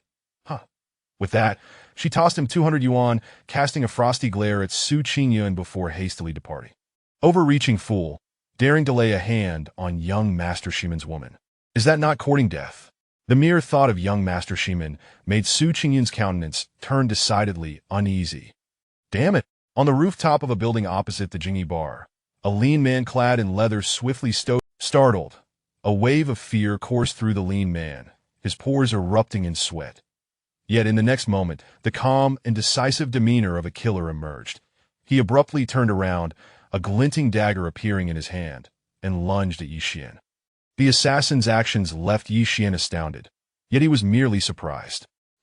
Ye Xuan scoffed, remaining motionless as he observed the man before him. To Ye Xuan, the assassin's supposed swift movements resembled that of a sluggish snail.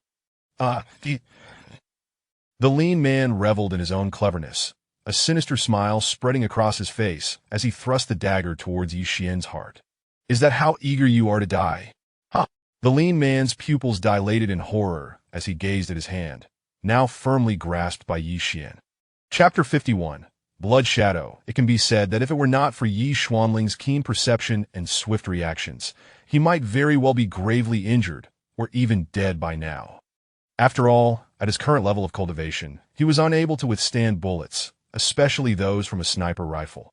Gazing at the slender man before him, who feigned calmness but whose eyes betrayed a hint of panic, a cold glint flickered in Ye Xuan's eyes.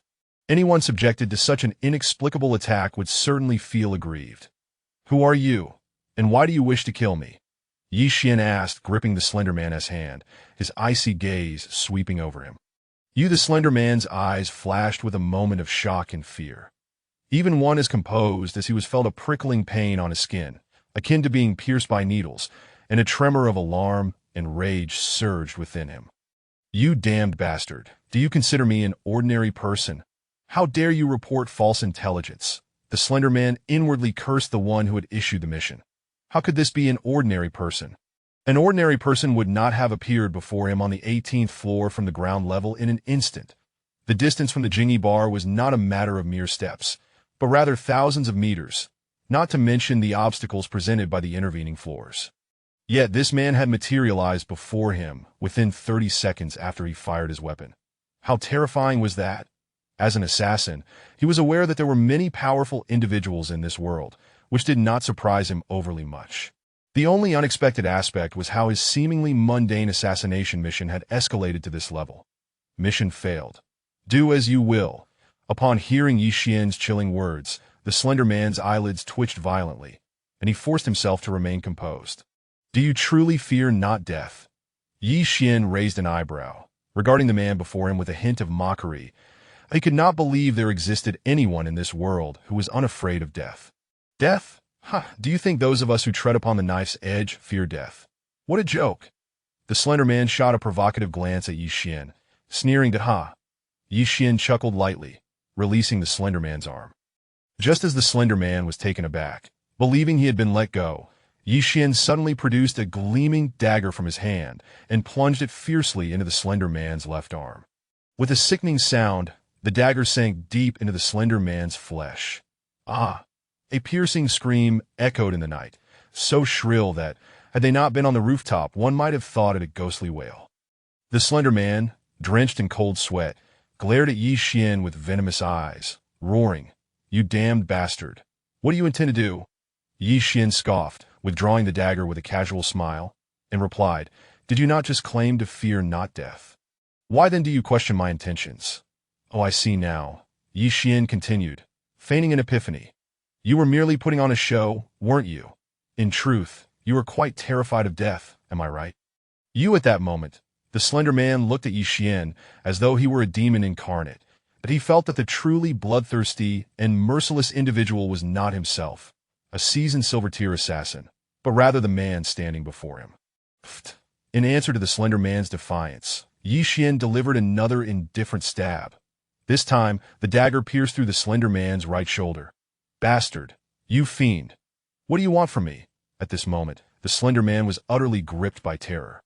Ye Xuan, unfazed, struck twice more, indifferent to the man's identity or the nature of his employment as an assassin. With each thrust, the slender man's panic deepened, but he could sense that the next strike might very well target his legs, and then he dared not contemplate further. He was convinced that this demon before him would undoubtedly end his life. "What do you wish?" Ye Xuan asked, momentarily taken aback as he yanked out the dagger, allowing the blood to gush forth like a fountain, and added with feigned innocence, "I don't wish for anything. I've merely heard it is quite entertaining." "Entertaining? What a farce! That is my arm, you monster. If you have the nerve, then kill me." The slender man continued to glare defiantly at Ye Xuan, as if he wished to devour him whole. Ye Xuan suddenly pretended to spit blood, astonished as he remarked, "Why would I kill you? I have not yet had my fill of fun." I've already stabbed both your arms, so next up should be your legs." "Oh, and let us not forget the calves. That should be quite amusing, but do not fear. I have not severed your tendons, so you will not be rendered useless. See, I am quite benevolent, are I not? And do remember, you were the one who attempted to assassinate me. It is fortunate that I have not killed you yet." Upon hearing Ye Xuan's ramblings, the slender man felt a shiver run through his very soul, cold sweat soaking his entire body. The look in his eyes shifted from shock and resentment to sheer terror. Was this bastard truly a demon released from hell? How could he be so cruel?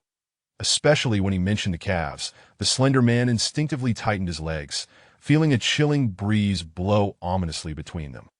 "Well then, are you ready?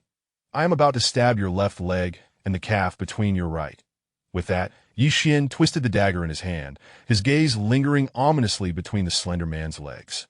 "Please," no, the slender man screamed in sheer terror, and then, as if all strength had drained from his body, he looked at Ye Xuan with despair and bitterness, saying, "Speak. What is it you wish to know?"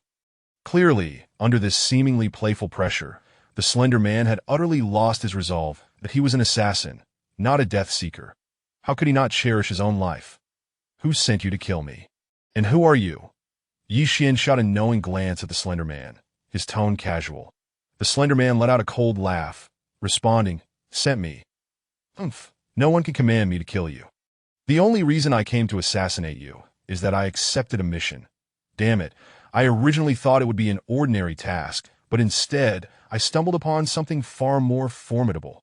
His face contorted with anger as he finished. "And as for me, you may call me Blood 7.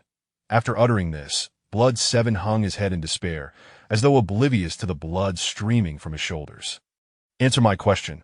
I simply wish to know who seeks my death," or as he spoke, Ye Xuan cast a mischievous glance at Blood 7's legs, the dagger in his hand glinting like a delicate butterfly, twirling gracefully.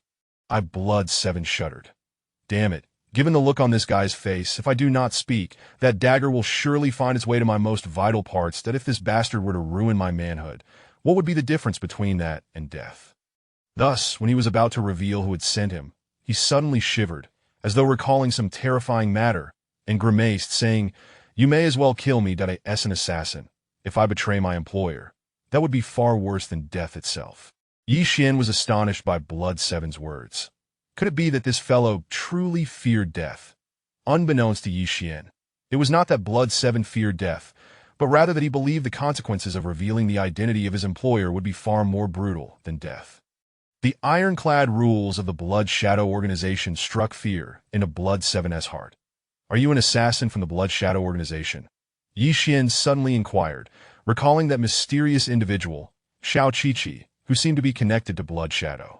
Blood 7 abruptly lifted his head, astonished as he looked at Ye Xuan. "How do you know about Blood Shadow?" Ye Xuan regarded Blood 7 with a detached glance, offering no reply but acknowledging his statement, as his mind raced with thoughts. "Who could want me dead? Su Maoshan has already been killed. Su Mu? That seems implausible, as he should still be hospitalized. Then who could it be? Lu Wintao? That is even less likely. But who could it be?" Ye Xuan racked his brain, utterly unable to fathom who might be behind the assassination attempt against him. Meanwhile, Blood 7, enduring the excruciating pain, managed to apply pressure to stop the bleeding. He glanced at Ye Xuan, who was lost in thought, and contemplated launching a surprise attack. Yet for some reason, a voice in his mind warned him that should he truly make a move, he would meet a brutal end. "You are quite astute. You refrained from launching a surprise attack just now." Ye Xuan, unable to determine the identity of the individual who had hired the assassins, ceased his pondering and, with a half-smile, addressed Blood 7 coolly. "Indeed, damn it, I am fortunate to have resisted that impulse."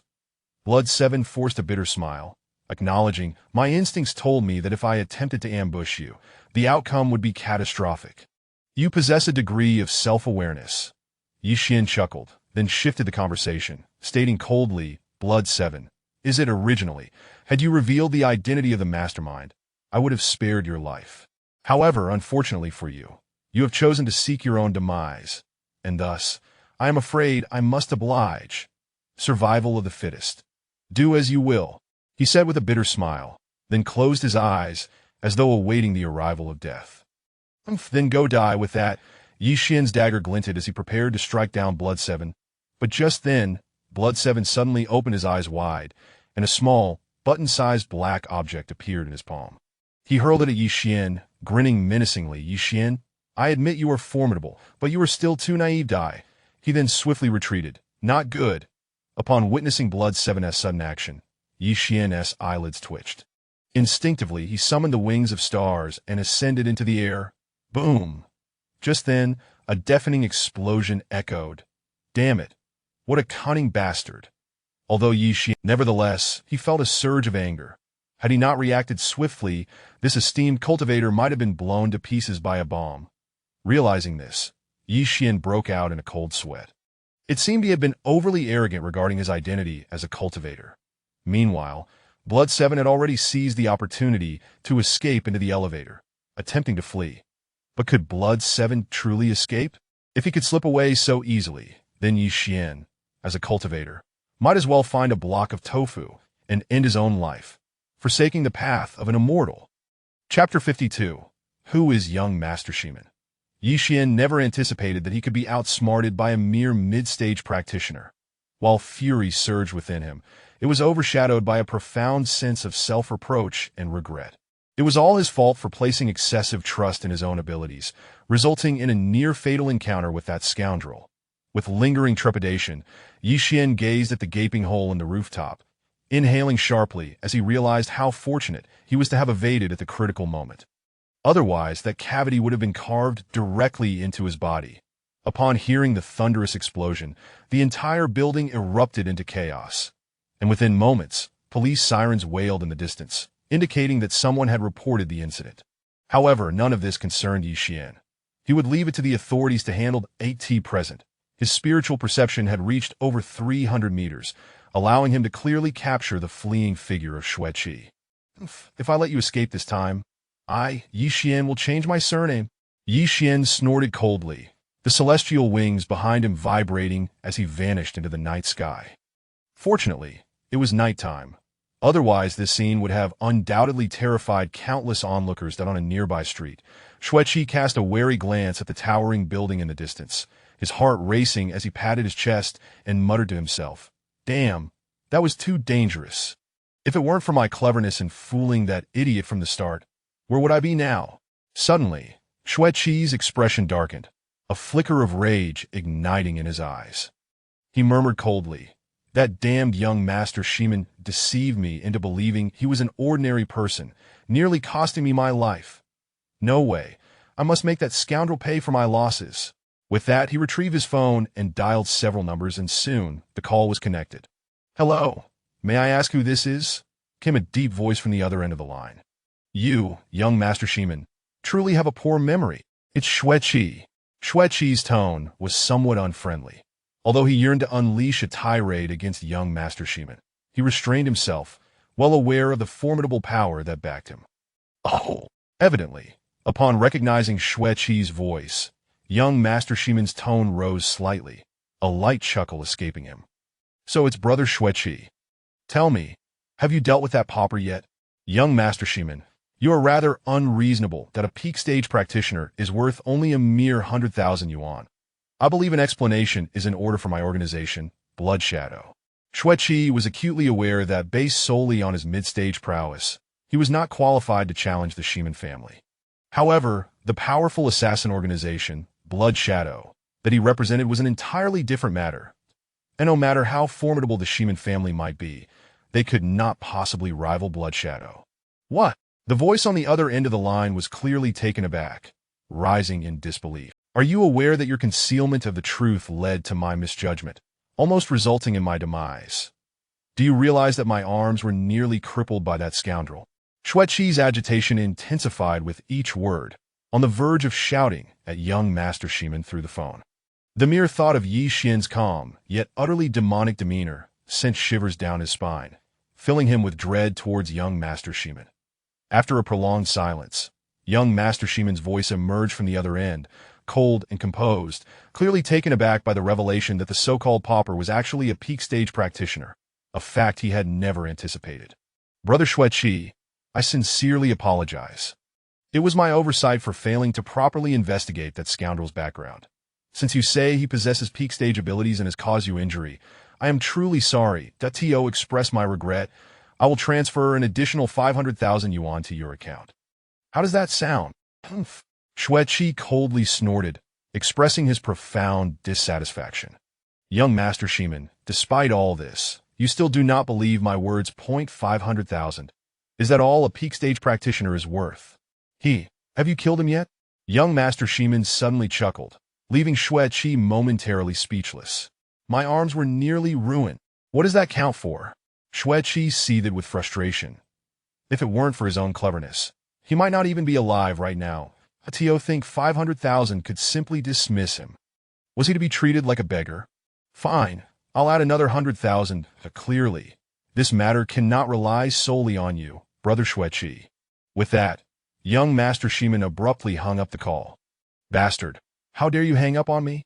Scoundrel!" Xueqi seethed angrily as he listened to the dial tone blaring from his phone, deeply offended by young Master Shiman's disregard and contempt. Who is young Master Shiman? Just as Xueqi was fuming, a familiar voice pierced through his thought. Upon hearing that voice, Xueqi froze, nearly dropping his phone, cold sweat trickling down his forehead as a chill crept up from his core, and he turned rigidly, only to be met by a face that seemed to dance between amusement and menace. You. Xueqi could hardly fathom how Ye Xuan had managed to find him so swiftly. Unbeknownst to him, Ye Xuan had not only tracked him down in record time, but had also been present behind him during the conversation with young Master Shiman, though Xueqi remained oblivious to this fact. "Who is young Master Shiman?" Ye Xuan inquired, his tone still devoid of emotion. Xueqi stiffened, realizing that Ye Xuan was likely already aware of everything that had transpired during his call. Accepting this, he resigned himself to the inevitable. With a wry smile, he admitted, "Ye Xuan, you heard. After all, no one could tolerate being targeted for assassination without cause." Though Xueqi wasn't the mastermind, Ye Xuan had no intention of letting him off lightly. Upon hearing this, Xueqi's face fell further. "Well, it is what it is. I might as well prepare for death. With a bitter laugh, he began. To be honest, Ye Xuan, I only took on this mission by chance, thinking I could do the Ximen family a favor. Who would have known? I only wish to know, who is young Master Ximen?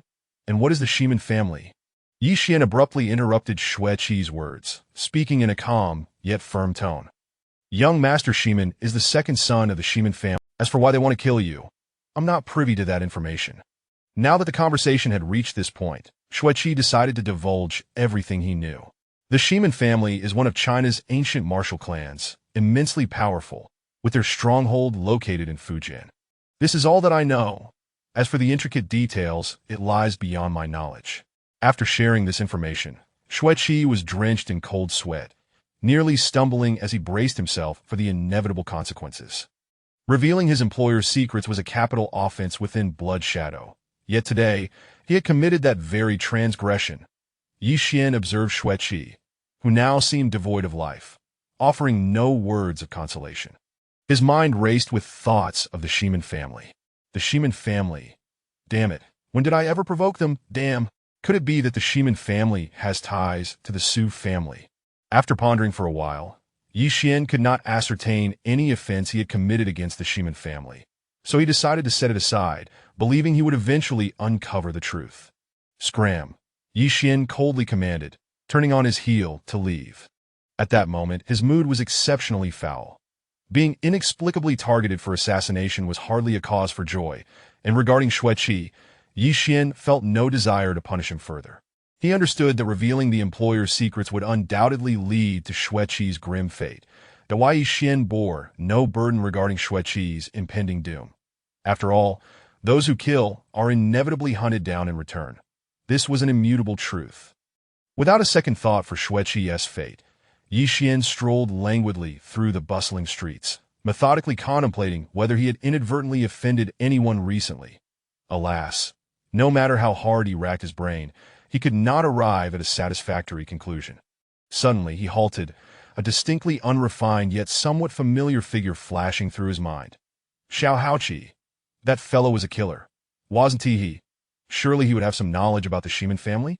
Ye Xuan's thoughts led him to believe that Xiao Haoqi was far stronger than Xue Qi, suggesting that his standing within Blood Shadow was likely much higher, and therefore, he would possess more information than Xue Qi. Resolving this, Ye Xuan sought out a public phone booth and dialed Xiao Haoqi's number, arranging to meet at the Jingyi bar. After concluding the call, he made his way to the bar. Damn it, it looks like I need to buy a phone. Otherwise, communication is quite inconvenient. Before long, Ye Xuan arrived at the Jingyi bar, found a corner, ordered a bottle of erguo, and sat down to savor the fiery spirit while awaiting Xiao. This seat is mine now. Get lost. Ye Xuan's mood was already sour, and upon encountering the inebriated ruffian who dared to insult him, his temper flared. Damn it, how dare you tell me to get lost? You courting death? The drunken man, taken aback by the defiant response from the seemingly frail figure before him, erupted into a furious tirade, raising the beer bottle to strike Ye Xuan's head. Chapter 53. Encounter with the enchanting policewoman. Ye Xuan's mood was already soured by the assassination attempt orchestrated by the insufferable Ximen Yu. Now, a foolhardy individual had the audacity to provoke him, effectively turning himself into a vessel for Ye Xuan's pent-up rage. Consequently, the pitiful soul who hurled a bottle at Ye Xuan's head was met with a swift kick, sending him crashing into several tables, blood streaming from his forehead as he fell unconscious. The man who had just been dispatched was named Zhang Fei, though not the legendary warrior from the Three Kingdoms era, that he was the leader of the Flying Tiger Hall of the Evil Wolf Gang. Upon learning of Su Maoshan's disappearance, his ambitions laid bare, he sought to seize the opportunity to ascend to the position of gang leader. Unfortunately, he was swiftly thwarted by the formidable Blood Rose, who left him feeling utterly defeated. In a fit of anger and despair, Zhang Fei abandoned the Evil Wolf Gang, seeking solace in the Jingyi bar with a drink to drown his sorrows, his dismay. He found no available seats, and upon spotting the disheveled Ye Xuan, unwittingly set the stage for a confrontation that was doomed before it even began. Although Zhang Fei was no longer the powerful leader he once was, he still commanded a handful of loyal subordinates. Upon witnessing their leader being effortlessly kicked aside by a mere wretch, the 5 burly men accompanying him were enraged. How dare anyone treat their boss in such a manner? Having just been expelled from the evil wolf gang and brimming with frustration, they seized upon Ye Xuan's act as the perfect outlet for their fury. Exchanging glances, they let out a collective roar and brandished their beer bottles, intent on retaliating against Ye Xuan. Each of them was no stranger to violence, their hearts hardened by their experiences. If their attack succeeded, it would surely result in grievous injuries, if not worse, underscoring their nefarious nature. The patrons in the bar were immediately struck with terror, some hastily settling their tabs and fleeing the tumultuous scene. Yet, the more audacious among them lingered, drawn by the allure of chaos. A trait all too common in a nation that revels in drama. Of course, a few individuals opted to call the police. Observing the 5 men's actions, Ye Xuan's eyes glinted with a cold light. How fortuitous that these fools had provided him with an opportunity to vent his frustrations. Resolving to not disappoint them, he swiftly raised his foot and struck. Bang, bang, bang, bang, bang. The sound echoed as the 5 men were sent sprawling, colliding with the sturdy wall before sliding to the ground. Arg! Their cries of agony filled the air, one unfortunate fellow losing several teeth in the process, blood mingling with fragments of his shattered smile. This spectacle left the onlookers in stunned silence, as they gasped in disbelief at the sight of 5 hefty men, each weighing at least 150 to 160 pounds, being dispatched so effortlessly. Their expressions reflected sheer astonishment, as if witnessing the impossible. The outcome was far removed from their expectations.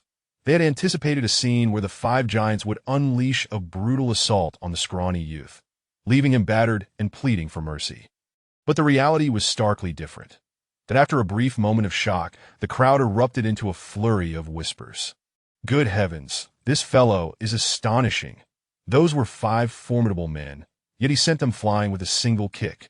Could he be a legendary martial artist?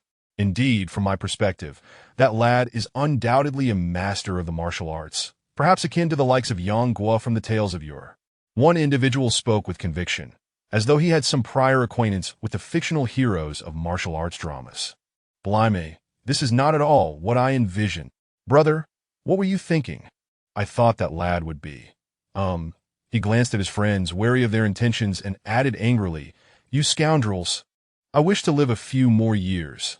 If this esteemed hero were to learn of my prior thoughts. Cough, cough. He cast a fearful glance towards Ye Xuan's direction, shrinking back in trepidation. At that moment, the blaring of police sirens pierced the air, and soon 4 officers entered the bar. What transpired here? Li Xingnan inquired, her voice steady as she surveyed the scene. After a moment of silence, Li Xingnan's keen gaze swept across the room, suddenly locking onto a specific figure. Do not tell me that these ruffians were bested by you, she remarked, her expression a blend of amusement and incredulity directed at the considerably calmer Ye Xuan. Ye Xuan appraised Li Xingnan anew, surprised to encounter the captivating policewoman once more. Nodding seriously, he playfully replied, Ah, it's you. What brings you here? Are you here to fulfill your promise? Fulfill a promise? What nonsense was this? No, wait. Could this rascal actually be implying? Heaven forbid this scoundrel was truly infuriating me to no end. As if recalling something, the poised Li Xingnan felt a slight flush creep to her exquisitely sculpted face. To mask her embarrassment, she cleared her throat, adjusted her uniform, and inquired with a stoic demeanor, Did you initiate this brawl? Ye Xuan chuckled at Li Xingnan's earnestness and teased, Beautiful policewoman, why not sit down and discuss our wager? The sight of Ye Xuan's infuriating smirk ignited within Li Xingnan an overwhelming urge to deliver a couple of swift kicks. Yet, mindful that such an action might be inappropriate, she suppressed her impulse. With a sharp clap on the table, Li Xingnan startled Ye Xuan, who wondered if she might have lost her wits. You scoundrel! Behave yourself and explain what transpired here, she commanded, managing to refrain from letting slip a rather unrefined exclamation, while Ye Xuan shrugged nonchalantly, gesturing towards the 5 moaning figures on the ground and the unconscious Zhang Fei. Well, beautiful policewoman, perhaps you should inquire with those 6 gentlemen. Li Xingnan paused, having recognized the fallen figures as she entered. She had immediately identified them as notorious individuals. Her focus on Ye Xuan stemmed from his audacious wager with her, coupled with a nagging suspicion that he was intricately involved in this debacle. Originally intending to chastise him thoroughly, She found herself ensnared by his persistent references to their wager, much to her vexation. Chapter 54. The beautiful police officer's discomfiture upon catching even when irate. She exuded an exquisite charm that he found himself somewhat entranced. It wasn't that Ye Xuan was particularly lecherous. Rather, Li Xingnan was genuinely stunning, radiating a spirited elegance and possessing a figure that was undeniably alluring. Had it been another man, he might have succumbed to temptation, but Ye Xuan's fortitude of spirit kept him in check. Otherwise, given his inexperienced status, he would have likely revealed an unseemly side by now. "You scoundrel, what are you staring at? Be careful, or I'll gouge out your eyes and use them as balls to kick." Li Xingnan, feeling the heat in Ye Xuan's gaze, experienced a momentary thrill but quickly rebuked him in a fierce whisper. Perhaps she recognized that, as a police officer, such words were ill-suited for loud proclamation. Goodness, this woman is exceedingly formidable. She is threatening to pluck out my eyes just because I stole a few glances? How excessive. All I did was admire a certain peak for a moment. Was it truly necessary to be so harsh? Ahem, beautiful officer. Perhaps you should inquire about this matter with your mother when you return home. Ye Xuan coughed lightly, blinking rapidly as he spoke. Ask my mother? What does she have to do with this? Li Xingnan was taken aback, instinctively responding. Who else could be responsible for your remarkable beauty that could bring both admiration and calamity? Otherwise, do you think I would even glance in your direction? My taste is rather refined. What, you rogue? What nonsense are you spouting? Habitually, Li Xingnan was about to retort, only to realize this scoundrel was implicitly teasing her. Though a flicker of pleasure ignited within her, she still scolded him sharply. Hey, beautiful, let me clarify. First, I am not a rogue. Second, I am not speaking nonsense that it is only natural for one to appreciate beauty, and I merely speak the truth. Ahem, please do not glare at me. Why are you getting aggressive? Upon seeing Li Xingnan's ready fists, Ye Xuan felt a sudden urge to dodge. All men are worthless, unable to tear their eyes away from a beautiful woman. Apologies, but I never claimed you were beautiful. Could it be that you are a tad narcissistic? Observing the flush on her cheeks despite her feigned seriousness, Ye Xuan couldn't help but scoff. However, it soon dawned on Ye Xuan just how foolish his words had been.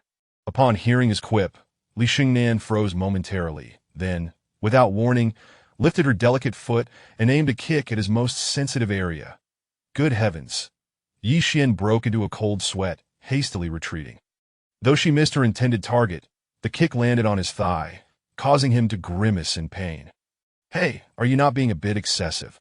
Not only are you unattractive, but you are also a vicious woman.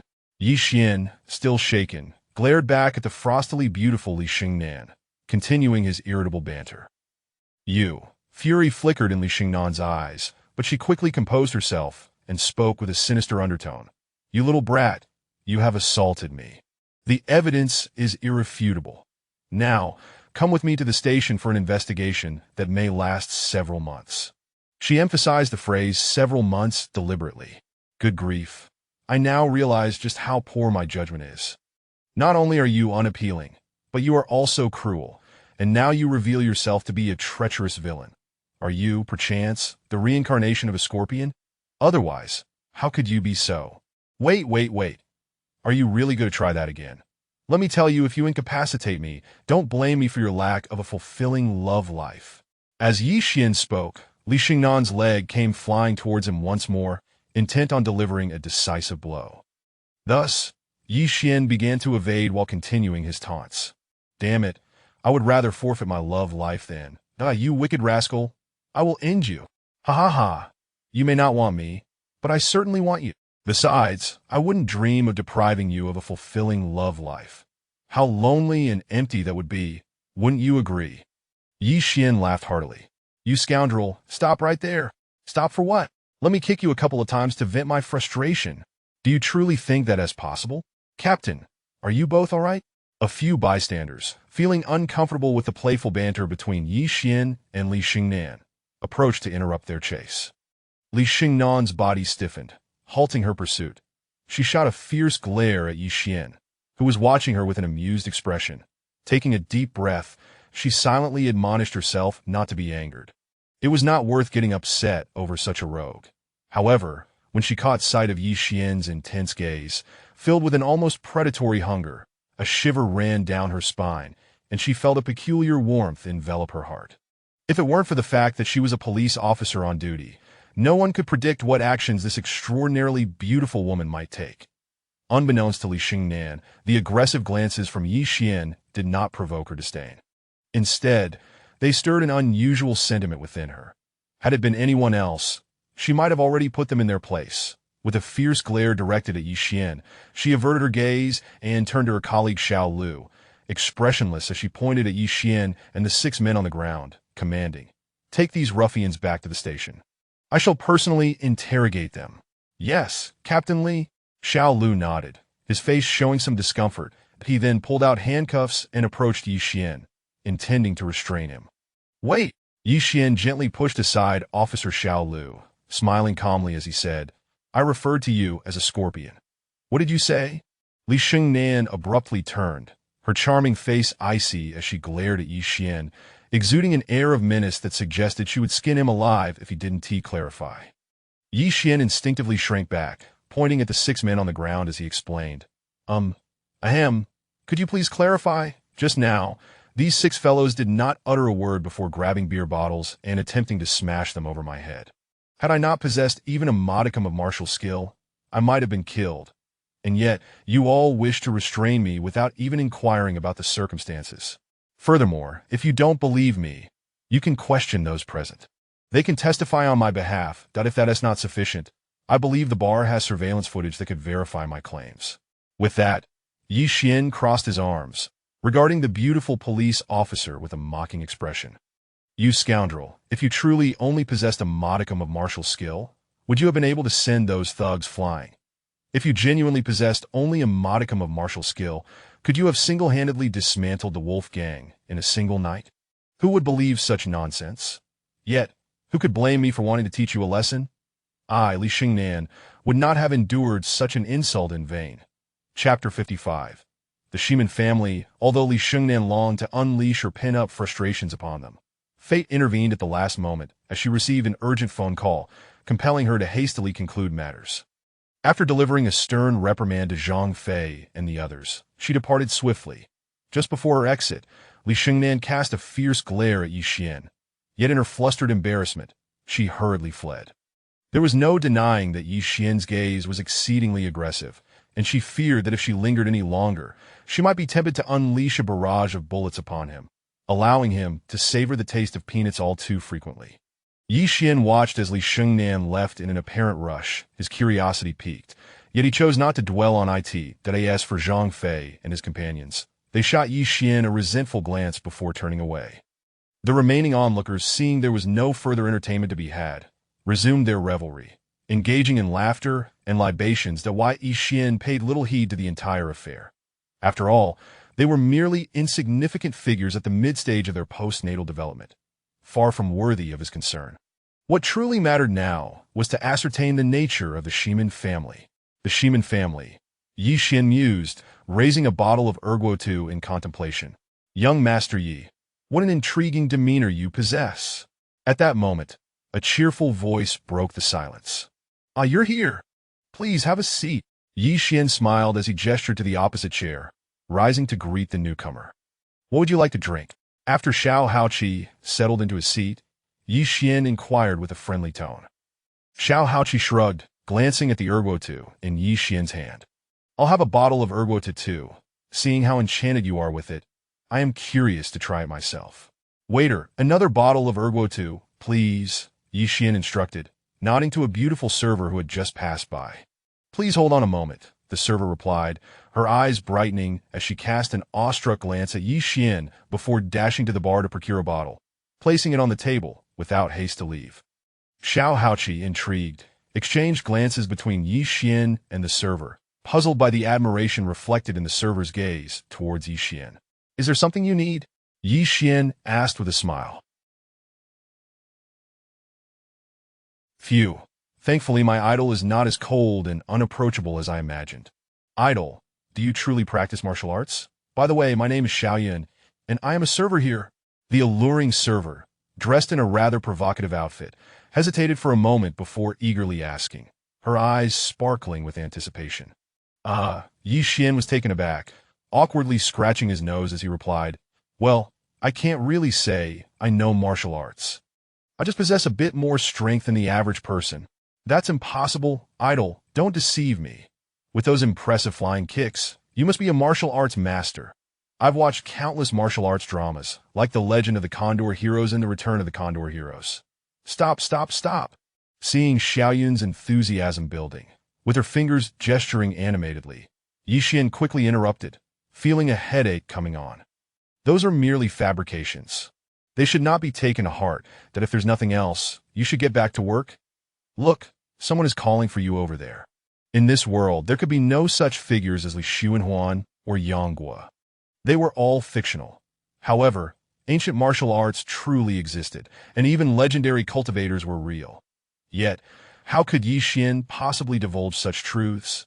Xiaoyun turned to see that indeed someone was beckoning her, and reluctantly pouted as she departed. "Ha, young Master Yi, I never imagined you to be so charming. Hey, though that girl is quite attractive. If you have any designs on her, who knows what might come of it?" Xiao Haoqi teased, his amusement evident that Ye Xuan's lips twitched in irritation. He had not anticipated that the seemingly aloof Xiao Haoqi possessed such a mischievous side. However, this banter did serve to draw them closer in camaraderie. "Please, spare me your jests," Ye Xuan replied, his cheeks slightly flushed. He then added apologetically, "I truly regret calling you out so late." Xiao Haoqi shook his head with a grin. "Not at all. I was quite bored myself. Thankfully, you called me, or I would have been at a loss for what to do." Ye Xuan nodded, pondering for a moment before asking, "Do you know about the Shiman family? The Shiman family from Fujian?" Xiao Haoqi paused, a look of surprise crossing his features. "Precisely." Xiao Haoqi regarded Ye Xuan thoughtfully before divulging all he knew about the Shiman family. After a lengthy discussion, Ye Xuan's expression grew grave, his heart sinking, and a cold glint flickered in his eyes. The Shiman family, which had endured for over 5 centuries, was headquartered in Xiamen, Fujian. A prominent clan, it boasted a member at the 7th level of innate mastery, 2 at the 6th level, 1 at the 3rd level, and 1 at the 2nd level. As for postnatal warriors, there were countless. Moreover, 5 affiliated clans fell under its dominion, among which the Su family was a subsidiary of the Shiman family, .as for Shiman Yu. He was the extraordinary prodigy of the Shiman family, boasting a cultivation level at the 2nd stage of innate mastery. Damn it! I don't even know who Shiman Yu is, yet I've been inexplicably targeted for assassination. What a scoundrel! Ye Xuan felt overwhelmed by the might of the Shiman family. After all, his current cultivation was woefully inadequate. He was still far from the innate realm, which was merely the merging stage. How could he contend with Shiman Yu? Just then, after a moment of contemplation, a glimmer of insight sparked in Xiao Haoqi's eyes, and he said thoughtfully, "Young Master Yi, perhaps I have unearthed some information." Ye Xuan's eyes lit up as he focused on Xiao Haoqi. "Do you recall our first encounter at the Ijime bar?" "Of course, what of it?" Xiao Haoqi spoke in a hushed tone. "There was another person present at that time, Lin Manru. And you may not be aware, but Lin Manru is actually the daughter of the Lin family, which is a clan even more powerful than the Shiman family. The Lin family boasts members who have reached the 9th level of innate mastery, mere steps away from the 10th level. What? Are you saying that Lin Manru has such formidable backing?" Ye Xuan rose abruptly, exclaiming in disbelief that he had never anticipated that the stunning beauty was supported by such immense power, leaving his thoughts in disarray. A peak existence at the 9th level of innate mastery far surpassed the merging stage. However, what does this have to do with me? Ye Xuan inquired, somewhat perplexed. Xiao Haoqi shook his head, speaking with certainty. "It's not just a matter of relevance. It is of great significance. Once I tell you that Shiman Yu is pursuing Lin Manru, it will all become clear." Ye Xuan paused, momentarily stunned, and then responded with a bewildered expression. "What does that have to do with me?" Chapter 56. The birth of a myth at this moment. Ye Xuan felt a wave of confusion wash over him. What, pray tell, did Shiman Yu's pursuit of Lin Manru have to do with him? Just then, Xiao Haoqi cast a worried glance at Ye Xuan and said, "You are unaware of the kind of person Shiman Yu is, that he is vengeful, cunning, tyrannical, and cruel, he regards Lin Manru as his prized possession. Should he discover any man approaching her, by the next day, that man would either be found dead in the streets or meet with a fatal accident that, in short, it would never extend beyond 24 hours. Lin Manru's attendance at Jinghua University is merely an attempt to escape Shiminyu. Yet who would have thought that he would also come to Qingyang City for his studies? Upon hearing this, Ye Xuan's body stiffened. Is it truly possible for such a ruthless and tyrannical individual to exist in this world? Is there no one to put a stop to him? Is he not afraid of the law? Ye Xuan asked Xiao Haoqi, his face contorted with indignation. Xiao Haoqi let out a derisive laugh, looking at Ye Xuan as if he were a fool. Law. In the face of true power, the law is but a trifling matter. For ordinary citizens, it holds weight. For those of powerful families or individuals, it is merely a toy. Ye Xuan's expression changed, grappling with the unsettling truth. After a moment of contemplation, he began to understand. Indeed, if he were merely an ordinary person, would he dare to commit such acts of violence? Though those men deserve their fates, he wondered if he could act so ruthlessly without the backing of his own strength. Although we live in a time of peace, formidable power remains the ultimate law. To truly grasp one's destiny, one must possess great strength. This is an eternal truth. I trust you have surmised that I, too, am a cultivator. It is precisely because I am a cultivator that I understand the necessity of strength in mastering one's fate. Ye Xuan's heart trembled. Though he had suspected that Xiao Haoqi was also a cultivator, he had not anticipated that he would so openly confess it to him. Feeling both touched and wary of Xiao Haoqi's frankness, Ye Xuan was uncertain of his intentions. Was he testing him? Did he harbor ulterior motives? Or was he simply fond of him? Xiao Haoqi seemed to read Ye Xuan's thoughts, smiling but saying nothing more. Time reveals a horse's strength, and prolonged acquaintance unveils a person's heart. Some words, when spoken too frequently, may be counterproductive. Let time serve as the arbiter. Have you done something unspeakable with Lin Manru?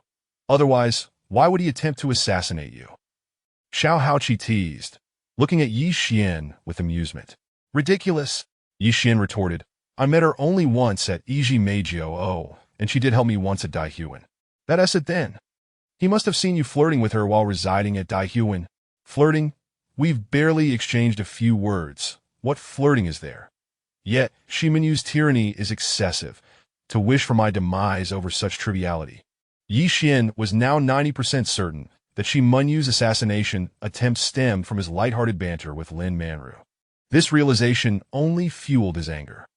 It is to prevent any unforeseen complications that, as far as I know, the Shimin family seeks to elevate their status among the local aristocracy through marriage. Xiao Haoqi shrugged, a flicker of disdain in his eyes. Should you require assistance, do not hesitate to ask. While we may not currently match the Shimin family in strength, let us not forget that we are cultivators. Xiao Haoqi looked earnestly at Ye Xuan, sincerity etched upon his face. All right, Ye Xuan nodded, choosing not to elaborate further. Damn it, Shiminyu, is it? I bear you no ill will, yet you seek to kill me. Merely for conversing with Lin Manru. Consider this debt noted, for I, Ye Xuan, will not forget. Ye Xuan's heart brimmed with anger and frustration, astonished that such scum could exist in the world. Ye Xiao, what plans do you have moving forward? Xiao Haoqi asked, having developed a fondness for this fiery liquor, taking a sip before inquiring. Plans? Ye Xuan paused, realizing he had not yet contemplated this. After all, it had only been a few days since his emergence from Gigu. Now that you have made an enemy of Shiminyu as a cultivator, if your mind remains clouded, it will hinder your breakthrough to the next realm. In severe cases, it could even lead to stagnation. Moreover, Shiminyu is undoubtedly a formidable figure, that he detests anything beyond his control. And now that he knows you have survived the assassination attempt and are at the peak of your postnatal stage, he will undoubtedly take action until you are eliminated. Ye Xuan nodded in agreement, recognizing the truth in Xiao Haoqi's words. He lightly tapped the table, pondering for a moment before asking, Do you have any good suggestions, Xiao Haoqi? My suggestion is to join Blood Shadow, that I do not recommend it merely because I am a killer for Blood Shadow. Rather, being a killer sharpens one's skills, and dwelling on the precipice of life and death greatly benefits one's strength. Additionally, it offers a substantial income. What do you think? That sounds acceptable, but I will not take on any tasks involving indiscriminate killing. Haha, rest assured. Acceptance of assassination tasks depends on individual preference, and each target comes with intelligence that is easy to discern who is good or evil. My ultimate goal is to leverage Blood Shadow's powerful intelligence capabilities, and they are quite protective of their assassins. For now, it seems like a wise choice. How can I join Blood Shadow? Are there any prerequisites?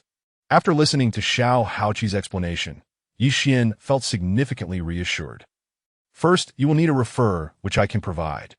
Second, you must be at the mid-stage of the postnatal realm and possess a unique skill. This should pose no problem for you. Lastly, you must not engage in any actions detrimental to Blood Shadow, though they will never force you to do anything against your will.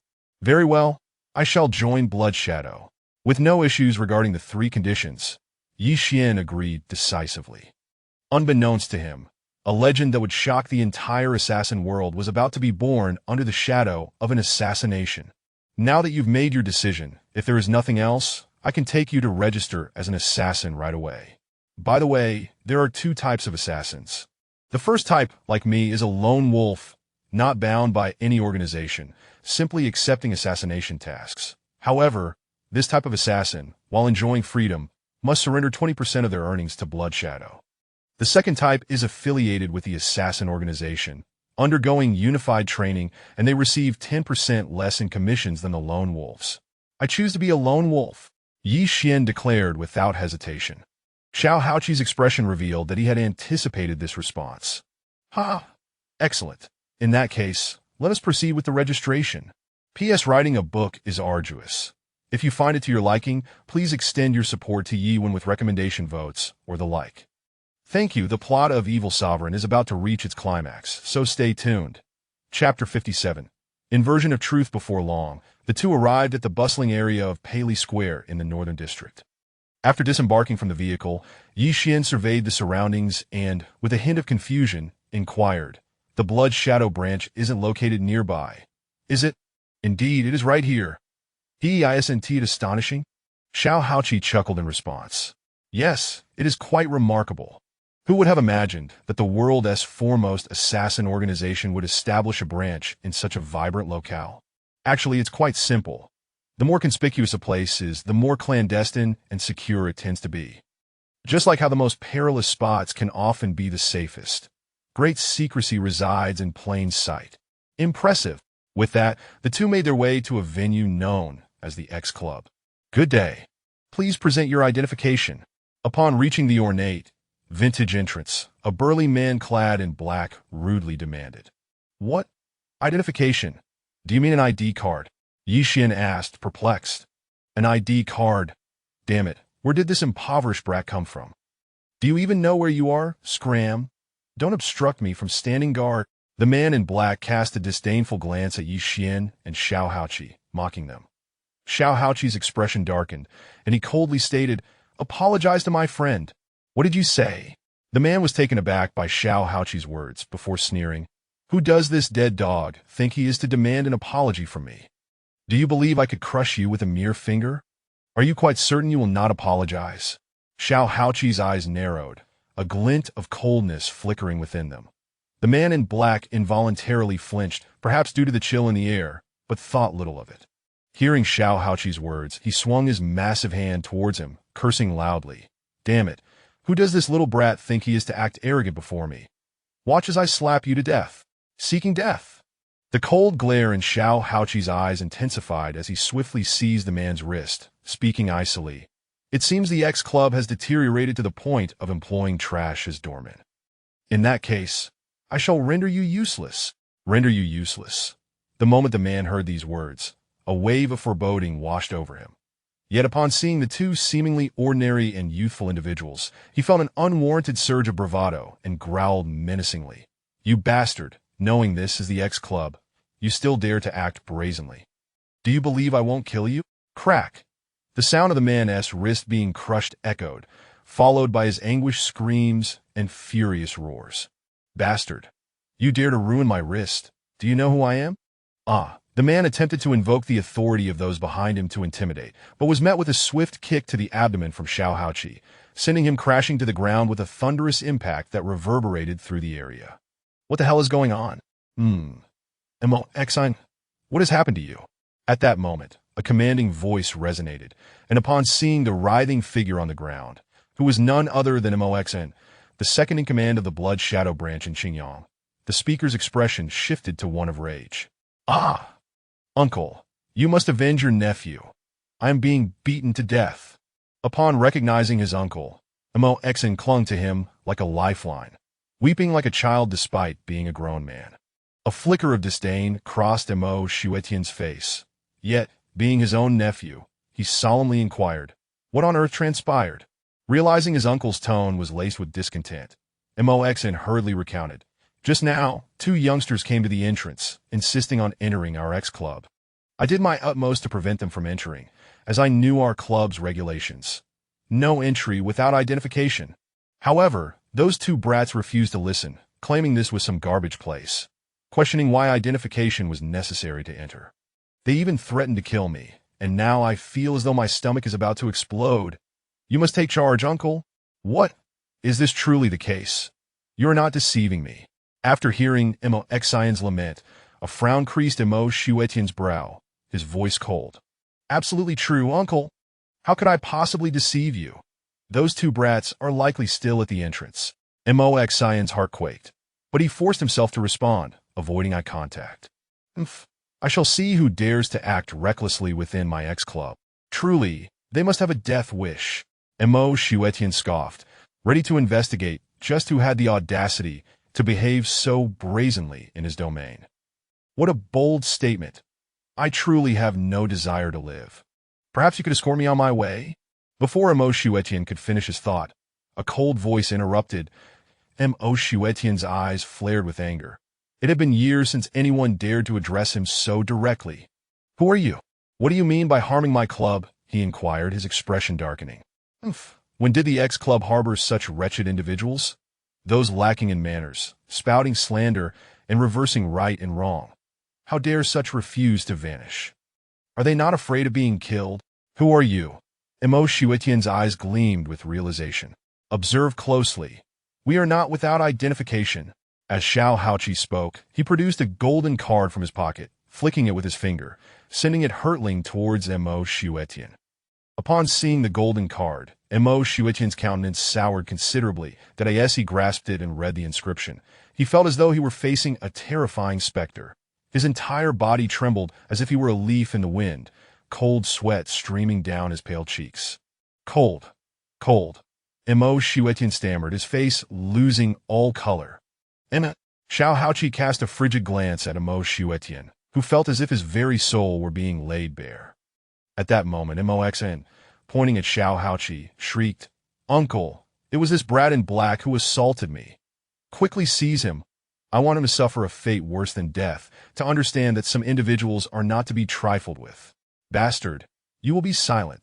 Ye Xuan was nearly driven to madness by his own reckless nephew's outburst. He kicked Ye Xuan, who weighed over 200 pounds, sending him flying several meters like a deflated ball. After venting his frustration on Ye Xuan, trembling with trepidation, extended the card towards Xiao Haoqi, bowing his head like a chastised child. Cold. Esteemed guest, I sincerely apologize. It is my failure in management. Please allow me to make amends. Xiao Haoqi accepted the card, casting a dispassionate glance at Ye Xuan, and replied, Make amends? I wouldn't dare. After all, they are individuals I cannot provoke. Who knows what thoughts might cross their minds, rendering my existence insufferable. The more nonchalant Xiao Haoqi appeared, the more unease gripped Ye Xuan's heart. The man before him was none other than the legendary assassin, Cold Emperor, a figure he had longed to meet, and a super assassin against whom he stood no chance. He had envisioned an opportunity to forge a connection with the Cold Emperor, which would undoubtedly lead to a bright future, possibly even an invitation to the headquarters for further training. Yet, all of this had been obliterated by his incompetent nephew. At that moment, Ye Xuan felt an overwhelming hatred for his inept nephew, blaming him for this entire debacle. Cold. You jest. It is my lax management that allowed that brat to provoke you. Rest assured, I shall provide you with a satisfactory resolution. Mo Xuetian's face, though not aged, bore the weight of anxiety and trepidation. Humph. How you choose to handle this matter is of no concern to me. However, such a slanderous and deceitful wretch should not be permitted to roam freely. After all, not everyone is as accommodating as I am. Furthermore, I have business to attend to tonight. Let us discuss it further inside. Upon hearing this, Mo Xuetian's heart soared with joy. He understood that the Cold Emperor had forgiven him. Of course, he knew well enough that Mo Xuan could never set foot in the X Club again. To quell the anger of the man before him, he would have to ensure that Mo Xuan was rendered utterly useless. It was not that Mo Xuetian lacked compassion. Rather, the Cold Emperor's reputation was simply too formidable. He could not afford to offend someone of such caliber, especially not as the second-in-command of a mere local branch. Meanwhile, Ye Xuan, who had been silently observing, felt profoundly moved. He had not anticipated that this acquaintance of only a few days possessed such power and authority, instilling fear and trepidation even in a formidable practitioner at the peak of the acquired realm. Is this truly the advantage of strength? It appears I must strive to enhance my own abilities. As he watched Mo Xuetian bowing and scraping before Xiao Haoqi, an intense desire for power surged within Ye Xuan's heart. After Mo Xuetian instructed his subordinates to remove the unconscious Mo Xuan from the premises, he led Xiao Haoqi and Ye Xuan to a private room at the back of the club. Along the way, Mo Xuetian was exceedingly cordial towards Ye Xuan. Having risen to his position, he was no fool and could easily discern the Cold Emperor's favorable disposition towards this young man. At this moment, if he did not make every effort to rectify his prior mistakes, he would not be Mo Xuetian. Once they entered the innermost room of the X Club, Mo Xuetian personally brewed an exquisite cup of Tiguanyin tea for Xiao Haoqi and Ye Xuan, enthusiastically inquiring, "Brother Yi, Cold Emperor, what brings you to seek my assistance?" Cold Emperor? Ye Xuan was momentarily taken aback, realizing that this individual's assassin alias was indeed Cold Emperor. How astonishing! Mo Xuetian's heart raced, as if he had committed a grave error, casting an apologetic glance at Xiao Haoqi while awaiting his judgment. Xiao Haoqi rubbed his nose, cleared his throat, and remarked, "Cold Emperor is indeed myself." Quite an impressive title, wouldn't you agree? Not bad, I suppose. Ye Xuan feigned indifference, taking a sip of the exquisite Tiguanyin, its rich aroma lingering on his palate. Xiao Haoqi rolled his eyes but chose to remain silent. Meanwhile, Mo Xuetian felt a tremendous weight lifted from his shoulders. It appeared that the Cold Emperor would not hold him accountable. After all, the Cold Emperor's identity was a top secret within the Blood Shadow, and Mo Xuetian, as a mere branch second-in-command, had only learned of it through an unexpected incident. P.S. There is one more chapter to come. Please support the Night Kiss. If you have tickets, please vote. If not, please bookmark various requests. Cough cough. Chapter 58. Codename Lone Wolf, seeing the legendary Cold Emperor being so affable and not showing any anger at his own impudence. Mo Xuetian felt an immense joy within, as if graced by divine favor. Cold Emperor, if there is nothing pressing, I shall proceed to handle the formalities for Brother Yi. What do you think? Mo Xuetian respectfully inquired of Xiao Haoqi. Xiao Haoqi merely nodded, offering no further comment. Brother Mo, is there any documentation required? Perhaps an ID or something? Ye Xuan, unfamiliar with the procedures, curiously asked. With a kind smile, Mo Xuetian replied, "Young Master Yi, there are certain forms that you will need to complete. Here, this is the registration form. Since you were introduced by the Cold Emperor, there is absolutely no issue regarding your capabilities. However, you will need to specify your specialties, and additionally, assassins typically use codenames, which you must choose yourself." Codenames?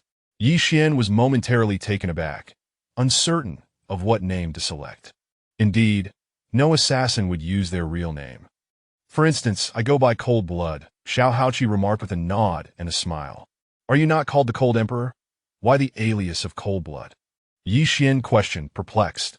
Haha, this time it was Mo Xuetian who took the floor, casting an admiring glance at Xiao Haoqi before explaining. 3 years ago, the Cold Emperor was indeed known as Cold Blood. However, Due to his flawless record and unparalleled assassination skills, coupled with a chilling and formidable reputation, he earned the title of Cold Emperor, but he is, without a doubt, the most legendary assassin among lone wolves. Young Master Yi, once you learned that 2 years ago, the Cold Emperor assassinated the Archbishop of the Vatican, who was at the pinnacle of the innate 5th level, Hall, as well as a member of the Blood Clan who was also at the innate 5th level, you will understand just how formidable the Cold Emperor truly is. And did you know that at that time, the Cold Emperor's strength was merely at the innate 2nd level? Ye Xuan spoke with fervor and excitement, as if he were recounting his own experiences. Wow, that powerful. Ye Xuan was genuinely astonished. The innate 5th level, the innate 6th level. What sort of realm was that? Perhaps someone at that level could crush him with a mere finger. Even more astounding was the fact that Xiao Haoqi's true strength was only at the innate 2nd level back then. The disparity was unfathomable. And this is merely one of 2 such instances that to recount the Cold Emperor's exploits would take far more than a day and a night. All right, let's not dwell on past glories. Those are bygone days, and excessive talk is of no use. Xiao Haoqi interrupted Ye Xuan, who was becoming increasingly animated with his tales, but Ye Xuan rolled his eyes at Xiao Haoqi, who was not much older than himself, thinking how could he speak of past glories at such a young age. However, he could not deny the impressive prowess of this individual. Ye Xuan felt a palpable pressure. I never expected such greatness, Ye Xuan remarked, casting a deep glance at Xiao Haoqi before turning to Ye Xuan and urging, "Please continue. Continue. You wish to hear about the Cold Emperor's illustrious deeds." Ye Xuan eagerly rubbed his hands together. "Nonsense. I have no inclination for self-martyrdom," Ye Xuan retorted, rolling his eyes. It seemed this fellow had unexpected fans, and quite loyal ones at that. Unbeknownst to Ye Xuan, the Cold Emperor was a legendary figure in the world of assassins. Otherwise, he would not have thought so lightly of it. Very well. Where was I? Oh, right. Regarding the bank card, we at Blood Shadow uniformly use Swiss anonymous gold cards, so there is no need to worry about the safety of funds. Furthermore, there is another crucial aspect. Do you wish to choose the Lone Wolf type or? Lone Wolf, Ye Xuan interjected, selecting the option before Ye Xuan could finish. Very well.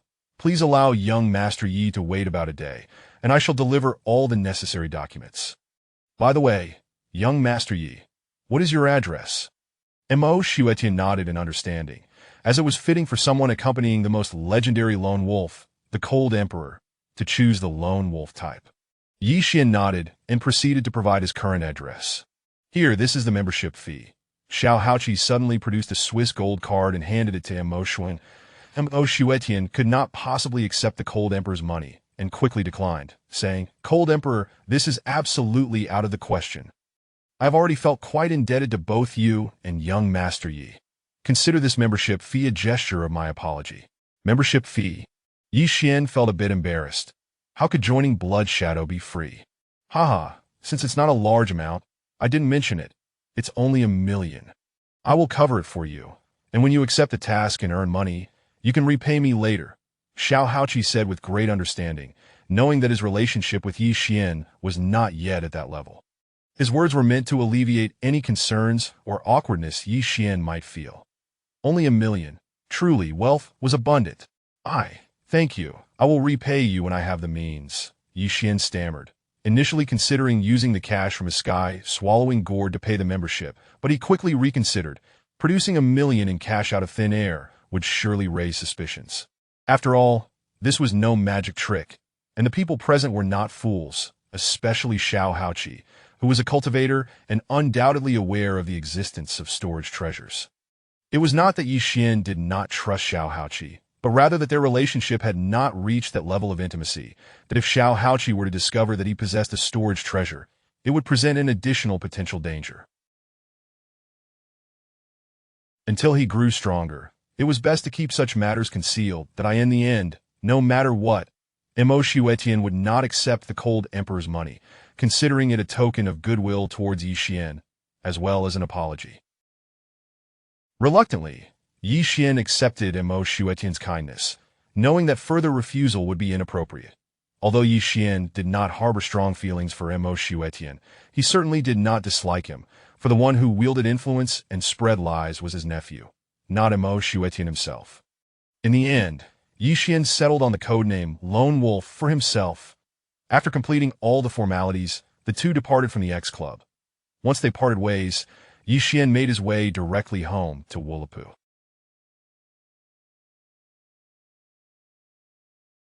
This evening had been quite a shock for him. A fellow just slightly younger than himself possessed power several hundred times greater than his own. The impact and blow to his ego were immense. Who could remain indifferent in such circumstances? Of course, Ye Xuan could not harbor jealousy towards Xiao Haoqi, for he understood that he had only been exposed to cultivation for a mere 6 months in that time. He had elevated his abilities from an ordinary person with negligible cultivation to the 9th level of qi refinement. That alone was remarkable. Upon returning home, he gazed at the accumulated snow in the yard, feeling a pang in his heart. Just a few days prior, the little chubby one had been playing in the yard with him, joyfully building snowmen and laughing. Now, however, the atmosphere felt particularly desolate, with the familiar figure no longer to be found. Though the true culprit had been dealt with, Ye Xuan could not shake the lingering anger within him. Little chubby, rest assured, once big brother Xian's strength increases, I will seek out cultivation techniques for you, and then you shall be revived. Ye Xuan's spirit sank into the space of the sky, swallowing gourd, quietly observing the little chubby one, who lay in a deep slumber, as he murmured to himself. After a long while, Ye Xuan withdrew his consciousness and stepped into the yard. The reason he had chosen to reside here was not merely for the tranquility and lack of disturbance, but also because there were no towering buildings nearby, and the open terrain would not obstruct the celestial energies. If one were to ponder what was most abundant in this world, it would undoubtedly be the myriad stars scattered across the sky. Since the dawn of civilization, no one has ever truly known just how many planets, stars, or galaxies exist within the vast expanse of the cosmos. This remains an eternal enigma. Ye Xuan's current strength was still quite low, and the starry energies he absorbed were merely from planetary sources. Yet even this was already extraordinary. In a world where the spiritual energy was so scarce, attempting to absorb it for cultivation was indeed a luxury. Although starry energy is also a form of the heaven's primordial energy, it exists at the highest tier, and not everyone can absorb it. Yet, Ye Xuan could. That marked a starting point significantly higher than that of others. Ye Xuan sat cross-legged in the yard, closing his eyes and entering a state of cultivation. After his previous battle with Su Maoshan, his qi refinement at the 9th level had stabilized considerably, and with his soul's realm reaching the pinnacle of the 11th level, enhancing his strength before surpassing the 11th level was exceedingly swift. After all, Ye Xuan only needed to absorb concentrated starry energy to rapidly elevate his abilities. This was something others could not compare to. As the yin-yang star technique operated, the invisible starry energies swiftly converged towards Ye Xuan. Perhaps sensing a sense of urgency and pressure, the speed of the technique's operation increased by at least a third compared to before. In no time, the area around Ye Xuan was enveloped in a misty aura, imbued with a mysterious quality. Countless starry energies, under the guidance of the yin-yang star technique, were absorbed into his body. The starry energy first flowed through his meridians and into his dantian, where it was refined and gradually diffused, rapidly integrating into Ye Xuan's muscles, bones, and heart. Ye Xuan's strength was also growing swiftly. Although he could not yet break through to the next realm, he had made considerable progress. Time passed unnoticed, and soon the dawn broke. Given that it was winter, the world was blanketed in white, making it difficult to discern when the day had truly begun. Slowly, Ye Xuan opened his eyes, a brilliant light gleaming within them, a reflection of his recent progress in cultivation. To break through to the later stages of qi refinement will require some time. Well then, since that is the case, I shall first enhance my 3 primary spells and, while I'm at it, practice the long-desired technique of invisibility. Aware that a breakthrough was unlikely, Ye Xuan prepared to strengthen his 3 primary spells and simultaneously cultivate a spell he had long coveted, the art of invisibility. Chapter 59. The stealth technique. Ye Xuan's mastery of the 3 formidable spells, gravitational manipulation, gale technique, and stellar piercing, set him apart from ordinary practitioners. The distinction lies in their capacity to evolve and enhance as one's cultivation deepens. However, this is not the crux of the matter. The most significant aspect is that Ye Xuan can finally cultivate the stealth technique he has coveted for so long. This spell is shrouded in mystery and complexity, and upon successful cultivation, it promises to yield extraordinary effects. From Ye Xuan's understanding, once he masters the stealth technique, even those masters who are 2 realms more powerful than him would be oblivious to his presence. To transcend 2 major realms is a feat beyond Ye Xuan's current comprehension and capability. As the name suggests, the stealth technique allows one to conceal their body within the air, rendering them undetectable. While the stealth technique is relatively common in the realm of cultivation, Ye Xuan's version is distinct as it utilizes the power of the stars as its in every aspect. It surpasses conventional stealth techniques by leaps and bounds. Naturally, this comes with the caveat that it is exceedingly difficult to master. Immersing his mind in the intricacies of the stealth technique, Ye Xuan meticulously analyzed its profound mysteries, soon entering a state of oblivion. No, this is not how it should be. To truly conceal oneself within the air, or even the void, the most vital element is to create a resonance with space. Otherwise, achieving invisibility is impossible. But how does one achieve resonance with space? Resonance? How does one resonate? Ye Xuan found himself ensnared in contemplation. Suddenly, a subtle shift within the primordial stellar tower in the depths of his soul stirred an enigmatic sensation within him. That fleeting, strange feeling illuminated Ye Xuan's entire being like a beam of light in the darkness that a moment of clarity dawned upon him. That this sensation was ineffable, akin to a droplet merging into the ocean, indistinguishable from the whole. The droplet represented Ye Xuan, while the vast ocean symbolized space. And if someone were nearby, they would witness Ye Xuan's form gradually vanishing in a peculiar manner. Remarkably, after a minute, Ye Xuan's figure reappeared as if summoned from thin air, standing in the same spot. In truth, Ye Xuan had not moved. He had remained standing the entire time, but the effect of the stealth technique rendered him invisible. A flicker of confusion crossed Ye Xuan's eyes, soon followed by a shiver of delight gracing his otherwise ordinary visage. Did I succeed? Haha, I am truly a genius. How long has it been? And I've already succeeded. Wasn't it said that mastering the stealth technique was exceedingly difficult? Upon realizing that he had successfully cultivated the stealth technique in such a short span, Ye Xuan was elated. However, as he excitedly walked into the hall and noticed the clock indicating December 18th, he was left utterly dumbfounded. If I remember correctly, I began cultivating the stealth technique on December 10th, which means 10 days have passed. Goodness, has a full 10 days gone by? Ye Xuan was rendered speechless. The saying, time is a mere illusion in the realm of cultivation, rang true. No wonder I felt a bit hungry. It turns out 10 days have slipped away. How frustrating. I thought I was a genius, only to find it was all for naught. After mumbling to himself, Ye Xuan felt somewhat disheartened, yet he was still quite content with the elapsed time. After all, as stated, it typically takes no less than a month to master the stealth technique. By that measure, Ye Xuan's comprehension was commendable. Of course, Ye Xuan was self-aware.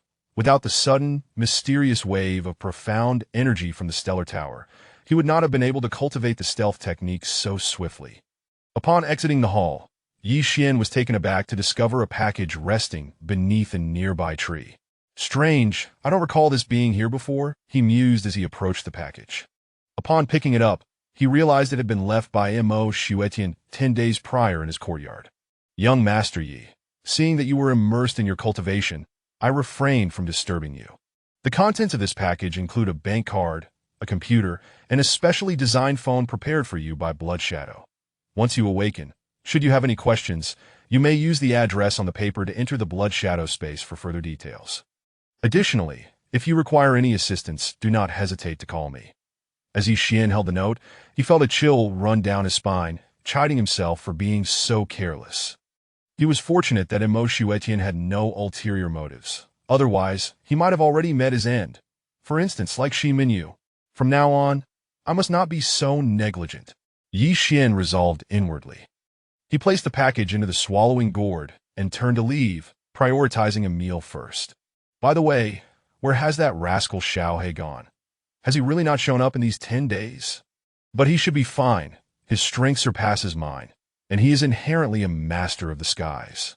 After finishing his meal, Ye Xuan purchased some meat and vegetables, stowed them in the refrigerator, and eagerly retreated to his bedroom. He connected the computer and entered the website according to the address on the note. Blood Shadow. The moment Ye Xuan accessed the page, a crimson realm unfolded before him, with the words Blood Shadow suspended in midair, radiating a sanguine glow. Hello. Please log in with your username and initial password. Observing the dialog box, Ye Xuan entered his code and the initial password provided by Mo Xuetian.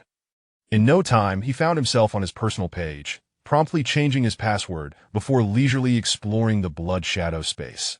Time slipped away unnoticed, and after a considerable while, Ye Xuan finally logged out of the Blood Shadow space. Through his exploration, he learned of the hierarchy within the Blood Shadow Assassin organization. The levels of assassins are ranked from lowest to highest as follows: Iron, Copper, Silver, Gold, Platinum, Diamond, and Divine, encompassing a total of 8 tiers. To advance in rank, one must undertake tasks. For instance, to ascend from Iron to Copper, one must eliminate 20 mortals or those at the initial stage of postnatal cultivation. The subsequent ranks also have specific criteria for advancement. Failing to meet these conditions will hinder progression. Moreover, Iron-level assassins cannot accept tasks above the Copper level, excluding Copper-level tasks. Since Ye Xuan is a lone assassin, he receives a commission of 20%. However, once he attains the Gold level, this commission will decrease to 10%. Given that Ye Xuan is currently at the lowest Iron level, he can only view tasks up to Copper level. Anything beyond that is beyond his reach. When Ye Xuan opened the Iron-level tasks, he was utterly astonished. Why? Because there were an astonishing number of Iron-level tasks, tens of thousands of them. What does this imply? Are there really that many people marked for death? Or, at the very least, do tens of thousands wish for the demise of those listed? This is utterly insane. If all these tens of thousands were to perish simultaneously, it would undoubtedly send shockwaves throughout the world. However, upon glancing at the accompanying notes, Ye Xuan realized that this was merely within the confines of the country. In other words, all those named were within the borders of China. Upon clicking into the Qingyang City category, Ye Xuan discovered that there were hundreds of individuals listed. Thankfully, each person had a brief explanation below, detailing why they were marked for death. As he perused their life stories, the weight of his burden began to lift. Suddenly, Ye Xuan typed his name into the search dialog and found that it did not appear on the list. Strange, my name isn't on here. Why then did Blood 7 attempt to assassinate me? Could it be a unilateral contract, rather than going through Blood Shadow? Ye Xuan pondered. Unbeknownst to Ye Xuan, his rank was not listed among the Iron-level tasks, but rather in the Silver tier. As the lowest-ranked assassin, how could he possibly view Silver-level tasks, unless he could rise to the Copper tier or higher? The highest bounty for Iron-level tasks was a mere 100,000, while the lowest was, 500, and even then, it required multiple individuals to simultaneously issue the task. Ye Xuan glanced at the multitude of individuals who had posted the task, momentarily taken aback. That it was not due to the low reward nor the fact that several people had collectively posted it, but rather that this individual, Li Ergu, San Piao, and Li Xiaohua, 3 human traffickers who sheltered disabled orphans, specializing in beggary scams, responsible for the deaths of several orphans due to their extreme exploitation, residing not far from the old residential area in the northern suburbs of Qingyang City. Gazing at the task before him, a glint of cold determination flickered in Ye Xuan's eyes that he had originally intended to confront those rascals, and now, fortuitously, he found them within the Blood Shadow tasks. It seemed to be fate. Seeing that no one had accepted this task, Ye Xuan clicked to take it on, not for the sake of monetary gain or promotion, but rather revenge. After accepting the task, Ye Xuan shut down the computer, grabbed his phone, and stepped outside. Li Ergu, San Piao, Li Xiaohua, I did not expect you to have 5 lives on your hands. Do not blame me for being merciless. However, Blood Shadow's intelligence is indeed formidable. They even know about this matter. But why has no one taken on this task? Is it due to the low reward? Ye Xuan seethed inwardly, simultaneously marveling at Blood Shadow's prowess. Ye Xuan was not far from the old residential area in the northern suburbs. In fact, it was quite close that a few minutes later, he arrived at the old residential complex. chubby kid. Today I shall return the pain you inflicted upon you twofold." With that, Ye Xuan located the address, pushed open the door, and walked inside. Chapter 60. The first mission. The old residential area adjacent to the northern suburbs park is characterized by antiquated buildings from the 1960s and 70s, revealing their age through a disheveled and dilapidated appearance. The only inhabitants here are a few nostalgic men and impoverished families unable to afford homes elsewhere, rendering the area desolate and eerily quiet. Yet without exception, every resident harbors a deep-seated loathing and animosity towards a particular place nearby, the abandoned factory. To the people of this neighborhood, it is akin to a den of wolves, a hellish realm that devours the unwary without remorse. They often wish to set it ablaze, but the thought of the unfortunate orphans within restrains such impulses. "This must be the place," Ye Xuan murmured as he navigated through the old residential area, gazing at the forsaken factory before him. "Young man, do you need something?" An elderly voice suddenly broke the silence. Ye Xuan turned to find a frail old man, slightly over 70, eyeing him with a hint of suspicion. "Good sir, do you know what that place is?" Ye Xuan inquired with a gentle smile. "Who are you?" The old man's expression tightened with caution, his grip on his cane tightening as if ready to strike should Ye Xuan's answer prove unsatisfactory. "Fear not, sir. I am merely a passerby, wandering aimlessly," Ye Xuan reassured him, maintaining his polite demeanor. "Really just wandering?"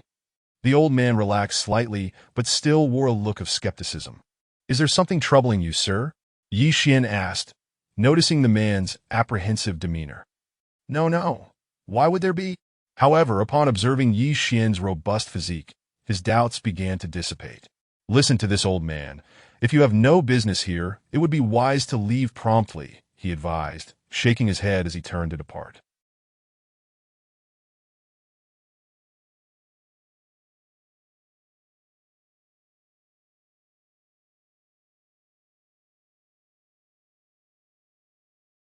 From a distance, Ye Xuan could hear the old man sighing. "Oh, when will heaven open its eyes to the world's filth and cruelty? I wonder if listening to Xiao Li's words will yield any results, or if anyone will take on the task." Upon hearing the old man's lament, Ye Xuan's eyes glimmered with understanding. It dawned on him that the task he had undertaken was likely instigated by the old man and others who could no longer bear to witness the suffering. "Good sir, whether heaven sees or not, I cannot say, but I have heard your call." Ye Xuan's heart stirred as he watched the old man retreat, a cruel smile curling at the corners of his mouth. Surveying his surroundings, Ye Xuan noted the absence of surveillance cameras in the old residential area, alleviating his concerns of being discovered. Although the old man was aware of his presence, Ye Xuan was confident that should he eliminate the scoundrels, the old man would surely support his actions rather than report him. Naturally, Ye Xuan would remain vigilant and not allow himself to be careless. Having composed himself, Ye Xuan noticed that apart from the departing old man, there were no others in sight. With a subtle movement, a gust of wind swirled around him, and he vanished without a trace. Crack! A sharp sound of a whip cut through the air, followed by a man's furious reprimand. "You little brat, who gave you the audacity to steal?" "Daddy, I'm hungry." A frail, emaciated boy, looking pitiful, gazed up at the fierce man, tears welling in his eyes as he pleaded, "Please, I'm so hungry." "You little wretch, who is your father? Your hunger is of no concern to me. If the task isn't completed today, no one gets to eat." The brutish man spat, swinging his whip mercilessly against the boy's back. Despite the blood oozing from his wounds, the boy stifled his cries, trembling as he wept softly. The man, resembling a demon, glared menacingly at the dozen or so children huddled together on a tattered bed, sneering, "You all are the same, that if you don't finish your tasks, you want to eat. Otherwise, I'll toss you to the wild dogs, understood?" The children, the eldest no more than 7, and the youngest still sucking on a bottle, trembled in fear, their eyes wide with terror as they dared not speak. "Enough! Why waste time with these little ones? Let's eat first. They need to be sent out to work later." A plump woman named Li Xiaohua leaned out from a window, casting a disdainful glance at the children as she spoke expressionlessly. "Humph! You little brats, if it weren't for us, would you even have a roof over your heads or food to eat? Get to work and earn your keep, You little nuisances. Li Ergu, the hulking man, snorted, tossing aside his whip as he strode toward a room that radiated warmth. Woo! Sister Hong, my back hurts. Woo! The oldest girl among the children, clad in a moldy red coat, looked at the boy, her face frozen and blue. Hang in there, Xiao Mao. I'll find some food for you soon. The 7-year-old Sister Hong held back her tears, gently wiping the boy's back with a filthy rag. Really, Sister Hong? Despite the pain, Xiao Mao's eyes lit up with hope at the mention of food, eagerly looking at her, but the light faded as quickly as it had come. Sister Hong, please don't go. Every time you sneak food for the younger ones, you end up beaten half to death. Did I want to let you go? It's all right. Sister Hong can handle it. Tears streamed down Sister Hong's cheeks, unable to be contained any longer. As they watched Li Ergu indulge in a feast within the warm room, the children, huddled beneath thin, moldy blankets, began to weep softly, fearful of being heard by the demon who might subject them to further torment. And all of this was witnessed by Ye Xuan from the shadows. When Li Ergu struck Xiao Mao, Ye Xuan felt an overwhelming urge to intervene but restrained himself, fearing the shock it would cause the frightened children. At this moment, a tide of rage surged within him. He had never imagined such vile and malignant creatures could exist in this world. Yet, those in power remained blissfully ignorant or entirely indifferent to such horrors. Otherwise, how could lonely, destitute elders part with their precious $500 to contact a mercenary organization like Blood Shadow? Why did they not report it to the authorities? Why reach out to assassins instead? There were undoubtedly many complexities at play, but Ye Xuan knew that now was not the time for inquiries. It was time to eradicate the malignancies of this world. Perhaps the little fatty has endured such suffering for half a year in these conditions. Ye Xuan mused, observing the children curled up on their beds, clad in tattered clothing against the winter chill, his heart swelling with indignation.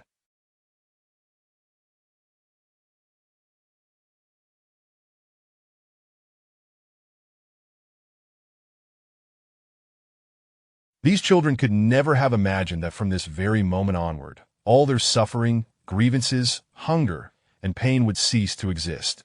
Yet, they remained ensnared in their current plight. In the room, one of the men, a slender fellow with a cruel glint in his eye, spoke to Li Ergu. Brother Ergu, it's winter now. Should be the most profitable season. Once we finish eating, let's send these little ones out to beg. What do you think? Exactly what I was thinking. The profits have been quite good lately. Li Xiaohua chimed in, as if this were entirely natural. Indeed, profits have been promising. Li Ergu nodded, then suddenly shifted the conversation. Have we found that little fatty yet? Is it possible he was actually eaten by wild dogs? Brother Ergu, we haven't found him. According to some people from that day, it seems he was taken away by a young man. Who knows where he is now? Oh, so he wasn't eaten by wild dogs. Still, we should keep looking. After all, that kid has a natural advantage and earns more than the other little wretches. Ha, don't worry, Brother Ergu. Once we finish eating, I'll head out to search. The thin man chuckled, picking bits of food from his teeth. Sorry, you won't be going anywhere. At that moment, a figure abruptly appeared before the three, his icy gaze as cold as death. Initially, Ye Xuan felt a twinge of discomfort about assassinating these three, but upon hearing their conversation and remembering Blood Shadow's description of them, his unease vanished, replaced solely by murderous intent. These were not humans. They were scarcely better than beasts. Who are you? The three men paled, and Li Ergu furrowed his brow, barking, What do you want? The one who will kill you. Ye Xuan replied coldly, casting a disdainful glance at them. The trio stood stunned, and Li Ergu exchanged glances with his companions, then suddenly recoiled, not in fear, but to grab a cleaver from the corner, pointing it menacingly at Ye Xuan as he sneered. You think you could take down me, old Ergu, with that puny frame? San Piao, Xiaohua, close the door and stand guard. Let me see if I can't chop this little brat into pieces for the dogs. With a fierce shout, he charged at Ye Xuan, wielding the cleaver with reckless abandon. Ye Xuan's expression hardened. He was astonished to discover that this man possessed the peak of the initial stage of acquired strength. How could this be? Yet, for Ye Xuan, there was no danger. As the cleaver swung towards him, he remained calm. Just as the blade was a mere 3 centimeters from his forehead, he struck. Chapter 61. unexpected gains 5 days have elapsed since the demise of Li Ergu and his companions. Following their elimination, Ye Xuan managed to avoid drawing any attention, merely placing a call to the North District Police Station, specifically requesting Officer Li Xingnan to investigate, as he had developed a certain camaraderie with the attractive police officer. Naturally, Ye Xuan was astute enough not to use his own phone. Instead, he sought out a public telephone and altered his voice before making the call, that he had no desire to be summoned to the police station for an inquiry, fully aware that, although those individuals deserved death, such actions were not sanctioned by the law. As for the unfortunate children, Ye Xuan had an instinctive belief that Li Xingnan would handle their situation appropriately, which alleviated his concerns for their well-being. During this time, Ye Xuan also discreetly informed Li Xingnan of some illicit activities perpetrated by those individuals, confident that she would manage the situation judiciously. The residents of the old neighborhood erupted in joyful celebration upon hearing that the children from the abandoned factory had found refuge, and that the scoundrels had received their just deserts. Among them, an elderly man was so overcome with emotion that tears welled in his eyes, silently thanking the heavens for finally delivering justice upon those beasts. Little did he know, all of this was orchestrated by the seemingly... Yet, none of that mattered now. What was truly significant was that during this time, Ye Xuan had fortuitously discovered a fist-sized meteorite among the discarded metals at the abandoned factory. This discovery occurred after he had eradicated the 3 individuals and intended to investigate further for any additional suspicious activity, such as potential accomplices that he released his spiritual awareness. A seemingly inconspicuous metal fragment among the heaps of scrap metal triggered a response, leading him to discover the meteorite, an event that could be regarded as a stroke of luck. Gazing at the meteorite in his hand, Ye Xuan's eyes gleamed with a peculiar radiance, that he had not only inherited the alchemical knowledge from his enigmatic master, but had also acquired insights into artifact refinement. Although his time spent studying in the Ghost Valley was brief, it had provided him with foundational knowledge. However, this did not impede his ability to recognize the significance of the meteorite before him, for he knew it to be a common yet extraordinary type of iron meteorite, known as nebula iron. Nebula iron is a remarkable substance that absorbs the essence of celestial bodies, characterized by its unparalleled hardness and sharpness, making it invaluable for crafting weapons and artifacts that a mere addition of this material could amplify the sharpness and durability of swords and blades by several-fold, even up to dozens of times. While it might be commonplace in the universe, it is, in the realm of cultivation, a rare and precious commodity, exceedingly scarce. To possess even a piece the size of a fingernail would be remarkable, yet Ye Xuan had come into possession of a fist-sized chunk, a stroke of luck that would surely evoke envy in others. Unfortunately, Ye Xuan could only smile wryly in frustration, for he currently lacked the ability to refine this mysterious nebula iron. All he could do was admire it, unable to utilize it, which was indeed disheartening. Alas, I must wait until my cultivation level rises before I can refine any artifacts, he sighed, storing the nebula iron within his heaven-swallowing gourd. Subsequently, Ye Xuan gauged his cultivation and felt a profound sense of satisfaction. He could distinctly sense that he only required a single opportunity to break through to the 10th level of Qi refinement. Although this would merely be a single-tier advancement, the distance between the 9th and 10th levels was substantial. The 9th level marks the pinnacle of late-stage Qi refinement, while the 10th signifies the completion of this stage, a qualitative transformation, a transcendence, a leap forward. Meanwhile, Little Black had returned to Ye Xuan's side 3 days prior.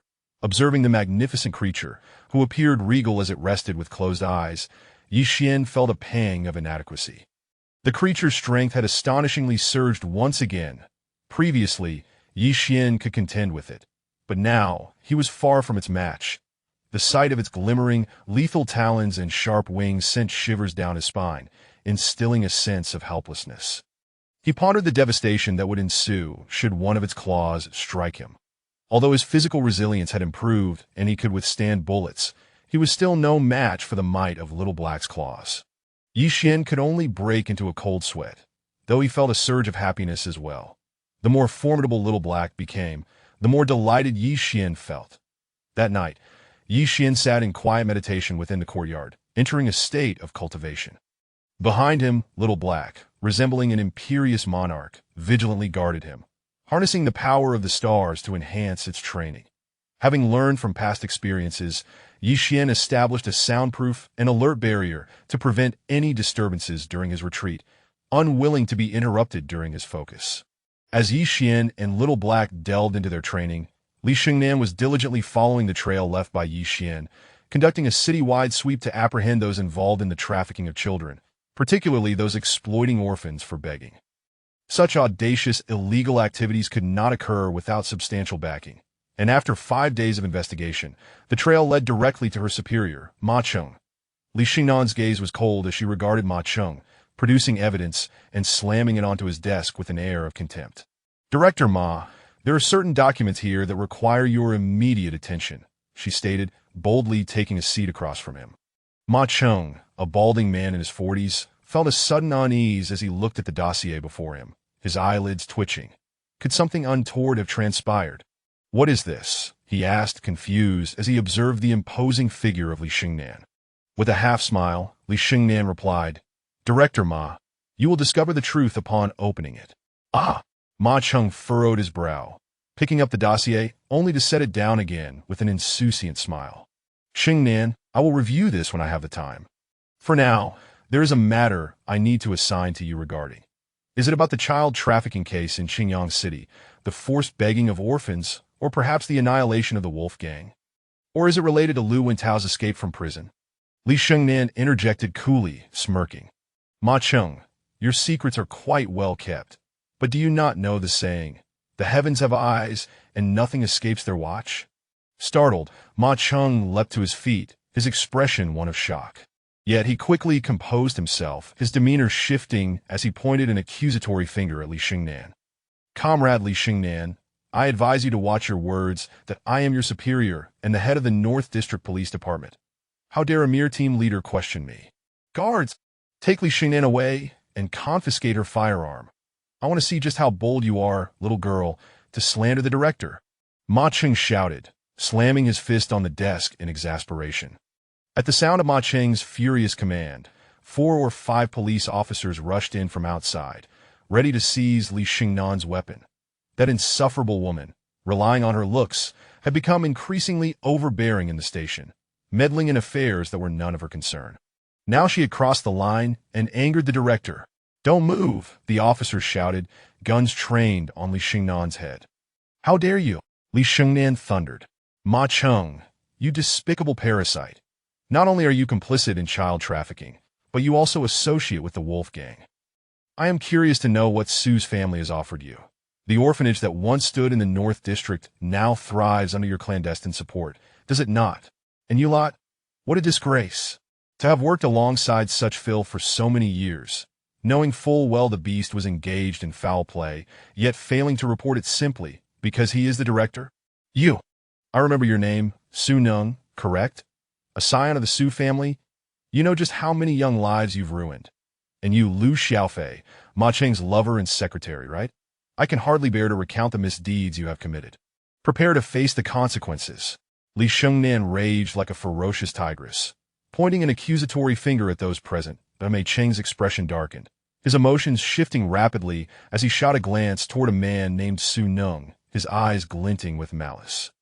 But Li Xingnan interjected coldly. "Ma Cheng, do you wish to hasten your demise? Seize her," Ma Cheng commanded tersely. Yet, in the blink of an eye, he found himself trembling in unrestrained fear as Li Xingnan swiftly drew her firearm, aiming it at his head with a chilling smirk. "Ma Cheng, Director Ma, do you believe I would hesitate to end your life right now? You dare?" "I am," Ma Cheng stammered, his body shaking, attempting to assert himself as Li Xingnan's superior. But his confidence waned as he watched her leisurely produce a crimson dossier, waving it before him, causing his heart to race in terror. "Now do you comprehend?" Li Xingnan interrupted, her voice icy as she tossed the document in front of him, stating coldly, "Take a good look." "You ignorant parasite!" Ma Cheng, bereft of the courage to confront the ominous document, slumped into his chair, his face ashen. All his bravado shattered in an instant, scattering like leaves in the frigid winter breeze. After a lengthy silence, Ma Cheng's complexion regained some color as he muttered in a bitter whisper, "Could it be that you are the golden flower sent to infiltrate the police force? Is this something you ought to know?" Prepare to be a mere spectator. Li Shengnan scoffed, turning away as her piercing gaze swept over the 5 stunned individuals, smirking. So, do you wish to partake as well? What, no? We wouldn't dare. They stammered. No, I believe you would. You are quite bold. Holding your guns like that is admirable. Li Shengnan mocked, observing the officers who, caught off guard, still clutched their firearms.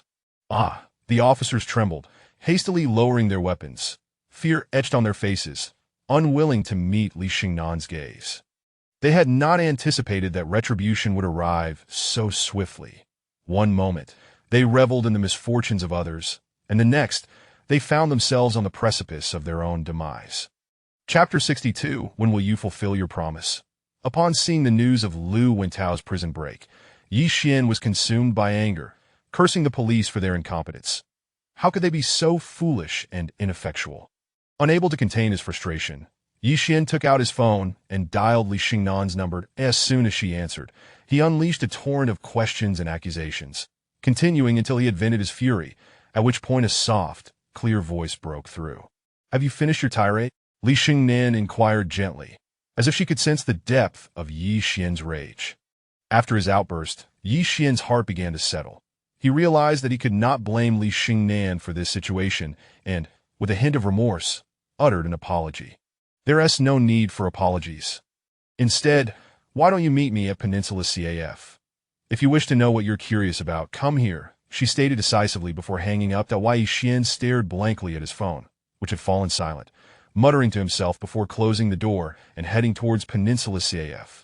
The CAF was somewhat distant from Ye Xuan's residence, necessitating a taxi ride. Before long, he arrived outside the charming establishment, and as he stepped inside, he found that Li Shengnan had already spotted him. Over here, she called, gesturing to him. The Peninsula CAF was an elegant venue, tranquil and refined, with melodious music wafting through the air. It was also an ideal setting for romantic rendezvous. Have you been waiting long? Ye Xuan asked politely, taking a seat across from her. The sight of Li Shengnan's attire today caught him off guard. Her short hair flowed gracefully, and a pink down jacket hugged her figure closely, her face adorned with light makeup that softened her previously austere demeanor, revealing a strikingly spirited presence. What are you staring at? Never seen anyone like me before? Li Shengnan teased, her voice sharp yet playful as she caught him appraising her. Well, I must admit, I haven't tea. Ye Xuan replied, scratching his nose with a wry smile. Although they had met only a handful of times, he found himself puzzled by her invitation to meet. Would you like something to drink? She inquired with a smile. Anything will do. There is no anything here, she countered. Then I suppose a coffee will suffice, he said, rolling his eyes. Was she being deliberately difficult? In truth, Ye Xuan had never tasted coffee in his life. All right then, I'll order a cup of Nestle, she said with a knowing glance, proceeding to request it without asking if he wanted sugar. Is there a specific... If he could hear her inner thoughts, he would surely wonder if he truly appeared endearing. All right, let us get to the point. The reason I invited you out today is singular. There is someone who wishes to meet you, Li Shengnan declared, her tone suddenly serious as she took another sip of her coffee, regarding Ye Xuan intently. Meet me? Who is it? Do I know them? Ye Xuan asked, taken aback and filled with curiosity. Just tell me whether you'll meet or not, Li Shengnan replied, running her fingers through her hair. I refuse to meet, Ye Xuan asserted, waving his hand dismissively. I'm not a person to be trifled with, and besides, I don't even know them. What would be the point? It would only waste my time. Li Shengnan couldn't help but spit out her coffee, staring at him incredulously. You little brat, do you have any idea who wants to see you? Do you think just anyone has the chance to meet him? Who is it? Are they that impressive? Ye Xuan blinked in surprise. Li Shengnan rolled her eyes, thinking, impressive is an understatement. He is my superior's superior. How could he not be formidable? Well, what do you think? I can guarantee that if you refuse to meet him, you will definitely regret it, she said, a hint of amusement flickering in her eyes as she continued. If I'm not mistaken, you've already offended 2 prominent families, right? One is merely a lower-tier family, but even that is beyond your capability to contend with. And let's not even mention the Shiman family from Fujian. You've been investigating me? Ye Xuan's gaze turned icy, a chilling aura emanating from him. Despite Li Xingnan's striking beauty, if she harbored ill intentions, he would not hesitate to ACT. The Ye Xuan did not consider himself a Navi lamb. Li Xingnan's complexion paled, her beautiful eyes widening in shock. She had never anticipated that this young man possessed such overwhelming strength. Just the pressure from his aura made her feel an instinctual urge to flee. How could this be? He appeared several years younger than her. Could it be that all of this had transpired in just 6 months? After all, how could an orphan possess such formidable presence and power? You little brat, do you think everyone has the luxury of doing nothing all day? Who would waste their time investigating you? Li Xingnan replied, her confidence faltering as she spoke. The Ye Xuan relaxed his demeanor, casting a calm glance at Li Xingnan. I hope that's the case. Otherwise, regardless of who you are, I want to hold back. Narcissist, who would bother to investigate you? I don't have time to waste on a brat like you. Li Xingnan retorted, evidently displeased with Ye Xuan's earlier attitude. It seemed her words held some truth. He had been rather rash. Yet if she wasn't the one investigating him, how did she know all of this? Stop looking at me like that. If you want to know everything, go meet him. Here's the address. One last piece of advice. Well, it's up to you whether you go or not. Your fate is of no concern to me. Goodbye. With that, Li Xingnan tossed a piece of paper in front of Ye Xuan, stood up, and stomped away, as if to vent her frustration. Hey, are you really angry? Ye Xuan was taken aback. Was she really upset? Did he offend her in any way? Who cares about you? Conceited brat. Are you not paying the bill? Brat, are you even a man? This isn't about being a man. You invited me, so why should I pay? Stingy, petty, despicable, shameless man. Li Xingnan stomped her foot, walked to the counter, settled the bill, and shot him a fierce glare before leaving. Ye Xuan regretted teasing Li Xingnan.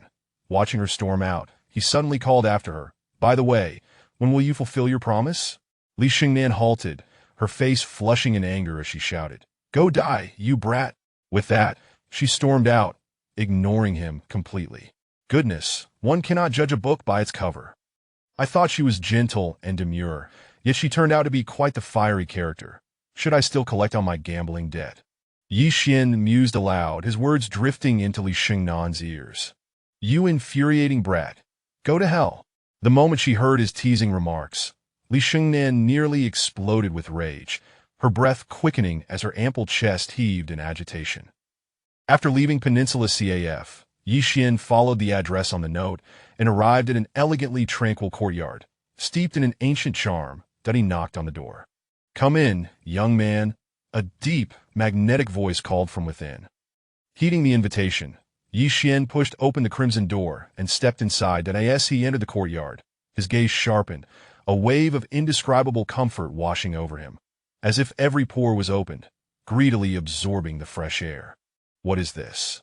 Ye Xuan mused, realizing that in this roughly 500-square-meter courtyard, he could sense a rich aura of spiritual energy. How was this possible? In an era where such energy was scarce to a shocking degree on Earth, to find a place so saturated with it was more precious than a mountain of gold. Even though this location was far from the city, devoid of noise and pollution, it was still astonishing. Surprised, are you? Just then, Ye Xuan noticed a man in his 30s, dressed in traditional Tang attire, with a dignified appearance, smiling at him. Indeed, I am quite surprised. Ye Xuan nodded earnestly, unpretentious in his acknowledgement.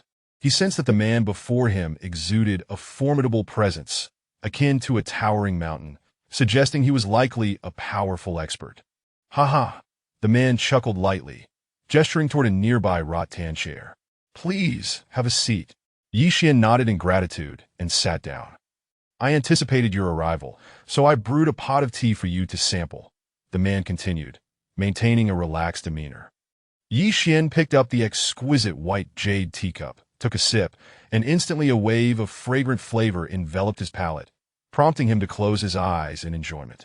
Do you know anything about tea? The man asked, watching Ye Xuan pour himself a cup, smiling. I don't, Ye Xuan admitted, shaking his head. But it's delicious, thank you. Ha! As long as you enjoy it, that's all that matters, the man replied with a hearty laugh. You must be quite curious as to why I sought you out, correct? Indeed, I am very curious, which is why I came. Ye Xuan affirmed. Chapter 63.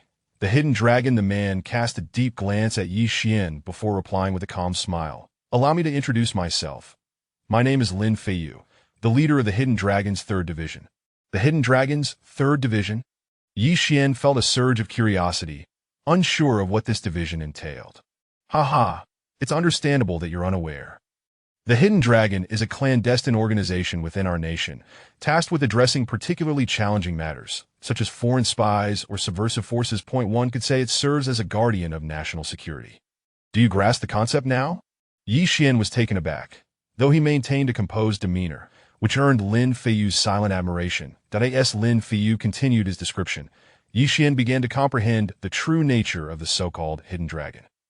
Established over a century ago, it stands as the most formidable and robust force of the nation, adept at handling issues that the state cannot publicly address. Its members are few, yet each possesses strength exceeding the late stage of acquired mastery. The Hidden Dragon is akin to a sharp sword for China, instilling fear globally and deterring intrusions. Moreover, every nation harbors such enigmatic organizations, existing to safeguard national security. Director Lin, may I inquire why you summoned me? Ye Xuan asked respectfully, his tone grave. He found it hard to believe that he had been invited merely for tea. To be direct, I have brought you here to invite you to join the Hidden Dragon, Lin Feiyu stated earnestly, fixing his gaze on Ye Xuan. Join the Hidden Dragon?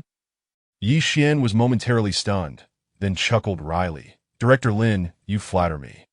With my current meager capabilities, I am hardly qualified to join the Hidden Dragon. Wouldn't that be an overestimation of my worth?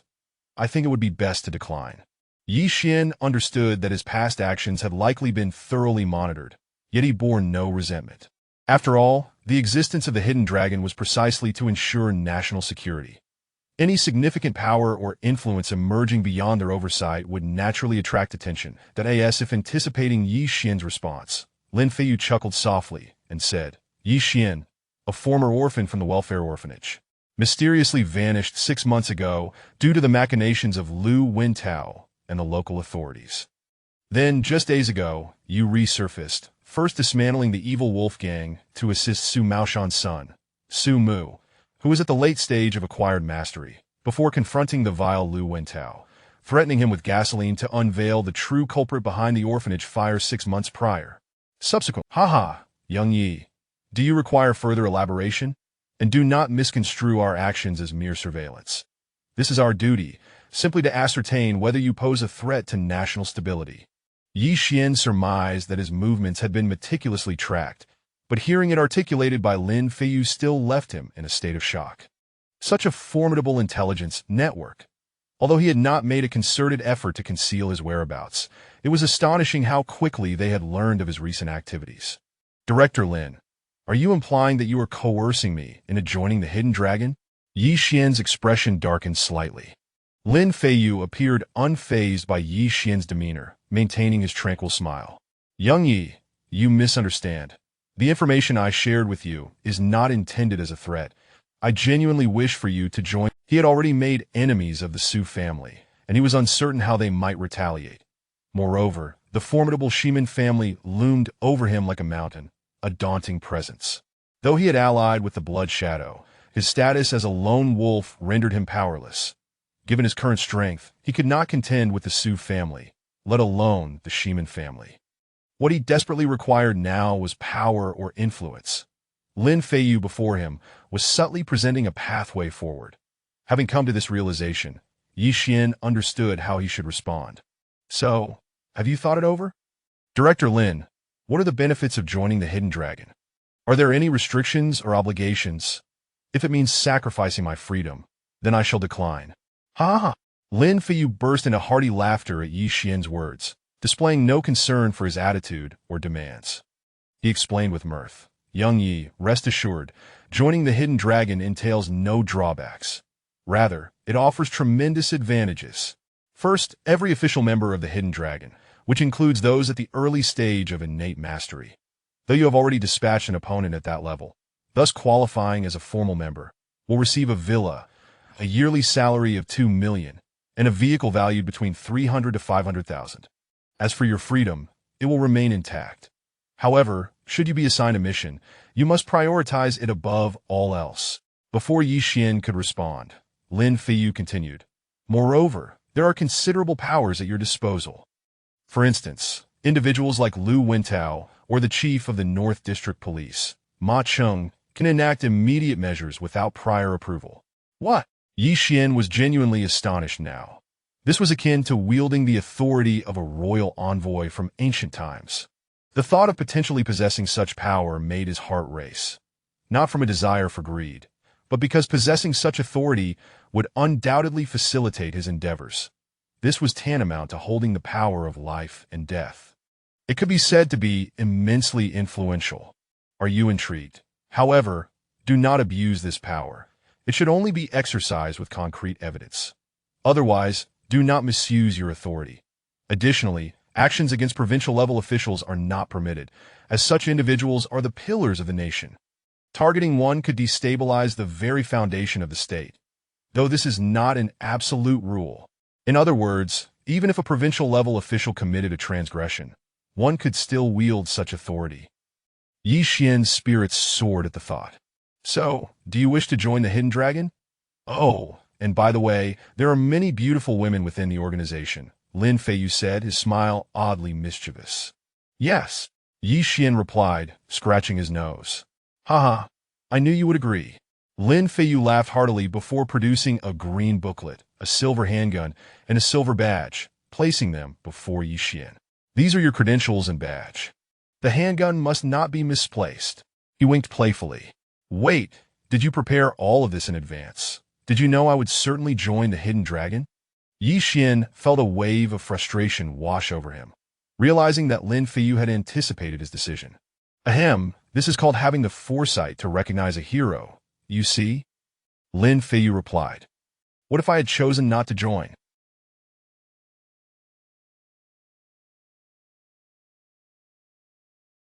Wouldn't that have made your preparations in vain? Not a chance. I, Lin Feiyu, never misjudge a person. In response to Lin Feiyu's self-assuredness, Ye Xuan could only roll his eyes in disbelief. He mused that if he declined, perhaps Lin Feiyu might eliminate him on the spot. Wow, I never expected I would one day openly wield a firearm. Gazing at the three items before him, Ye Xuan couldn't help but feel a mix of emotions. His contemplation was not merely about the privilege of carrying a weapon, but about the opportunities that had led him here. Without those past events, who would he be today? Ah, the red booklet signifies a provisional member. Only the green one denotes formal membership.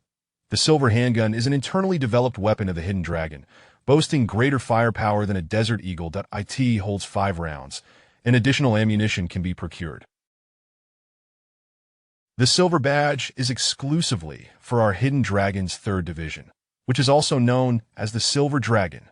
Within our ranks, there exists the Red Dragon, Golden Dragon, Blue Dragon, Purple Dragon, and the legendary 5-clawed Golden Dragon, comprising 6 divisions in total. The Red Dragon serves as the provisional group, while the Silver, Golden, Blue, Purple Dragons, and the highest-ranking 5-clawed Golden Dragon are the formal divisions. Are you implying that the Silver Dragon is the lowest tier among the formal members? Ye Xuan felt a sense of foreboding. Lin Feiyu shot him a glare. What are you saying? Who told you it was the lowest? Aside from the 5-clawed Golden Dragon, the others are largely equal in standing. Ye Xuan cast a doubtful glance at Lin Feiyu. Was it just him, or did the man's confidence waver slightly? Sensing Ye Xuan's scrutiny, Lin Feiyu awkwardly coughed twice and said, Ahem, well, it's true that the Silver Dragon's strength is somewhat lesser, but it is all about potential. For instance, you are quite remarkable, are you not? While I am uncertain how you achieved such mastery in 6 months, the ability to reach the late stage of acquired mastery in that time is an exceptional talent. Wouldn't you agree? Come on, you must be overestimating me. Ye Xuan remained grounded, unwilling to let Lin Feiyu's flattery inflate his ego. Instead, the ominous feeling in his gut grew stronger. Surely, there couldn't be a trap waiting for him. No. I'm the leader of the Silver Dragon, a master at the pinnacle of the 5th stage of innate mastery. My discernment cannot be flawed. I firmly believe you possess immense potential as a member, that go forth and excel, young man. Upon hearing this, Ye Xuan was taken aback, but he had initially assumed that this man, appearing to be in his 30s, possessed strength only at the third stage of innate mastery. Little did he realize Lin Feiyu was on the verge of breaking through to the 6th stage. Did this mean he wouldn't even stand a chance against Lin Feiyu? The thought sent shivers down Ye Xuan's spine. Grateful that Lin Feiyu was not his adversary, he considered how reckless it would have been to have approached him without caution, potentially facing annihilation. It seems I must urgently elevate my strength. Otherwise, I might not even know how I met my end. A wave of frustration, urgency, and helplessness surged within Ye Xuan. Chapter 64. The young master invites you upon hearing Lin Feiyu proclaim that he possessed the formidable strength of a peak innate 5th level. Ye Xuan was rendered utterly speechless. Yet more than anything, he was astounded. The might of a peak innate 5th level. How overwhelmingly powerful that must be. For someone like him, it felt as imposing as Mount Tai, suffocating him with its weight. A luxury car worth between 300 to 500,000, a villa costing around 5 million, the privilege to carry firearms, and the authority to act with impunity under provincial ranks. Such power was staggering. However, what weighed most heavily on Ye Xuan's mind was the fact that behind him stood the formidable secret organization known as Yinlong. Let alone anything else, just the leaders of the 6 major groups possessed a minimum strength that surpassed the innate 5th level. And one could only imagine the even more mysterious and powerful existence of the 5-claw golden dragon. Although Ye Xuan might be entirely dependent on Yinlong, he was nonetheless basking in the shade of a great tree, which at least instilled a sense of caution in the Shiman family towards him. And this was precisely what Ye Xuan needed most at this moment. By the way, Kid Yi, this is your dedicated mobile device that IT contains all the intelligence of Yinlong. Of course, your current rank among the official members is still the lowest, so you won't know much. Lin Feiyu suddenly produced a silver watch-like mobile phone and handed it to Ye Xuan. This is a phone? Ye Xuan remarked with disbelief. It resembled a watch more than anything. Lin Feiyu, with an expression that suggested he anticipated Ye Xuan's reaction, explained, "Don't underestimate it. There are no more than 10,000 of these devices nationwide, far more powerful than those so-called iPhone 5 or 6 models." Surprised? Let me tell you, if you lose this device or damage it, you will have to pay for a replacement out of your own pocket. Though it's not too much, just over 500,000. Huh! At Lin Feiyu's words, Ye Xuan nearly spat out his tea. 500,000. Are you joking? Absolutely not. Lin Feiyu retorted emphatically. 500,000 is the internal price, a friendly rate that ITS a bargain when you understand its true capabilities. At this point, Ye Xuan's curiosity was piqued by Lin Feiyu's words. Just then, Lin Feiyu continued with enthusiasm. This smartphone not only contains maps of the entire world, but also features location tracking. Once a member of Yinlong is within a 10-mile radius, it will display their location.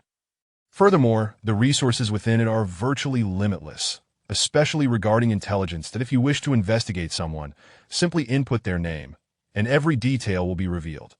How about that? Impressive, isn't it? Indeed, it's quite remarkable. Ye Xuan nodded in agreement. Observing Ye Xuan's apparent lack of genuine enthusiasm, Lin Feiyu decided not to elaborate further. The merits of the device would become evident once this naive young man began to use it. What Lin Feiyu did not realize was that Ye Xuan was not as enamored with the smartwatch as Lin Feiyu had anticipated. Aside from the intelligence and global maps, features like location tracking and locking were of little interest to him. After all, could any tracking or locating power rival the formidable spiritual awareness of a cultivator? Yet, at this moment, Ye Xuan was unaware that when he truly bound this smartwatch to himself, he would discover that the information it contained was akin to an encyclopedia. Almost everything one could imagine was included. But that was a tale for another time. Why won't it turn on? Ye Xuan attempted to wear it on his wrist, but found it unresponsive, leading to his immediate frustration. Haha, kid, it requires your fingerprint authentication. Press here, and once the authentication pattern appears, scan your thumb over it. From then on, it will be exclusively yours. Is it really that impressive? Ye Xuan pressed the designated area, and indeed, a prompt for fingerprint authentication appeared. He placed his right thumb over it for verification. To his delight, it activated instantly. Welcome, Comrade Ye Xuan. a newly appointed junior member of Yinlong. The message displayed was met with Ye Xuan's amazement. All right, you can explore it further on your own. There is nothing else to discuss. You may leave now. Should there be any missions, we will notify you, Lin Feiyu said, rolling his eyes at Ye Xuan, who was clearly intrigued by the smartwatch. All right, but what kind of tea is this? It appears quite delightful, Lin. Ye Xuan remarked with a mischievous glance at Lin Feiyu. Goodness, Lin Feiyu, taken aback by Ye Xuan's incredulous stare, hastily concealed the small jade bottle from the table, eyeing Ye Xuan warily. You little rascal, are you attempting to steal my tea? Let me be clear, that's not happening. Do you even know what this tea is? It's top-grade Yunwu tea, with a total annual yield of no more than 5 pounds nationwide. How did I end up brewing such a pot for you today? What a waste, it's simply too extravagant. Ye Xuan disdainfully replied.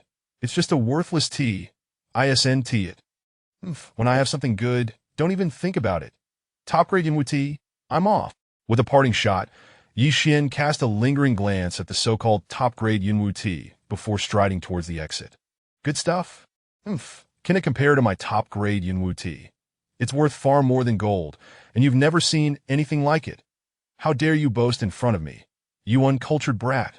Lin Feiyu scoffed, watching Ye Xuan's departing figure with disdain, muttering under his breath.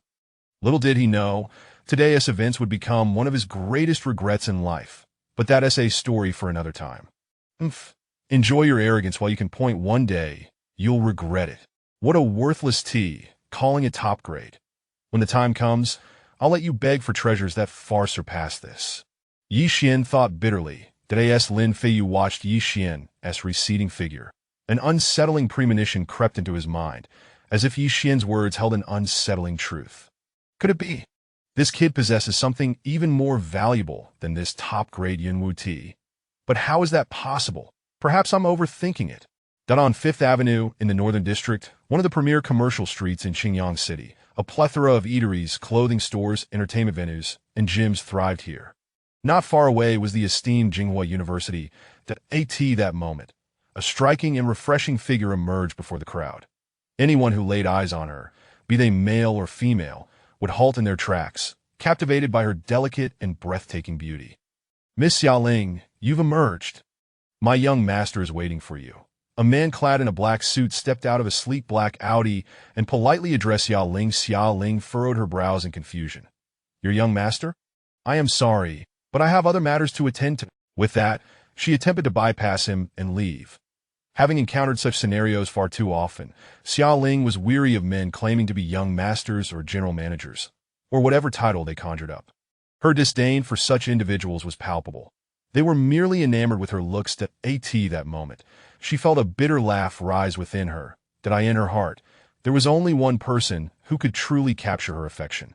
Aside from him, not even a billionaire or a paragon of beauty would catch her eye. However, the next words from the man left Xiaoling in shock. Miss Xiaoling, do you not wish to know about your brother Xian? What?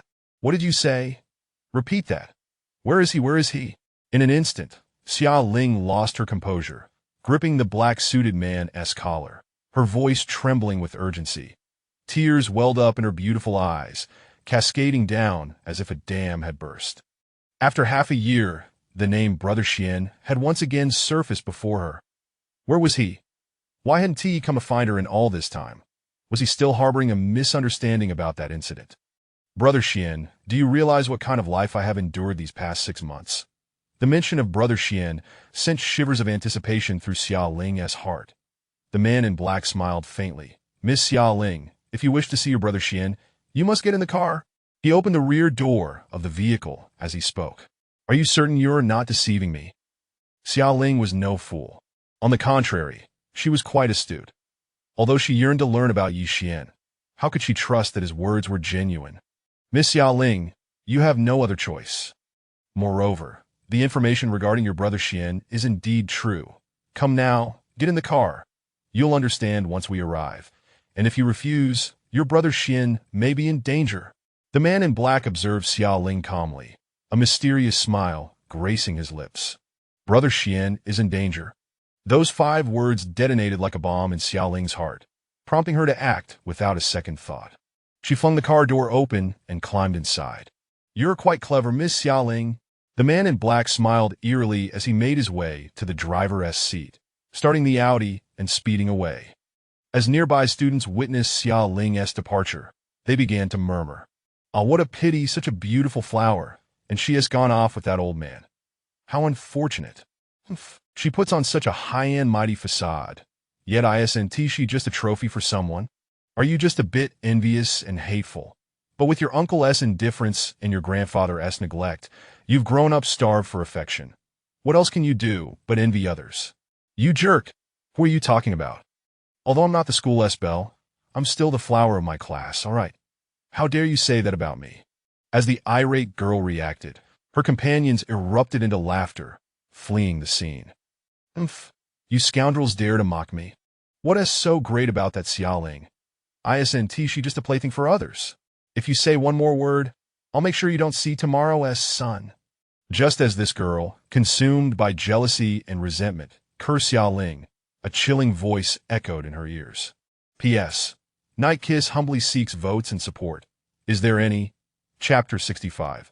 Su Mu's malicious intent. The black Audi raced down the expressway in the northern suburbs like a whirlwind. That moment, Xiaoling's heart was brimming with anticipation and excitement. Would she finally meet her beloved Xiange? Xiange, have you thought of Ling Er? When I see you, I shall recount all that has transpired over the past 6 months, including why I acted as I did half a year ago. I do not wish for you to misunderstand me. As she gazed at Xiaoling, her expression shifting like the wind, the man in black driving the car curled his lips into a cryptic, cold smile, unsettlingly sinister. "Little girl, your Xiange has indeed made an appearance, but I fear I must disappoint you. What a pity it is that such a captivating girl is destined to be sullied by that worthless wretch. Truly a tragedy. Perhaps I should indulge myself first." The mere thought sent a rush of excitement coursing through the man in black. His fervent gaze fixated on the breathtaking Xiaoling reflected in the rearview mirror, his desires growing ever more intense, akin to a demon yearning to break free from within. However, a sudden tremor of fear gripped his heart, as if he had recalled something dreadful. His burning lust was doused, as if by a bucket of ice water, chilling him to the core. "Enough of this, for the sake of my own life. I shall endure for now. Tonight, I shall revel in the chaos instead." Before long, the black Audi had left the bounds of Qingyang City and entered the mountainous region. "Where are we headed?" Xiaoling snapped back to reality, only to realize they had entered the mountains, and she voiced her concern.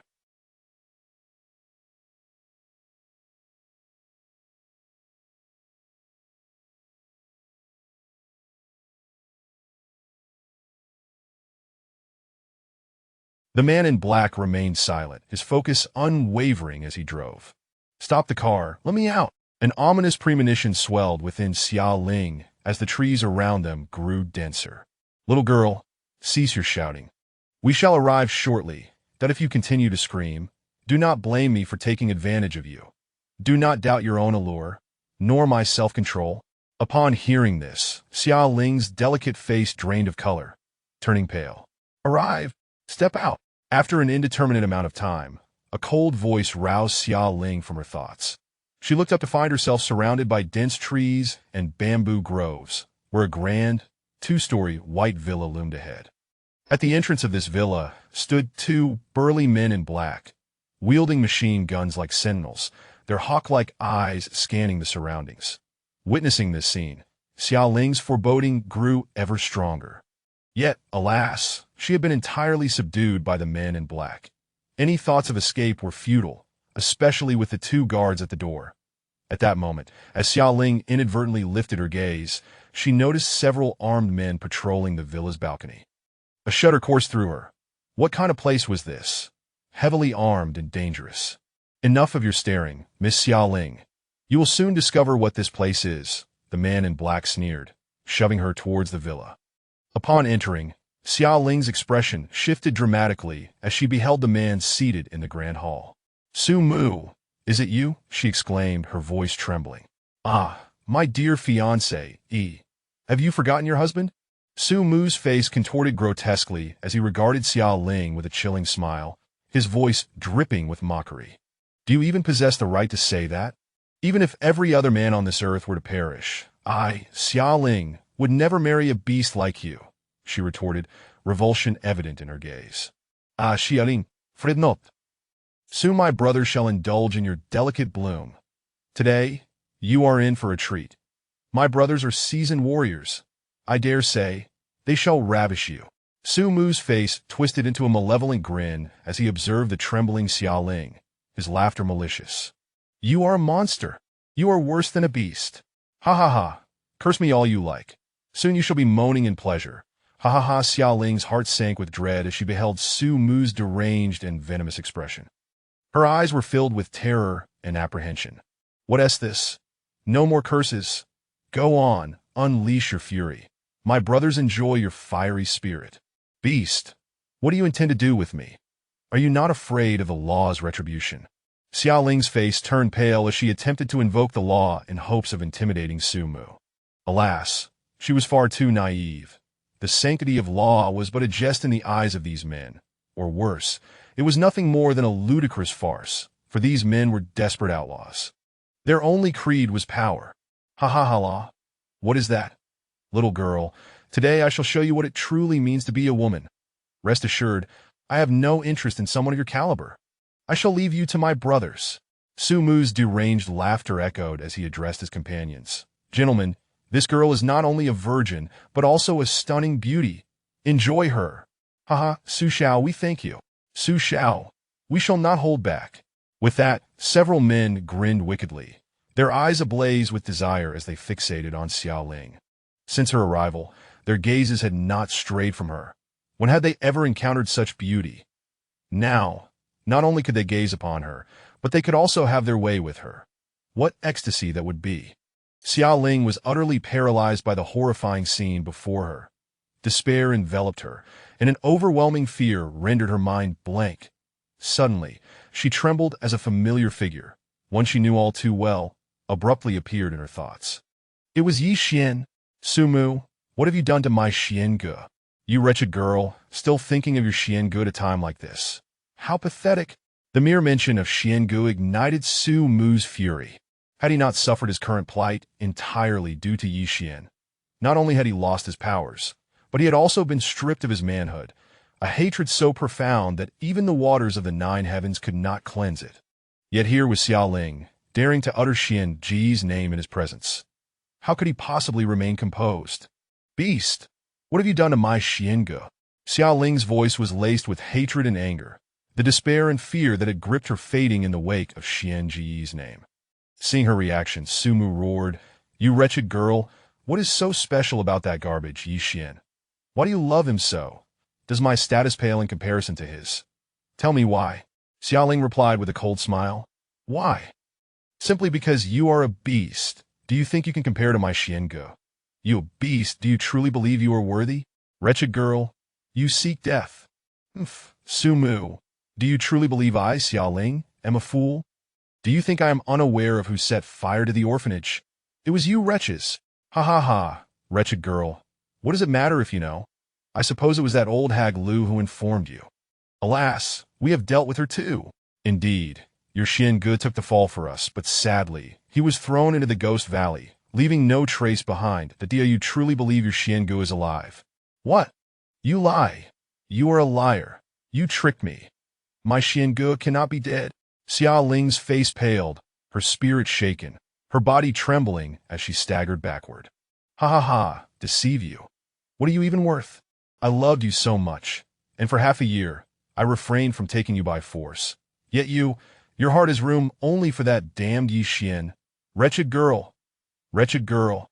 In that moment, Su Mu appeared as a demon risen from the depths of hell, terrifying beyond measure, his malevolence and chill suffusing the hall with an oppressive silence. Even the men beside him cast bewildered glances at Su Mu, uncertain of the source of his agitation. These men were not Su Mu's subordinates, but hired mercenaries, thus unaware of the tumultuous events unfolding within him. Xiange.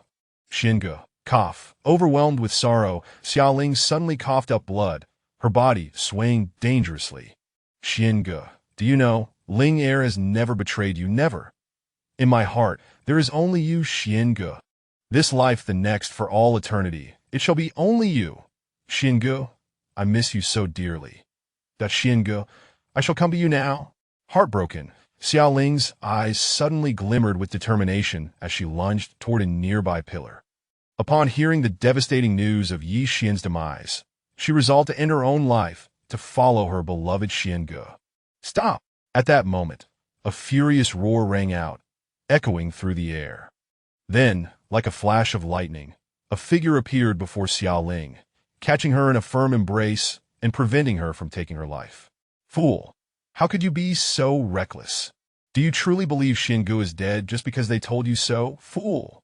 Indeed, the newcomer was none other than Ye Xuan, who had been tailing her all along. Upon witnessing Xiaoling's intent to end her life upon hearing of his supposed death, he was struck with a profound shock, as though a colossal hammer had struck him repeatedly. In an instant, he unleashed his speed to its maximum, wrapping his arms around Xiaoling just in time to avert the tragedy. Ye Xuan, you scoundrel! What are you doing here? Kill him! Su Mu shrieked in terror and panic at the sudden appearance, trembling violently as though faced with a demon. Su Mu, you shall perish! Ye Xuan's intent to kill surged like a tidal wave. Had he not decided to visit Jinghua University, he would never have witnessed the scene of Xiaoling being taken away by the men in black. How else could he have learned of these unknown events? How could he have saved Xiaoling?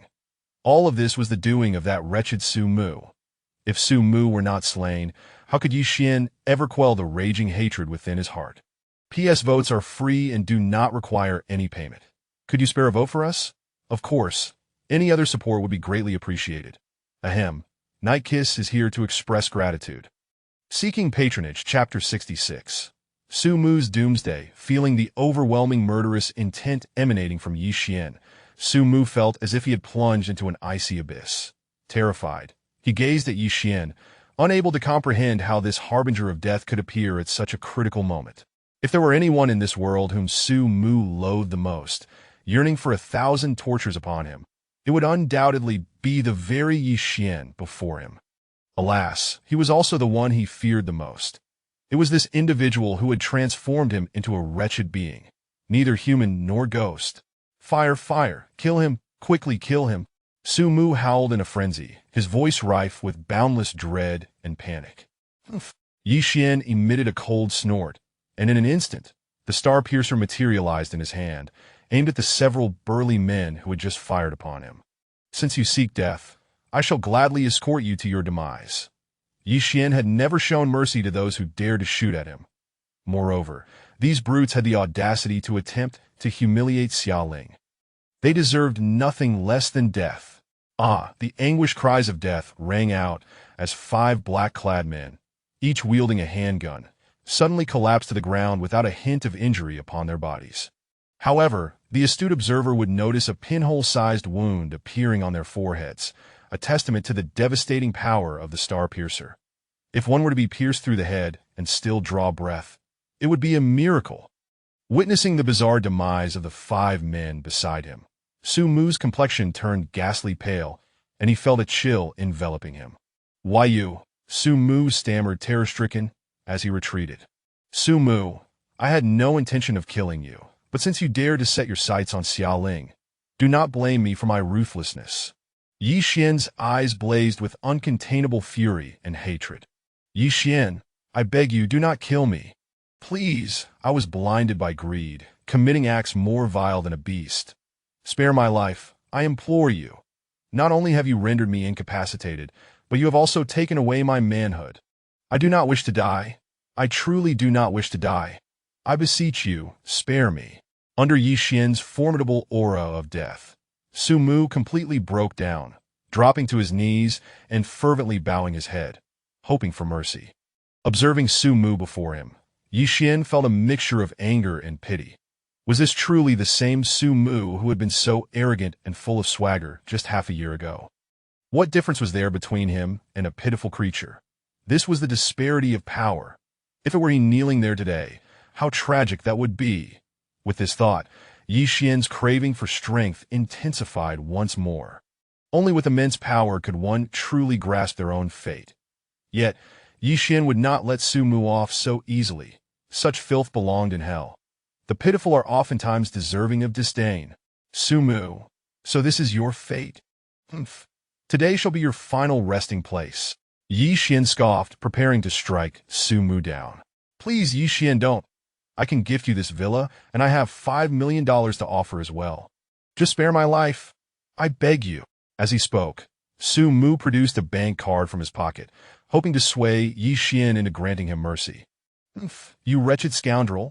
Once I step out of here, I shall inform the Su family that you possess unparalleled martial arts secrets. Just wait. I will make you wish for death. Sumu pleaded pitifully, yet internally he harbored a venomous curse. You remind me, such a splendid place is indeed rare to find. Rest assured, once you are dead, everything here shall belong to me. Ye Xuan sneered, though he had no idea what Sumu was plotting. It was irrelevant, for he would never grant Sumu clemency, that Sumu was doomed. The moment he insulted and sought to violate Xiaoling, he had sealed his own fate. Ye Xuan, do not be so arrogant. I am aware of your prowess, but do not forget, I have set 5 machine gunners on the balcony. No matter how strong you are, you will be riddled with bullets. Sumu, seeing that Ye Xuan was unfazed, forced himself to appear calm as he screamed. Speaking of the 5 machine gunners, Sumu stood up, a sinister grin spreading across his face, as if he had grasped some formidable trump card, emboldening him further. Oh, you mean those 5 dimwits. Apologies, but when I arrived, I not only took care of the 5 on the balcony, but also dealt with the 2 at the door and the 3 snipers not far away. So tell me, do you have any other trump cards? Ye Xuan responded with a sardonic smile, relishing the sight of the desperate Sumu. You actually. Sumu's eyes widened in horror as he looked at Ye Xuan, feeling as if all his strength had been drained, leaving him utterly weak. The courage he had managed to muster moments before evaporated in an instant.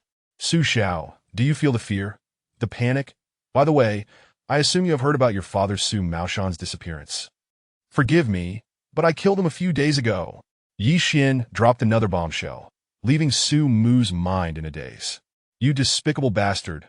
You killed my father? Indeed, that old beast deserved to die, so I took his life. Today, I shall send you to join him, so you may accompany each other on the road to the underworld. What a pity, what a pity!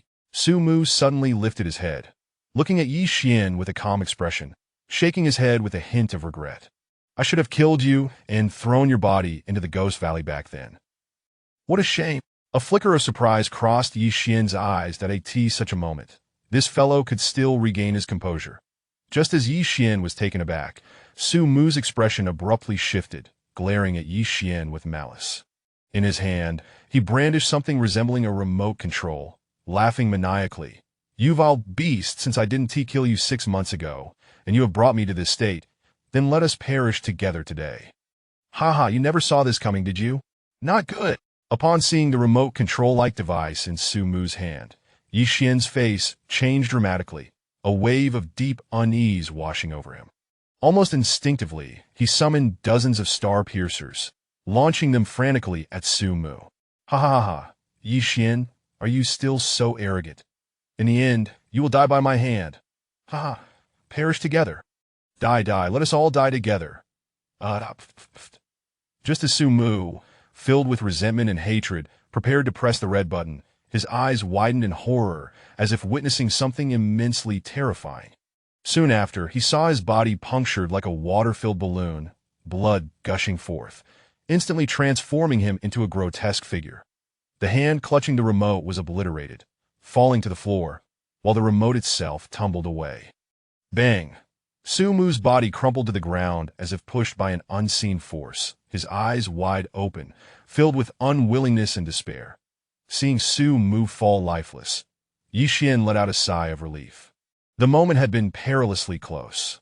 Had it not been for Ye Xuan's extraordinary reflexes in summoning the star piercers at the last second, he, a cultivator with limitless potential, might have been blown to bits by the explosives. In his arms, he also carried a delicate, vibrant flower.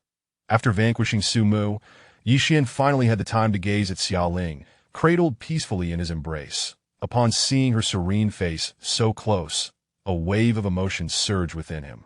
It had been half a year, an entire 6 months, before he had the chance to see her once more. Though Ye Xuan spoke not a word, his thoughts were consumed with Xia Ling. He had never believed she would betray him.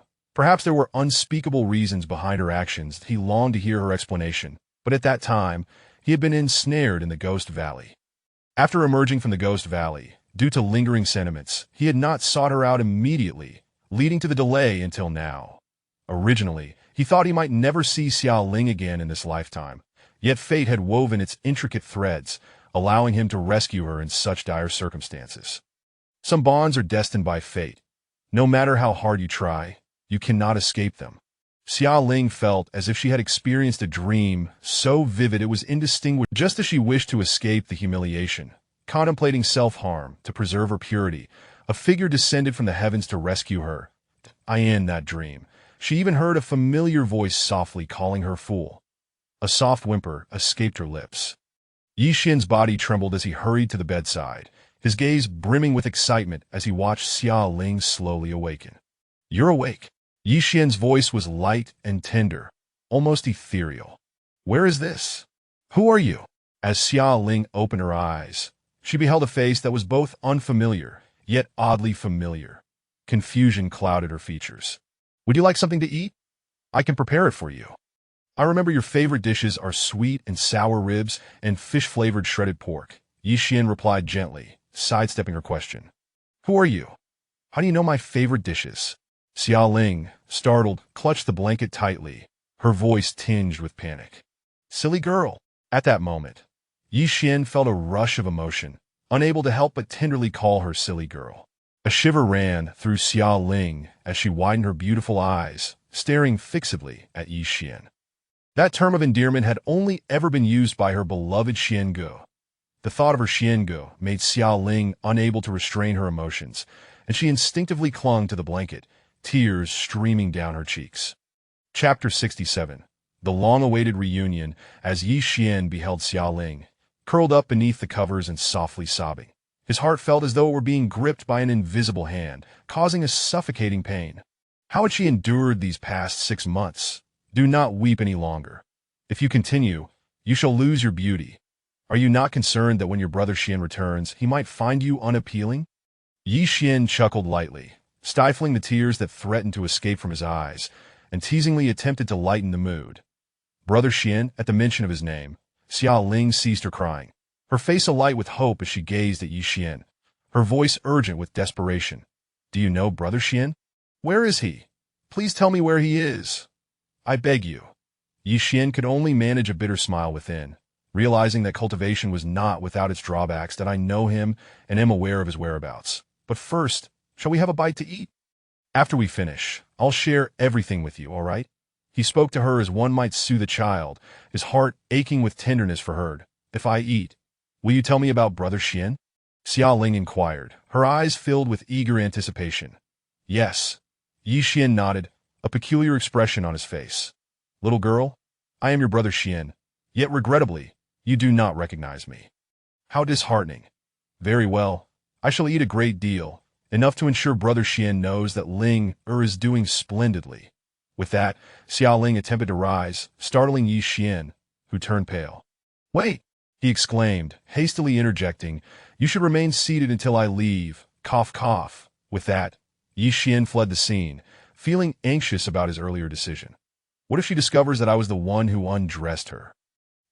Just as Ye Xuan pondered his unsettling thoughts, a piercing scream erupted, shattering the air. What the hell? That was fast. I should slip away quickly. Hopefully, the allure of food will divert her attention. Ye Xuan's expression turned ashen as he hastened to escape the scene. "Was it you last night? You?" That Xia Ling gazed at Ye Xuan, her eyes ablaze with suspicion. Were it not for her longing to inquire about Brother Xian, she might have brandished a kitchen knife at him. Well, let us hurry and have dinner. I've prepared all your favorites." Ye Xuan's face stiffened slightly as he swiftly redirected her attention. Sure enough, when Xia Ling beheld the table laden with her cherished dishes, her eyes sparkled with delight, yet a shadow of sorrow swiftly crossed her exquisite features. Observing her expression, Ye Xuan understood that she was undoubtedly reminiscing about him. "Do not fret, dear girl. Your brother Xian has not perished. And he is thriving. Ye Xuan sighed gently, his heart aching for Xiaoling. The spread before them consisted of the very meals he had often prepared for her, so it was no wonder the familiar sight would evoke such melancholy. However, a flicker of confusion crossed her mind. The sorrow stemmed from the absence of her brother Xian, while the confusion arose from the fact that only he would possess such culinary skills. Why could this stranger before her replicate them? Quickly wash up. I have already set out the toothpaste and toothbrush, Ye Xuan said gently, casting a soft glance at Xiaoling. Xiaoling, unbeknownst to herself, felt an uncanny familiarity with her surroundings. She accepted Ye Xuan's words without question, almost instinctively heading toward the washroom. Suddenly, she halted, gazing deeply into Ye Xuan's beaming eyes, as if she had caught a glimpse of the person she had longed for, and involuntarily called out, "Brother Xian!" Ye Xuan's heart jolted, poised to respond, but he watched as Xiaoling shook her head bitterly, murmuring softly to herself before proceeding to the washroom. Ye Xuan stood frozen, his gaze complex as he watched her retreat, filled with both tenderness and guilt. Why had he not sought her out immediately after leaving the Ghost Valley? "Foolish girl, you must prepare yourself for an enormous surprise," Ye Xuan whispered to himself with a faint smile. Once Xiaoling entered the washroom, she closed the door behind her. The tears she had held back cascaded down her cheeks, as if a dam had burst, flooding forth uncontrollably. "Brother Xian, where on earth are you?" That after a while, Xiaoling emerged from the washroom, composed yet still visibly shaken. "Please take a seat." "Thank you. Here, this is your beloved sweet and sour ribs. And here is the fish-flavored shredded pork, not to mention the stir-fried fish." As soon as Xiaoling sat down, Ye Xuan eagerly served her dishes. Yet Xiaoling did not touch her chopsticks, her gaze fixed intently on Ye Xuan. "How do you know these are my favorites?" "Who told you? Was it Brother Xian?" "Where is he?" Ye Xuan was momentarily taken aback. Then he chuckled bitterly. Should he confess that he was her brother Xian? Would that be too direct?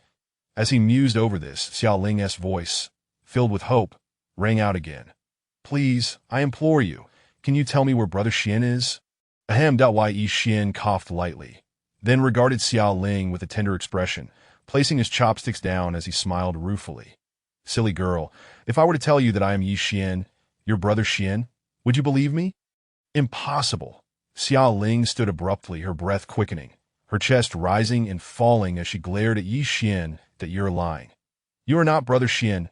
Yet despite her words, the familiarity of his presence grew, increasingly undeniable, especially as she took in the familiar array of dishes and the endearing way he called her silly girl. This all felt so peculiar. "I ask it merely because I do not resemble him." Ye Xuan chuckled lightly. "I am not deceiving you. I truly am Ye Xuan. The reason for my altered appearance is due to certain events that transpired. Furthermore, I know you turned 18 this year. Your birthday falls on the 15th of August, and you have a red mole on your right arm. Am I correct? Are you truly Brother Xian?" Xiaoling bit her lip, tears brimming in her eyes. "Foolish girl, it is indeed me. It truly is me." Ye Xuan was equally moved, his own eyes glistening with unshed tears. "Brother Xian!" Xiaoling cried out, launching herself into his embrace, weeping loudly, her cries suffused with endless grievances. Her tears fell upon his heart like a torrential downpour, completely enveloping him. Only her biological parents knew about the red mole on her right arm. Thus, the one who could mention such a secret must be none other than Brother Xian. Coupled with the previous sense of familiarity, Xiaoling was now certain that the person before her was indeed the Brother Xian she had longed for. "Linger, that I am sorry. It is all Brother Xian's fault for allowing you to suffer. Brother Xian, I missed you so much." Wu Xiaoling clung to him, as though he were her most treasured possession. "Foolish girl, weep as much as you need. Release all your grievances. Brother Xian swears that you shall never again face such hardships." After a long while, as Ye Xuan's collar became thoroughly soaked, Xiaoling finally ceased her sobbing, though she remained tightly wrapped around him, as if fearing he might vanish if she let go. Feeling the depth of her emotions, the softest part of Ye Xuan's heart trembled fiercely that he reciprocated her embrace, gently stroking her hair, silently vowing that he would never let the one in his arms suffer again. Suddenly, Xiaoling shot up, panic-stricken as she exclaimed, "Oh no, Brother Xian! I remember I was captured by that scoundrel Sumu, and then haha, foolish girl, look around you. Where is there any Sumu? Do not worry. That person will no longer exist in this world." Ye Xuan chuckled, initially startled by her outburst, but soon finding amusement in her words. Sumu, such a person would never again roam this earth, for he had been consigned to the depths of hell. No, he wasn't even worthy of hell, as he possessed no soul. How could he possibly enter? Xiaoling began to survey her surroundings, recognizing the familiarity of her environment. Yet the detestable Su Mu was indeed nowhere to be found. Eek! Suddenly, Xiaoling let out a startled cry, pinching herself to confirm her reality, feeling the sting of pain. It dawned on her that this was no dream. Her brother Xian truly stood before her. What a joyous revelation! You silly girl. Why are you pinching yourself? Ye Xuan tenderly rubbed the spot where she had hurt herself, gently reproaching her. Brother Xian, I merely wish to ascertain whether this was a dream, that if it were, I would never wish to awaken. Xiaoling murmured as if in a trance, filling Ye Xuan's heart with emotion and warmth, wishing to meld the one in his arms into his very being, never to part. After a lengthy moment, Xiaoling finally disentangled herself from Ye Xuan's embrace. Brother Xian, did you go to Korea? She asked, blinking her sparkling eyes and frowning cutely. Korea? Ye Xuan was momentarily taken aback, puzzled. Yes, otherwise, how could you have changed so much? After all that, she was referring to his appearance. Ye Xuan couldn't help but chuckle inwardly. Foolish girl, come, let us eat first. Then I shall recount all that has transpired these past days, and you will understand whether Brother Xian has indeed ventured to Korea. He affectionately pinched Xiaoling's petite nose at him. Xiaoling, obedient as a kitten, gazed at Ye Xuan with soft eyes, unwilling to leave his side, and instead opened her mouth, eagerly awaiting him to feed her. This scene felt so familiar. Why Ye Xuan smiled faintly, picking up the fish-flavored shredded pork and gently feeding it to her. Foolish girl, in this lifetime, Brother Xian will protect you. I will ensure that you never endure even the slightest grievance or harm again. Ye Xuan solemnly vowed within his heart once more. Chapter 68. So it is this meal marked the happiest moment in Xiaoling's life. Nestled in the embrace of her beloved, listening to the long-lost yet most familiar heartbeat, feeling the mutual affection, Xiaoling even contemplated that she would willingly embrace death at that very moment. In a daze, silent tears cascaded down her cheeks. That instant, Xiaoling felt she was the happiest girl in the world. Because her beloved Xingu had finally reappeared, she wished to cast aside any past events, yearning only to remain quietly in Xianji's arms until the end of her days. For there, she would find the companionship of Xingu throughout his life. After a long while, the warm and blissful meal came to an end, yet Xiaoling continued to lean against Ye Xuan like an utterly dependent cat, comforted to the point of wanting to drift into slumber, taking a deep breath to greedily inhale the familiar scent she could even. Upon hearing his question, Xiaoling shifted her position in Ye Xuan's arms, nestling comfortably within them. She then began to recount the fragments of her life over the past half-year. Xingu, for the past 6 months, Ling Er has been searching for you. But alas, it was as if you had vanished from the face of the earth, leaving no trace behind. No matter how hard Ling Er tried, it remained in vain. As she spoke, Xiaoling reluctantly rose from Ye Xuan's embrace and continued. Do you remember 6 months ago, Xingu? That scene where you saw me in Su Mu's car at Jinghua University, do you recall? Ye Xuan nodded. Xingu, you must believe me. Ling Er has never betrayed you. Everything was coerced by that scoundrel Su Mu. At that time, he said that if I were to date him, he would spare your life so. That Xingu, please do not blame me, okay? I did not wish for you to suffer any more harm. Moreover, you can rest assured, Su Mu never even held Ling Er's hand. Observing the flustered and incoherent Xiaoling, Ye Xuan enveloped her tightly in his embrace, his heart laden with guilt and regret. It was pitiable that he had once mistakenly believed Ling Er had betrayed him. He truly deserved condemnation. Silly girl, I'm sorry, it's all Xianji's fault for making you suffer. No, Ling Er does not feel wronged at all. As long as Xingu is well, Ling Er is willing to do anything. Her words, as steadfast as gold, struck Ye Xuan's heart with profound force, compelling him to instinctively capture Xiaoling's lips with his own. As she trembled slightly, Xiaoling offered no resistance to Ye Xuan's advance, gently closing her eyes and surrendering to the blissful paradise. After a long while, their lips parted, and Xiaoling's delicate face flushed crimson accentuating her alluring beauty, leaving Ye Xuan mesmerized and his heart racing. Ling Air. Ye Xuan held Xia Ling's somewhat limp form tightly, tenderly calling her name. Xia Ling shyly responded, nestled against Ye Xuan, her delicate fingers tracing circles on his solid chest, her mind swirling chaotically, yet filled predominantly with sweetness and joy. After their emotions settled somewhat, they began to share the events of the past 6 months. When Ye Xuan learned that Xia Ling's mother had, for a mere 100,000, sold her own flesh and blood to that scoundrel Su Mu, his heart brimmed with rage and fear. Thankfully, that scoundrel had only hoped to win Xia Ling's heart and had not forced himself upon her. Otherwise, the consequences would have been unimaginable. Upon hearing that Aunt Lu had indeed been harmed by Lu Wentao, a murderous intent surged through Ye Xuan. After a lengthy period of Ye Xuan's patient reassurances, Xia Ling managed to calm her shock and terror that in truth. The most astonished one was Xia Ling. She never imagined that her Xiange had experienced so much in the past 6 months, not only surviving the Ghost Valley, but also encountering legendary immortals and receiving supreme teachings. For Xia Ling, a contemporary university student, the impact was akin to that of a super-nuclear bomb. Immortals? Cultivators? Eternal life. Could such things truly exist in this world? Xiange? Is all of this real? Xia Ling gazed at Ye Xuan with a somewhat unfamiliar expression, her heart filled with bitterness and inferiority, even panic and fear. Her Xiange had already become a being among the immortals, destined for eternal life. While what of her? Would she fade into the dust after a few decades? As these thoughts consumed her, panic and unease overwhelmed Xia Ling's heart. It is real, and do you not find this place familiar? This is Su Mu's mountain villa, but from now on, it shall belong to us to as for those people. I have dealt with them. Ye Xuan spoke without noticing Xia Ling's increasingly pale complexion, lost in his own thoughts. Woo-woo. Xiange, I'm afraid that one day you will leave Ling Air. Xia Ling tightly clung to Ye Xuan, tears streaming down her face as she softly wept. Ye Xuan was taken aback, his thoughts shifting, and he soon understood Xia Ling's concerns, finding it amusing. This silly girl, now that Xiange had embarked on the path of cultivation, how could he ever abandon her? Silly. Ye Xuan affectionately brushed Xia Ling's nose, chuckling. Are you worried that Xiange will leave you in the future?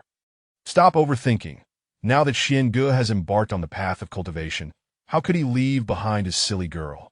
Xia Ling's eyes brightened as she lifted her head, her gaze sparkling as she looked at Ye Xuan, excitedly asking, Xiange, are you saying that I can cultivate too?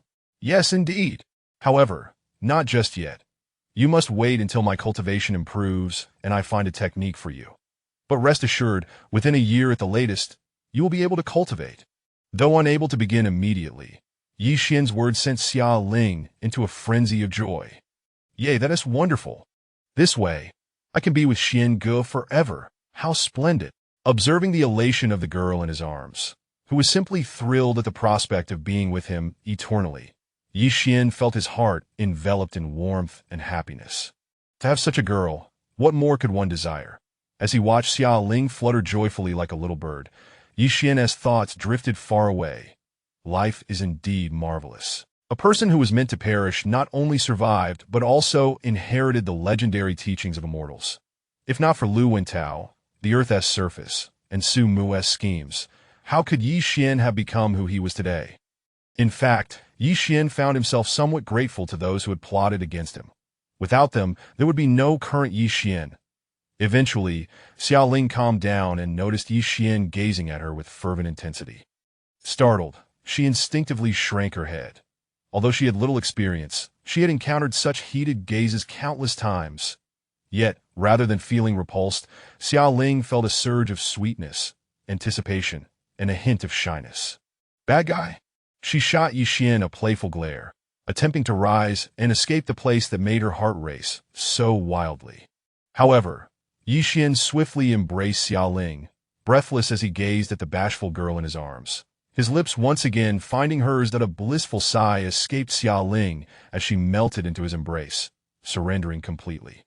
At that moment, Xia Ling felt as though she were engulfed in molten lava, her body weak and powerless, yet ablaze with heat. Her mouth parched, her heart raced as if a devil were yearning to break free. Sensing the intense masculine aura emanating from Ye Xuan, Xia Ling felt dizzy, instinctively wrapping her arms around his neck. Before Ye Xuan could make any moves, she willingly opened the gates to welcome his agile tongue. In that moment, a man's instincts took over, and without needing much experience, Ye Xuan understood precisely what to do next as he passionately kissed her sweet tongue. Each gentle peck quickened his heartbeat. An atmosphere of intimacy enveloped the cold winter morning, dispelling the chill and ushering in a warm intoxication.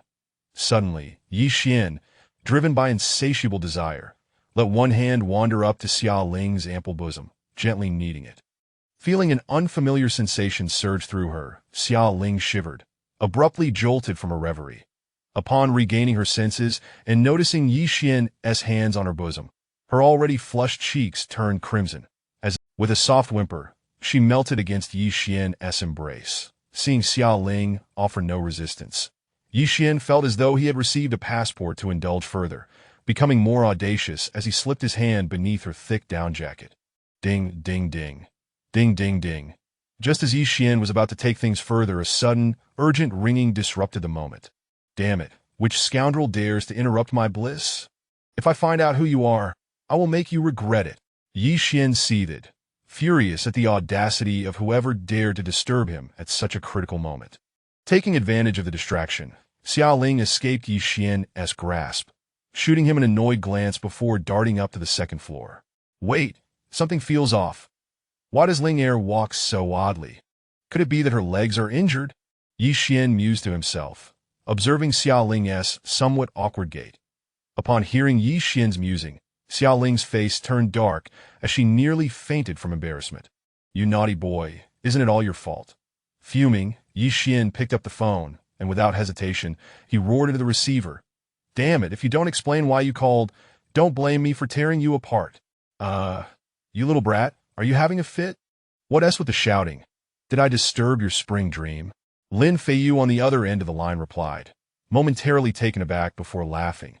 He was blissfully unaware that his words were perilously close to the truth. Chapter 69.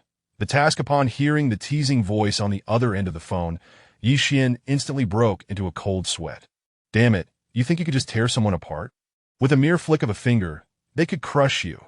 That's a super powerhouse at the pinnacle of the 5th level of innate strength. Cough, cough, so it's team leader Lin. I'm really sorry about that. That'd be why the way. How did you get my phone number? Ye Xuan quickly replied with a wry smile. Is it really that hard to find your number? Now hurry up and get over here. We have a task. After saying this, the call abruptly ended. It was only then that Ye Xuan realized he was holding a smartwatch. With an awkward smile, he thought to himself that this was issued by the Hidden Dragon organization. Of course they would know his number. However, Ye Xuan felt a twinge of unease in his heart. After all, he harbored too many secrets that if the Hidden Dragon were to discover them, it would be hard to predict whether it would bring fortune or calamity. It seems I must be more cautious in the future. Whenever possible, I should toss this broken gadget into the swallowing sky gourd. That way, once the signal is cut off, there should be no issue. But what if a task arises? I suppose I could only power it down at critical moments. After pondering for a long time, Ye Xuan could only settle on this course of action. Ling, are you ready yet? We need to head back to Qingyang City. I'm coming. At the sound of Xia Ling's urging, she rushed down from the 2nd floor, her cheeks flushed. Oh, your leg is fine now, Ye Xuan asked with a smile, noticing Xia Ling's return to normalcy. Xia Ling stumbled slightly, casting him an exasperated glare. Try saying that again. Ye Xuan was bewildered, not knowing where he had offended her, but wisely chose to remain silent. Upon returning to Qingyang City, Ye Xuan made an excuse for Xia Ling to head home first while he hurried to Lin Feiyu's residence. Besides revealing to Xia Ling that he had obtained the legacy of a mysterious deity, he had not disclosed any of his treasures or his identity as a killer of the Blood Shadow, nor as a member of the national secret organization, Hidden Dragon. These were secrets, and once exposed, it was uncertain what tremendous danger Xia Ling might face. This was the last thing Ye Xuan wished to see. Little did he know, even without divulging these secrets to Xia Ling, they would still bring her endless peril, but that was a tale for another time. Xiao Ling watched Ye Xuan gradually walk away, her eyes filled with sweetness and a hint of complexity.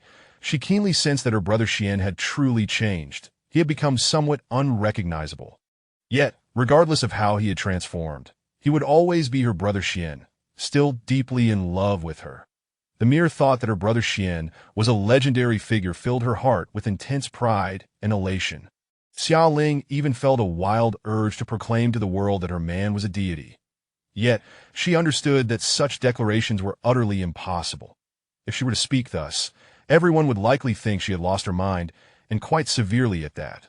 Naturally, Xiao Ling could not disclose this matter to anyone, not even to her parents. Though Ye Xuan had not explicitly asked her to keep it a secret, she was no fool. Some things simply should not be spoken of. Brother Xian, just the thought of being by your side forever makes Linger feel as though the entire world is intoxicated. Suddenly, Xiao Ling's expression faltered, a bitter and complex look flashing across her face. The one place she least wanted to return to was her own home. Who would believe that? The mere thought that her parents had sold her to a beast for a mere 100,000 yuan sent her heart plummeting into despair, filled with disappointment and even hopelessness. Thankfully, all of this had already been resolved by her brother Xian in secret. Otherwise, what a tragic fate she would have faced. At Yashing residence, Ye Xuan hastened to the location. Upon his arrival, he found that apart from the super powerhouse Lin Feiyu, there were 4 others present, including the beautiful police officer Li Xingnan. However, at that moment, Li Xingnan gazed at Ye Xuan with astonishment. She likely had not anticipated that the seemingly unremarkable individual she had recommended could actually defeat a beginner-level innate master. He had even become an official member of Silver Dragon, a rank higher than her own. "Captain, you called me here in such haste. What is the task?" Ye Xuan inquired with curiosity. Lin Feiyu remained silent, while the other 3 were curiously observing this newly joined member. "He's nothing special, just a bit good-looking." Did the captain make a mistake? How did they recruit such a weakling? Strange, I can't sense a hint of true energy fluctuation from this guy. I seriously doubt how Su Maoshan was defeated by him. A soft cough from Lin Feiyu interrupted their musings, then he nodded solemnly and said, "Indeed, there is a matter that requires your attention. Since Ye Xuan has just joined Silver Dragon, he is not yet familiar with certain operations, so you 3 will take the lead. Also, Xingnan, although you are not yet an official member, the intelligence for this operation was provided by you. Come, Ye Xuan, let me introduce you." Lin Feiyu gestured toward the burly man on the far right. "This is Li Dali, endowed with innate strength, codenamed Silver 9, that his power is at the pinnacle of the first level of innate strength. This is Lu Feng, whose cultivation is slightly stronger, having reached the 2nd level of innate strength, with wind-based abilities, quite impressive. And this seemingly cold individual is Li Bing, who possesses ice-based abilities and is on par with Lu Feng in strength. He is calm and composed in crises, possessing quite a bit of intelligence. As for this beautiful lady, you should already know her, so no need for introduction." Hearing Lin Feiyu's introduction, Ye Xuan was taken aback. These 3 individuals were all significantly stronger than him. Nevertheless, he politely nodded and greeted each of them. However, the trio seemed somewhat dismissive of this newcomer, especially Li Dali, who wore an expression of disdain, seemingly unconcerned about Ye Xuan's presence. Lin Feiyu observed this interaction with a smile, not commenting, clearly having anticipated this scenario. What young person lacks a bit of arrogance and youthful exuberance? As for Ye Xuan, he merely shrugged off their attitudes. If others did not welcome him, why should he press his warm face against their cold backsides? Ultimately, strength was what mattered, and of course, Ye Xuan was most intrigued by the so-called wind and ice abilities, eager to understand what these powers truly entailed. "All right, Xingnan, please brief them on the current situation. For this operation, Li Bing will be in charge, while Ye Xuan, Li Dali, and Lu Feng will assist," Lin Feiyu stated before leisurely picking up a teapot and departing, leaving the 5 to exchange glances. "In that case, let me share what I know," Ye Xuan declared confidently, glancing at the 4 men. "I received intelligence indicating that not far from Qingyang City, within an ancient Buddhist temple, a Tang Dynasty underground palace has been discovered, rumored to house a long-lost white jade guanyin statue of immense value. Unfortunately, for reasons unknown, the information is leaked, And now various forces from different countries have infiltrated Qingyang City, particularly the despicable island nation, whose forces are among the strongest. Everyone, take a look at this map. The ancient temple is about 300 miles from Qingyang City, and the entrance to the underground palace is located somewhere within the temple.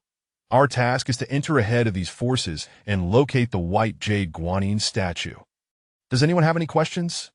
Li Xingnan concluded, looking at the four men with a serious expression. When did this happen? Li Bing inquired, furrowing his brow. I Xingnan's eyes flashed with admiration as she nodded. Yesterday. Yesterday? Li Bing pondered for a moment. In just one night, the island nation has already caught wind of this news. It seems their infiltration of our country has become increasingly audacious. After a pause, Li Bing asked, "How many innate masters are among the enemy?" Li Xingnan replied with a smile. "All the information has been shared in your database." Li Bing nodded, not pressing further. He glanced at his watch, then scanned the group, saying, "It is now 12:30 and we need to set off immediately for the ancient temple."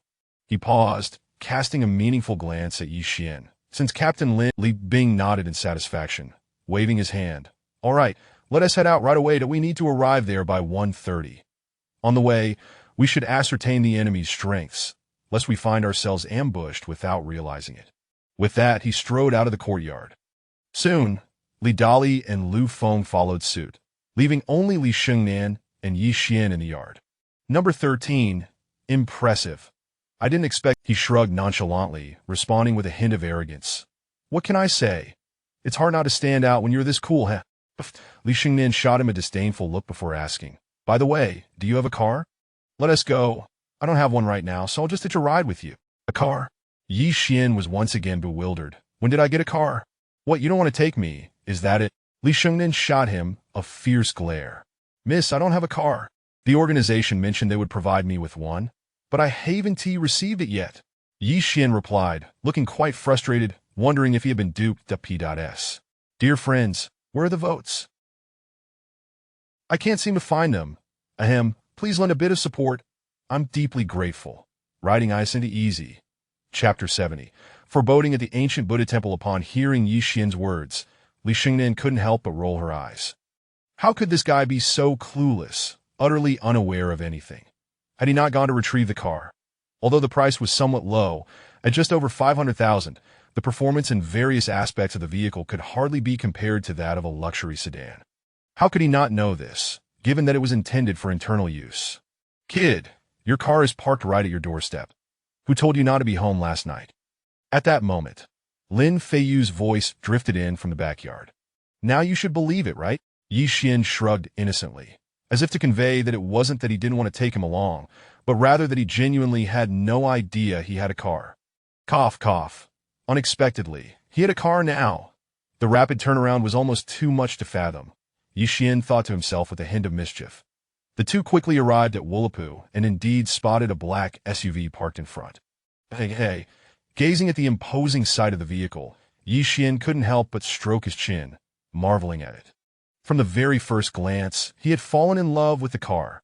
"Let's go. It's already 12:40, and we have at most 50 minutes to reach the ancient Buddha temple," Li Xingnan said without hesitation, sliding into the passenger seat with a sense of urgency. Ye Xuan nodded and was about to open the car door when suddenly, he froze in bewilderment. "Hey, what are you dawdling for? Aren't you going to drive?" Li Xingnan exclaimed in frustration upon seeing Ye Xuan's stunned expression. She was not about to let this idiot ruin her first genuine mission. What do you mean, well? Are you reluctant to let me ride in your car? Hurry up. Come on, isn't this just pushing a timid duck into the water?" Ye Xuan rolled his eyes, managing a sheepish smile. "What timid ducks? Hurry up." Seeing that Ye Xuan still hadn't moved, Li Xingnan grew increasingly irritated. Surely, this stingy guy wouldn't actually deny her a ride. The thought only fueled her annoyance. Here she was, a stunning beauty, willing to accompany him, and he still hesitated? "Big brother, I don't know how to drive." Realizing that Li Xingnan seemed genuinely upset, Ye Xuan mustered the courage to admit it, his face turning as red as a monkey's backside. He resolved to learn how to drive soon. Otherwise, who knows how many more people he might let down. So this idiot can't drive? I knew my judgment couldn't be that poor. Women can be so inscrutable, their thoughts hidden like needles in the ocean. All right, enough with the girlish behavior. You've learned to be shy now. I didn't see you being shy when you were teasing me before. Li Shengnan shot him an annoyed glare, shifting from the passenger seat to the driver's side to start the car. Are you not getting in? Li Shengnan sighed, rubbing her forehead as she looked at the still-dazed Ye Xuan, her tone sharp. What she didn't realize was that as she changed seats, Ye Xuan caught sight of something he shouldn't have, and he swallowed hard, murmuring to himself, "That's quite impressive. Comparable to my girl. What are you mumbling about, you rascal?" Li Shengnan's cheeks flushed suddenly, and she glared at him in irritation. "Oh, nothing, cough cough." Ye Xuan responded as if his secret had been exposed, hurriedly taking his place in the passenger seat, sitting up straight and avoiding eye contact with Li Shengnan. In truth, it wasn't that Ye Xuan was afraid to look at her. Rather, the thought of Xia Ling extinguished any peculiar feelings he had just moments before. One treasure is more than enough. What more could I want? Sigh. Is this what it means to be a man? It's too difficult. Ye Xuan felt a twinge of guilt, as if he were betraying Xia Ling in some way. Inside the black SUV, a heavy atmosphere lingered. "Do you have a girlfriend?" Li Shengnan broke the silence, driving while glancing at him. "Ah!" Ye Xuan was taken aback. Then a blissful smile spread across his face as he nodded. For some reason, seeing that fleeting smile of happiness on Ye Xuan's face made Li Shengnan feel a pang of envy. Unbeknownst to her, along with that envy, there was an inexplicable sense of loss. She must be beautiful, right? Yes, incredibly beautiful. Ye Xuan's mind involuntarily conjured an image of Xia Ling's exquisite, delicate face, causing a radiant smile to light up his features. In that moment, Li Shengnan felt as though the entire world dimmed in comparison to that bright smile. That girl must be truly happy, she thought. Before long, they arrived at the ancient Buddha temple as Li Shengnan's thoughts wandered. Situated about 300 miles from Qingyang City, the ancient Buddha temple rested atop a modest mountain. Though not very high, with an elevation of just over 500 meters, its peaks were layered and continuous. The temple itself stood proudly atop the highest peak, surrounded by picturesque landscapes, throngs of visitors, and a thriving incense trade, making it a renowned tourist destination. Legend has it that the temple dates back to the Tang dynasty. Ahem, dear readers, this is purely fictional. The truth of its origins, however, remains unverified. After parking the car, Li Shengnan glanced at her watch. They still had 15 minutes until 1:30, so they weren't late. However, upon spotting 3 black SUVs not far away, she realized their companions had already arrived. Given that it was winter, the scenery, though stunning, particularly the snow, had attracted fewer tourists. As she looked up, a breathtaking expanse of pristine white blanketed the hills, undulating like a beautiful wave. As Ye Xuan beheld the ancient Buddha temple before him, an inexplicable sense of foreboding surged within him. How strange. This place seems so ordinary. How could it possibly hide relics from the Tang dynasty? And why do I feel so uneasy? His puzzled gaze swept around the surroundings as he pondered. Then, Ye Xuan's formidable spiritual awareness detached from him, spreading outward. Soon, the picturesque scenery within a radius of several hundred meters, be it peaks or blind spots, unfolded before his spiritual perception. Suddenly, Ye Xuan's body trembled as a vast and profound sensation washed over him, and he slowly closed his eyes, feeling the power of the stars converging upon him. Whoosh, whoosh, whoosh. Abruptly, a small whirlwind mixed with pure snowflakes began to swirl around Ye Xuan. As time passed, the whirlwind showed signs of intensifying. When Li Shengnan parked the car and turned around, she was taken aback by this bizarre scene, her mouth agape in astonishment. She had no idea what was happening, but a voice deep within her urged her not to disturb Ye Xuan at that moment. Though she couldn't comprehend why, she instinctively felt the need to protect Ye Xuan's tranquility rather than awaken him. Consequently, Li Shengnan remained vigilant, scanning the surroundings in case anything untoward occurred. She was unaware that her subconscious had driven her to this action instead of rousing him. At that moment, an inexhaustible surge of stellar energy flocked toward Ye Xuan's dantian, madly funneling into the 9 clusters of stellar force. Subsequently, countless stellar energies overflowed from those 9 clusters, integrating and absorbing into various parts of Ye Xuan's body, repeating this cycle countless times. Thus, 2 hours passed before Ye Xuan gradually regained consciousness. Upon opening his eyes, a look of ecstatic surprise flashed across his face. He had not anticipated that he would break through at this moment. Indeed, as Ye Xuan's spiritual awareness merged with the surrounding environment, his cultivation, which was on the verge of a breakthrough, had indeed advanced under such a catalyst. He had achieved the 10th level of Qi refinement, the true pinnacle of Qi refinement. Ye Xuan clenched his fist in joy, feeling explosive power surging through him. He even sensed that if he were to battle Su Maoshan now, he could defeat him in less than 3 moves. This was no exaggeration. When Ye Xuan's cultivation reached the 10th level of Qi refinement, his techniques, be it the stellar spike, gravity technique, gale technique, or invisibility technique, had all increased over 3-fold. Notably, the improvements in the stellar spike and invisibility technique were the most apparent. Now, Ye Xuan was confident that even a casual stellar spike unleashed would be several times more powerful than before. Moreover, given a few seconds, he could compress several stellar spikes into a super powerful one. As for the invisibility technique, it had surged from 1 minute to 5 minutes, a truly remarkable leap. What thrilled Ye Xuan even more was that his soul realm had directly broken through the Qi refinement stage, reaching the mid-stage of the integration phase. The range of his spiritual awareness had expanded dramatically to over 10,000 meters. From a few hundred meters to several thousand meters, this leap was nothing short of monumental. If other cultivators knew of Ye Xuan's expansion in spiritual awareness, they would surely be left astounded. For the strength of one's spiritual awareness was directly tied to the strength of one's soul, which was notoriously difficult for cultivators to enhance. Such a leap in advancement could only be attributed to the yin-yang stellar technique he practiced, as well as the state akin to enlightenment he had just experienced. Otherwise, he would not have been able to elevate his soul realm to such heights. And whenever Ye Xuan recalled the cultivation methods that had surfaced in his mind, a wave of elation surged within him.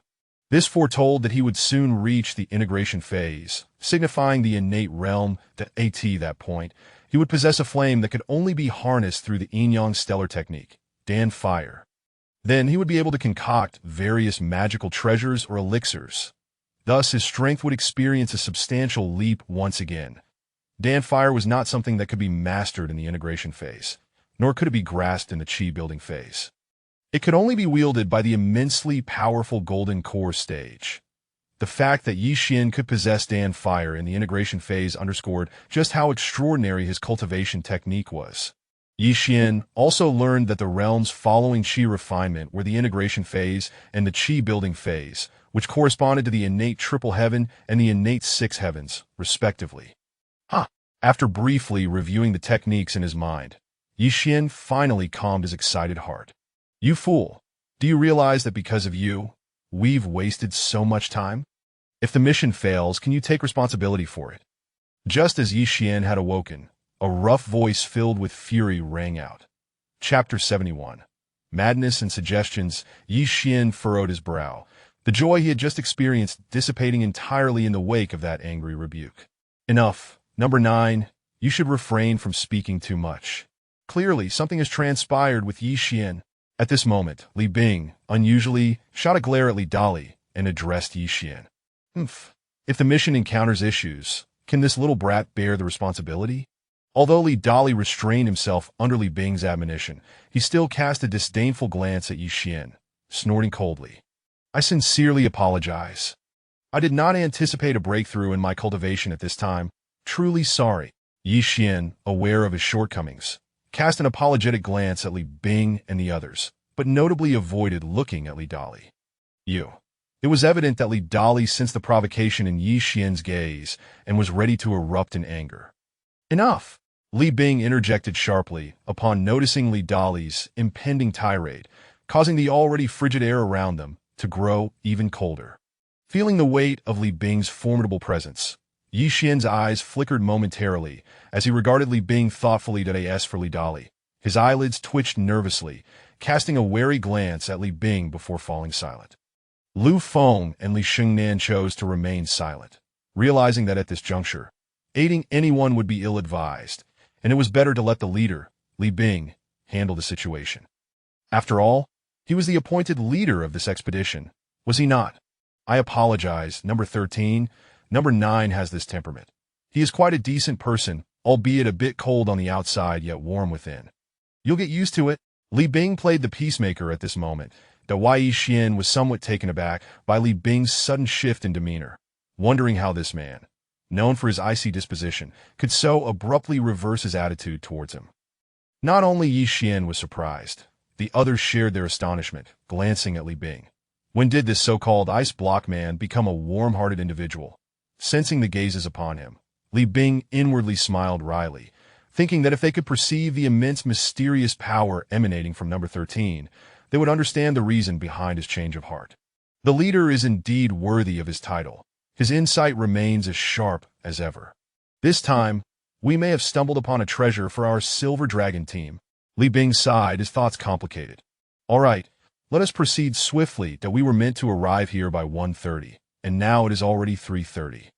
Thankfully, those islanders dare not act brazenly during the day. Lu Feng remarked with a hint of interest in his gaze, sweeping it over Ye Xuan. 2 hours. Ye Xuan was taken aback, realizing why number 9 was incensed. The time he had delayed was indeed considerable. Suddenly, Ye Xuan's expression shifted, and he said with a wry smile, "I'm afraid you are mistaken. Number 8. Those individuals have already arrived and are not far from here." The 4 of them were taken aback by Ye Xuan's words, as if a giant stone had been thrown into a tranquil lake, sending ripples of shock throughout. "Number 13, what do you mean by that?" Lu Feng inquired, his brow furrowing in surprise. The others, equally astonished, looked at Ye Xuan, bewildered as to why he would make such a statement. Ye Xuan spoke gravely. "Do not ask how I know their whereabouts, but I am certain of it. Moreover, one of their strengths has reached the pinnacle of the innate second layer. In addition, there are 13 others, armed with formidable micro-launchers and sniper rifles." Ye Xuan's precise assertions left the 4 in utter astonishment. Even Li Dali, who often looked down upon Ye Xuan, regarded him with a strange expression, as if questioning whether this fellow had some supernatural sight. However, Li Dali's suspicion was not far from the truth. After all, spiritual awareness could indeed be likened to having far-sighted vision. The only difference was that Ye Xuan's current cultivation was still quite low, preventing him from realizing. As for the notion of a spy, they had never even considered it. Those who could infiltrate the hidden dragon could not possibly be spies. This was a belief they held steadfastly. There is still approximately 8 miles to go, Ye Xuan reminded them once more. Li Bing scrutinized Ye Xuan deeply before asking, "Does anyone have any good suggestions?" Number 7, my suggestion is to enter the ancient Buddha temple before they do and locate the entrance. Redale grinned broadly. I find that rather imprudent. If we find the entrance, wouldn't that merely serve as a gift to those islanders? Moreover, let us not forget that other nations' dogs have also arrived. What then? Li Dali's eyes widened as he asked in a gruff voice. 18, 13. Do either of you have any suggestions? Li Bing glanced at Li Shengnan and Ye Xuan. At that moment, Ye Xuan realized that this girl's codename was 18. Li Shengnan pondered for a moment before suggesting. Number 7. I propose we adopt a strategy of passivity, waiting for them to seek the entrance while we conceal ourselves in the shadows. What difference does that make from cowardice? I object. Li Dali directly scorned Li Shengnan, his voice booming. Despite her being a stunning beauty, Li Dali would speak his mind regardless of her appearance. Ye Xuan, however, contemplated for a moment and asked, Number 7, do you have any explosives or rocket launchers among your powerful weaponry? Oh, do you have a plan? Li Bing's eyes lit up.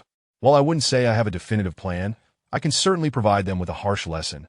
Just tell me if you possess explosives or other powerful weaponry. Ye Xuan replied with a composed smile, exuding confidence. Seeing Ye Xuan's unyielding demeanor, Li Bing was stirred, while Li Shengnan's gaze fixed intently upon him. Everyone knows my favorite thing is the explosion of strong bombs, and I just happen to have a few prepared. However, I do not possess any rocket launchers. Li Dali suddenly burst into laughter, perhaps eager to see what tricks this 13 had up his sleeve. I don't have any rocket launchers, but I do have 2 surface-to-air missiles. I have 5 WTNT-20 series bombs, Li Bing casually added. Li Shengnan shrugged, indicating her lack of supplies. Ye Xuan, however, felt a cold sweat break out on his forehead. What kind of individuals were these? Powerful bombs, rocket launchers, even the latest WNT-20 bombs. These were all formidable items. Yet, recalling that none of them were ordinary people, Ye Xuan felt somewhat reassured. "All right," Ye Xuan exclaimed, a mischievous smile forming on his lips. "Number 7. My suggestion is that you four enter the ancient Buddha temple first, and aside from the weapons you carry for self-defense, leave those powerful items with me." He. Upon hearing Ye Xuan's words, everyone's expressions shifted dramatically. Was this lad intending to confront 14 individuals alone? And among them was a peak expert of the innate second layer. Was he out of his mind? 13. Are you certain you're not running a fever? Li Dali gulped as he asked, at why Ye Xuan chuckled. Rest assured, I cherish my life dearly. I'm not only unfevered, but completely normal. 13. I require your entire plan. Li Bing, assuming the authoritative role of the leader, asked in a serious tone. Ye Xuan was momentarily taken aback, then smiled as he proposed, what if we were to stealthily plant these bombs in the vehicles of those islanders? Wouldn't that be spectacular? What? You actually intend to? No, absolutely not. Even if you possess the strength to kill an early innate, this plan is utterly unacceptable. Li Bing interjected vehemently, his mind reeling at Ye Xuan's audacity. Ye Xuan realized that arguing would be futile, and it seemed he would have to demonstrate his capability. With that thought, Ye Xuan smiled. In that case, let me show you where I am. As he spoke, he vanished from sight in an instant. Before Li Bing and the others could comprehend the situation, they found Ye Xuan had disappeared right before their eyes, causing their expressions to shift in alarm. Where is he? Where is he? Damn it, where did he go? How would I know? By the way, 18, Wanti 13, just beside you. Try to see if you can feel him. Don't bother. It's impossible to find him. Number 7, you should now understand the extent of my abilities. At that moment, Ye Xuan reappeared beside Li Bing, playfully twirling a silver handgun in his hand. Seeing Ye Xuan beside him, Li Bing's body trembled, a chill surging from his feet to the crown of his head. How could this be? When did he arrive by my side? If he were an enemy, wouldn't I be a corpse by now? With that thought, Li Bing was filled with dread, even a touch of fear. The others gazed at Ye Xuan with expressions of disbelief, particularly Li Dali, who appeared even more astonished.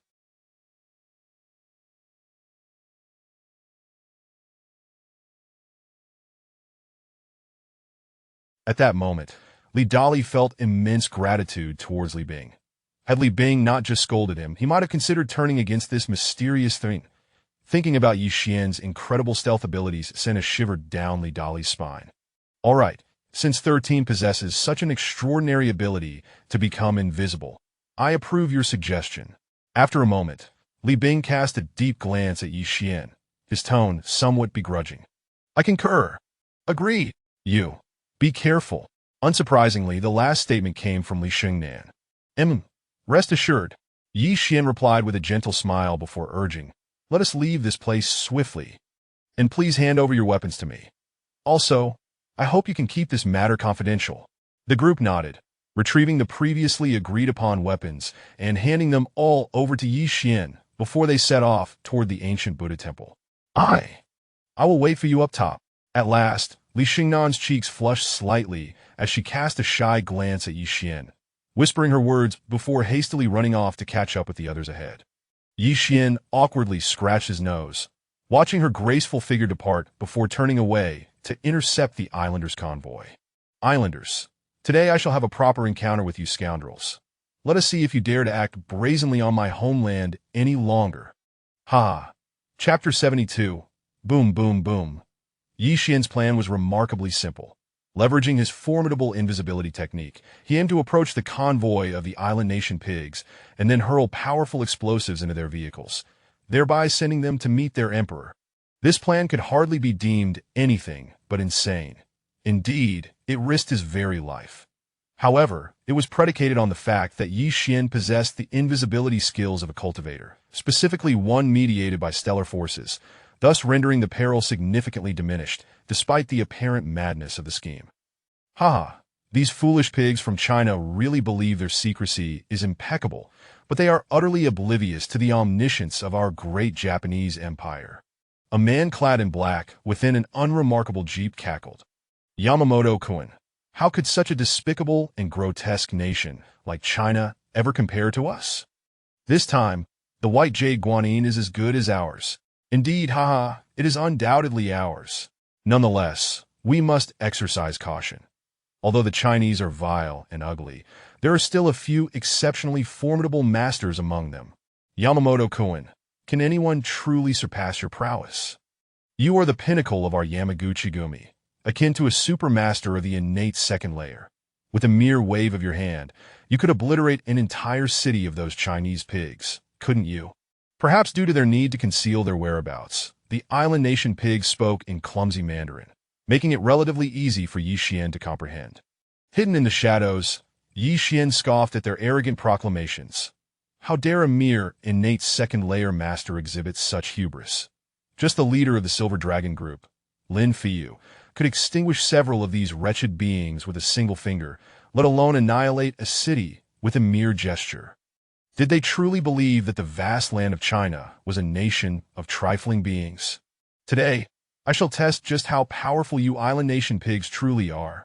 Ye Xuan grinned malevolently as he approached the few slowing jeeps. At the ancient Buddha temple. Number 7. Do you think number 13 will succeed? Li Xingnan gazed at the snowy landscape below, a flicker of concern crossing her eyes as she quietly inquired of Li Bing beside her. Li Bing paused, contemplating for a moment before responding. I do not know, but I feel I should trust him. He is an enigmatic individual, one I cannot fathom. Lu Feng and Li Dali exchanged surprised glances upon hearing Li Bing's words. Few could elicit such sentiments from him. Indeed, we must have faith in him. Li Xingnan, as if reassuring herself, clenched her fist and resolutely murmured. Let us go. Since he has fought for this time for us, we cannot let him down. After uttering these words, Li Bing turned and made his way toward the ancient temple behind them. Boom, boom. Just as Li Bing turned, a thunderous explosion erupted nearby, followed by the sight of several massive mushroom clouds rising into the sky, a breathtaking and shocking spectacle. That moment, Li Bing's body froze in place. Had that fellow truly succeeded? En explosion? It seems there has been an explosion. Indeed, it has truly exploded. The three men exchanged bewildered looks, their eyes reflecting shock and disbelief. They had not anticipated that number 13 would actually succeed. However, had the most formidable individual perished in the blast, just as this thought arose, it was swiftly extinguished. After all, he was a master of the innate second layer. It would not be so easy to kill him. But what of that mysterious fellow, number 13? As the four speculated about number 13's fate, Ye Xuan was hidden high above, taking in a magnificent view below. If mushroom clouds could indeed be considered beautiful, they could only be regarded as the resplendent grandeur of life's final moments. Just moments ago, having overheard the island nation pig's boastful remarks, Ye Xuan wasted no time in tossing the powerful explosives into the vehicle containing the Earth ninjas, even adding 2 more for good measure, before ascending rapidly and detonating the bombs. The air was filled with resounding blasts, and several lovely mushroom clouds ascended instantly, while the jeeps were obliterated, sealing their fates. Yet, at that moment, a ghostly baka echoed from the black jeep carrying the Earth ninjas. Ye Xuan's brow furrowed as his spiritual awareness delved into the mushroom cloud. Before his eyes lay a man whose legs had been blown off, lying not far away, blood gushing forth like a geyser, his face obscured by grime, rendering his expression indistinguishable. However, Ye Xuan surmised that the man surely bore a countenance of sheer horror. In a flash, Ye Xuan descended before the man who had lost his legs, his brows knitting together. A fleeting moment of unease flickered in his gaze, but it vanished just as swiftly. Damn it. These island nation pigs had come to plunder the national treasures of my China. Given their intent to kill, it was undoubtedly their own compatriots who would suffer. Thus, these detestable island nation pigs had met their just deserts. Ye Xuan reassured himself, feeling a sense of relief wash over him. Island nation pigs, still so arrogant, thinking you can extinguish a city of my China with a mere wave of your hand. Do you comprehend the severity of your predicament now? Ye Xuan grinned maliciously at the terrified Yamamoto-kun, tauntingly inquiring. Baka, who are you? How bold to maintain such bravado. Your legs may be gone, but you persist in your insolence. What a pathetic display. Ye Xuan rolled his eyes, mimicking Yamamoto Koen's tone in a mocking manner. Baka you. Enough with the yous. Just tell me what formidable beings you have summoned this time. Speak, and I shall grant you a swift end. Seeing your wretched state, even I, known for my cold heart, cannot help but feel a twinge of compassion that am I perhaps too kind. Upon hearing Ye Xuan's words, Yamamoto Koen spat out a mouthful of blood, mingled with internal organ fragments, staining the snow red. Chinese pig abandoned all hope. Yamamoto Koen glared defiantly at Ye Xuan, then suddenly shifted his tone, sneering coldly. They say China is a nation of morals, yet I never expected such treatment. You have truly disappointed me. Upon hearing Yamamoto Koen's clumsy Mandarin, Ye Xuan blinked in surprise, then cupped a hand over his ear, asking in confusion, Are you even human? You. Enough with the yous. You are not even human. Furthermore, your filthy, despicable kind dares to encroach upon us and still expects us to uphold morals. Shall we discuss virtues instead? Or perhaps moral philosophy would suffice. What do you think? You. That you will regret this. Long live the Japanese Empire. Yamamoto Koen suddenly cackled, his head drooping as he succumbed to death. Damn, this fellow actually bit down on a poison pouch and died. Ye Xuan sensed Yamamoto Koen's fading presence, and was left utterly dumbfounded, secretly chiding himself for the oversight. Hadn't this fellow been quite defiant just moments ago? Why had he succumbed so easily? Suddenly, an ominous premonition struck Ye Xuan, compelling him to instinctively glance toward the direction of the ancient Buddha temple, and his expression shifted dramatically. Not good. Those damned scoundrels. They were merely a diversion. The true enemy has already arrived at the ancient Buddha temple. Ye Xuan exclaimed, instantly unleashing his full firepower, propelling himself toward the temple with unparalleled speed. In a blur, he vanished, the snowflakes still swirling, while he had already covered 100 meters. Just moments ago, Ye Xuan's formidable spiritual awareness had detected several unidentified individuals appearing within the ancient Buddha temple. Given Yamamoto Koen's last words, Ye Xuan realized that the true trump card had indeed arrived at the ancient Buddha temple, while those he had just obliterated were merely cannon fodder meant to mislead. With this realization, how could Ye Xuan not feel anxious? That at that moment, within the grand hall of the ancient Buddha temple, the ground was littered with the corpses of monks. Do you not fear being forever ensnared here? Mere Chinese pigs, nothing but the most foolish of fools dare to speak so boldly. The man in traditional attire laughed menacingly, his eyes glinting with heat as he regarded Li Xingnan, licking his lips and leering. However, the flower girl from China is quite the beauty.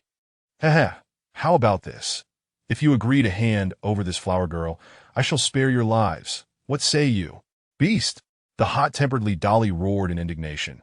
You island nation pig, from a mere speck of land, dare to act so brazenly? You truly do not know your own mortality. True, you possess greater strength than us, but we are merely the bottom dwellers and you think yourself invincible. Kid, you seek death. The man in traditional attire coldly admonished, and in an instant, he vanished from sight. Be careful. Puff! Li Xingnan's expression changed dramatically as she urgently warned. But Li Dali, taken by surprise, was still too late. He was struck in the right arm, blood gushing forth. Are you all right? Li Xingnan anxiously inquired, her gaze filled with concern. I'm fine. Though pale, Li Dali shook his head resolutely. Yamamoto Ichiro, I never anticipated you would have the audacity to come to my China. Truly, you do not know your own demise. Just then, Lu Feng's figure emerged from another exit. Yamamoto Ichiro's expression shifted, his gaze warily scanning a specific passage. Your executioner. Lu Feng scoffed, launching a swift wind blade toward Yamamoto Ichiro. Wind-based abilities? It is you. Sensing the threat from the wind blade, Yamamoto Ichiro vanished without a second thought. Damn it, their ninjutsu is too treacherous. Lu Feng seethed with rage. It's Lu Feng! Li Xingnan exclaimed joyfully upon seeing Lu Feng's sudden appearance. Now we are temporarily safe. Li Dali sighed in relief, For Lu Feng was not only a wind ability user, but also a formidable A-class ability user akin to an innate second-layer master. I have something to say. Many readers have commented on the slow pace of updates. I would like to address this. Frankly speaking, I believe that a daily update of 6,000 words is quite reasonable. Of course, I am also grateful for everyone's support. The urgency for updates indicates that Evil Sovereign is still being appreciated. Additionally, everyone knows that writing is far more challenging than reading. While 6,000 words can be read in about 5 minutes, the process of writing requires crafting the plot and then writing it out, followed by reviewing for inconsistencies. All told, this takes at least 3 to 4 hours. The disparity in effort is evident, and I also have other matters to attend to, so I hope everyone can understand. Lastly, please rest assured, regardless of how Evil Sovereign concludes, I will see it through to completion, ensuring there will be no abrupt endings or loose threads. That as someone who has journeyed through the world of literature, I detest abrupt endings and unfinished works. It reflects a lack of responsibility. Ahem. On that note, I kindly request your support in terms of collections and recommendations. Thank you. Chapter 73. The monstrous fiend. Upon witnessing Lu Feng's timely arrival, a sense of reassurance enveloped both individuals.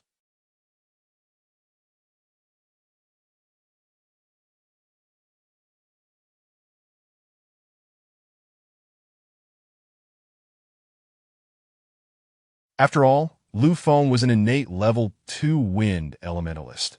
No matter how treacherous the vile islander before them appeared, they felt they could safeguard against him. Noticing the injuries sustained by his companions, Lu Feng's expression shifted slightly as he inquired with genuine concern, "Are you both all right?" They shook their heads, and Li Dali pointed at Yamamoto Ichiro with a fierce glare, exclaiming, "Number 8, eliminate this detestable scoundrel. He is doomed without a doubt." Lu Feng nodded, his gaze turning icy as he coldly addressed Yamamoto Ichiro. "You islander pig! Rather than cowering in your diminutive territory, you dare venture to the mainland seeking death. It seems your despicable race has truly descended into a state of unbridled arrogance." Yamamoto Ichiro, wary of Lu Feng, narrowed his eyes and retorted, "Kid, I know you are one of the Hidden Dragon personnel, but I advise you to leave while you can.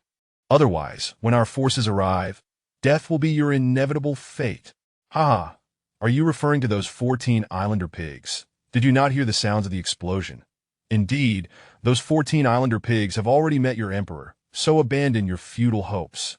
Lu Feng scoffed, his words sharp with scorn. Yamamoto Ichiro's eyelids twitched, yet he sneered, "Spare me your threats. Even if you despicably ambush them with firearms, you could never hope to kill them. They are all formidable ninjas, at the pinnacle of Earth ninja prowess." "What? Pinnacle Earth ninja?" The three exchanged glances, each revealing a trace of concern. However, at that moment, a voice, dripping with sarcasm, echoed through the hall. "Are you speaking of that fellow named Yamamoto-kun? Apologies, but I caused him to die from sheer frustration. Ah, what a piece of trash. I never imagined that after having his legs blown off, he would ultimately succumb to anger. I find that rather unfortunate." Before the words had faded, Ye Xuan's figure materialized within the grand hall. Upon seeing the numerous corpses of monks scattered about, a chilling glint flashed in his eyes. These wretched beasts had even slaughtered these unarmed monks. Truly, their cruelty knew no bounds. "Number 13, you've arrived." With Ye Xuan's sudden appearance, not only did Li Xingnan and Li Dali feel a wave of relief, but even Lu Feng found himself exhaling in relief. When they learned that the pinnacle Earth ninja, Yamamoto-kun, had been driven to his demise by Ye Xuan, regardless of its veracity, they could not help but feel astonished. Was he still merely a fledgling at the initial stage of innate power? How could he be so terrifying? "Who are you?" Yamamoto Ichiro glared coldly at Ye Xuan, his voice raised. "Who am I?" Ye Xuan shrugged, replying, "I can assure you I am not your ancestor, nor should you call me grandfather. I have no interest in worthless grandchildren like you." The group fell silent, and Li Xingnan couldn't help but stifle a laugh. At that moment, Ye Xuan appeared so endearing. Meanwhile, Yamamoto Ichiro remained dumbfounded for a moment before comprehending Ye Xuan's implication. This insufferable Chinese pig was insulting him in a veiled manner. How despicable. "No, I must eliminate this wretched scoundrel first." Swish! Watch out! As Yamamoto Ichiro suddenly vanished, all three exclaimed in alarm, eager to warn Ye Xuan. However, at that moment, Ye Xuan's lips curled into a cold smile. Yamamoto Ichiro's presence was laid bare before Ye Xuan's keen perception. Seeing the despicable ninjutsu and Yamamoto Ichiro's triumphant sneer, Ye Xuan truly wished to burst into laughter. Having pilfered a mere fraction of my Huaxia's cultivation techniques, you dare to treat it as a treasure? Today, I shall show you what true invisibility entails. With that thought, Ye Xuan's figure also disappeared in an instant. What? This is impossible. How could he possess the powerful ninjutsu of the great Japanese Empire? This cannot be. Upon witnessing Ye Xuan's sudden disappearance, Yamamoto Ichiro felt his mind falter, even as his own presence remained exposed in the open without his awareness. You islander pig, there is nothing impossible. Your feeble ninjutsu is but a theft from my Huaxia. Now you merely stand before your ancestors, and your pitiful technique has rendered you utterly terrified. Ye Xuan's voice echoed eerily in Yamamoto Ichiro's ears, instilling a sense of dread within him. Yet despite everything, Yamamoto Ichiro was still a pinnacle earth ninja, and his reflexes were swift. Upon hearing Ye Xuan's contemptuous words, his instinctive reaction was to draw his katana and sweep it horizontally. Swish! A flash of cold light raced through the air, seemingly poised to tear through space. Yet the anticipated scene of bloody carnage did not unfold. This moment, Yamamoto Ichiro truly felt fear. The unknown was the most terrifying of all. At that moment, the truly cowardly trait of a despicable race revealed itself. Fear of death.